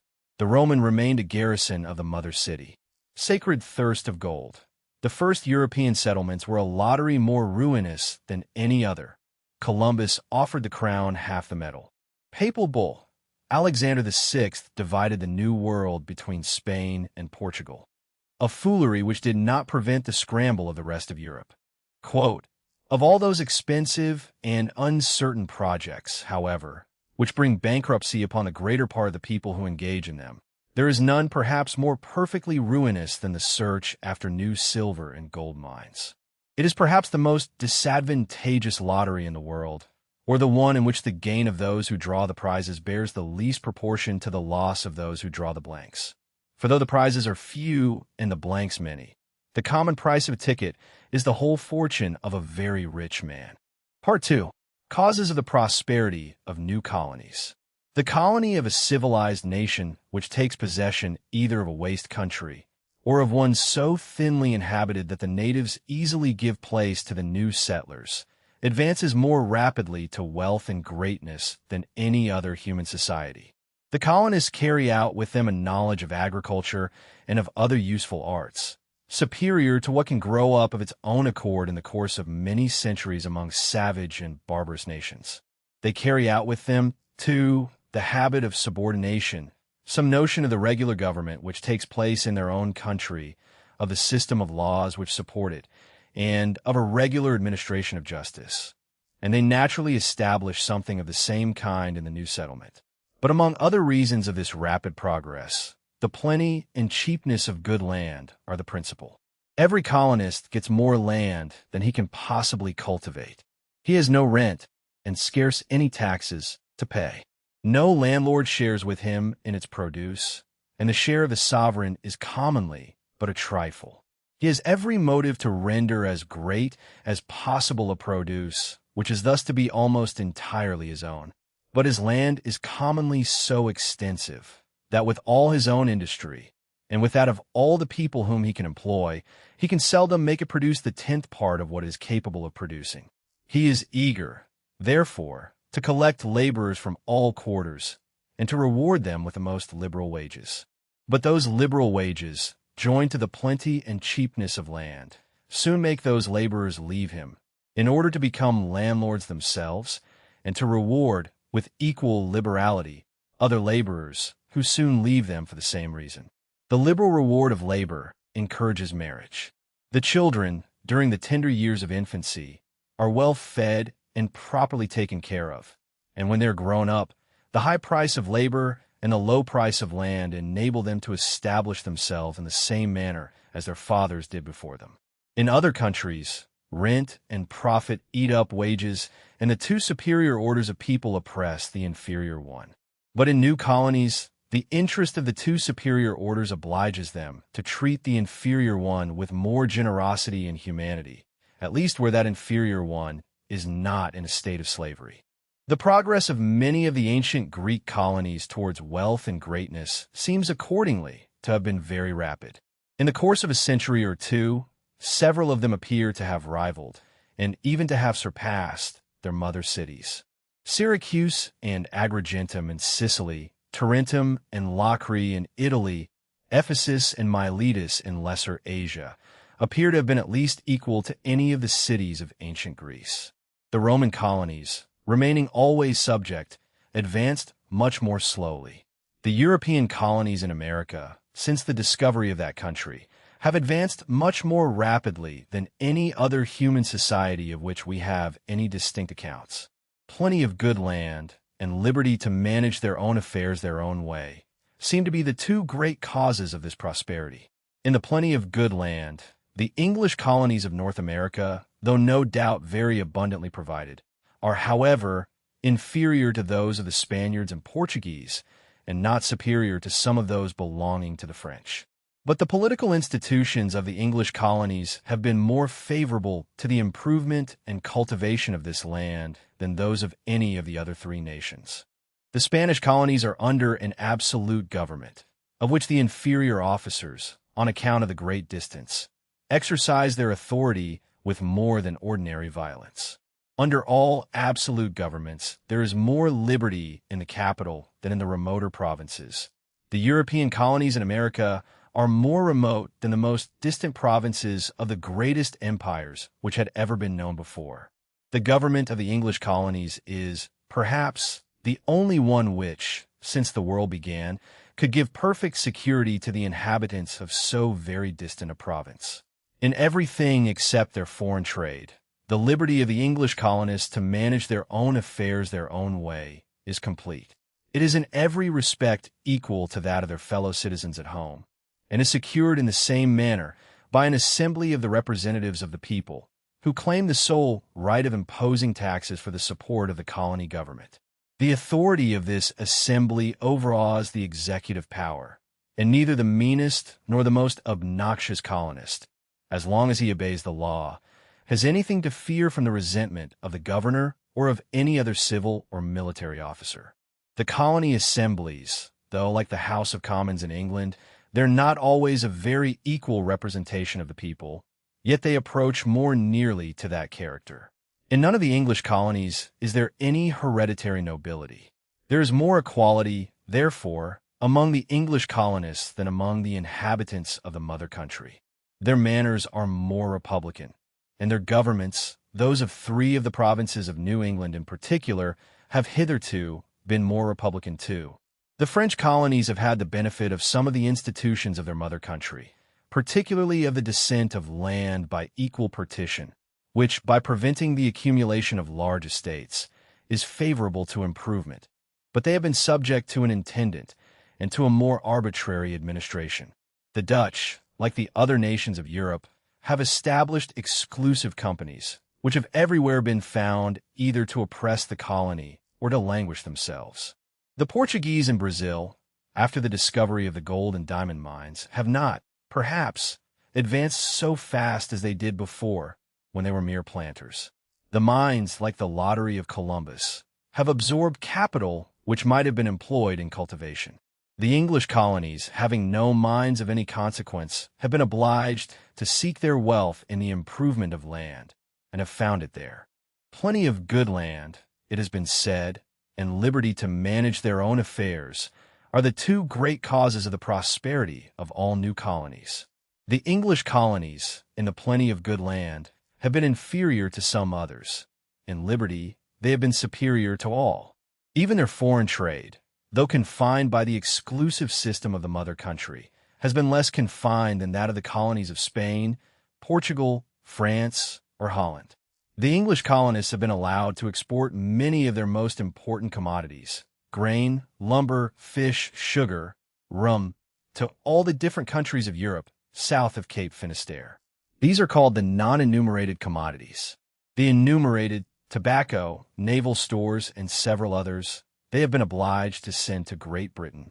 Even this confinement has been less oppressive than the exclusive companies of other nations, which have frequently confined the whole trade of the colony to a single port of the mother country and to a single company of merchants. The colony trade of England, besides, has been open to all her subjects. There has been no exclusive company to oppress it. The coasting trade of the colonies among themselves has been free. They have been allowed to refine their own sugars, at least for their own consumption. They have distilled rum from their molasses and have carried that rum to the coast of Africa in exchange for Negroes. The drawbacks upon German linens re-exported to America have, it is said, retarded the linen manufacture of Great Britain, but they have cheapened clothing in the colonies. Upon the whole, the mercantile system, as applied to the English colonies, has been a clog, but not a chain. The plenty of land, which is the great cause of prosperity, is at the same time the great cause of the dearness of labor. The planter who has land more than he can cultivate is not very anxious to cultivate it with the utmost attention. He prefers the employment of as many hands as he can get, even at a high price. Where the principal produce is corn, the work is done in the English colonies by freemen. Sugar can afford the expense of slave cultivation better than tobacco, and tobacco better than corn. The number of Negroes is accordingly much greater, in proportion to that of whites, in the sugar than in the tobacco colonies. The late resolution of the Quakers in Pennsylvania to set at liberty all their Negro slaves may satisfy us that their number cannot be very great. Had they made any considerable part of their property, such a resolution could never have been agreed to. In our sugar colonies, on the contrary, the whole work is done by slaves, and in our tobacco colonies, a very great part of it. The profits of a sugar plantation in any of our West Indian colonies are generally much greater than those of any other cultivation that is known either in Europe or America. The sugar colonies of France are said to be better cultivated than those of England. The English sugar colonies enjoy, like the other English colonies, a free government. But the French sugar colonies have the benefit of a trade with their mother country less confined, in some respects, than that of the English, and they have had the advantage of the government of an intendant, who, being on the spot, and having no interest contrary to that of the colony, has sometimes been a better steward than a distant assembly. The northern colonies of England, of which the principal produce is corn, have advanced faster than the Sugar Islands, because their land has been cultivated by freemen, and because their trade in non-enumerated commodities has been more free. The population of our North American colonies is said to double in 5 and 20 years. No other society, of which we have any distinct accounts, has ever increased so fast. The policy of Europe has very little to boast of in the original establishment of those colonies, or in the subsequent government of them. Folly and injustice seem to have been the principles which presided over and directed the first project of those establishments. The folly of hunting after gold and silver mines, and the injustice of coveting the possession of a country whose harmless natives, far from having ever injured the people of Europe, had received the first adventurers with every mark of kindness and hospitality. The representatives of the people, so far as they have had any influence upon colonial government, have in England been favorable to liberty. Exclusive companies, wherever they have been established, have been nuisances. But though the policy of Great Britain with regard to the trade of her colonies has been dictated by the same mercantile spirit as that of other nations, it has, upon the whole, been less illiberal and oppressive than that of any of them. The English colonists have never been so much oppressed as those of Spain and Portugal. They have never been so much neglected as those of France sometimes have been, and they have never been so much plundered as those of Holland, under the government of an exclusive company, frequently have been. The plenty of good land, which in new colonies is the great cause of prosperity, is at the same time the cause why no manufacturers for distant sale have ever yet been established in any of their towns. When an artificer has acquired a little more stock than is necessary for carrying on his own business and supplying the neighboring country, he does not attempt to establish with it a manufacture for more distant sale, but employs it in the purchase and improvement of uncultivated land. From artificer he becomes planter. The same cause which prevents the establishment of manufactures prevents the accumulation of great fortunes in trade. The greater part of the capital of the colonies has hitherto been employed in agriculture, where the Americans, by combination or by any other sort of violence, to stop the importation of European manufactures, and by thus giving a monopoly to such of their own countrymen as could manufacture the like goods, divert any considerable part of their capital into this employment, they would retard, instead of accelerating, the further increase in the value of their annual produce, and would obstruct, instead of promoting, the progress of their country towards real wealth and greatness. This would be to act against the most manifest interest of the whole society, in order to promote the particular interest of a small number of manufacturers. The original establishment of those colonies, as has already been observed, was in no respect owing to the wisdom and policy of Europe. The project of Columbus was a gold hunt. The bull of Alexander was a partition of what did not belong to him. The first English settlements were, some of them, the effect of the spirit of adventure, and some of them of the unquietness of party. Their subsequent prosperity has been owing to plenty of land and to a degree of liberty which the distance of the mother country and the comparative insignificance of the settlements when they were first established made it not worth while to restrain. As they have grown richer and more considerable, the mother country has become more grasping. The mercantile system, which was not the cause of their establishment, has become the principle of their government, and the late disturbances are the natural effect of an attempt to tax them for the support of a monopoly, of which the profit goes to a particular set of dealers in the mother country, and of which the expense falls upon the great body of the people in both. Plenty of land, the great cause of colonial prosperity, no rent, scarce any taxes, high wages, rapid population. English institutions, assemblies, no hereditary nobility, republican manners, in everything except foreign trade, liberty equal to that of fellow citizens at home. Slave crops. Sugar can afford slave cultivation better than tobacco, and tobacco better than corn.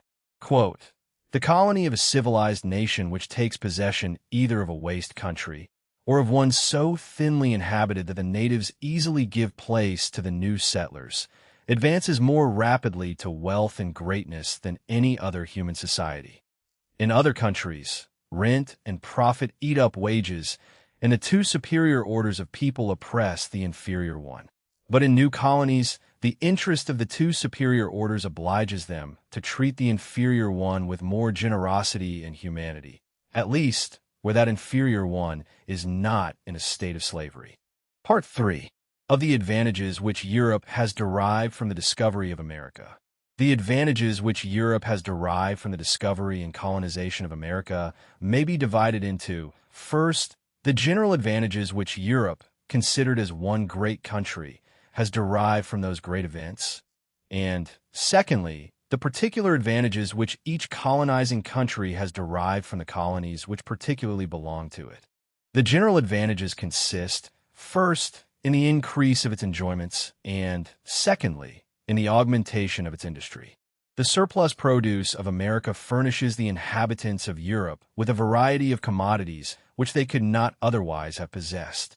The discovery and colonization of America have contributed to augment the industry of all the countries which trade to it, and even of those which do not trade to it directly, by opening a new and inexhaustible market.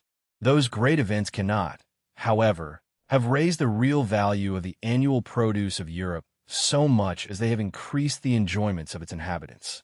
The cheapness of gold and silver, which is the effect of the American mines, is a real conveniency, though a very trifling one. We must load ourselves with a greater quantity of those metals in order to make the same purchases. The essential change is the new market, which gave occasion to new divisions of labor and improvements of art that, in the narrow circle of the ancient commerce, could never have taken place. The savage injustice of the Europeans rendered an event which ought to have been beneficial to all, ruinous and destructive to several of those unfortunate countries. The particular advantages which each colonizing country derives from the colonies which particularly belong to it are of two different kinds.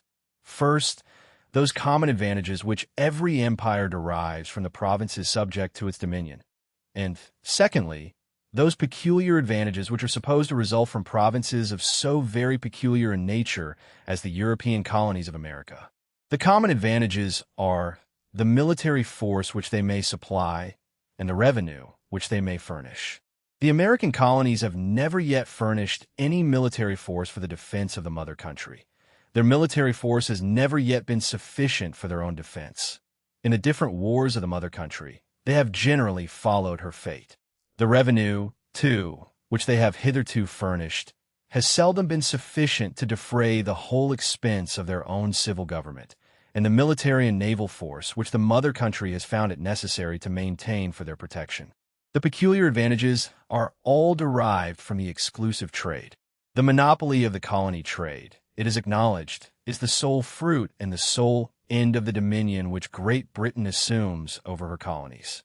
For the sake of that fruit, she has spent, in the last 2 wars, more than the whole value of the annual surplus produce of the colonies, or of the annual value of the commodities which they have sent to the mother country. The interest of the dealers who have the monopoly is to keep that monopoly. The interest of the great body of the people is to be rid of the expense of defending it. The former have been more in the way of making themselves be heard. This monopoly, like all the other mean and malignant expedients of the mercantile system, depresses the industry of all other countries, but chiefly that of the colonies, without in the least increasing, but on the contrary diminishing, that of the country in whose favor it is established. The monopoly of the colony trade, so far as it has operated upon Great Britain, has drawn towards that trade a greater proportion of the capital of Great Britain than what would otherwise have gone to it. It has altered the natural balance of British industry. It has drawn capital from a near and roundabout foreign trade of consumption to a distant and still more roundabout one, from a foreign trade of consumption to a carrying trade, from all these to the trade with the colonies. The returns of the colony trade are not only distant, but irregular and uncertain. A merchant, it has been said, frequently does not know 6 months after he has sent a cargo whether he is to have any returns or not. About 96,000 hogsheads of tobacco are annually purchased in Virginia and Maryland with a part of the surplus produce of British industry, but the demand of Great Britain does not require, perhaps, more than 14,000. If the remaining 82,000 could not be sent abroad, the importation of them must cease, and with it the productive labor of those who prepare the goods with which they are purchased. The exclusive trade, by forcing so great a part of the capital of Great Britain into a trade of which the returns are so very distant, has necessarily broken what in other countries is the natural balance among all the different branches of British industry. The merchants who carry on this trade are few in number, compared with those who carry on the home trade and the nearer foreign trades. They live in the capital, they are more in the way of the court and of the legislature, and they have been able to extort a monopoly against their countrymen, as well as against the colonies. The manufacturers of Great Britain, too, have been taught to believe that their interest was concerned in this monopoly, and the country gentlemen, who know little of the matter, have been imposed upon by both. The enumeration of commodities has had in view two different objects. First, to confine to the market of Great Britain the particular sorts of produce of which the merchants and manufacturers wished to have the monopoly, and, secondly, to confine to the same market such sorts as might interfere with the produce of the mother country. Tobacco, sugar, cotton, indigo, ginger, naval stores, and several others were enumerated. Grain, lumber, salt provisions, fish, sugar in some states of the market, rum, were left free or comparatively free. The molasses of the French islands, which our sugar colonies wished to exclude from North America, in order to force the consumption of their own, became the subject of a famous act, which, if it had been executed, would have been fatal to the trade of the northern colonies, and which, not being executed, served only to teach them that the laws of the mother country might be eluded. The effect of the colony trade, in its natural and free state, is to open a new and inexhaustible market to all those parts of British produce for which there could be no demand at home. By opening a more extensive market, it encourages them to increase their surplus produce. The monopoly of the colony trade, on the contrary, by forcing towards it a greater proportion of the capital of Great Britain than what would go to it of its own accord, and by retaining in particular employments a greater proportion of that capital than what would otherwise have gone to them, has necessarily broken the natural balance. It has been the principal cause of the present state of the colony trade, a state in which the industry of Great Britain, instead of being accommodated to a great number of small markets, has been accommodated chiefly to one great market, a state in which her whole commercial system has been rendered less secure by being rendered less various. In her present condition, Great Britain resembles one of those unwholesome bodies in which some of the vital parts have grown to an enormous size, and which, upon that account, are liable to many dangerous disorders, scarce incident to those in which all the parts are more properly proportioned. A small stop in that great blood vessel, which has been artificially swelled beyond its natural dimensions, and through which an unnatural proportion of the industry and commerce of the country has been forced to circulate, is very likely to bring on the most dangerous disorders upon the whole body politic. The expectation of a rupture with the colonies, accordingly, has struck the people of Great Britain with more terror than they ever felt for a Spanish armada or a French invasion. It was this terror, whether well or ill grounded, which rendered the repeal of the Stamp Act, at least among the merchants and almost all the particular traders of the country, a popular measure. If the monopoly of the colony trade, therefore, in one way, encourages Great Britain, it necessarily discourages, in some other way, some other sort of industry, so as to keep the total amount of her industry from ever exceeding what her capital can employ. The traders who engage in the colony trade can get a greater profit than they could in other trades, but the great body of the people, who are forced to buy dearer and to sell cheaper, are losers by the difference. The monopoly, in the meantime, has necessarily forced some part of the capital of Great Britain from a foreign trade of consumption with a neighboring country, of which the returns are frequent, to one with a more distant country, of which the returns are distant and uncertain, and has thereby rendered the whole stream of her industry and commerce less secure. The maintenance of this monopoly has been the principal cause of the dominion which Great Britain assumes over her colonies. The expense of that dominion has been enormous. The late war which was undertaken, it has been said, on account of the colonies, cost Great Britain upwards of 90 millions. The Spanish War which preceded it, in 1739, was principally undertaken on their account. The whole expense of both may be considered as a bounty paid in order to support that monopoly. This expense, though it has been laid out in maintaining fleets and armies, is, in reality, a bounty paid to support a monopoly, of which the profit, whatever it may be, goes altogether to a particular set of dealers. To propose that Great Britain should voluntarily give up all authority over her colonies, and leave them to elect their own magistrates, to enact their own laws, and to make peace and war as they might think proper, would be to propose such a measure as never was and never will be adopted by any nation in the world. No nation ever voluntarily gave up the dominion of any province, how troublesome soever might be the government, and how small soever the revenue which it afforded. Such sacrifices, though they might frequently be agreeable to the interest, are always mortifying to the pride of a nation, and, what is perhaps of still greater consequence, they're always contrary to the private interest of the governing part of it, who would thereby be deprived of the disposal of many places of trust and profit, of many opportunities of acquiring wealth and distinction, which the possession of the most turbulent, and, to the great body of the people, the most unprofitable province seldom fails to afford. If it was adopted, however, Great Britain would not only be immediately freed from the whole annual expense of the peace establishment of the colonies, but might settle with them such a treaty of commerce as would effectually secure to her a free trade, more advantageous to the great body of the people, though less so to the merchants, than the monopoly which she at present enjoys. By thus parting good friends, the natural affection of the colonies to the mother country, which our late dissensions have well nigh extinguished, would quickly revive.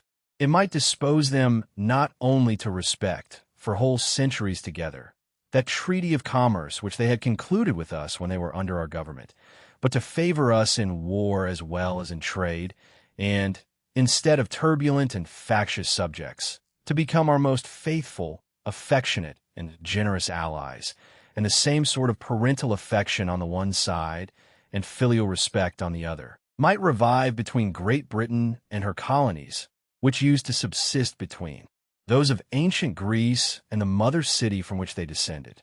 To the shopkeepers and tradesmen of a great empire, the project of an exclusive market in a distant country, of which the defense must be paid for by the public, is a very tempting one. It is a project, however, altogether unfit for a nation of shopkeepers, and, to a still greater degree, unfit for a nation whose government is influenced by shopkeepers. Such statesmen, and such statesmen only, are capable of fancying that they will find some advantage in employing the blood and treasure of their fellow citizens to found and maintain such an empire. The rulers of Great Britain have, for more than a century past, amused the people with the imagination that they possessed a great empire on the west side of the Atlantic. This empire, however, has hitherto existed in imagination only. It has hitherto been, not an empire, but the project of an empire, not a gold mine, but the project of a gold mine, a project which has cost, which continues to cost, and which, if pursued in the same way as it has been hitherto, is likely to cost immense expense without being likely to bring in any profit, for the effects of the monopoly of the colony trade, it has been shown, are, to the great body of the people, mere loss instead of profit. It is surely now time that our rulers should either realize this golden dream, in which they have been indulging themselves, perhaps, as well as the people, or that they should awake from it themselves, and endeavor to awaken the people. If the project cannot be completed, it ought to be given up. If any of the provinces of the British Empire cannot be made to contribute towards the support of the whole empire, it is surely time that Great Britain should free herself from the expense of defending those provinces in time of war, and of supporting any part of their civil or military establishments in time of peace, and endeavor to accommodate her future views and designs to the real mediocrity of her circumstances. To make the colonies contribute, two methods have been proposed.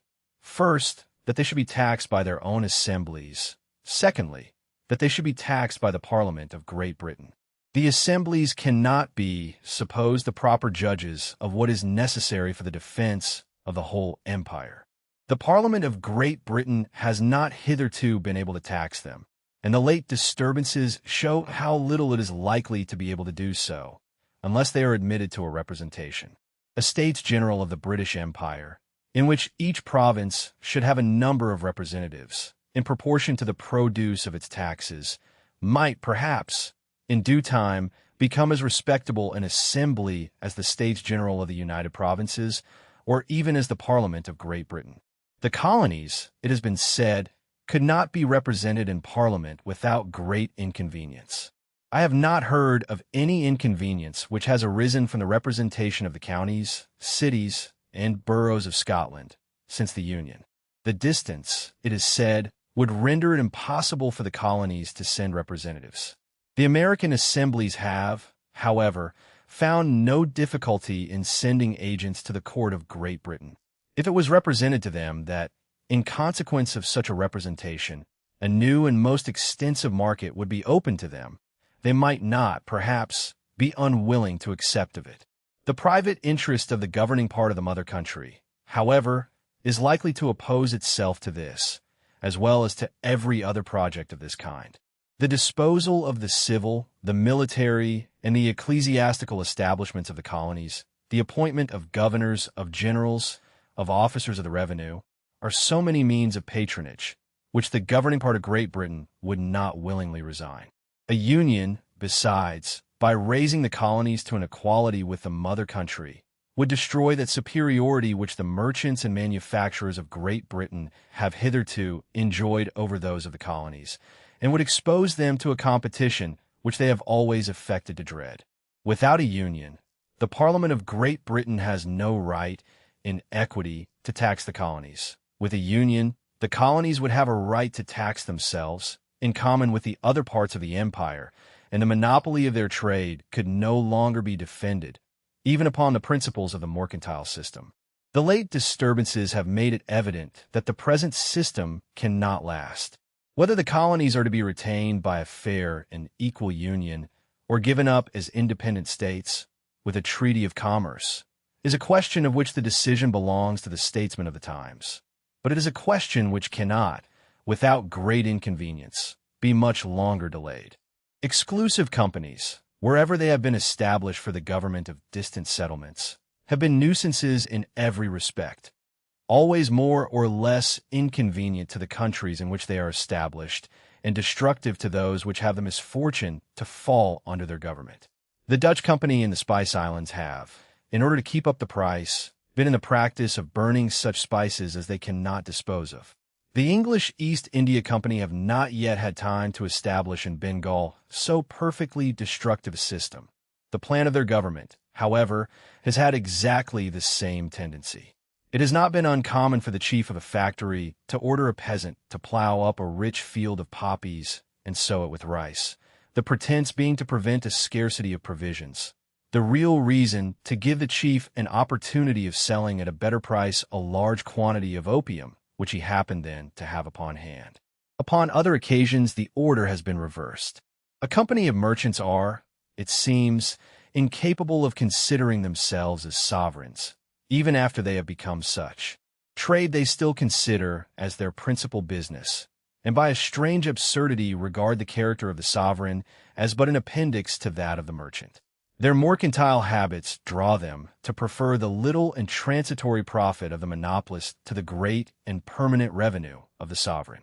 The country belongs to their masters, who cannot avoid having some regard for the interest of what belongs to them, but it does not belong to the servants. It is a very singular government in which every member of the administration wishes to get out of the country as soon as he can, and to whose interest, the day after he has left it and carried his whole fortune with him, it is perfectly indifferent though the whole country was swallowed up by an earthquake. I mean not, however, to throw any odious imputation upon the general character of the servants of the East India Company. It is the system of government, the situation in which they are placed, that I mean to censure. They acted as their situation naturally directed, and they who have clamored the loudest against them would probably not have acted better themselves. In war and negotiation, the councils of Madras and Calcutta have upon several occasions conducted themselves with a resolution and decisive wisdom which would have done honor to the Senate of Rome in the best days of that republic. The members of those councils have been bred to professions very different from war and politics, but their situation alone, without education, experience, or even example, seems to have formed in them the great qualities which it required. If upon some occasions, therefore, it has animated them to actions of magnanimity which could not well have been expected from them, we should not wonder if, upon others, it has prompted them to exploits of somewhat a different nature. Nothing can be more directly contrary to the real interest of those companies, considered as the sovereigns of the countries which they have conquered, than this destructive plan. The revenue of the sovereign is drawn from that of the people. The greater the annual produce, the more they can afford to the sovereign. It is his interest to open the most extensive market, to abolish all monopolies, and to allow the most perfect freedom of commerce. But a company of merchants regard the character of the sovereign as an appendix to that of the merchant, by means of which they may be enabled to buy cheaper in India and sell with a better profit in Europe. Exclusive trade, the sole fruit of dominion over the colonies. It draws British capital into a distant, uncertain channel and swells one blood vessel of the body politic. Project of an empire. Hitherto imagination only, a golden dream which has cost immense expense without profit to the great body of the people. Exclusive companies, nuisances, merchants cannot consider themselves as sovereigns. The servants of the company have no interest in the country after they have left it. Quote, "The rulers of Great Britain have, for more than a century past, amused the people with the imagination that they possessed a great empire on the west side of the Atlantic. This empire, however, has hitherto existed in imagination only.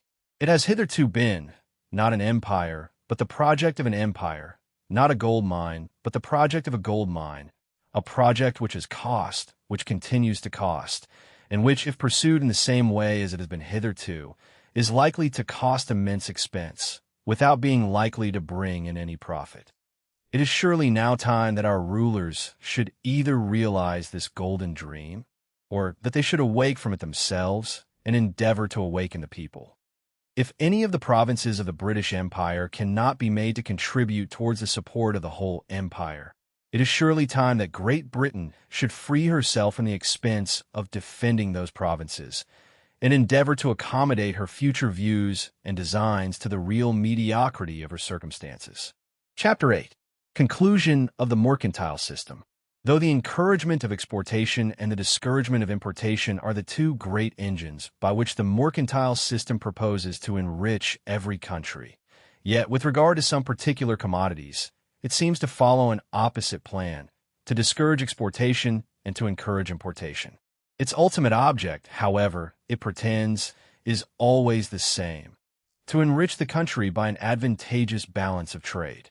It discourages the exportation of the materials of manufacture and of the instruments of trade in order to give our own workmen an advantage and to enable them to undersell those of other nations in all foreign markets, and by restraining, in this manner, the exportation of a few commodities of no great price, it proposes to occasion a much greater and more valuable exportation of others. It encourages the importation of the materials of manufacture, in order that our own people may be enabled to work them up more cheaply, and thereby prevent a greater and more valuable importation of the manufactured commodities. I do not observe, at least in our statute book, any encouragement given to the importation of the instruments of trade. When manufacturers have advanced to a certain pitch of greatness, the fabrication of the instruments of trade becomes itself the object of a great number of very important manufactures. To give any particular encouragement to the importation of such instruments would interfere too much with the interest of those manufacturers.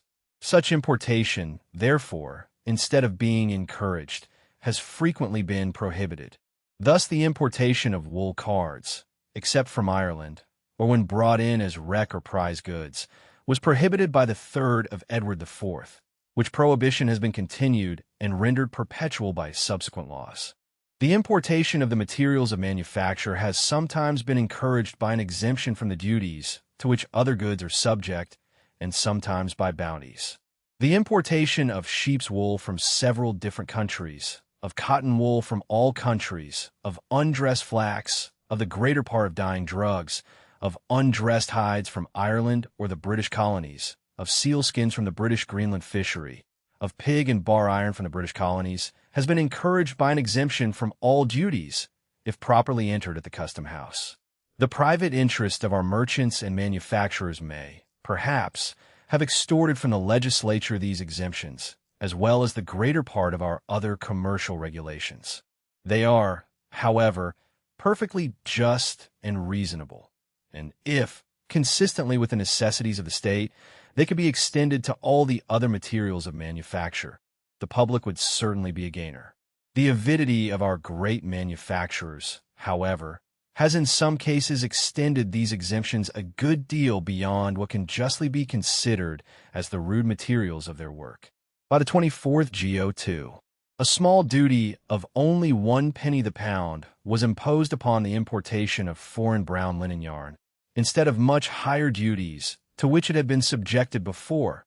By the 29th of the same king, even this small duty was taken away, and a bounty given upon the exportation of British and Irish linen. Our manufacturers were not satisfied till they had the yarn as well as the flax duty-free. The different operations which are necessary for the preparation of linen yarn, however, approach much nearer to those of a manufacture than to those of a rude produce. The exportation of the materials of manufacture, and particularly of wool, has been subjected to heavier penalties than any other branch of contraband. The exporter of wool was, by several old statutes, to be punished with the forfeiture of goods and chattels, and to have his right hand cut off. By later statutes the offense was made felony. When such restrictions are imposed upon the inland trade, the coasting trade, we may believe, cannot be left very free. Every owner of wool who carrieth any wool to any port on the sea coast, in order to be from thence transported by sea to any other place on the coast, must first cause an entry thereof to be made, containing the weight, marks, and number of the packages, before he brings the same within 5 miles of that port, on pain of forfeiting the same, and also the horses, carts, and other carriages.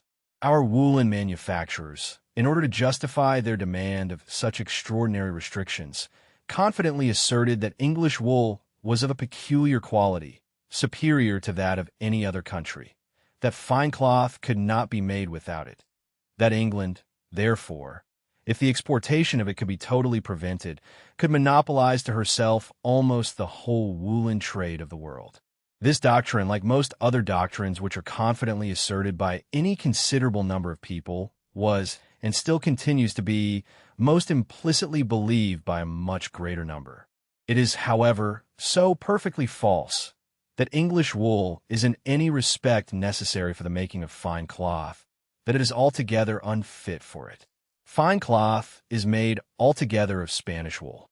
English wool cannot be even so mixed with Spanish wool as to enter into the composition without spoiling and degrading, in some degree, the fabric of the cloth. The effect of these regulations has been to depress the price of English wool, not only below what it naturally would be in the present times, but very much below what it actually was in the time of Edward III. The price of Scotch wool, when, in consequence of a union, it became subject to the same regulations, is said to have fallen about 1/2. It is observed by the very accurate and intelligent author of the Memoirs of Wool, the Reverend Mr. John Smith, that the price of the best English wool in England is generally below what wool of a very inferior quality commonly sells for in the market of Amsterdam.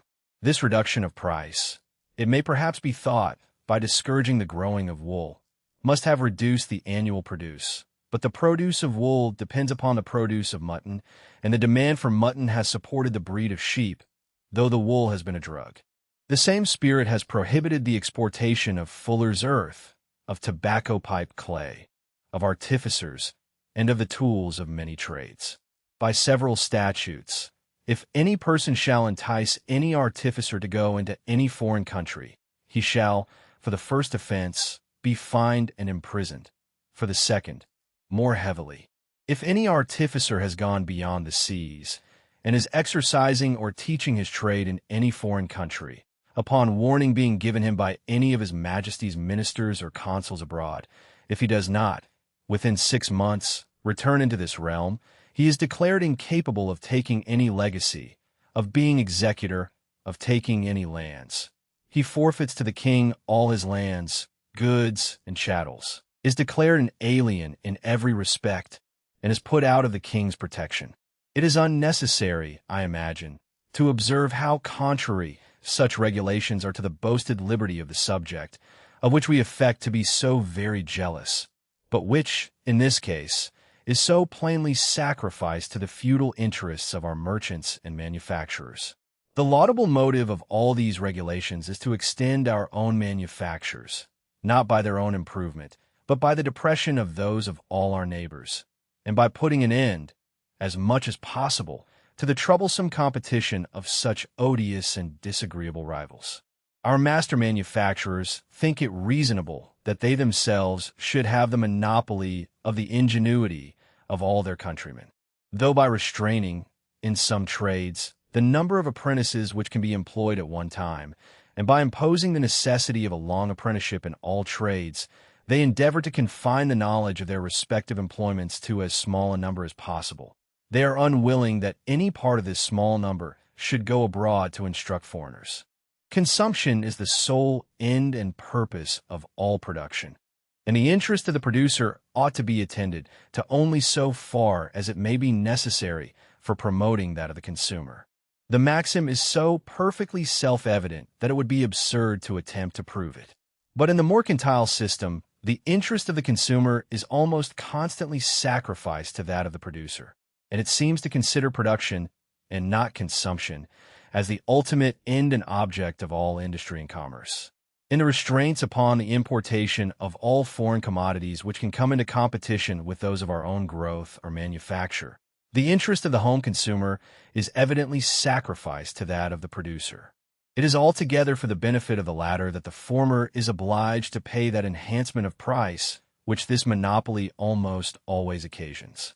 It is altogether for the benefit of the producer that bounties are granted upon the exportation of some of his productions. The home consumer is obliged to pay, first, the tax which is necessary for paying the bounty, and, secondly, the still greater tax which necessarily arises from the enhancement of the price of the commodity in the home market. By the famous treaty of commerce with Portugal, the consumer is prevented by duties from purchasing of a neighboring country a commodity which our own climate does not produce, but is obliged to purchase it of a distant country, though it is acknowledged that the commodity of the distant country is of a worse quality than that of the near one. But in the system of laws which has been established for the management of our American and West Indian colonies, the interest of the home consumer has been sacrificed to that of the producer with a more extravagant profusion than in all our other commercial regulations. A great empire has been established for the sole purpose of raising up a nation of customers, who should be obliged to buy, from the shops of our different producers, all the goods with which these could supply them, for the sake of that little enhancement of price which this monopoly might afford our producers. The home consumers have been burdened with the whole expense of maintaining and defending that empire. For this purpose, and for this purpose only, in the 2 last wars, more than 200 millions have been spent, and a new debt of more than 170 millions has been contracted. The interest of this debt alone is not only greater than the whole extraordinary profit which it never could be pretended was made by the monopoly of the colony trade, but than the whole value of that trade, or than the whole value of the goods which, at an average, have been annually exported to the colonies. It cannot be very difficult to determine who have been the contrivers of this whole mercantile system, not the consumers, whose interest has been entirely neglected, but the producers, whose interest has been so carefully attended to. And among this latter class, our merchants and manufacturers have been by far the principal architects. Materials policy. Free importation of rude materials is just. Restraints on their exportation and on the emigration of artificers are extorted by manufacturers and contrary to liberty. Wool doctrine. English wool is unfit for fine cloth, which is made of Spanish. The regulations have depressed the price below that of inferior wool at Amsterdam. Consumer versus producer. Consumption is the sole end of production. The mercantile system sacrifices the consumer, most extravagantly in the colony empire. Quote, "Consumption is the sole end and purpose of all production, and the interest of the producer ought to be attended to, only so far as it may be necessary for promoting that of the consumer." The maxim is so perfectly self-evident that it would be absurd to attempt to prove it. But in the mercantile system, the interest of the consumer is almost constantly sacrificed to that of the producer, and it seems to consider production, and not consumption, as the ultimate end and object of all industry and commerce. Chapter 9. Of the agricultural systems, or of those systems of political economy which represent the produce of land as either the sole or the principal source of the revenue and wealth of every country. The agricultural systems of political economy will not require so long an explanation as that which I have thought it necessary to bestow upon the mercantile or commercial system. That system which represents the produce of land as the sole source of the revenue and wealth of every country has, so far as I know, never been adopted by any nation, and at present exists only in the speculations of a few men of great learning and ingenuity in France.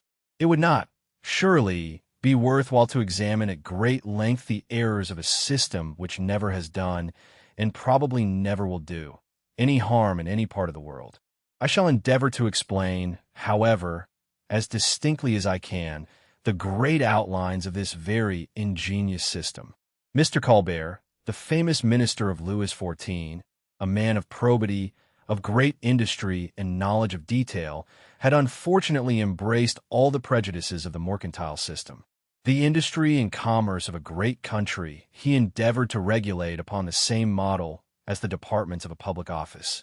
And instead of allowing every man to pursue his own interest his own way, upon the liberal plan of equality, liberty, and justice, he bestowed upon certain branches of industry extraordinary privileges, while he laid others under as extraordinary restraints.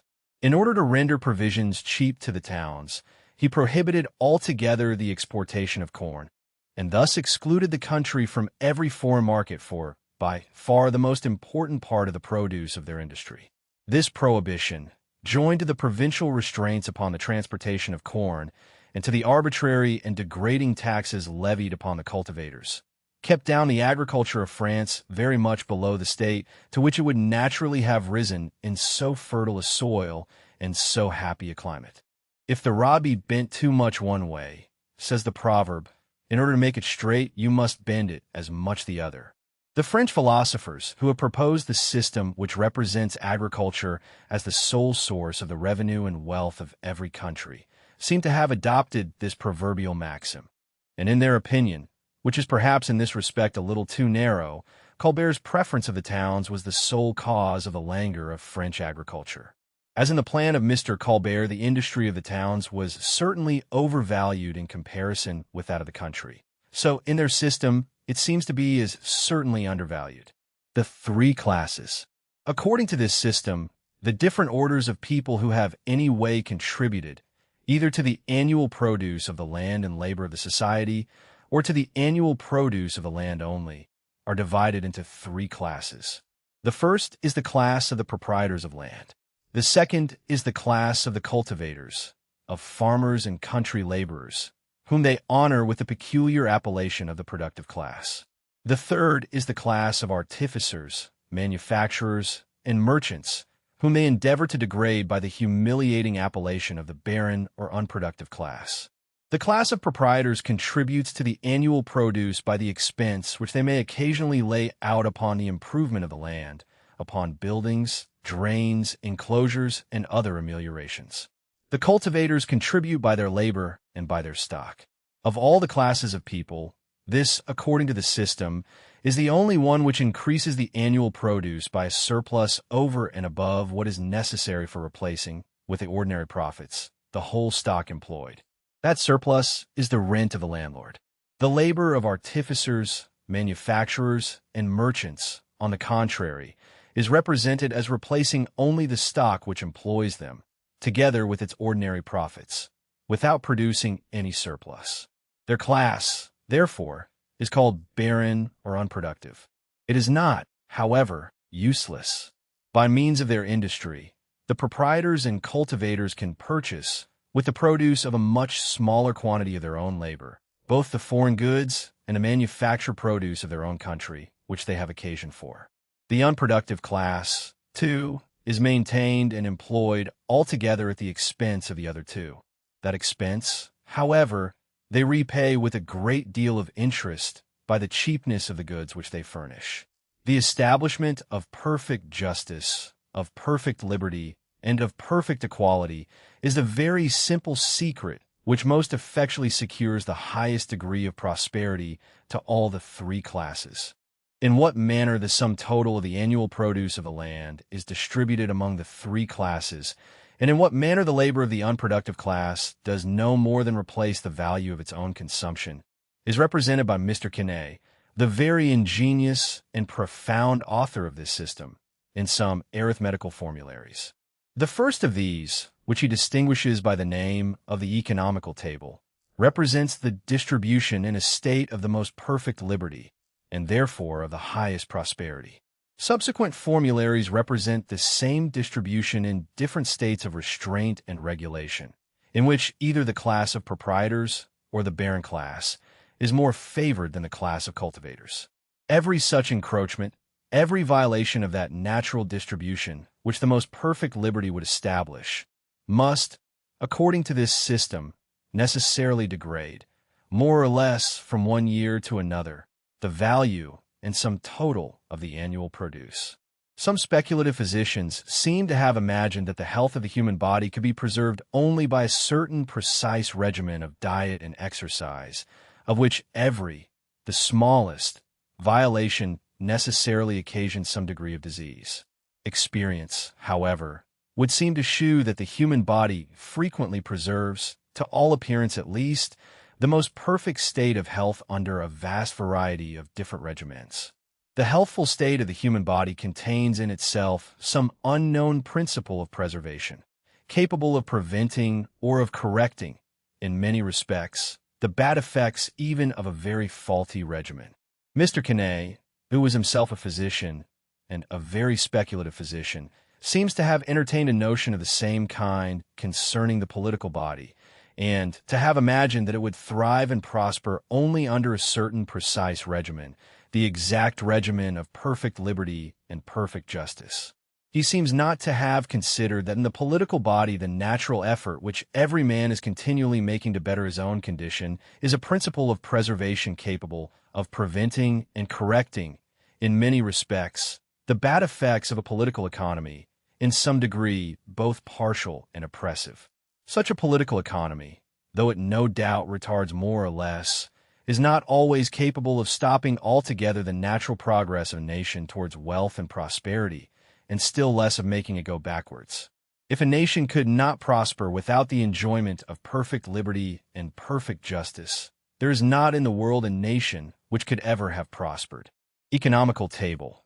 Quesnay's formularies of the annual distribution among proprietors, cultivators, and the barren class, in perfect liberty and in states of restraint. Principle of preservation. Every man's effort to better his condition corrects, in many respects, a faulty political economy. Quote, if a nation could not prosper without the enjoyment of perfect liberty and perfect justice, there is not in the world a nation which could ever have prospered. In the political body, however, the wisdom of nature has fortunately made ample provision for remedying many of the bad effects of the folly and injustice of man, in the same manner as it has done in the natural body, for remedying those of his sloth and intemperance. That manufacturers are not barren.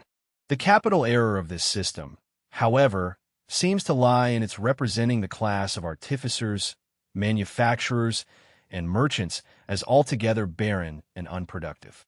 This class, it is acknowledged, reproduces annually the value of its own annual consumption and continues at least the existence of the stock or capital which maintains and employs it.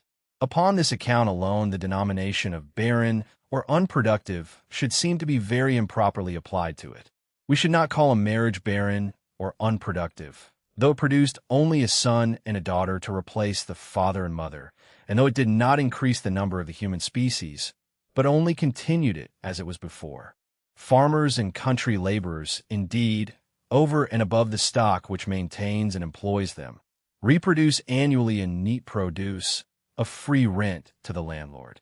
As a marriage which affords 3 children is certainly more productive than one which affords only 2, so the labor of farmers is certainly more productive than that of merchants, artificers, and manufacturers. The superior produce of the one class, however, does not render the other barren or unproductive. It seems, on this account, altogether improper to consider artificers, manufacturers, and merchants in the same light as menial servants. The labor of menial servants does not continue the existence of the fund which maintains and employs them. Their maintenance is altogether at the expense of their masters, and the work which they perform consists in services which perish generally in the very instant of their performance, and does not fix or realize itself in any vendible commodity. The labor of artificers, manufacturers, and merchants naturally does fix and realize itself in some such vendible commodity. It is upon this account that, in the chapter in which I treat of productive and unproductive labor, I have classed artificers, manufacturers, and merchants among the productive laborers, and menial servants among the barren or unproductive. Though we should suppose that the value of the daily, monthly, and yearly consumption of this class was exactly equal to that of its daily, monthly, and yearly production, it would not from thence follow that its labor added nothing to the real revenue of the society. An artificer who, in the first 6 months after harvest, executes 10 pounds worth of work, though he should, in the same time, consume 10 pounds worth of corn and other necessaries, yet really adds the value of 10 pounds to the annual produce. While he has been consuming a half-yearly revenue of 10 pounds, he has produced an equal value of work, capable of purchasing an equal half-yearly revenue. The value, therefore, of what has been consumed and produced during these 6 months is equal, not to 10, but to 20 pounds. If the 10 pounds worth of corn had been consumed by a soldier or by a menial servant, the value of that part of the annual produce which existed at the end of the 6 months would have been 10 pounds less. The labor of artificers and manufacturers, therefore, never increases the value of the annual produce of the land, in the same manner as that of the cultivators, by a surplus over and above what replaces their own consumption. But it does increase that value by replacing, with a profit, the capital which employs them, and by adding to the mass of vendible commodities. In agriculture, nature labors along with man, and though her labor costs no expense, its produce has its value. Over and above the capital of the farmer and all its profits, she frequently produces a surplus which goes to the landlord as rent. Manufacturers have not this extra surplus, but they replace the capital consumed, together with the profit of the undertaker. To represent them as adding nothing is to confound the replacement of a capital with its annihilation. This system, with all its imperfections, is, perhaps, the nearest approximation to the truth that has yet been published upon the subject of political economy. Its followers, distinguished in the French Republic of Letters by the name of the economists, have been of some service to their country. Leases valid against a future purchaser have been prolonged from 9 to 27 years. The provincial restraints upon the transportation of corn have been taken away, and the liberty of exporting it has been established as the common law of the kingdom in ordinary cases. They all follow, without any sensible variation, the doctrine of Mr. Quesnay. The most distinct account of it is to be found in a little book by Mr. Mercier de la Rivière, sometime intendant of Martinico, entitled The Natural and Essential Order of Political Societies. There have been since the world began, says the Marquis de Mirabeau, 3 great inventions which have given stability to political societies: writing, money, and the economical table. Marriage analogy. A class that replaces its own consumption is not barren, though less productive of surplus than agriculture. Artificers, 10 pounds. Consumption and production together make 20, though only 10 may exist at one moment.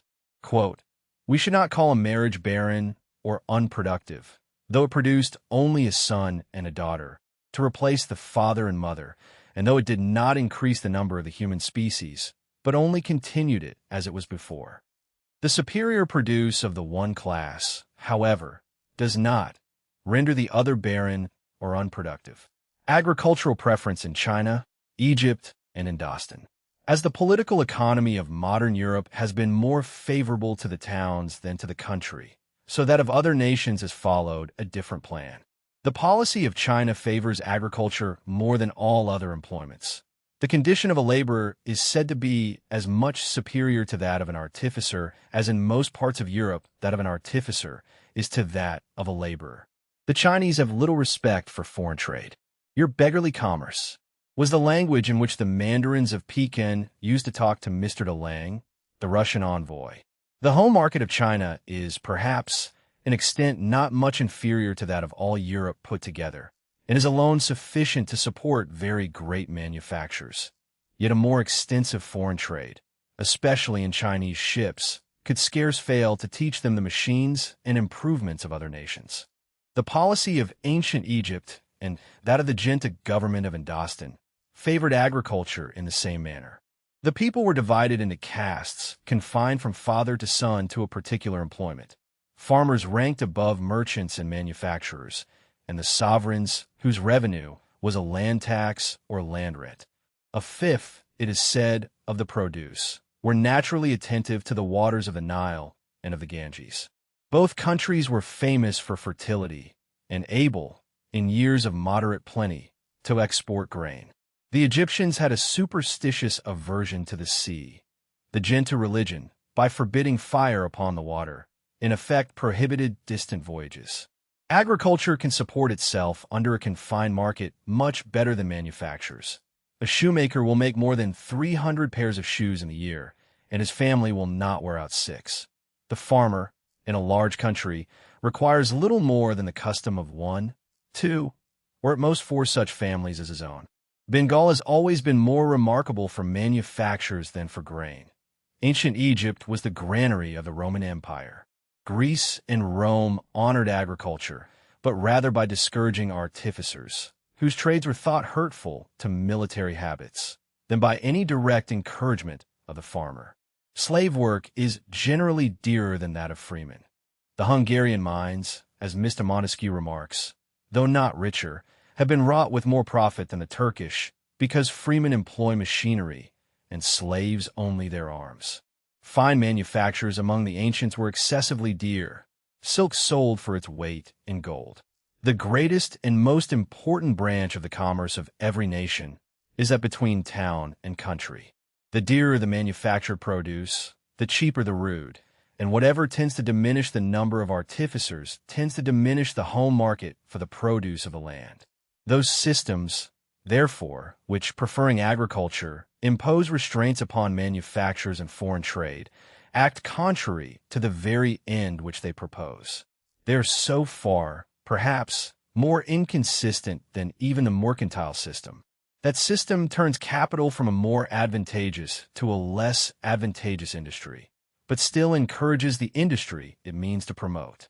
Those agricultural systems, on the contrary, really, and in the end, discourage their own favorite species of industry. It is thus that every system which endeavors, either by extraordinary encouragements to draw towards a particular species of industry a greater share of the capital of the society than what would naturally go to it, or by extraordinary restraints to force from a particular species of industry some share of the capital which would otherwise be employed in it, is in reality subversive of the great purpose which it means to promote.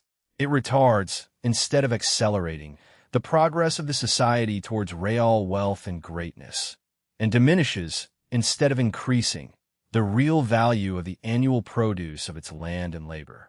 All systems, either of preference or of restraint, therefore, being thus completely taken away, the obvious and simple system of natural liberty establishes itself of its own accord.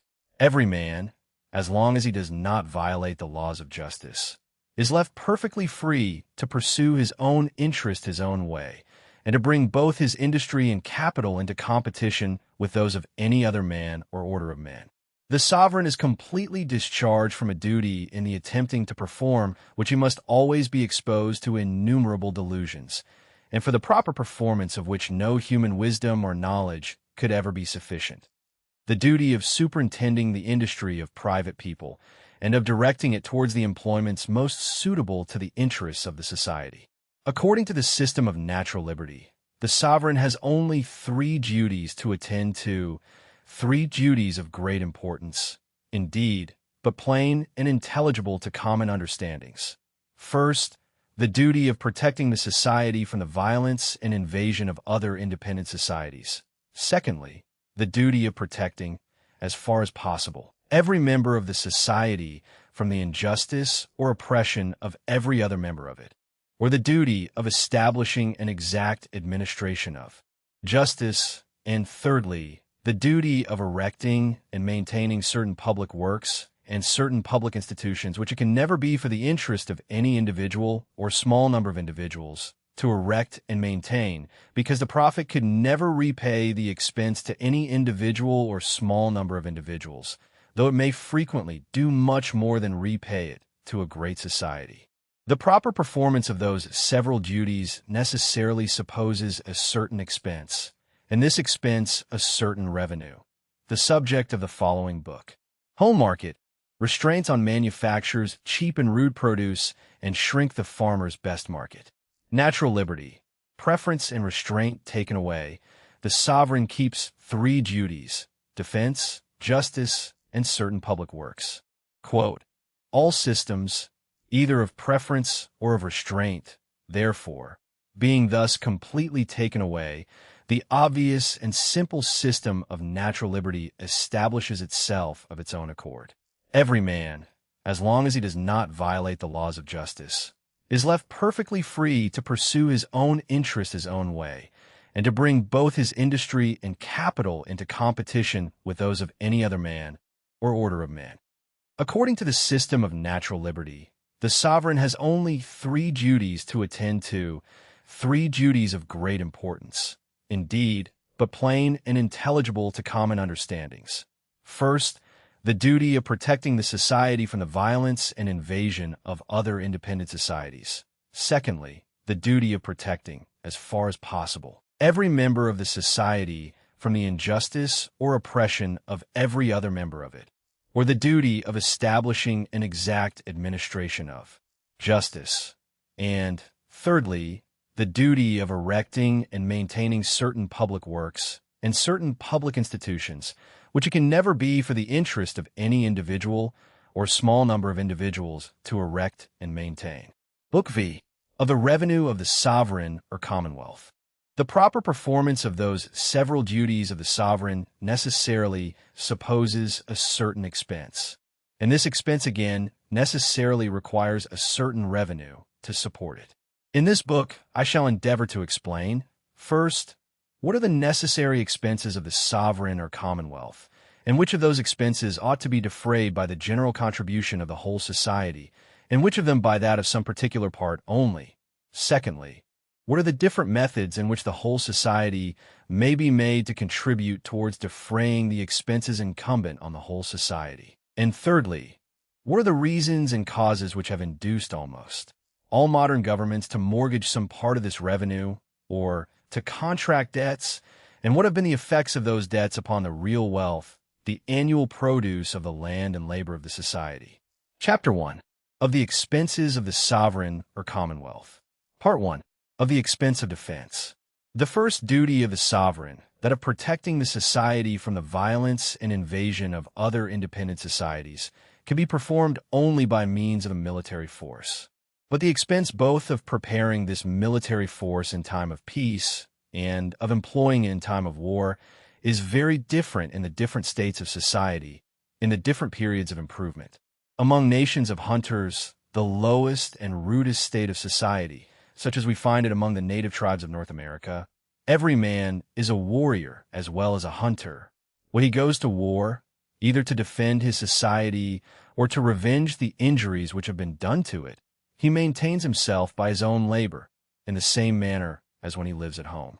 His society, for in this state of things there is properly neither sovereign nor commonwealth, is at no sort of expense, either to prepare him for the field or to maintain him while he is in it. Among nations of shepherds, a more advanced state of society, such as we find it among the Tartars and Arabs, every man is in the same manner a warrior. Such nations have commonly no fixed habitation, but live either in tents or in a sort of covered wagons. The whole tribe changes its situation according to the seasons and the forage. When such a nation goes to war, the warriors will not trust their herds to the feeble defense of their old men, their women and children, nor will those be left behind without subsistence. They all go to war together.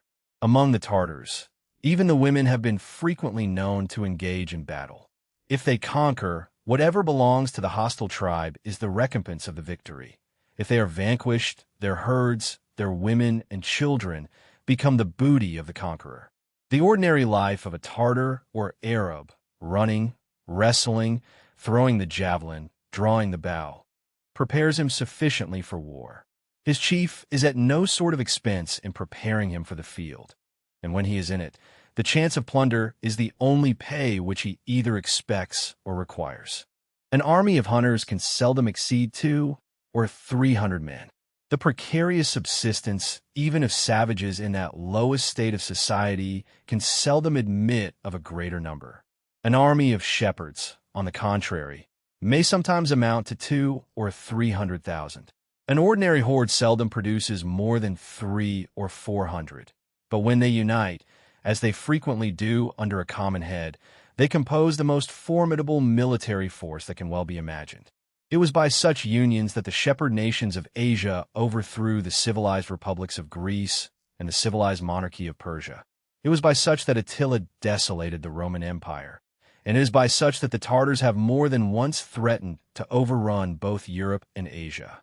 In a yet more advanced state of society, among those nations of husbandmen who have little foreign commerce, and no other manufactures but those coarse and household ones which are always carried on in every family, every man, in the same manner, either is a warrior or easily becomes such. Among the ancient republics of Greece, and among the Romans in the earlier ages of the Commonwealth, agriculture was the principal employment, and yet every citizen was a soldier.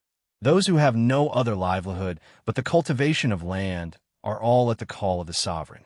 Husbandmen, when they go to war, can leave the ordinary labors of their business without any considerable interruption. The seed time and harvest are the 2 seasons which require their attendance. The rest of the year they have little to do.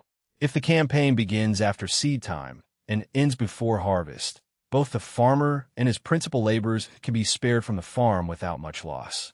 They can, in this manner, serve without pay for a short campaign. Among the Greeks and Romans, a campaign seldom lasted above a single summer. In a more advanced state, 2 great changes take place.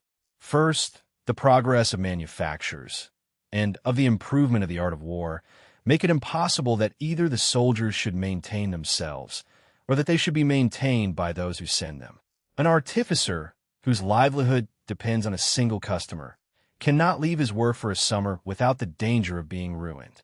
Secondly, the art of war, as it is certainly the noblest of all arts, so in the progress of improvement it necessarily becomes one of the most complicated. The division of labor is as necessary for the improvement of this as of every other art. Into other arts the division of labor is naturally introduced by the prudence of individuals, but it is the wisdom of the state only which can render the trade of a soldier a particular trade, separate and distinct from all others. A private citizen, in time of profound peace, without any particular encouragement from the public, has no reason to spend any part of his time in military exercises. The first of these changes, that those who take the field can no longer maintain themselves, happens in all countries as soon as husbandry is improved beyond a certain pitch. The second, that the art of war becomes a particular trade, happens more slowly. In the ancient republics, a long war, by taking the citizen from his business, at last obliged the state to maintain him. After the Second Persian War, the Athenian militia became in some measure a standing army, paid by the state. It was a standing army which gained the battles that subjected the civilized world to Rome. It was a standing army which maintained that empire. Many causes afterwards relaxed the discipline of the Roman armies. Heavy armor was laid aside as burdensome, exercises were neglected, and under Diocletian or Constantine, the legions were withdrawn from the frontier and dispersed in small bodies through the provincial towns, where they became tradesmen. The civil came to predominate over the military character. The standing armies of Rome degenerated into a corrupt militia, incapable of resisting the German and Scythian militias. The fall of the Western Empire was brought about by the irresistible superiority which the militia of a barbarous nation of shepherds has over that of a nation of husbandmen, artificers, and manufacturers. The victories of militias have generally been not over standing armies, but over other militias inferior to themselves. Such were those of the Greek militia over the Persian, and of the Swiss over the Austrians and Burgundians. As arts advanced in the feudal kingdoms, the authority of the chieftains decayed, the feudal militia went to ruin, and standing armies were introduced to supply its place. When the expedient had once been adopted by one civilized nation, all its neighbors were obliged to follow. The practice of military exercises is the only occupation of the soldiers of a standing army, and their only or principal duty is to obey the officer who commands them. A militia of any kind which has served for several successive campaigns in the field becomes in every respect a standing army. The history of all ages, it will be found, bears testimony to the irresistible superiority which a well-regulated standing army has over a militia. Before the invention of firearms, the army was superior in which the soldiers had, each individually, the greatest skill and dexterity in the use of their arms. Strength and agility of body commonly determined the fate of battles, and that skill could be acquired only, as fencing is at present, by practicing each man separately. Since the invention of firearms, strength and agility, though far from being of no consequence, are of less. Regularity, order, and prompt obedience to command are qualities which, in modern armies, are of more importance towards determining the fate of battles than the dexterity of the soldiers in the use of their arms. The noise of firearms, the smoke, and the invisible death to which every man feels himself every moment exposed as soon as he comes within cannon shot, must render it very difficult to maintain any considerable degree of this regularity, even in the beginning of a modern battle. In an ancient battle, there was no noise but what arose from the human voice. There was no smoke, there was no invisible cause of wounds or death. The habits of regularity, order, and prompt obedience can be acquired only by troops which are exercised in great bodies. A militia, in whatever manner it may be disciplined, must always be much inferior to a well-disciplined and well-exercised standing army. The soldiers who are exercised only once a week or once a month can never be so expert as those who are exercised every day. And though this circumstance may not be of so much consequence in modern as in ancient times, the acknowledged superiority of the Prussian troops, owing, it is said, very much to their superior expertness in their exercise, may satisfy us that it is still of very considerable consequence. The soldiers who are bound to obey their officer only once a week can never have the same disposition to ready obedience with those whose whole life and conduct are every day accountable to him. The soldiers of a standing army, though they may never have seen an enemy, have frequently appeared to possess all the courage of veteran troops. In 1756, when the Russian army marched into Poland, the valor of the Russian soldiers did not appear inferior to that of the Prussians, then suppose the hardiest veterans in Europe, though the Russian Empire had enjoyed a profound peace for near 20 years. When the Spanish War broke out in 1739, England had enjoyed a profound peace for about 28 years. Yet the valor of her soldiers, far from being corrupted, was never more distinguished than in the attempt upon Carthagena. In a long peace the generals, perhaps, may sometimes forget their skill, but where a well-regulated standing army has been kept up, the soldiers seem never to forget their valor. When a civilized nation depends for its defense upon a militia, it is at all times exposed to be conquered by any barbarous nation in its neighborhood. The frequent conquests of the civilized countries of Asia by the Tartars sufficiently demonstrate the natural superiority of a barbarous militia over a civilized one. A well-regulated standing army is superior to every militia. Such an army, as it can best be maintained by an opulent and civilized nation, so it can alone defend such a nation against the invasion of a poor and barbarous neighbor. It is only by means of a standing army that the civilization of any country can be perpetuated, as it is only by means of such an army that a civilized country can be defended, so it is only by means of it that a barbarous country can be suddenly and tolerably civilized. Whoever examines the improvements which Peter the Great introduced into the Russian Empire will find that they almost all resolve themselves into the establishment of a well-regulated standing army. Men of republican principles have been jealous of a standing army as dangerous to liberty. It certainly is so wherever the interest of the general and of the principal officers is not necessarily connected with the support of the Constitution. The standing army of Caesar destroyed the Roman Republic.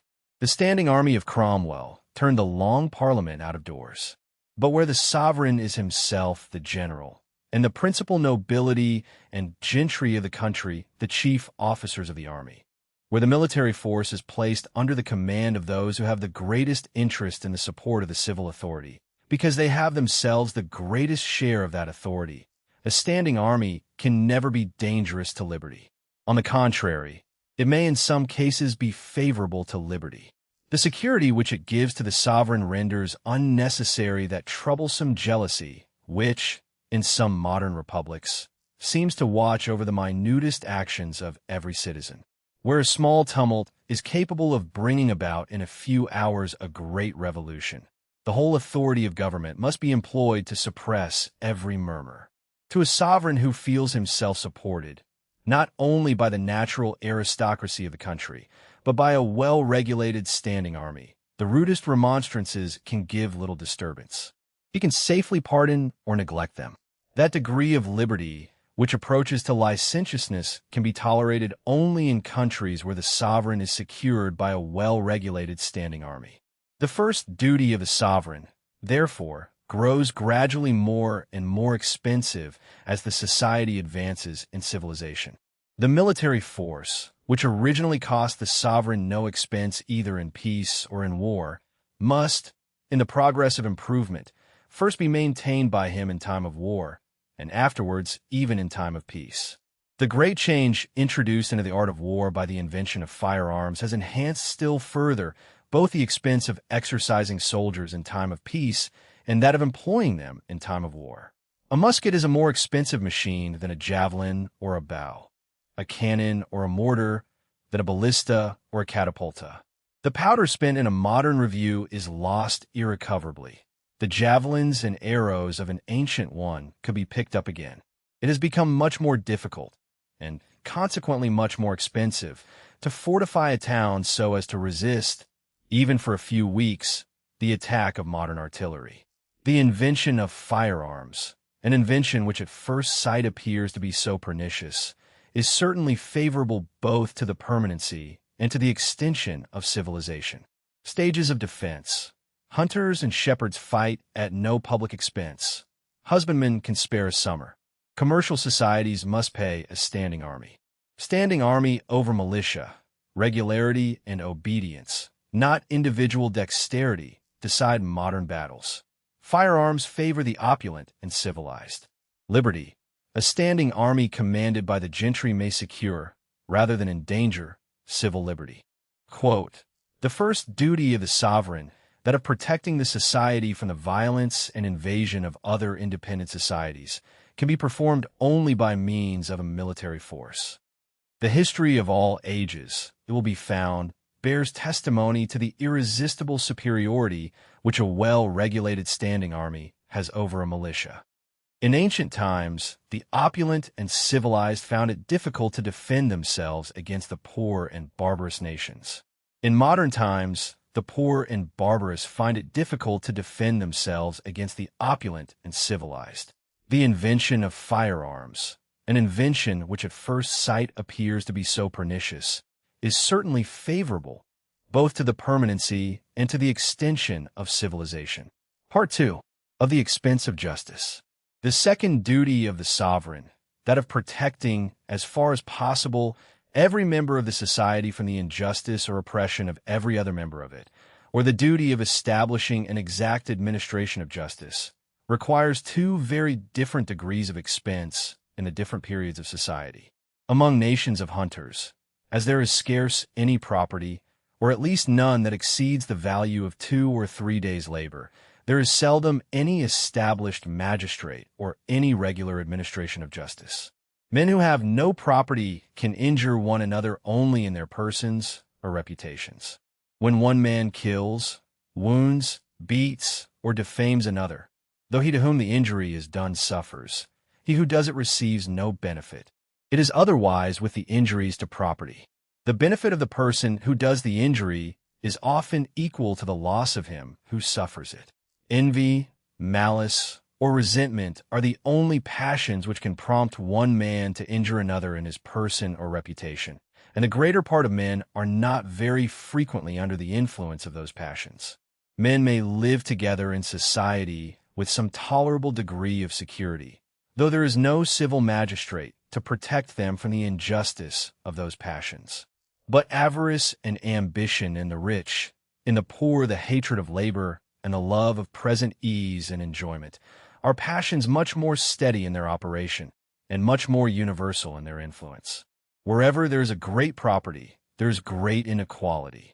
For one very rich man, there must be at least 500 poor, and the affluence of the few supposes the indigence of the many. The affluence of the rich excites the indignation of the poor, who are often both driven by want and prompted by envy to invade his possessions. It is only under the shelter of the civil magistrate that the owner of that valuable property, which is acquired by the labor of many years, or perhaps of many successive generations, can sleep a single night in security. He is at all times surrounded by unknown enemies, whom, though he never provoked, he can never appease. The acquisition of valuable and extensive property, therefore, necessarily requires the establishment of civil government. Where there is no property, or at least none that exceeds the value of 2 or 3 days' labor, civil government is not so necessary. Civil government supposes a certain subordination. The causes or circumstances which naturally introduce subordination, antecedent to any civil institution, seem to be 4 in number. The first is the superiority of personal qualifications, of strength, beauty, and agility of body, of wisdom and virtue, of prudence, justice, fortitude, and moderation of mind. The qualifications of the body, unless supported by those of the mind, can give little authority. He is a very strong man who, by mere strength of body, can force 2 weak ones to obey him. The qualifications of the mind can alone give very great authority. They are, however, invisible qualities, always disputable, and generally disputed. No society has ever found it convenient to settle the rules of precedency according to those invisible qualities, but according to something that is more plain and palpable. The second is the superiority of age. An old man, provided his age is not so far advanced as to give suspicion of dotage, is everywhere more respected than a young man of equal rank, fortune, and abilities. Among nations of hunters, such as the native tribes of North America, age is the sole foundation of rank and precedency. Among them, father is the appellation of a superior, brother of an equal, and son of an inferior.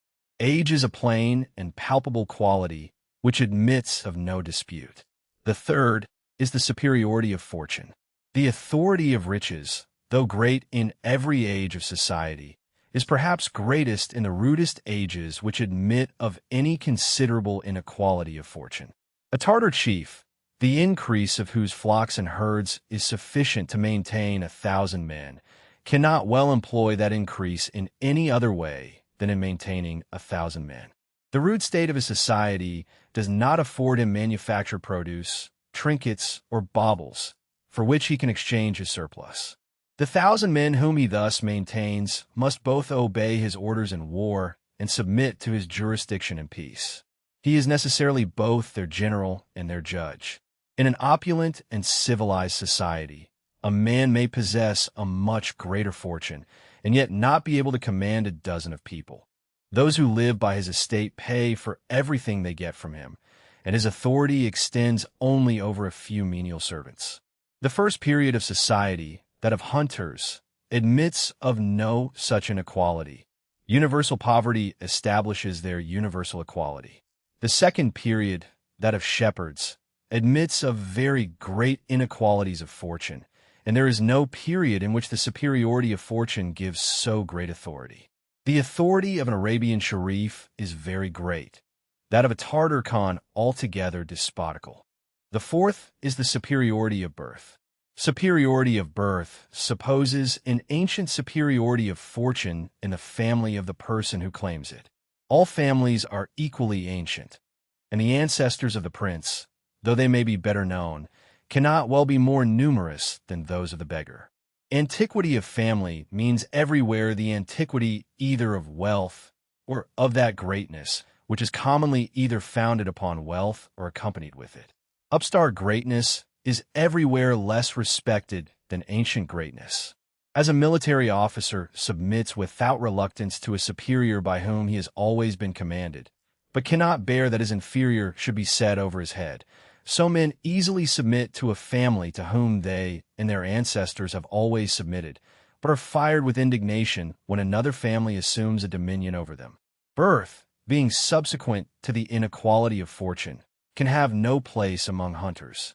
It is among shepherds that it first begins to be considerable, and among them it is always accompanied with the great superiority of fortune which originally gave occasion to it.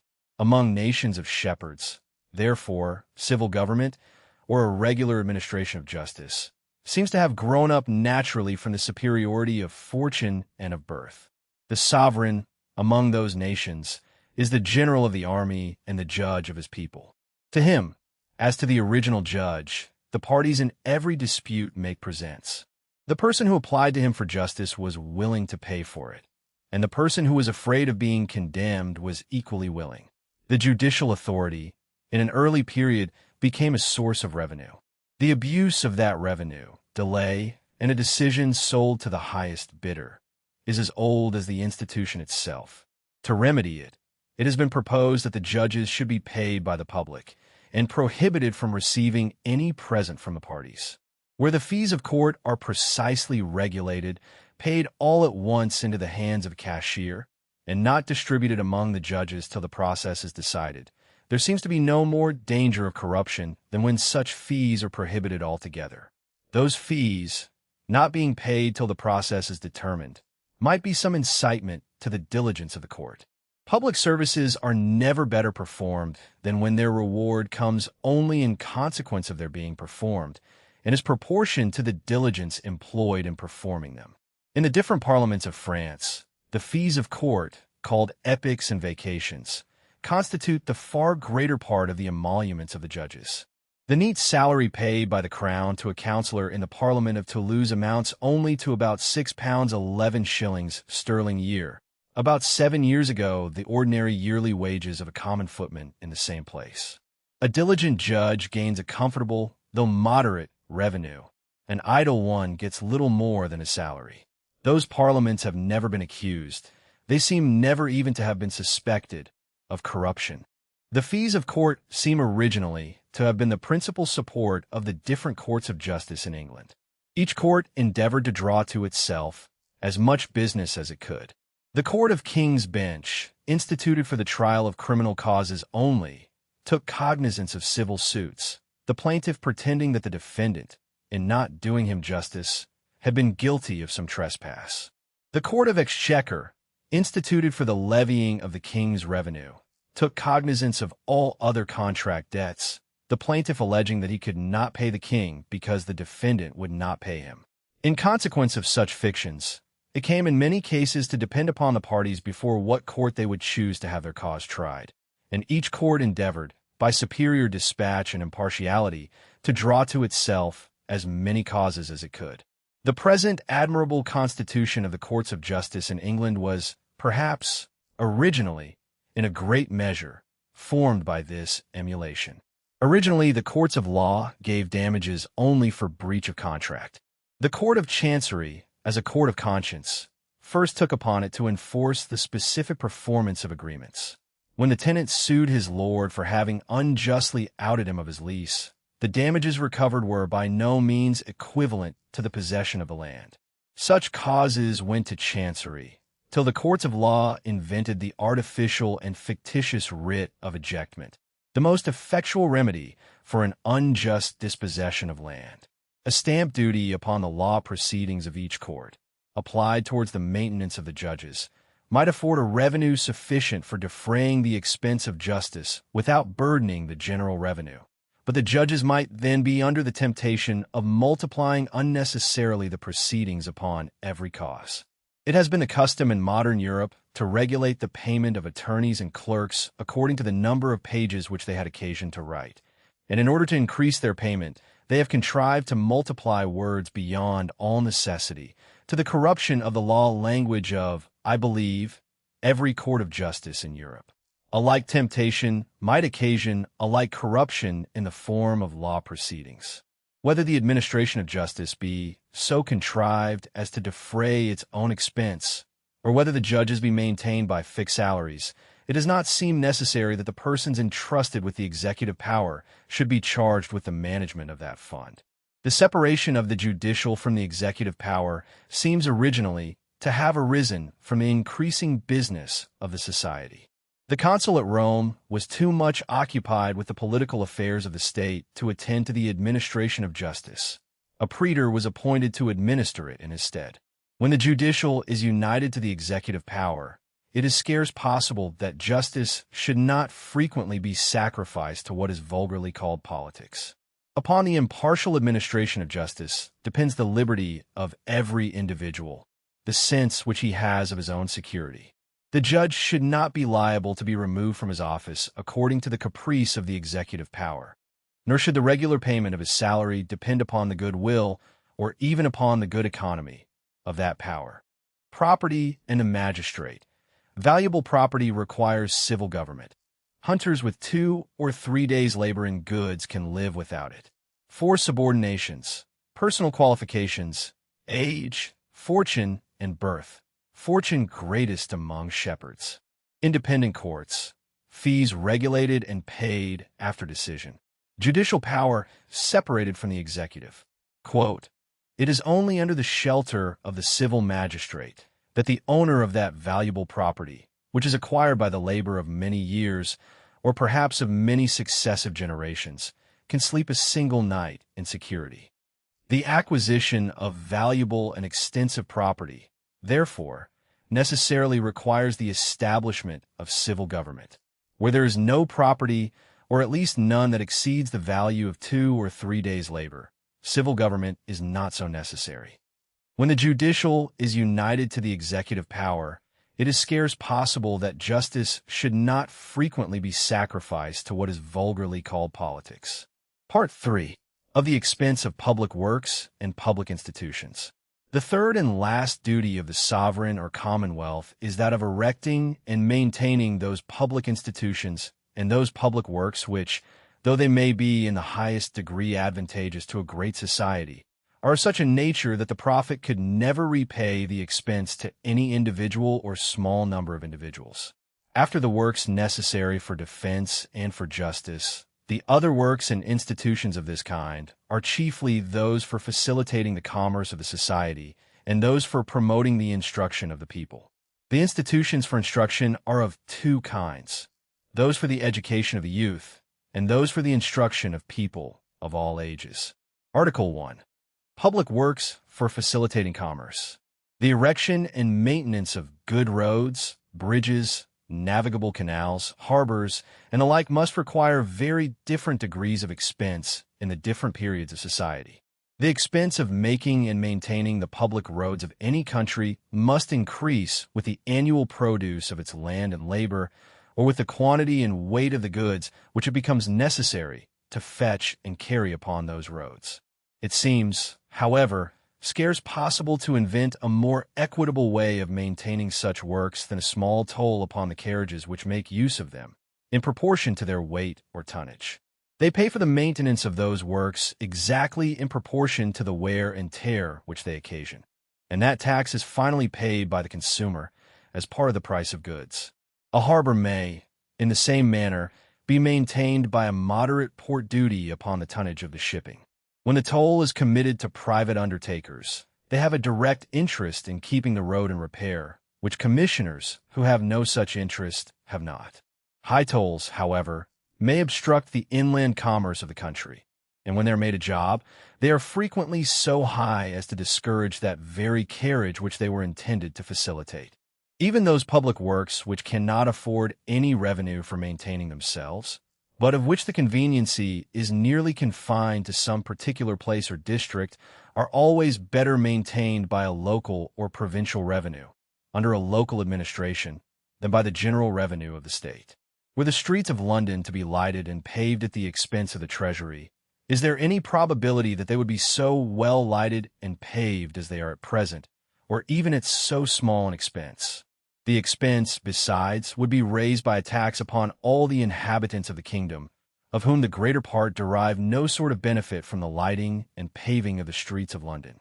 The abuses which creep into the local administration of a local revenue, how enormous soever they may appear, are almost always very trifling in comparison of those which commonly take place in the administration of the revenue of a great empire.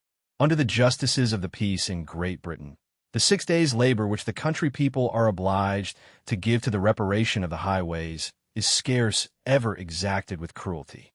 In France, under the intendants, the corvées are frequently the most cruel and oppressive, and one of the principal instruments of tyranny by which those officers chastise any parish which has had the misfortune to fall under their displeasure. In China, in Indostan, and in several other governments of Asia, the revenue of the sovereign arises almost altogether from a land tax or land rent, which rises or falls with the annual produce of the land. His great interest is therefore immediately connected with the cultivation of the land, and with the freest and least expensive communication between all the different parts of the country. In Europe, the sovereign does not feel himself so directly called upon. There is not the least probability that, during the present state of things, this department of the public police could be tolerably managed by the executive power in any part of Europe. In order to facilitate some particular branches of commerce, particular institutions are necessary. Some branches carried on with barbarous and uncivilized nations require extraordinary protection. An ordinary store or counting house could give little security to the goods of the merchants who trade to the western coast of Africa. The place where they are deposited must be, in some measure, fortified. The disorders in the government of Indostan were supposed to render a like precaution necessary even among that mild people. And it was under pretense of securing their persons and property that both the English and French East India Companies were allowed to erect the first forts which they possessed in that country. Among nations whose vigorous government will suffer no strangers to possess any fortified place, it may be necessary to maintain an ambassador, minister, or consul. The commerce of the Turkey Company first occasioned the establishment of an ordinary ambassador at Constantinople. The first English embassies to Russia arose altogether from commercial interests.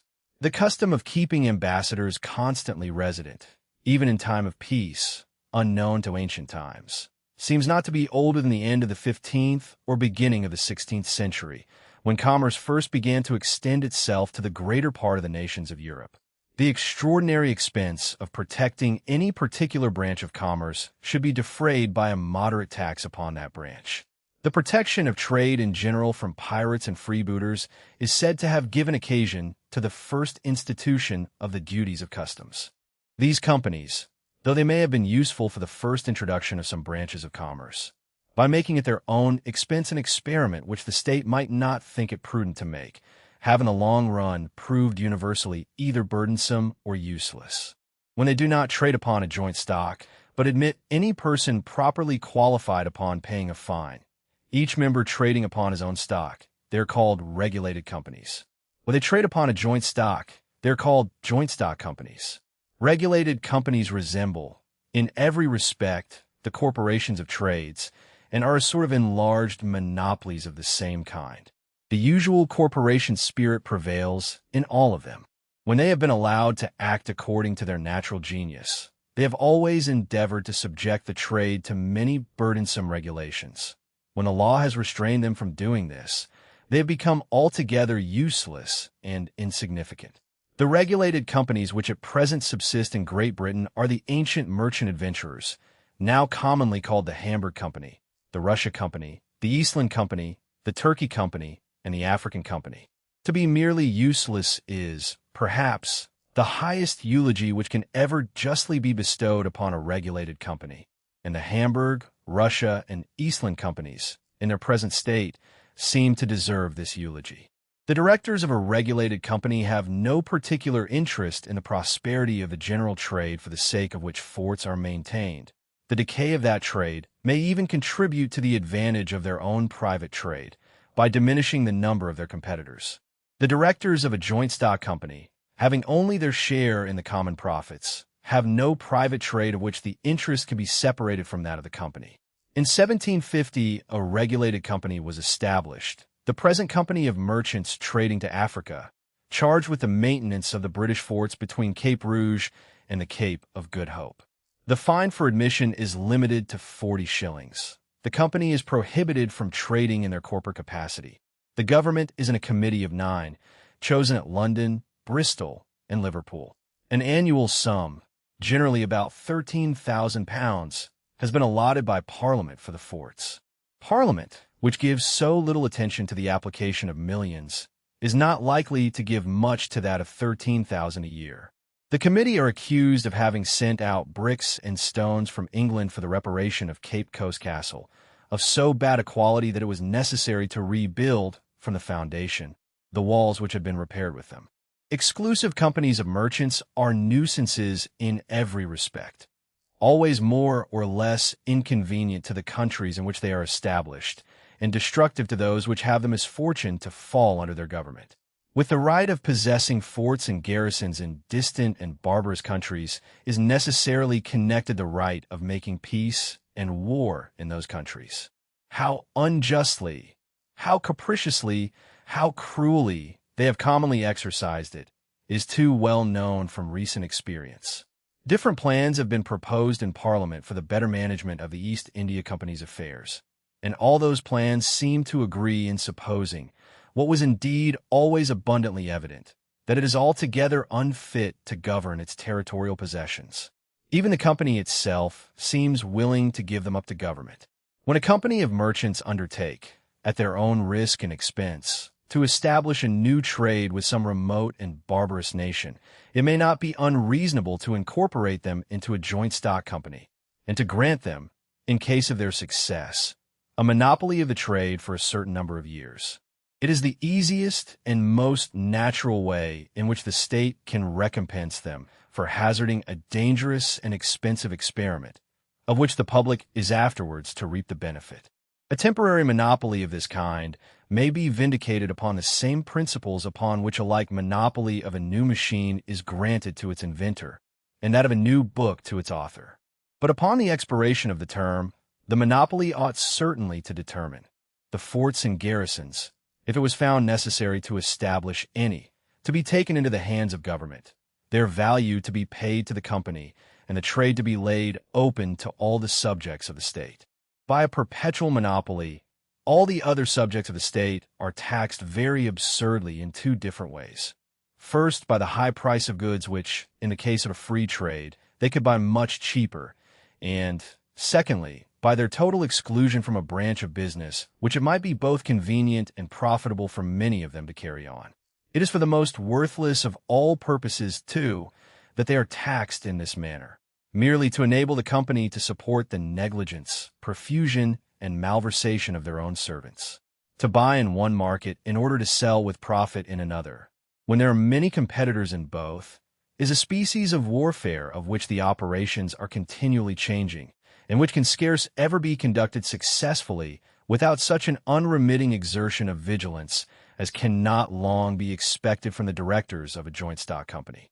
Without exclusive privilege, joint stock companies, in which each member shares in the profit or loss in proportion to his share, and in which the capital is managed by directors who are in a good measure exempted from that anxious vigilance which the partners in a private copartnery commonly bestow upon their own affairs, can succeed only in trades of which all the operations are capable of being reduced to what is called a routine, or to such a uniformity of method as admits of little or no variation.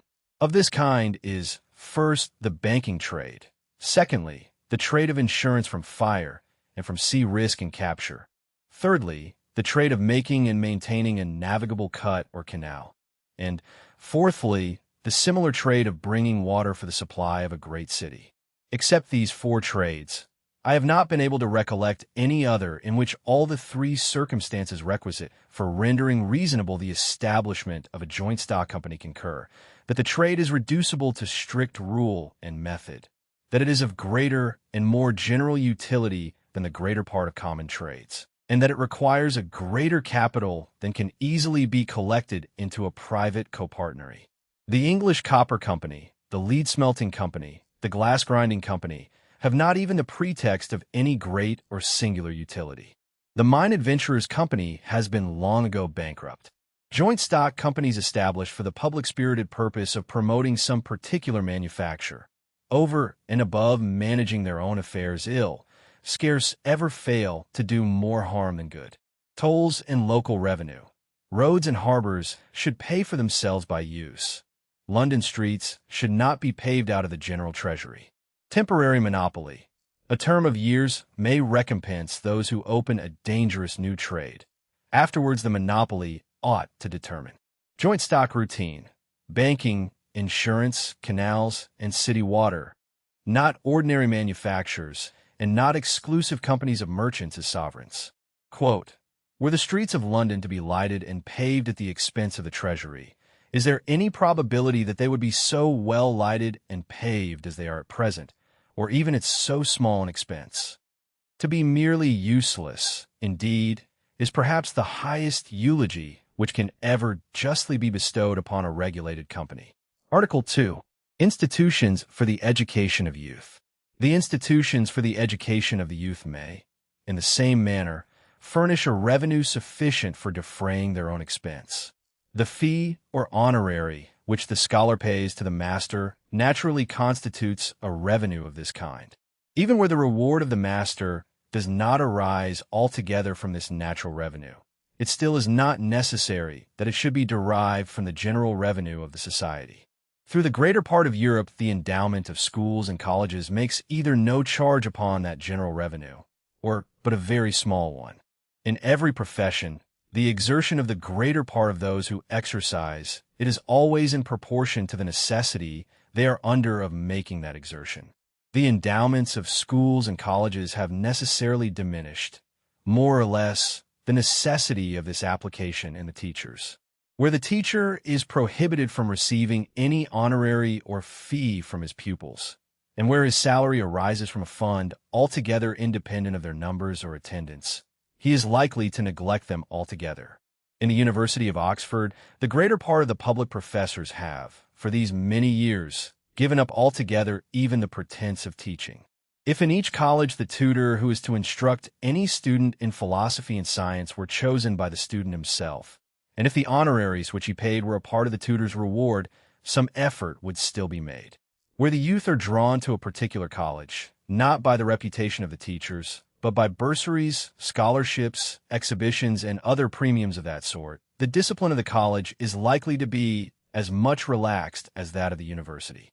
Whatever forces a certain number of students to any college or university, independent of the merit or reputation of the teachers, tends more or less to diminish the necessity of that merit or reputation. The improvements which, in modern times, have been made in several different branches of philosophy have not, the greater part of them, been made in universities. The greater part of universities have not even been very forward to adopt those improvements after they were made, and several of those learned societies have chosen to remain, for a long time, the sanctuaries in which exploded systems and obsolete prejudices found shelter and protection after they had been hunted out of every other corner of the world. In some of the richest and best endowed universities, The tutors content themselves with teaching a few unconnected shreds and parcels of the old scholastic course, and the student, in order to obtain any tolerable knowledge, must spend a good deal of his time with private teachers. Have those public endowments contributed in general to promote the end of their institution, the education of the youth? Have they contributed even to that education which it is their object to provide? It seems not. The discipline of colleges and universities is in general contrived, not for the benefit of the students, but for the interest, or, more properly speaking, for the ease of the masters. In all the different parts of Europe, the greater part of universities were originally ecclesiastical corporations, instituted for the education of churchmen. They afterwards admitted a good deal of civil law and a little of medicine, but the improvements of modern times in chemistry, in botany, in the mechanical philosophy have been slowly and reluctantly received. Where there are no public institutions for education, a science is never taught unless when there is some demand for it, and is taught in the manner which the demand requires. The three most essential parts of literary education, to read, write, and account, it continues to be more common to acquire in private schools and by private teachers than in any public institution. In the progress of the division of labor, the employment of the far greater part of those who live by labor, that is, of the great body of the people, comes to be confined to a few very simple operations, frequently to one or two. But the understandings of the greater part of men are necessarily formed by their ordinary employments. The man whose whole life is spent in performing a few simple operations, of which the effects, too, are perhaps always the same, or very nearly the same, has no occasion to exert his understanding or to exercise his invention in finding out expedients for removing difficulties which never occur. He naturally loses, therefore, the habit of such exertion, and generally becomes as stupid and ignorant as it is possible for a human creature to become. The torpor of his mind renders him not only incapable of relishing or bearing a part in any rational conversation, but of conceiving any generous, noble, or tender sentiment, and consequently of forming any just judgment concerning many even of the ordinary duties of private life.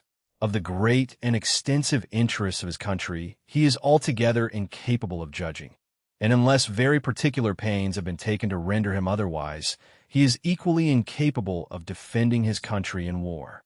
His dexterity at his own particular trade seems, in this manner, to be acquired at the expense of his intellectual, social, and martial virtues. But in every improved and civilized society, this is the state into which the laboring poor, that is, the great body of the people, must necessarily fall, unless government takes some pains to prevent it. It is otherwise in the barbarous societies of hunters, of shepherds, and even of husbandmen in that rude state of husbandry which precedes the improvement of manufactures. In such societies, the varied occupations of every man oblige him to exert his capacity. Invention is kept alive in a civilized state. On the contrary, though there is little variety in the occupations of the greater part of individuals, there is an almost infinite variety in those of the whole society. This variety, however, is of little advantage to the laboring poor, who have no time or taste for examining it. It is otherwise with people of some rank and fortune. They have time to acquire, or at least to fit themselves for afterwards acquiring, every accomplishment which can recommend them to the public esteem or render them worthy of it. The education of the common people requires, perhaps, in a civilized and commercial society, the attention of the public more than that of people of some rank and fortune. The public can facilitate this acquisition by establishing in every parish or district a little school, where children may be taught for a reward so moderate that even a common laborer may afford it, by giving small premiums and little badges of distinction to the children of the common people who excel, and by imposing upon the greater part of the people the necessity of acquiring those most essential parts of education, by obliging every man to undergo an examination or probation in them, before he can obtain a freedom in any corporation or be allowed to set up any trade. The institutions of this kind, which have been established in Scotland, have had the most beneficial effects. By means of them, the most mean of the people have been taught to read, and a very great proportion of them to write and account. In England, the establishment of charity schools, though not altogether so universal, has had a similar effect. The public can encourage, too, the martial spirit of the people by establishing a sort of militia or by giving entire liberty and some little encouragement to those who would exercise themselves in military and gymnastic exercises. In the ancient republics of Greece, every free citizen was instructed, under the direction of the public magistrate, in gymnastic exercises and in music. The first were intended to prevent that bodily weakness and deformity which the sedentary life of a wealthy people so commonly produces. The second, to humanize the mind, to soften the temper, and to dispose it for performing all the social and moral duties both of public and private life. The Greeks seem to have trusted for their defense more to the militia of the citizens than to any standing army, and they appear to have been perfectly right, in that early period, in giving this attention to the education of the whole body of the people. Even though the martial spirit of the people were of no use towards the defense of the society, yet to prevent that sort of mental mutilation, deformity, and wretchedness which cowardice necessarily involves in it, from spreading themselves through the great body of the people, would still deserve the most serious attention of government. A coward, a man incapable of defending or of revenging himself, evidently wants one of the most essential parts of the character of a man. He is as much mutilated and deformed in his mind as another is in his body who has lost the most essential members.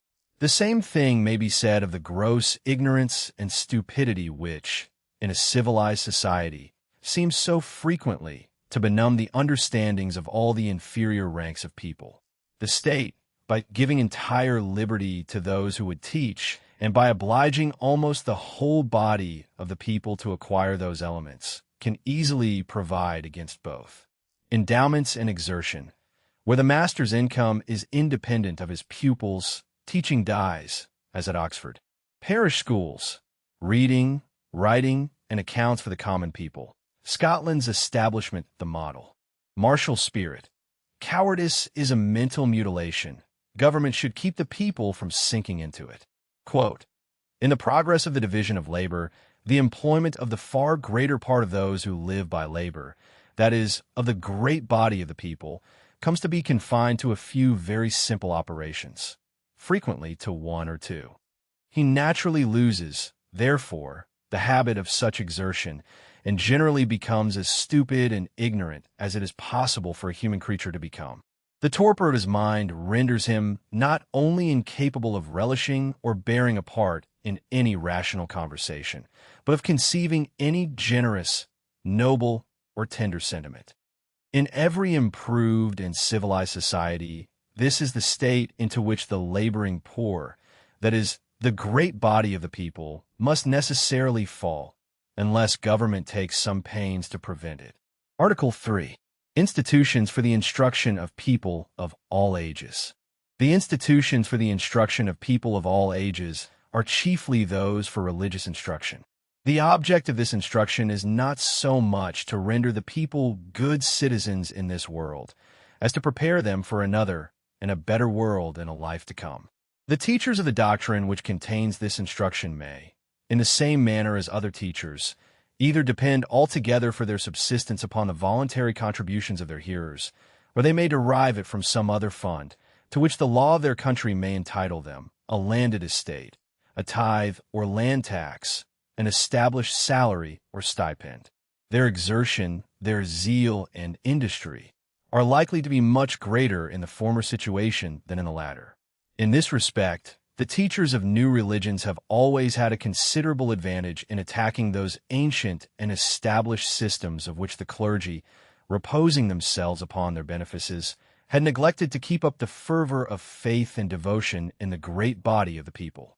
The clergy of an established and well-endowed church frequently become men of learning and elegance, with all the virtues of gentlemen, but they are apt at the same time to lose altogether that familiarity of address, that interested zeal, which might enable them to defend themselves against the attack of a new sect.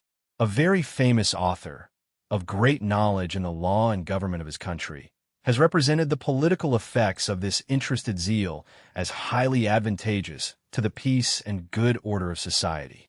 He observes that, in every civilized society, there are always two different schemes or systems of morality current at the same time. One, liberal or loose, of the people of fashion. The other, strict or austere, of the common people. The austere system is the system by which the common people can most easily be restrained from that dissipation and intemperance which would soon reduce them to beggary. Almost all religious sects have begun among the common people, and have generally adopted their austere system. In little religious sects, the morals of the common people have been almost always remarkably regular and orderly, generally, perhaps, too austere. There are two very easy and effectual remedies by which the state may, without violence, correct whatever was unsocial or disagreeably rigorous in the morals of small sections. The first is the study of science and philosophy, which the state might render almost universal among people of middling or more than middling rank and fortune, by instituting some sort of probation, even in the higher and more difficult sciences, to be undergone by every person before he was permitted to exercise any liberal profession, or before he could be received as a candidate for any honorable office. Science is the great antidote to the poison of enthusiasm and superstition. The second remedy is frequency and gaiety of public diversions, painting, poetry, music, dancing, the theater, which the state, without giving itself any airs of superiority, might easily encourage. But if politics had never called in the aid of religion, had the conquering party never adopted the tenets of one sect in preference to those of another, it would probably have dealt equally and impartially with all, and have allowed every man to choose his own priest and his own religion as he thought proper. There would, in this case, probably have been a great multitude of religious sections. Each teacher, seeing himself surrounded on all sides with more adversaries than friends, would have been obliged to learn that candor and moderation, which is so seldom to be found among the teachers of those great sects whose tenets, being supported by the civil magistrate, are held in veneration by almost all the inhabitants of extensive kingdoms. The teachers of each little sect, finding themselves almost alone, would be obliged to respect those of almost every other, and the concessions which they would mutually find it both convenient and agreeable to make to one another, might in time probably reduce the doctrine of the greater part of them to that pure and rational religion, free from every mixture of absurdity, imposture, or fanaticism, such as wise men have, in all ages of the world, wished to see established. This plan of ecclesiastical government, or more properly of no ecclesiastical government, was the plan of Mr. Locke, of Mr. Bell, of the author of the Considerations on the State of the Nation, and of many other men of sense. The Church of Rome is, perhaps, the most formidable combination that ever was formed against the authority and security of civil government, as well as against the liberty, reason, and happiness of mankind. The clergy of that church, by their celibacy, are detached from the state. By their hierarchy, they are independent of it, and their great wealth has enabled them to maintain a numerous retinue of dependents. The gradual improvement of arts, manufactures, and commerce, the great revolution which destroyed the power of the great barons, destroyed, in the same manner, the whole temporal power of the clergy. The revenues of the church, too, like those of the great barons, came to be spent in the same manner, upon the vanity of dress and equipage. The authority of the Church of Rome was in this manner greatly reduced, and the Reformation, by representing the pomp of the Church as a usurpation, completed what the progress of arts had begun. In the Protestant countries of Europe, the revenue of the established Church is generally too small to admit of much splendor. Where the Church benefices are all nearly equal, as in the Presbyterian churches of Scotland, of Geneva, and of several other Protestant churches, the minister has little temptation to neglect his duty. The equality of benefices, too, by rendering the clergy independent of the court, has contributed to preserve their authority with the people. There is scarce, perhaps, to be found anywhere in Europe a more learned, decent, independent, and respectable set of men than the greater part of the Presbyterian clergy of Holland, Geneva, Switzerland, and Scotland, where the church benefices are very unequal. As in England, the greater part of the inferior clergy are left in a state of mean dependence, and the superior clergy, who have the great benefices, are too rich to be industrious. The whole expense of the Church of Scotland, including the expense of the universities, does not much exceed 80 or 85,000 pounds a year. The most opulent church in Christendom does not maintain better the uniformity of faith, the fervor of devotion, the spirit of order, regularity, and austere morals in the great body of the people. All the good effects, both civil and religious, which a well-paid and well-endowed church can produce, are produced by the Church of Scotland as completely as by the Church of England, at a much smaller expense. Voluntary zeal versus benefice. Teachers paid by hearers keep the fervor. An endowed clergy loses it and is then helpless against a new sect. 2 remedies. Science among the middling ranks and public diversions correct the rigor of small sects without persecution. Presbyterian equality.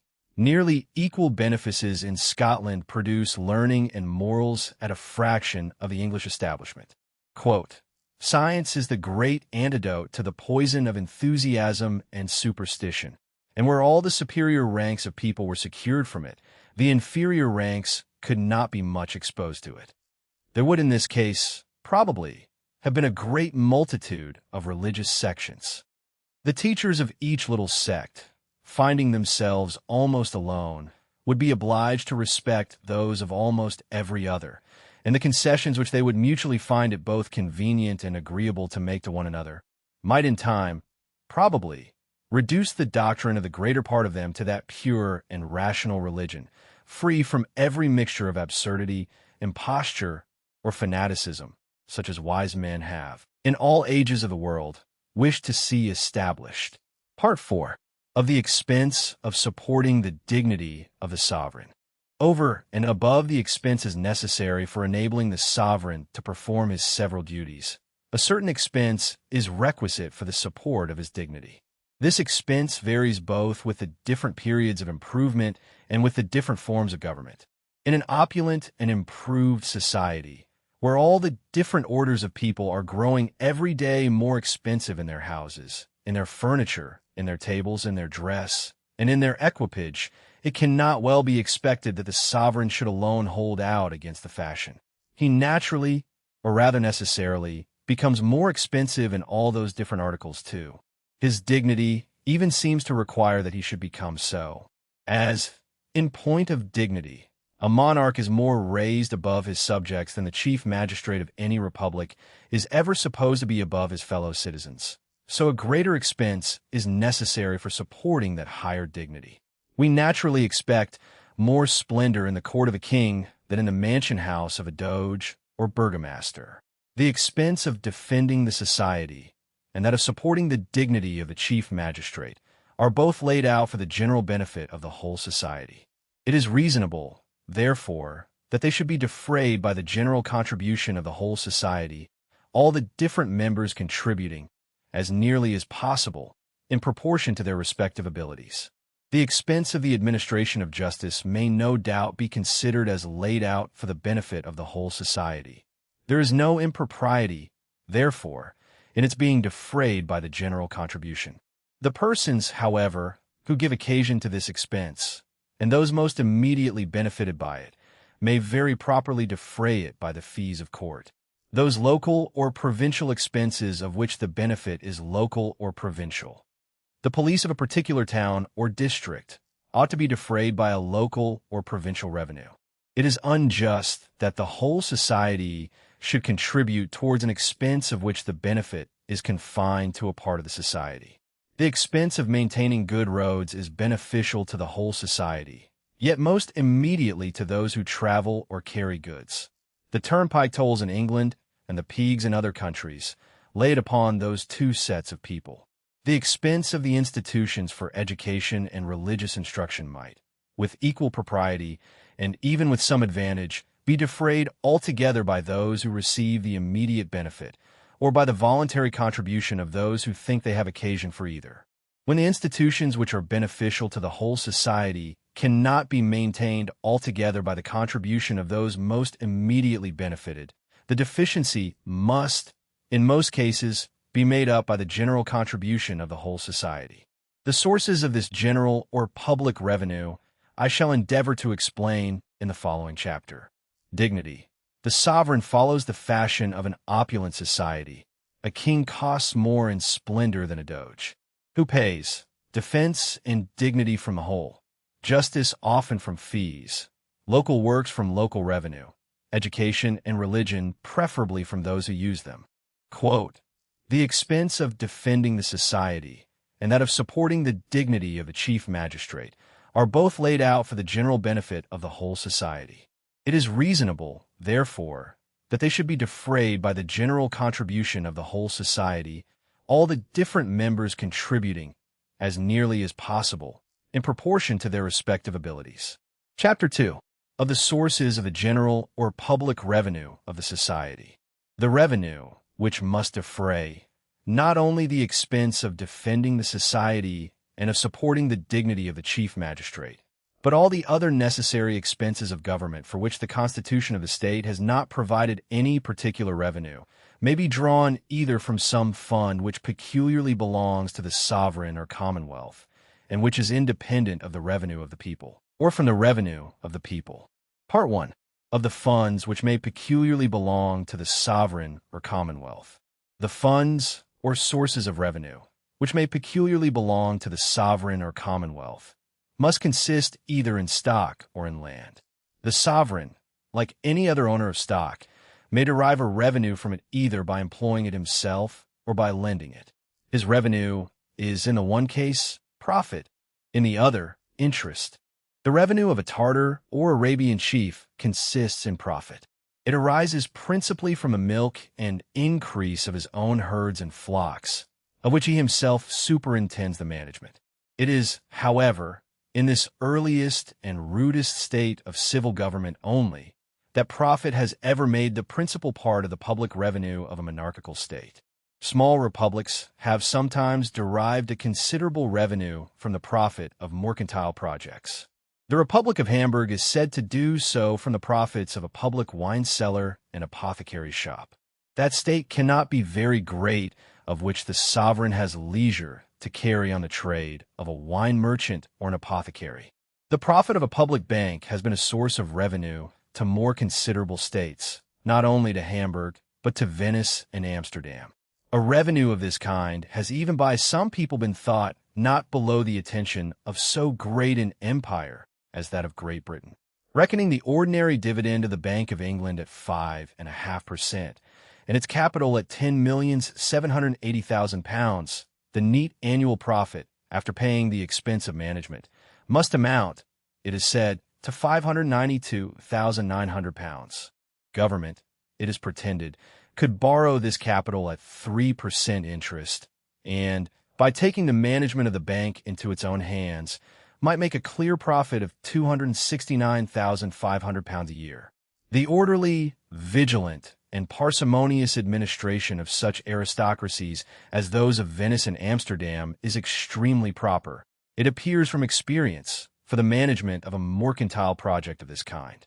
But whether such a government as that of England, which, whatever may be its virtues, has never been famous for good economy, which in time of peace has generally conducted itself with the slothful and negligent profusion that is perhaps natural to monarchies, and, in time of war, has constantly acted with all the thoughtless extravagance that democracies are apt to fall into, could be safely trusted with the management of such a project, must at least be a good deal more doubtful. The post office is properly a mercantile project. The government advances the expense of establishing the different offices and of buying or hiring the necessary horses or carriages, and is repaid, with a large profit, by the duties upon what is carried. It is perhaps the only mercantile project which has been successfully managed by every sort of government. The capital to be advanced is not very considerable. There is no mystery in the business. The returns are not only certain but immediate. Princes, however, have frequently engaged in many other mercantile projects, and have scarce ever succeeded.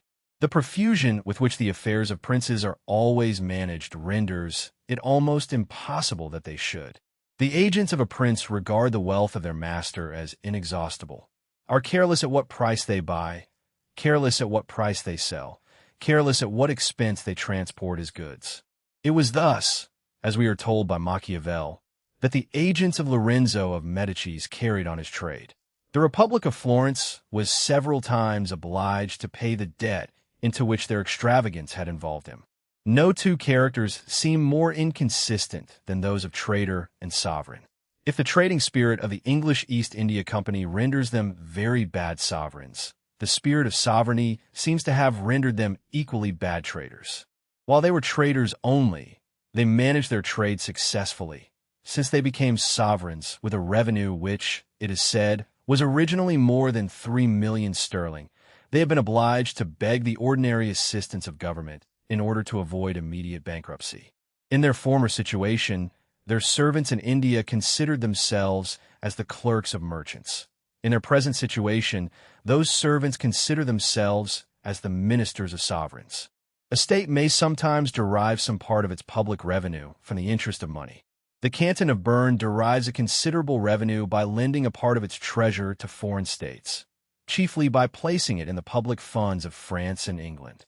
The security of this revenue must depend upon the good faith of the debtor government and upon the continuance of peace. In the case of a war, the very first act of hostility might be the forfeiture of the funds of its creditor.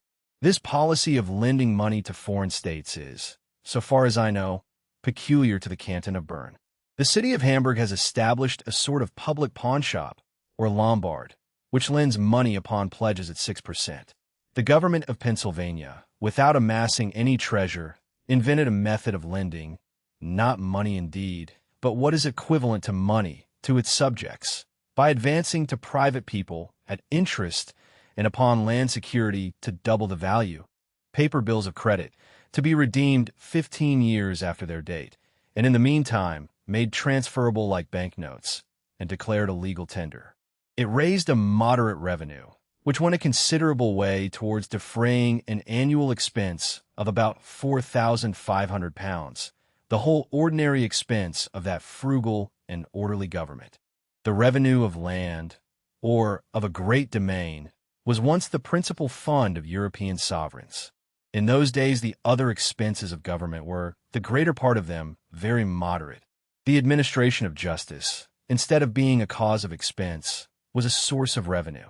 The labor of the country people, for 3 days before and for 3 days after harvest, was thought a fund sufficient for the highways.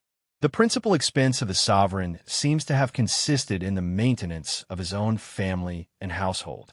The officers of his household were then the great officers of state. In these circumstances, the rent of a great landed estate might, upon ordinary occasions, very well defray all the necessary expenses of government. In the present state of the greater part of the civilized monarchies of Europe, the rent of all the lands in the country, managed as they probably would be if they all belonged to one proprietor, would scarce, perhaps, amount to the ordinary revenue which they levy upon the people even in peaceable times. The ordinary revenue of Great Britain, including what is necessary for paying the interest of the public debts, amounts to upwards of 10 millions a year. But the land tax, at 4 shillings in the pound, falls short of 2 millions a year, and a very considerable part of that tax arises from the rent of houses and the interest of capital stock. The land tax of the City of London, at 4 shillings in the pound, amounts to more than £123,000, that of Westminster to more than 63,000, that of the palaces of Whitehall and St. James's to more than 30,000. The crown lands of Great Britain do not at present afford the fourth part of the rent, which could probably be drawn from them if they were the property of private persons. If the crown lands were more extensive, it is probable they would be still worse managed. They are generally forest, and sometimes forests where, after traveling several miles, you will scarce find a single tree, a mere waste and loss of country, in respect both of produce and population. In every great monarchy of Europe, the sale of the crown lands would produce a very large sum of money, which, if applied to the payment of the public debts, would deliver for mortgage a much greater revenue than any which those lands have ever afforded to the crown. Unimproved, uncultivated, and low-rented crown lands might well be expected to sell at 40, 50, or 60 years' purchase. When they had become private property, they would, in the course of a few years, become well improved and well cultivated. The increase of their produce would increase the population of the country, and the revenue, which the crown derives from the duties of custom and excise, would necessarily increase with the revenue and consumption of the people. The revenue which the crown derives from the crown lands, though it appears to cost nothing to individuals, in reality costs more to the society than perhaps any other equal revenue which the crown enjoys. Lands for the purposes of pleasure and magnificence, parks, gardens, public walks, possessions which are everywhere considered as causes of expense, not as sources of revenue, seem to be the only lands which, in a great and civilized monarchy, ought to belong to the crown. Public stock and public lands, therefore, being both improper and insufficient funds for defraying the necessary expense of any great and civilized state, it remains that this expense must, the greater part of it, be defrayed by taxes of one kind or another. The people contributing a part of their own private revenue in order to make up a public revenue to the sovereign or commonwealth. Trader and sovereign, no two characters more inconsistent. The East India Company became a bad trader when it became a sovereign. Post office, the only mercantile project successfully managed by every sort of government. Sell the forests. Crown lands cost the society more than they yield. Parks and walks alone should remain to the crown. Quote, no two characters seem more inconsistent than those of trader and sovereign. If the trading spirit of the English East India Company renders them very bad sovereigns, the spirit of sovereignty seems to have rendered them equally bad traders. Public stock and public lands, therefore, the two sources of revenue which may peculiarly belong to the sovereign or commonwealth, being both improper and insufficient funds for defraying the necessary expense of any great and civilized state, it remains that this expense must, the greater part of it, be defrayed by taxes of one kind or another. Part 2. Of taxes, the four maxims. The private revenue of individuals arises ultimately from three different sources: rent, profit, and wages.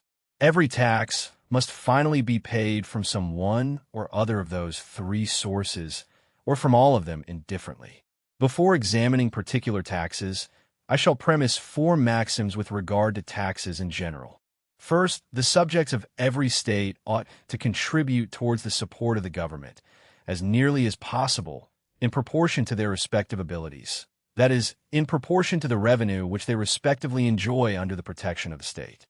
The expense of government to the individuals of a great nation is like the expense of management to the joint tenants of a great estate, who are all obliged to contribute in proportion to their respective interests in the estate. In the observation or neglect of this maxim consists what is called the equality or inequality of taxation.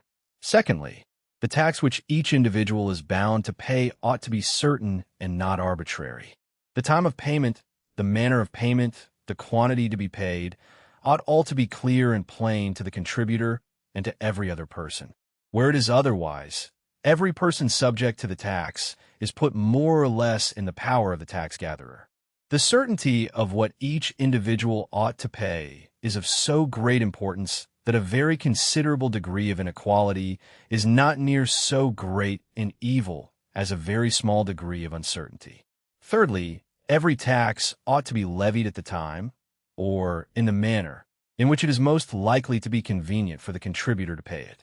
A tax upon the rent of land, payable at the same term at which rents are usually paid, is levied when the contributor is most likely to have wherewithal to pay. Taxes upon consumable goods, which are articles of luxury, are paid by little and little as the consumer buys. And as he is at liberty either to buy or not to buy, it must be his own fault if he ever suffers any considerable inconveniency from such taxes. Fourthly, every tax ought to be so contrived as both to take out and to keep out of the pockets of the people as little as possible over and above what it brings into the public treasury. A tax may take out or keep out a great deal more than it brings in four ways: by requiring a great number of officers whose salaries eat up the produce, by obstructing the industry of the people, by the forfeitures and penalties which ruin those who attempt unsuccessfully to evade the tax, and by subjecting the people to the odious examination of the tax gatherers. Equality. Contribute in proportion to revenue enjoyed under the protection of the state. Certainty over inequality. A small uncertainty is a greater evil than a considerable inequality. Economy of collection. Officers, obstruction, forfeitures, and odious inquisition take out more than the treasury receives. Quote, the subjects of every state ought to contribute towards the support of the government, as nearly as possible, in proportion to their respective abilities. That is, in proportion to the revenue which they respectively enjoy under the protection of the state. The tax which each individual is bound to pay ought to be certain and not arbitrary. Every tax ought to be levied at the time, or in the manner, in which it is most likely to be convenient for the contributor to pay it. Every tax ought to be so contrived as both to take out and to keep out of the pockets of the people as little as possible over and above what it brings into the public treasury of the state. Articles 1 to 4. Taxes upon rent, profit, wages, and consumable goods. Many of the taxes which it is intended should fall upon one of the three sources of private revenue are not finally paid from that source. I shall give the best account I can of those which are intended to fall upon rent, upon profit, upon wages, and upon all three indifferently. Article 1. Taxes upon rent. A tax upon the rent of land may either be imposed according to a certain canon, every district being valued at a certain rent which is not afterwards to be altered, or it may be so contrived as to vary with every variation in the real rent of the land, and to rise or fall with the improvement or neglect of cultivation. A land tax which, like that of Great Britain, is assessed upon each district according to a certain invariable canon, though it may be equal at the time of its first establishment, necessarily becomes unequal in process of time, according to the unequal degrees of improvement or neglect in different parts of the country.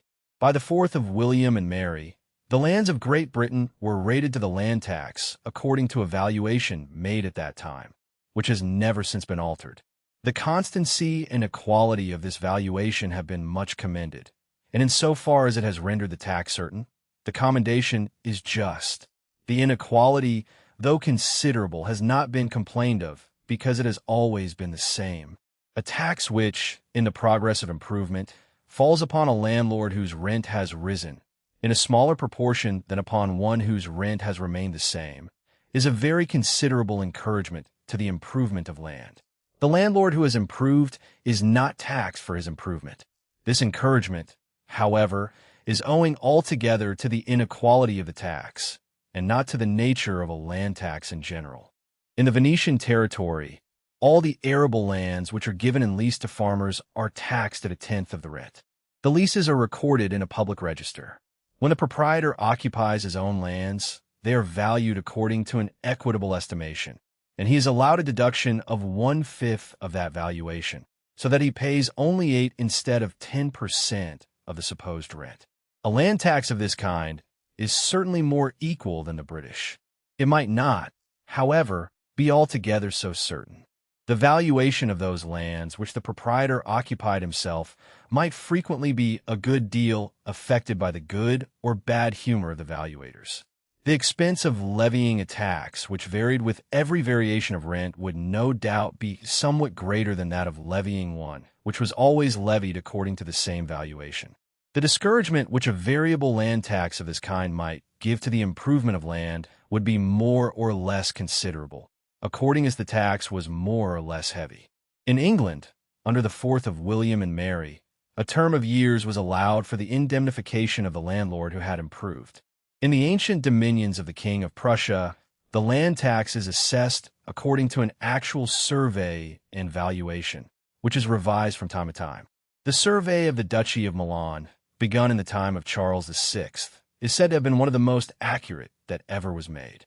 In the Duchy of Milan, the lands which the church possessed in Mortmain before 1575 are rated at 1/3 only of their value. A land tax assessed according to a general survey and valuation, how equal soever it may be at first, becomes unequal in process of time, unless it is revised. The administration of such a tax requires a degree of attention in the government to which the governments of Europe are seldom equal. In some countries, the tax upon the produce of land is levied in kind. The tithe, and every other land tax of this kind, under the appearance of perfect equality, is a very unequal tax. In different situations, a tenth of the produce is equivalent to a very different proportion of the rent. In some very rich lands, it may not be more than a fifth of the rent. In others, it may eat up the whole rent and leave no surplus. Upon the rent of rich lands, the tithe may sometimes be a tax of no more than 1/5 or 4 shillings in the pound. Upon that of poorer lands, it may sometimes be a tax of 1/2 or of 10 shillings in the pound. The tithe, as it is frequently a very unequal tax upon the rent, so it is always a great discouragement both to the improvement of the landlord and to the cultivation of the farmer. The one cannot venture to make the most important, which are generally the most expensive improvements. The other cannot venture to raise the most valuable, which are generally, too, the most expensive, crops. The cultivation of matter was, for a long time, confined by the tithe to the United Provinces, which, being Presbyterian, collect no tithe. A modus in lieu of all manner of tithe is a tax of another kind. It neither encourages nor discourages improvement.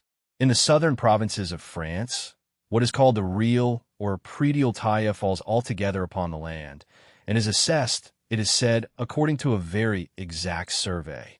In the greater part of the rest of France, the personal tithe is assessed upon the supposed profits of the farmer, which, as they can never be well known, are guessed at by the tax-gatherer.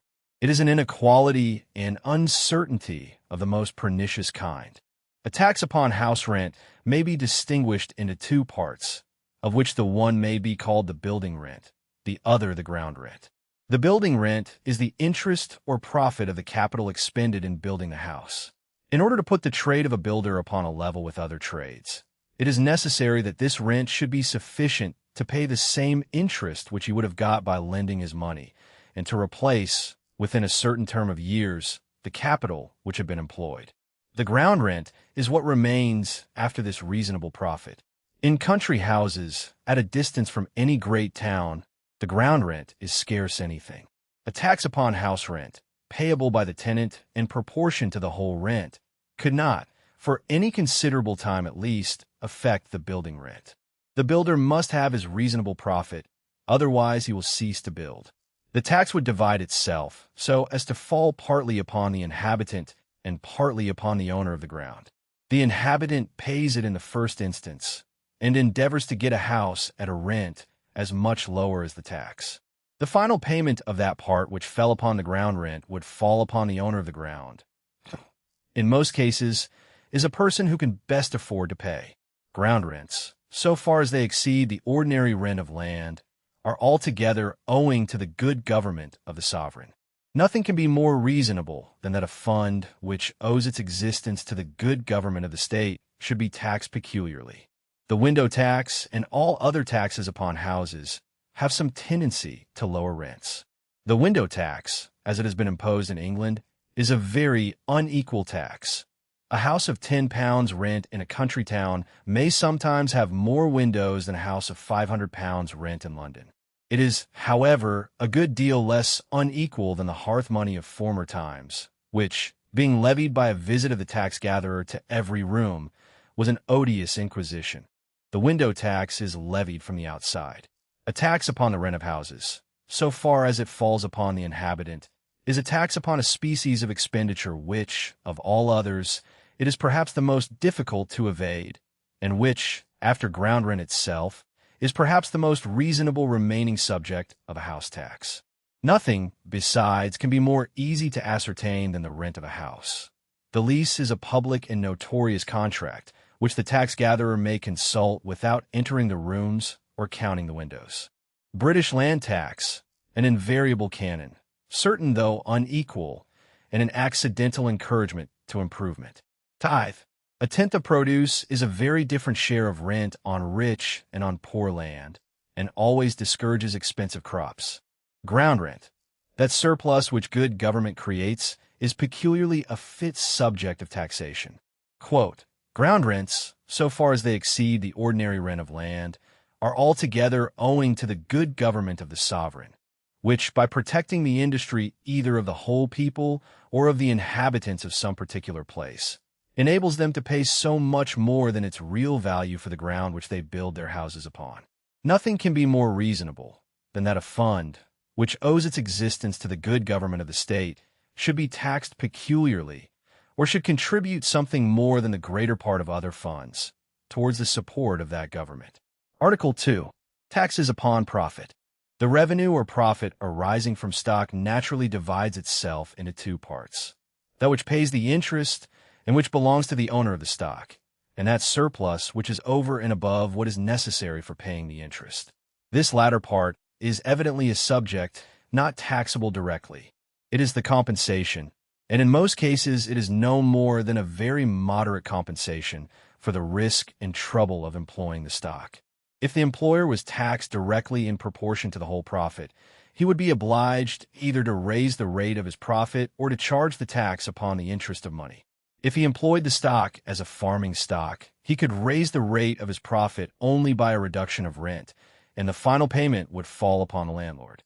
If he employed it as a mercantile or manufacturing stock, he could raise it only by raising the price of his goods, and the final payment would fall upon the consumers. If he did not raise the rate of his profit, the whole weight would fall ultimately upon the interest of money. The interest of money seems, at first sight, a subject equally capable of being taxed directly as the rent of land.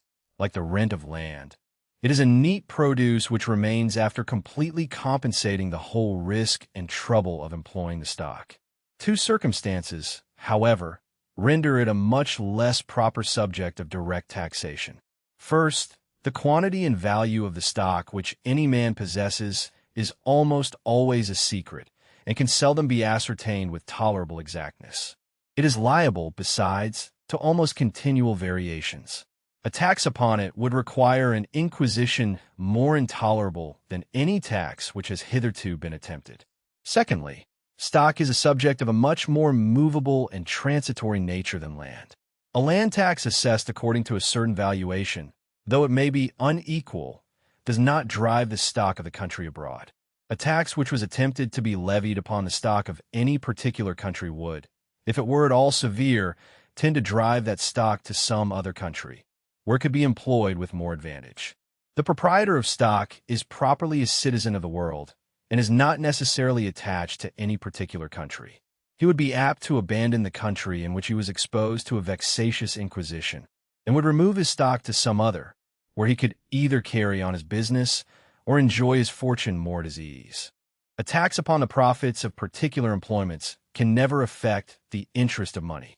When a tax is imposed upon the profits of any particular trade, the traders are all careful to bring no more goods to market than what they can sell at a price sufficient to reimburse them for advancing the tax. Some of them withdraw a part of their stocks from the trade, and the market is more sparingly supplied. The price of the goods rises.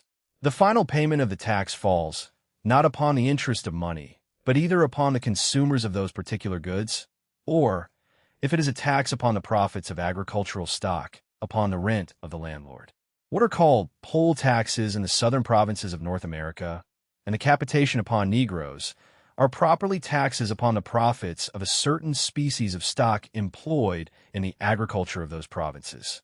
A tax of this kind, according as it is more or less heavy, must either raise the price of the produce or lower the rent of the land.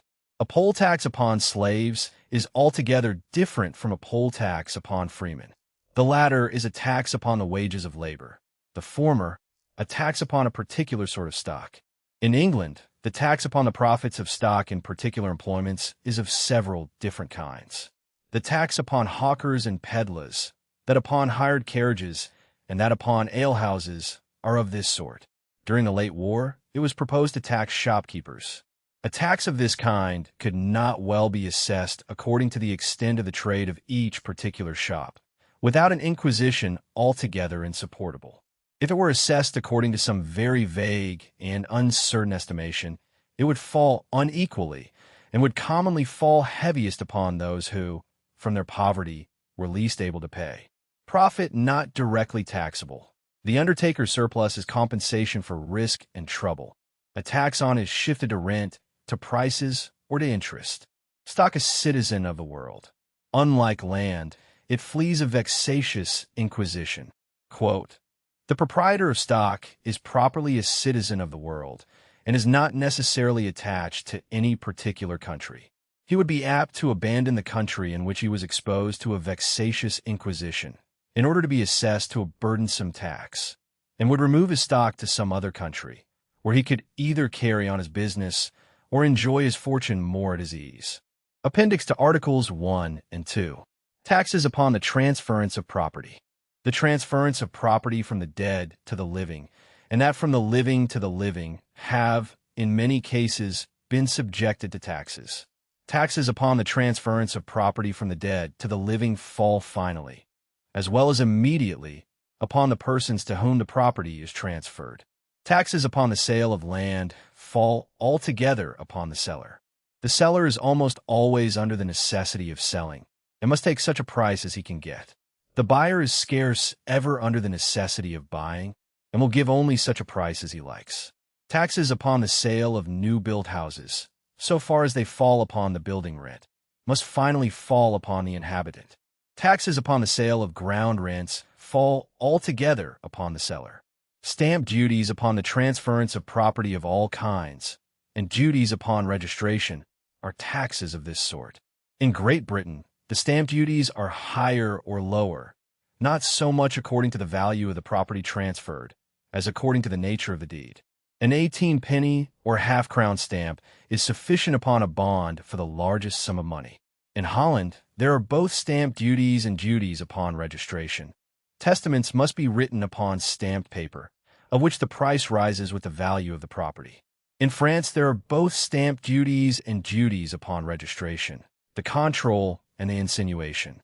Those modes of taxation have become almost universal in Europe. They are certain.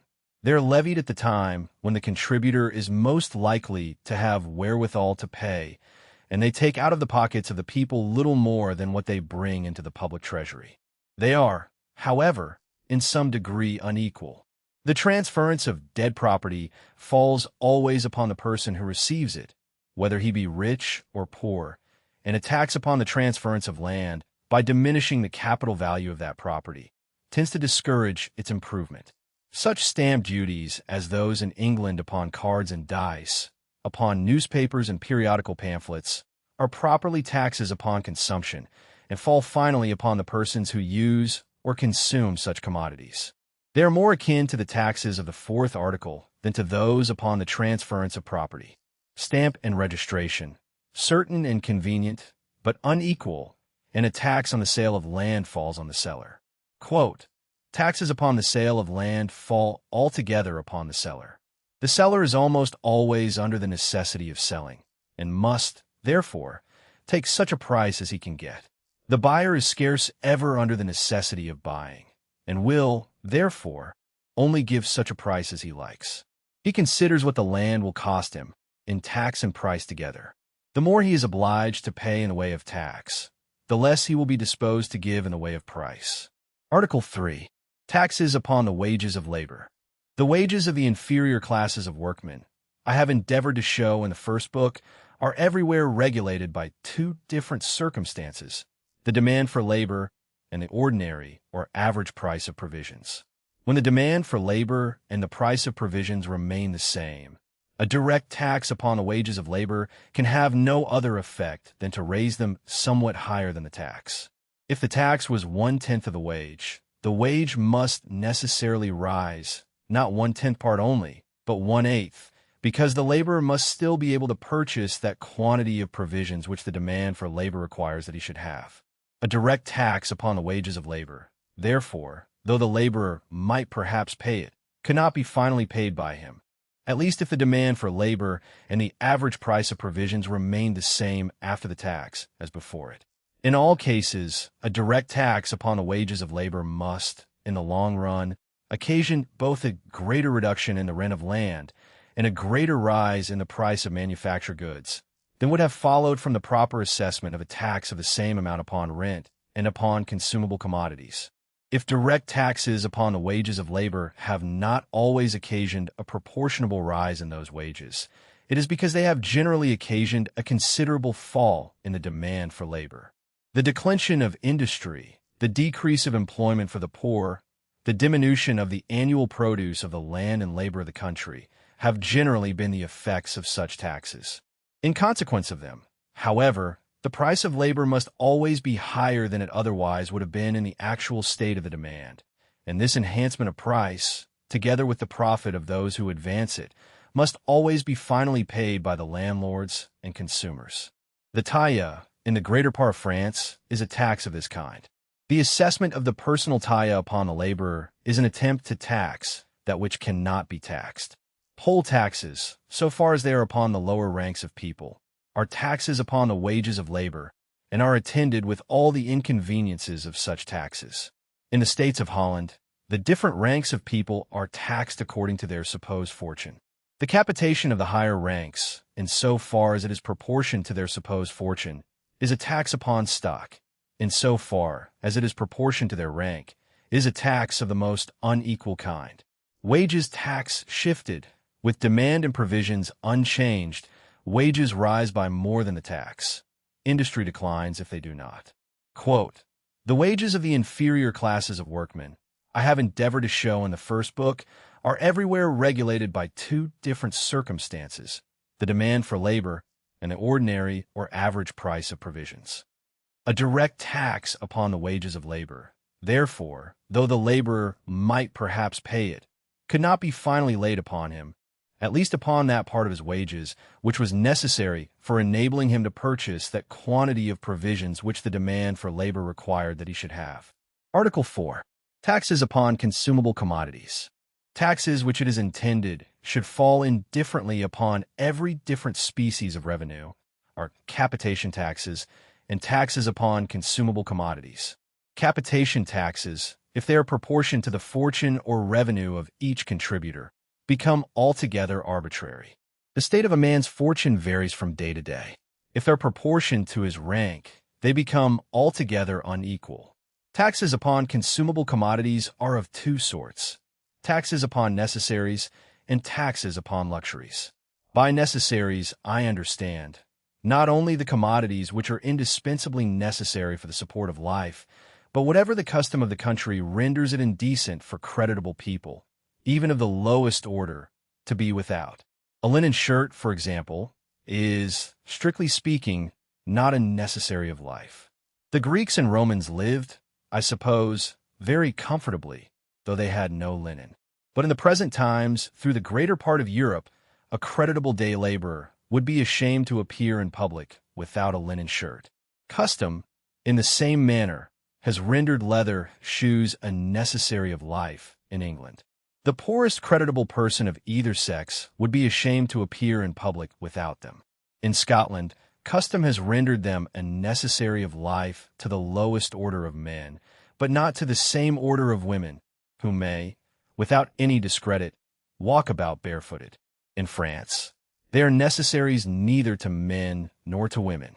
Under necessaries, therefore, I comprehend not only those things which nature, but those things which the established rules of decency have rendered necessary to the lowest rank of people. All other things I call luxuries. A tax upon the necessaries of life operates exactly in the same manner as a direct tax upon the wages of labor. The laborer, in order to purchase the same quantity of those necessaries, must have a greater wage. A tax upon luxuries, even upon those of the poor, tobacco, for example, will not necessarily occasion any rise in the wages of labor. A rise in the average price of necessaries, unless it is compensated by a rise of wages, must diminish the ability of the poor to bring up children and must tend to reduce the population. Taxes upon necessaries, by raising the wages of labor, necessarily tend to raise the price of all manufactures and thereby to diminish their sale and consumption. The middling and the superior ranks of people, if they understood their own interest, ought always to oppose all taxes upon the necessaries of life, as well as all direct taxes upon the wages of labor.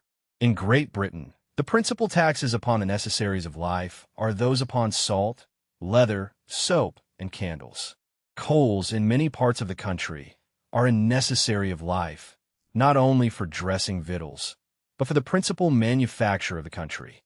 The high price of this necessary article, occasioned by the tax, is a great discouragement to those manufacturers. Taxes upon luxuries have no tendency to raise the price of any other commodities except that of the goods taxed. They fall finally, and without any repayment, upon those who consume the commodities taxed. Such taxes, as they are paid altogether by idle people who live upon the rent of land or the profits of stock, and as they are paid voluntarily in the act of purchase, are perhaps as little inconvenient as any tax can well be. The only people likely to suffer by them are the smugglers, and those who, from a misplaced compassion for the smuggler, discourage the officers of the revenue. Consumable commodities, whether necessaries or luxuries, may be taxed in two different ways. The consumer may either pay an annual sum on account of his using or consuming goods of a certain kind, or the goods may be taxed while they remain in the hands of the dealer and before they are delivered to the consumer. The coach tax and the tax upon plate are of the former kind, the greater part of the other taxes upon consumable goods of the latter. A tax of the latter kind may be imposed either upon the importation of goods, and is then called a duty of customs, or upon their home manufacture, and is then called a duty of excise. The duties of customs are generally imposed upon all sorts of goods, those of excise upon a few sorts only, and those of the most general use. The duties of customs were originally considered as taxes upon the profits of merchants. In the process of time, they came to be considered as taxes upon consumption. The old subsidy and the greater part of the subsequent impositions are levied indifferently upon goods of all kinds, and upon goods exported as well as upon goods imported. Drawbacks of the whole, or of a part, of the duties are allowed upon the exportation of the greater part of imported goods and upon some goods of home manufacture. Bounties are given upon the exportation of some of the latter. The system is of such a nature that it gives a great deal more embarrassment to the merchants than it does revenue to the sovereign. The high duties which have been imposed upon the importation of many different sorts of foreign goods, in order to discourage that importation, have in many cases served only to encourage smuggling, and, in all cases, have rendered the customs a much less productive source of revenue than more moderate duties would have been. The duties of excise are imposed upon a few articles only of the most general consumption. The law, too, though it may not, perhaps, be perfectly just, is more distinct and clear. The officers of excise, too, being fewer, and their duty being confined to a smaller number of objects, are in general more expert and less corrupt than those of the customs. It has been the object of many people to convert the greater part of the duties of customs into duties of excise, and thereby to render the system of taxation more simple and more productive. Upon some articles this might perhaps be done. Wine and tobacco are the articles upon which this conversion has been most frequently proposed. If the duties upon foreign wines and upon foreign brandies were taken off, and an excise of the same amount imposed upon their consumption, the smuggling of those articles, which is at present very considerable, would be in a great measure prevented. If, instead of subjecting the merchant importer to the payment of the duties at the time of importation, he were allowed to lodge his goods in a warehouse, either at his own or at the public expense, and not to pay the duty till he took them out for home consumption, the merchant would be saved the interest of the duty, and government would be more effectually secured against fraud. A warehouse of this kind has already been established for some particular articles. If it were extended to all imported goods, the customs might be made to produce a greater revenue, with much less embarrassment to trade. If the taxes upon malt, beer, and ale were to be replaced by a single tax upon malt, the revenue, it has been computed, might even be increased, while the brewing of private families would be relieved from a duty which they now pay, and the brewer from an inquisition which is always more or less vexatious. Trebling the malt tax, or raising it from 6 to 18 shillings upon the quarter of malt, would, according to an average of a few years, produce a sum which exceeds the produce of all the different taxes upon malt, beer, and ale. Such a change, however, might be a hardship upon those who brew for their own private use, and would, perhaps, be a greater encouragement to the smuggling of malt. The present duties upon malt, beer, and ale do not raise the wages of labor, nor the price of any other commodity except those liquors. They fall upon a luxury, and they are paid voluntarily. Such taxes upon luxuries as those of Great Britain, though they may have many inconveniences, have not, perhaps, so many as the taxes of the same kind in other countries. The laws of excise, though more effectual for the purpose for which they were instituted, are more vexatious than those of the customs. When a merchant has imported goods, paid the duties, and lodged them in his warehouse, he is not, in most cases, liable to any further trouble from the custom house officer. The dealers in goods subject to excise have no respite from the continual visits of the officers. Those officers, it is pretended, contract a certain hardness of character, an observation which may very probably be the mere suggestion of fraudulent dealers, whose smuggling is either prevented or detected by their diligence. Our state is not perfect and might be mended, but it is as good or better than that of most of our neighbors. The famous alcavala of Spain was at first a tax of 10%, afterwards of 14%, and is at present only 6% upon the sale of every sort of property, whether movable or immovable, and it is repeated every time the property is sold. It requires a multitude of officers sufficient to guard the transportation of goods, not only from one province to another, but from one shop to another. Through the greater part of the country in which a tax of this kind is established, nothing can be produced for distant sale. It is to the alcavala that Usteritz imputes the ruin of the manufactures of Spain. He might have imputed to it likewise the declension of agriculture. In the kingdom of Naples, there is a similar tax of 3% upon the value of all contracts of sale. It is lighter, and the greater part of towns are allowed to pay a composition in lieu of it. The uniform system of taxation, which takes place in all the different parts of Great Britain, leaves the interior commerce of the country, the inland and coasting trade, almost entirely free. Goods may be carried from one end of the kingdom to the other without permit or let pass. This freedom of interior commerce, the effect of the uniformity of the system of taxation, is perhaps one of the principal causes of the prosperity of Great Britain.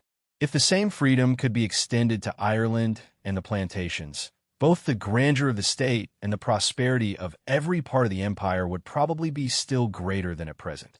In France, the different revenue laws which take place in the different provinces require a multitude of officers to surround not only the frontiers of the kingdom, but those of almost each particular province. Some provinces compound for the gabelle, others are exempted from it. The traits divide the kingdom into the provinces of the 5 great farms, the provinces reckoned foreign, and those treated as foreign, Alsace, the 3 bishoprics, Dunkirk, Bayonne, and Marseilles. The farmers of the public revenue never find the laws too severe, which punish any attempt to evade the payment of a tax. They have no bowels for the contributors. The most sanguinary revenue laws are always to be found in countries where the greater part of the public revenue is in farm, the mildest in countries where it is levied under the immediate inspection of the sovereign. Even a bad sovereign feels more compassion for his people than can ever be expected from the farmers of his revenue. A tax is sometimes not only farmed for a certain rent, but the farmer has besides the monopoly of the commodity taxed. In France, the duties upon tobacco and salt are levied in this manner. Salt being a necessary, every man is obliged to buy of the farmer a certain quantity. The smuggling of salt and tobacco sends every year several hundred people to the galleys, besides a very considerable number whom it sends to the gibbet. Those who consider the blood of the people as nothing, in comparison with the revenue of the prince, may perhaps approve of this method of levying taxes. The French system of taxation seems, in every respect, inferior to the British. In Great Britain, 10 million sterling are annually levied upon less than 8 millions of people, without its being possible to say that any particular order is oppressed. France contains about 3 times the number, perhaps, with a better soil and climate, and has been much longer in a state of improvement. It might be expected that a revenue of 30 millions might be levied there with as little inconvenience as 10 millions in Great Britain. In 1765 and 1766, the whole revenue paid into the treasury of France did not amount to 15 million sterling, not the half of what might have been expected. The people of France, however, are generally acknowledged to be much more oppressed by taxes than the people of Great Britain. Three obvious reformations would go far: to abolish the taille and capitation and increase the vingtiemes, to render the gabelle, the aides, the traits, and the tax upon tobacco uniform in all the different parts of the kingdom, and to subject all those taxes to an administration under the immediate inspection of government, that the exorbitant profits of the farmers general might be added to the revenue of the state. The opposition arising from the private interest of individuals is likely to prevent them all. In Holland, the heavy taxes upon the necessaries of life have ruined, it is said, their principal manufacturers.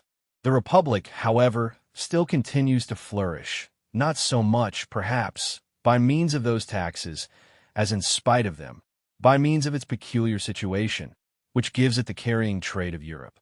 A tax upon land, assessed according to a constant valuation, a tax upon the rent of houses, a more equal land tax, and a more equal tax upon the rent of houses, together with a simplification of the customs and a conversion of the greater part of them into duties of excise, would perhaps, without increasing the burden of the people, produce a considerable increase of revenue to the sovereign.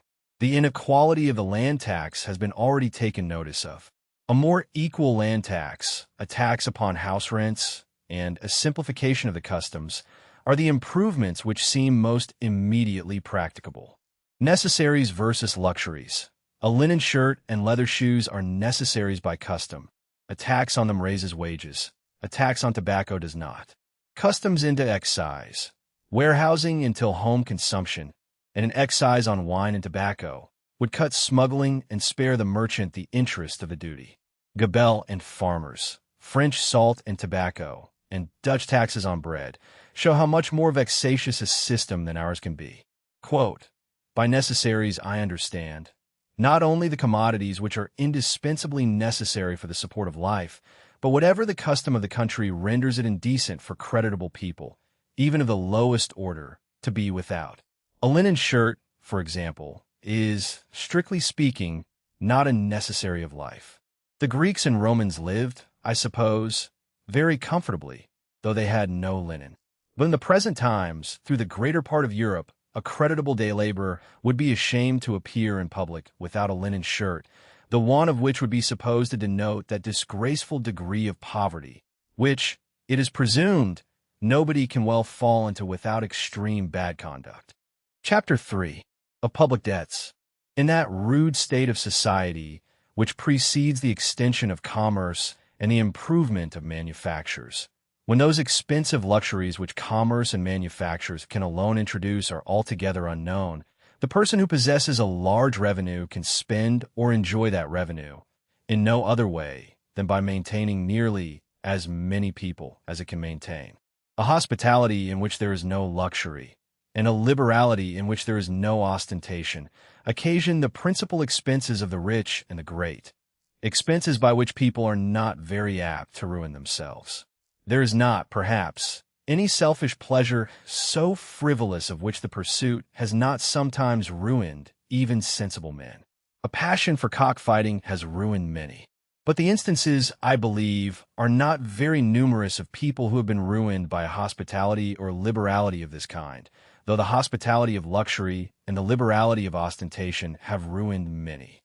Among our feudal ancestors, the long time during which estates used to continue in the same family sufficiently demonstrates the general disposition of people to live within their income.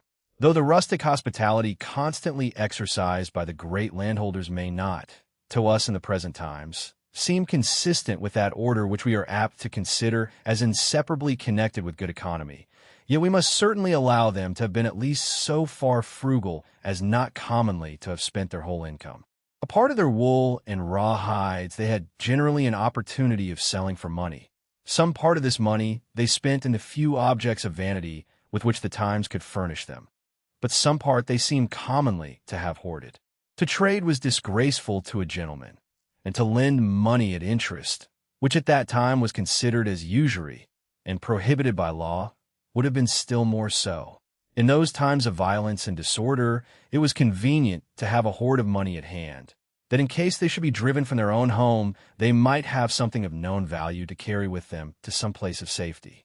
In those times of violence, it was convenient to have a hoard of money at hand and to conceal it. The frequency of treasure trove sufficiently demonstrates the frequency both of hoarding and of concealing the hoard. Treasure trove was then considered as an important branch of the revenue of the sovereign. All the treasure trove of the kingdom would scarce, perhaps, in the present times, make an important branch of the revenue of a private gentleman of a good estate. The same violence which made it convenient to hoard made it equally convenient to conceal the hoard. And when the owner was driven from his home or died without discovering it, the hoard became the right of the crown. The same disposition to save and to hoard prevailed in the sovereign as well as in the subjects. Among nations to whom commerce and manufacture are little known, the sovereign is naturally disposed to the parsimony requisite for accumulation. Standing armies are not then necessary. The expense of a sovereign, like that of any other great lord, can be employed in scarce anything but bounty to his tenants and hospitality to his retainers. Bounty and hospitality very seldom lead to extravagance, though vanity almost always does. In a commercial country, the case is reversed. The sovereign follows the mode of the times.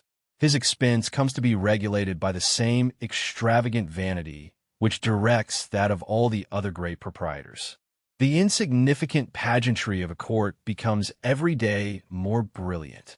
At the same time, the defense of the society requires a standing army and an expensive navy.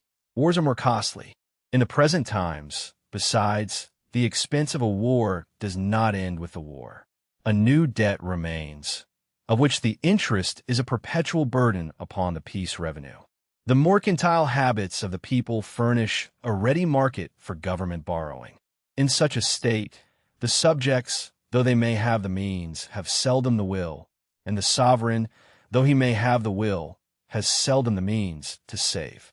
The same mercantile people who lend to government find it their interest to support public credit. The Bank of England and the great trading companies become instruments of the public debt, anticipation, mortgage, and perpetual funding. The government of a commercial state, when it first begins to borrow, usually contracts a debt of two different kinds: a debt which it promises to pay off in a short term of years, and a debt of which it pays only the interest or a small perpetual annuity. When money is borrowed in the one way, it is said to be raised by anticipation, when in the other by perpetual funding or by perpetual mortgage. Navy and exchequer bills constitute a debt of the first kind. The Bank of England, by agreeing to circulate exchequer bills, that is, to receive them at par, paying the interest which happens to be due upon them, facilitating their circulation, and thereby enabling government to contract a very large debt of this kind, has upon several occasions been of great service. In 1697, exchequer bills and tallies are said to have sold from 5.20, 30, and 40% discount. The same bank, by advancing to government the amount of particular taxes before those taxes come in, has, in like manner, facilitated the anticipations of the revenue. Its credit, and that of the great trading companies, is, in this manner, mixed with the credit of the state, and the same mercantile people who lend find it their interest that public credit should be supported, because their own fortunes are embarked in it. The more ruinous practice of perpetual funding grew out of the practice of anticipation. Had money never been raised but by anticipation, the course of a few years would have liberated the public revenue. The limited term would have expired, and the tax would have been free. But the greater part of governments have been unwilling to wait, and when this happened not to be the case, they have generally taken care to overload the fund by anticipating a second and a third time before the expiration of the first anticipation. The necessity of providing for those overloaded anticipations necessarily gave birth to the more ruinous practice of funding. When a nation is already encumbered with a great debt, A new war necessarily occasions a new debt. The sinking fund, which is composed of the surplus of the perpetual taxes assigned for paying the interest of the debt, after that interest is paid, is intended for the gradual discharge of the capital. During peace, it is applied, or pretended to be applied, to that purpose. During war, it is uniformly diverted to the current expenses, and a new debt is contracted besides. During a peace of about 7 years, the prudent administration of Mr. Pelham was not able to pay off an old debt of 6 millions.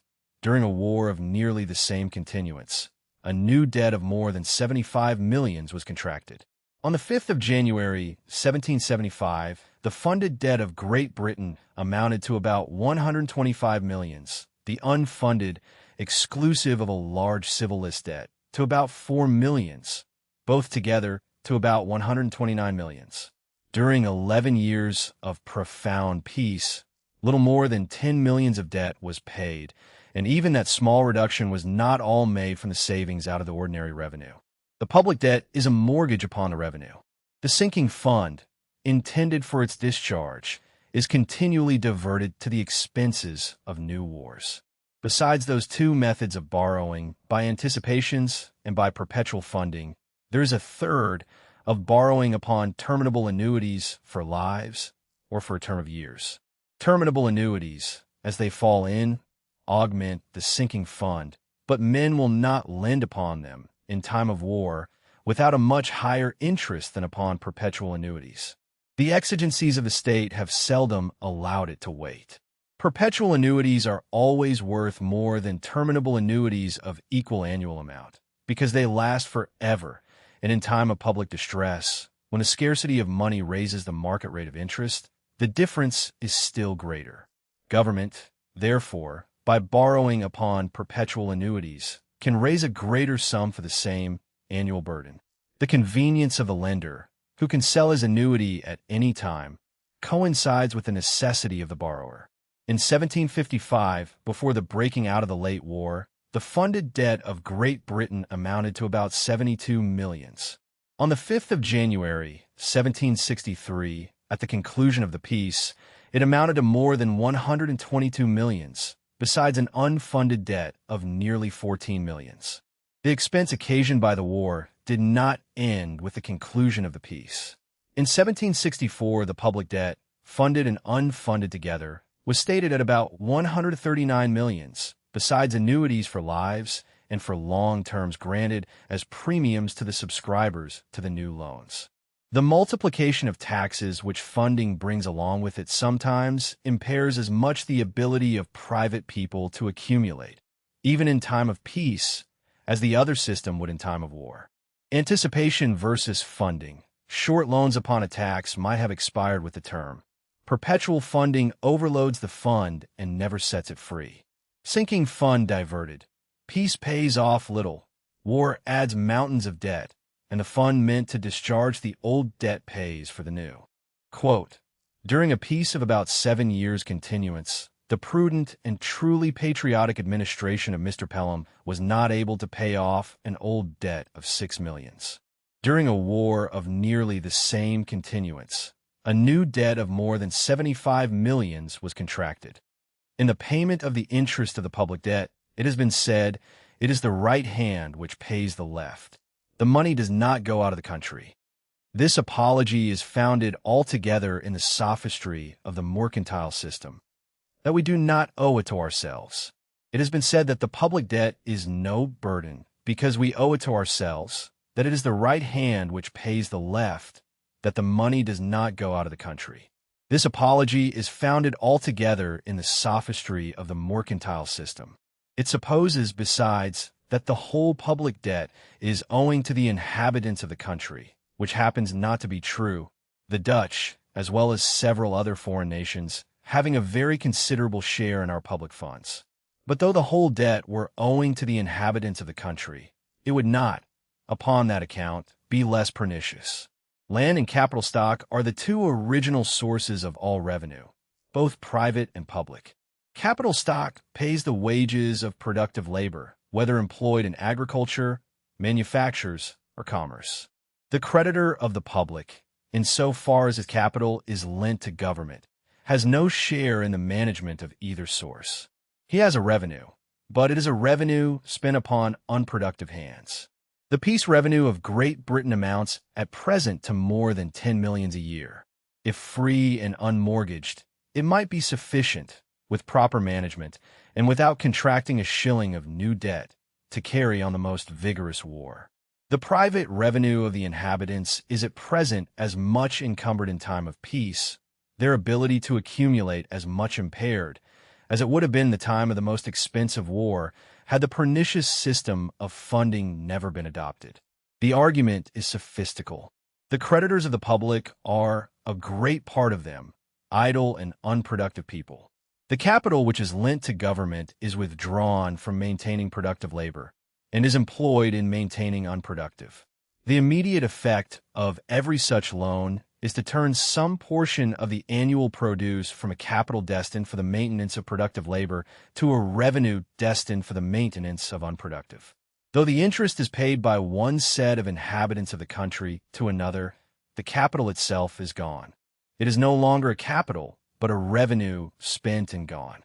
Foreigners, besides, are always considerable creditors of every indebted nation. A very considerable part of the public debt of Great Britain is said to be held by the Dutch.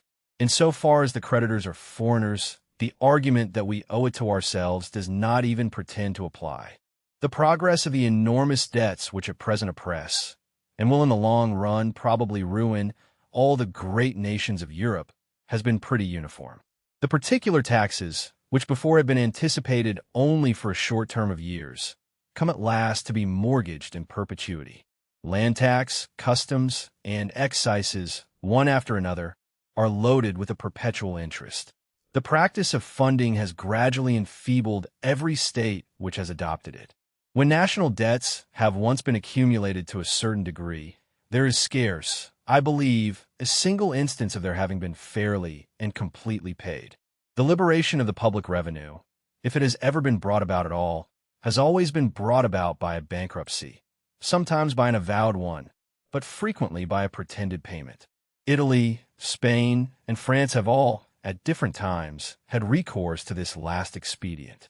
The same game, if it is ever played in Great Britain, will be played with more art, and therefore with more danger to the unsuspecting creditor. For the people of this country are more used to the operations of the funds, and more easily imposed upon by a change of denomination which leaves the numbers on the stock book unaltered. A sinking fund, though it may, in time of peace, pay off a small part of the debt, is never suffered to operate during war, and wars come so fast and last so long that the reductions of one piece are always swallowed up by the additions of the next war. The ordinary expense of the peace establishment, besides, is now so great that the surplus, even in profound peace, is inconsiderable. When it becomes necessary for a state to declare itself bankrupt, in the same manner as when it becomes necessary for an individual to do so, a fair, open, and avowed bankruptcy is always the measure which is both least dishonorable to the debtor and least hurtful to the creditor. The honor of a state is surely very poorly provided for when, in order to cover the disgrace of a real bankruptcy, it has recourse to a juggling trick of this kind, so easily seen through, and, at the same time, so extremely pernicious. Raising the denomination of the coin, or paying in debased money, aggravates the loss of the creditors of the public, extends the calamity to innocent private people, and transports a great part of the national capital from the hands which were likely to increase and improve it to those who were likely to dissipate and destroy it. When a nation must compound with its creditors, a fair composition, at so much in the pound, is less ruinous than this pretended payment. The raising of the denomination has been the usual expedient by which a real public bankruptcy has been disguised. If a sixpence were by Act of Parliament raised to the denomination of a shilling, and a shilling to that of a pound, the person who before had been entitled to a guinea would now find himself entitled to no more than a sixpence in real value. All the creditors of the public, and all private creditors whose debts were expressed in money, would be cheated in the same proportion. So sudden and so great a bankruptcy as that of Great Britain With a whole debt to be extinguished by a trick of this kind, we should in the present times think of very great calamity. It would, however, be a much smaller calamity than that gradual devouring of the capital of the country which the progress of the debt, if not stopped, must necessarily occasion. The honor of a state is poorly provided for by a fraud which every man of common understanding can see through in a moment, and which, while it ruins the creditor, teaches the debtor no economy. Right hand and left. Interest paid at home does not restore the capital withdrawn from productive labor. Dutch and other foreigners hold share besides. Open bankruptcy. Debasement of the coin is a pernicious fraud. A fair composition is less dishonorable and less hurtful. Quote, when it becomes necessary for a state to declare itself bankrupt, in the same manner as when it becomes necessary for an individual to do so, a fair, open, and avowed bankruptcy is always the measure which is both least dishonorable to the debtor and least hurtful to the creditor. The honor of a state is surely very poorly provided for when, in order to cover the disgrace of a real bankruptcy, it has recourse to a juggling trick of this kind, so easily seen through, and at the same time so extremely pernicious. Increase of revenue or diminution of expense. The only remedies are to increase the revenue or to reduce the expense. A more equal land tax, a more equal tax upon the rent of houses, and a simplification of the customs and excises would improve the revenue without increasing the burden. Ireland is certainly as able, and our American and West Indian colonies are more able, to pay a land tax than Great Britain. America pays no tithe, and could, therefore, very well afford to pay a land tax. The lands in America are, in general, not so well cultivated, nor so highly rented, as those of Great Britain, but they are of much greater extent. The molasses of the West Indies, and the rum distilled from it in the northern colonies, might, like malt, beer, and ale in Great Britain, furnish a considerable excise. A tax upon the importation of molasses into America has already been imposed by Parliament, though it has been very ill collected.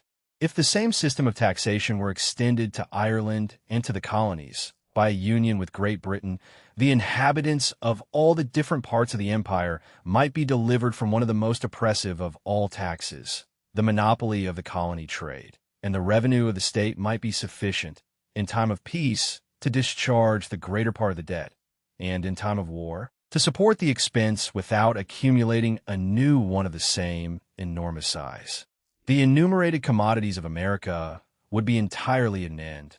The produce of America might come to Great Britain as freely as that of Scotland. The sinking fund, too, might be augmented every year by the interest of the debt discharged. Without some such increase of revenue, the liberation of the public funds, it is to be feared, is a project altogether chimerical. The private revenue of the inhabitants of Great Britain is at present mortgaged for the discharge of the public debt. A union with Ireland and with the American and West Indian colonies, upon the plan of representation in Parliament, and of a fair contribution to the public revenue, would, by extending the basis of that revenue, make the discharge of the debt possible. The number of people in Ireland does not fall short of 1 million. The 12 provinces of America contain more than 3. The American and West Indian colonies, taken together, contain no contemptible proportion of the inhabitants of the whole empire. Such a union, it has been said, would be inconsistent with the principles of the British Constitution. The Constitution, however, has admitted of union with Scotland, and a like union with Ireland and with the colonies would probably complete, not destroy it. The union with Scotland has been advantageous to both countries.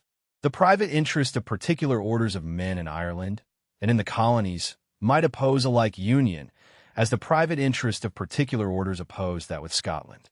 But the great body of the people in both countries would, in a few years, probably be as well pleased with it as the people of Scotland have been. Without some such union, the liberation of the public revenue can never be complete. A friendly separation, with a free trade, would at least spare us the expense of defending distant provinces for which we derive no revenue. The most effectual reduction of expense would be to diminish the expense of defending those provinces, and to maintaining the monopoly of colonial trade. A great empire has been established for the sole purpose of raising up a nation of customers, for the sake of that little enhancement of price which this monopoly might afford our producers. The home consumers have been burdened with the whole expense of maintaining and defending that empire.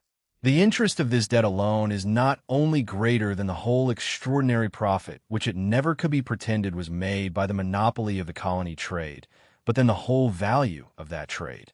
If it should be found impracticable to extend the British system of taxation to all the different provinces of the empire, the next best thing, perhaps, would be to moderate the ambition of those who would govern them by force. To propose that Great Britain should voluntarily give up all authority over her colonies would be to propose such a measure as never was and never will be adopted by any nation in the world. No nation ever voluntarily gave up the dominion of any province, how troublesome soever it might be to govern, or how small soever the revenue which it afforded. Such sacrifices, though they might frequently be agreeable to the interest, are always mortifying to the pride of every nation. If it was adopted, however, Great Britain would not only be immediately freed from the whole annual expense of the peace establishment of the colonies, but might settle with them such a treaty of commerce as would effectually secure to her a free trade, more advantageous to the greater part of the inhabitants than the monopoly which she at present enjoys. By thus parting good friends, the natural affection of the colonies to the mother country, which our late dissensions have well nigh extinguished, would quickly revive. It might dispose them not only to favor us in war, as well as in trade, but to succor us in our distress, and, instead of turbulent and factious subjects, to become our most faithful, affectionate, and generous allies. The colonies, by an equal land tax, by a house tax, and by the same customs and excises which take place in Great Britain, might, without being more oppressed than the inhabitants of Great Britain, furnish a revenue sufficient, not only for their own civil and military establishments, but for a contribution towards the general expense of the empire. Ireland, in like manner, by union, would be delivered from a multitude of restraints which at present oppress her industry, and would pay, in taxes, no more than an equal proportion with Great Britain. The pride of nations has hitherto prevented, and will probably always prevent, the adoption of a measure so agreeable to the interest of the whole. The late war, which was undertaken on their account, cost Great Britain more than the whole value of the colony trade for many years.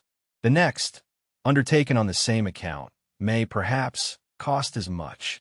If the empire can no longer support the expense of keeping up this sort of splendid and showy equipage, it ought certainly to lay it down, and if it cannot raise its revenue in proportion to its expense, it ought at least to accommodate its expense to its revenue. If the colonies, notwithstanding their refusal to submit to British taxes, are still to be considered as provinces of the British Empire, their defense, in some future war, may cost Great Britain as great an expense as it ever has done in any former war. The British Empire in America, as it has hitherto existed, has never yet afforded any revenue towards the support of the whole empire. The rulers of Great Britain have, for more than a century, amused the people with the imagination that they possessed a great empire on the west side of the Atlantic. This empire, however, has hitherto existed in imagination only. It has hitherto been, not an empire, but the project of an empire, not a gold mine, but the project of a gold mine, a project which has cost, which continues to cost, and which, if pursued in the same way as it has been hitherto, is likely to cost immense expense without being likely to bring any profit. It is surely now time that our rulers should either realize this golden dream, in which they have been indulging themselves perhaps, as well as the people, or that they should awake from it themselves and endeavor to awaken the people. If the project cannot be completed, it ought to be given up. If any of the provinces of the British Empire cannot be made to contribute towards the support of the whole empire, it is surely time that Great Britain should free herself from the expense of defending those provinces in time of war, and of supporting any part of their civil or military establishments in time of peace, and endeavor to accommodate her future views and designs to the real mediocrity of her circumstances. Union or separation, representation and a land tax in Ireland and America, or a friendly parting with free trade. Either is less burdensome than dominion without revenue. Golden Dream. The Western Empire has existed in imagination only. If the provinces will not contribute, Great Britain should accommodate herself to the mediocrity of her circumstances. Quote, "The rulers of Great Britain have, for more than a century past, amused the people with the imagination that they possessed a great empire on the west side of the Atlantic. This empire, however, has hitherto existed in imagination only. It has hitherto been, not an empire, but the project of an empire, not a gold mine, but the project of gold mine, a project which has cost, which continues to cost, and which, if pursued in the same way as it has been hitherto, is likely to cost immense expense, without being likely to bring any profit. For the effects of the monopoly of the colony trade, it has been shown, are to the great body of the people mere loss instead of profit." Conclusion. The annual produce of the land and labor of every country is the fund which originally supplies it with all the necessaries and conveniences of life. That produce is great or small according to the skill, dexterity, and judgment with which labor is applied, and according to the proportion between those who are employed in useful labor and those who are not. The division of labor, limited by the extent of the market, is the great cause of the improvement of those productive powers.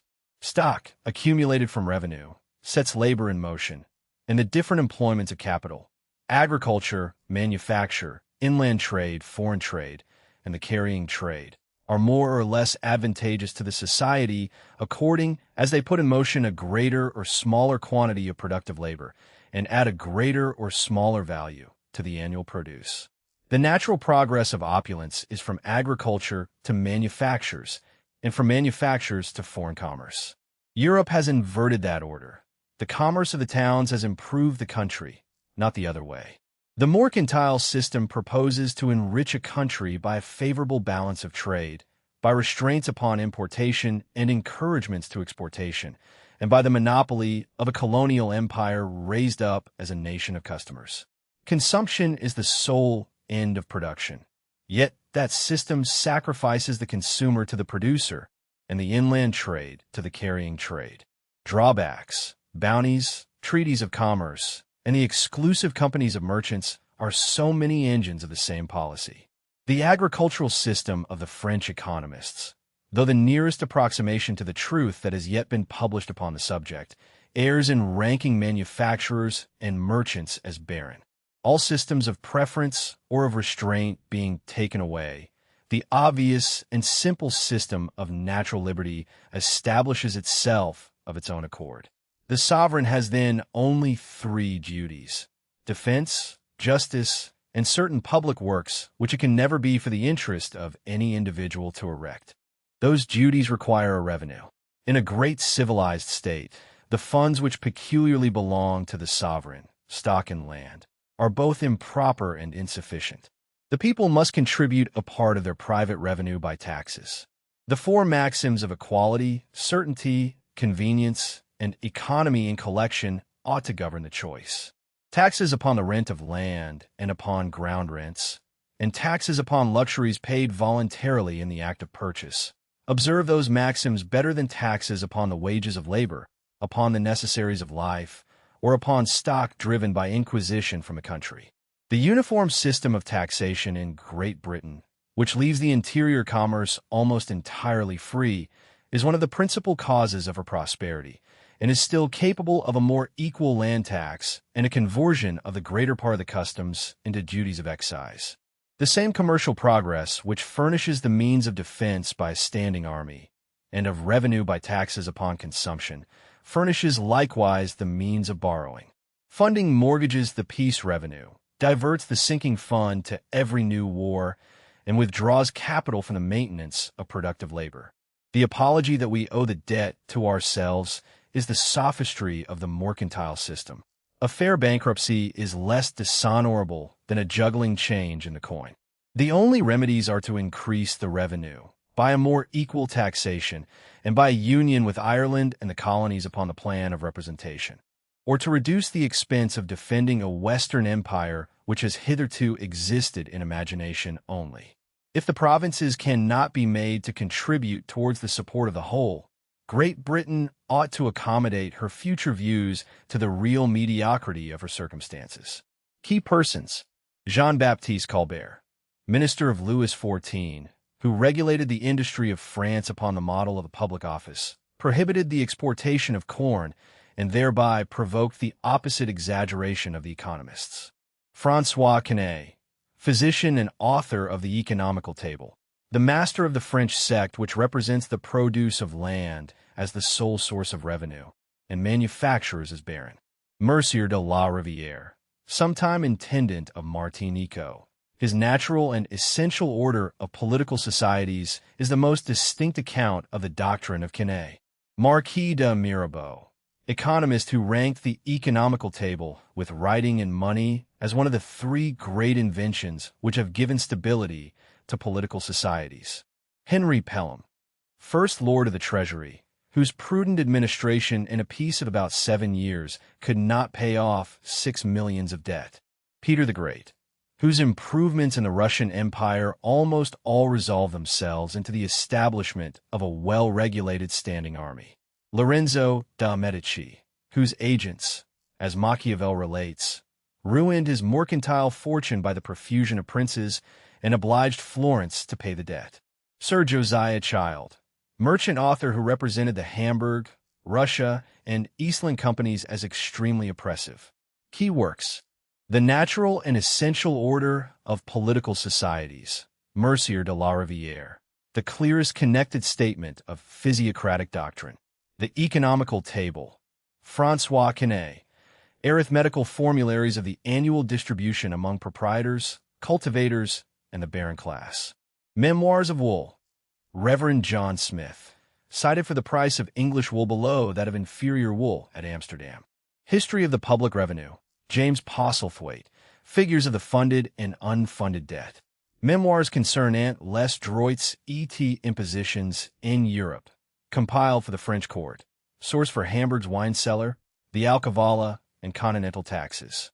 Considerations on the trade and finances of Great Britain, cited for the unfunded debt remaining after the peace of 1763. The Prince and Florentine Histories, Machiavel, the agents of Lorenzo of Medicis as a warning against the sovereign as traitor. Index of Key Concepts, Division of Labor, the separation of employments which multiplies the productive powers of labor by dexterity, saving of time, and the invention of machines. It is limited by the extent of the market, and in a commercial society it tends, unless the public takes pains, to stupefy the great body of the people whose work is reduced to 1 or 2 operations. Productive and unproductive labor, labor which fixes itself in a vendible commodity and replaces the capital that employs it with a profit, is productive. Menial service, which perishes in the instant of performance, is unproductive. Manufacturers and merchants belong to the first class. The French economists, by calling them barren, confuse a smaller surplus with none.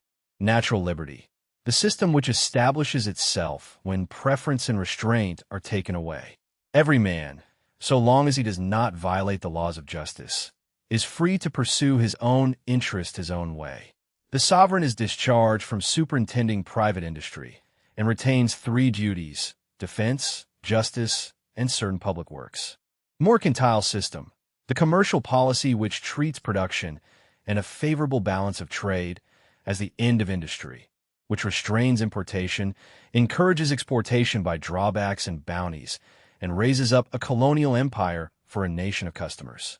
It is architected by merchants and manufacturers, and it sacrifices the consumer.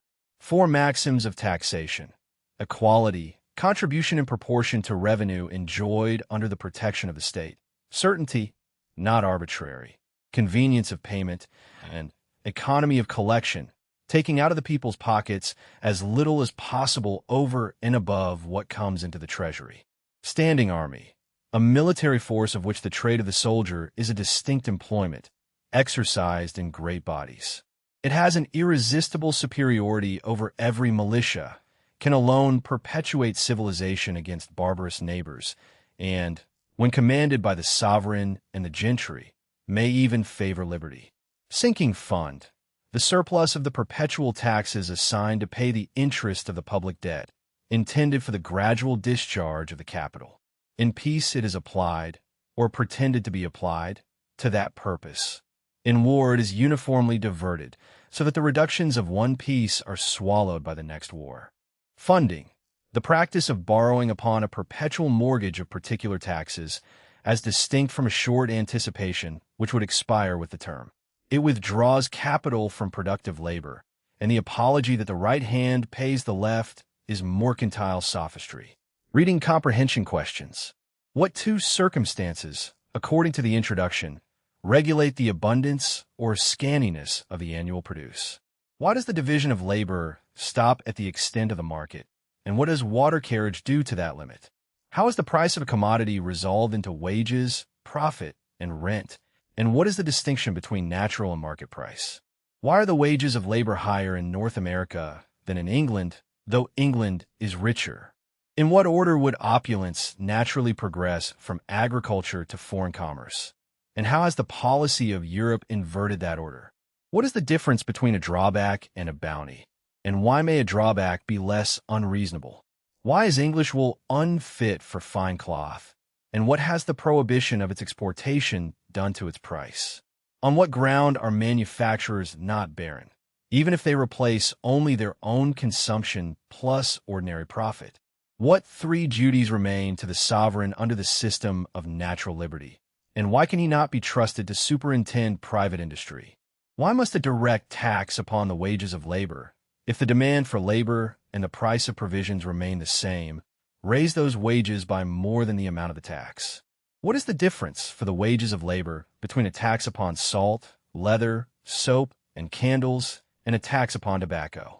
Why is the apology that public debt is only the right hand paying the left founded in the sophistry of the mercantile system? If Great Britain cannot make Ireland and the colonies contribute by a union of representation and taxation, what alternative does the close of the book propose, and why is a voluntary abandonment of dominion unlikely? Natural liberty discharges the sovereign from directing private industry because no human wisdom could suffice. Is that an empirical claim about information, a moral claim about rights, or both? And what would count as a counterexample? Smith treats the colonial empire as a golden dream that has never yielded revenue. What rival explanation, defense, prestige, the pride of nations, does he himself admit would keep a country from giving the dream up, and does that admission weaken the policy conclusion? The four maxims rank certainty above equality. What value assumption does that ranking encode about the tax gatherer and the contributor, and when might a little uncertainty be the lesser evil?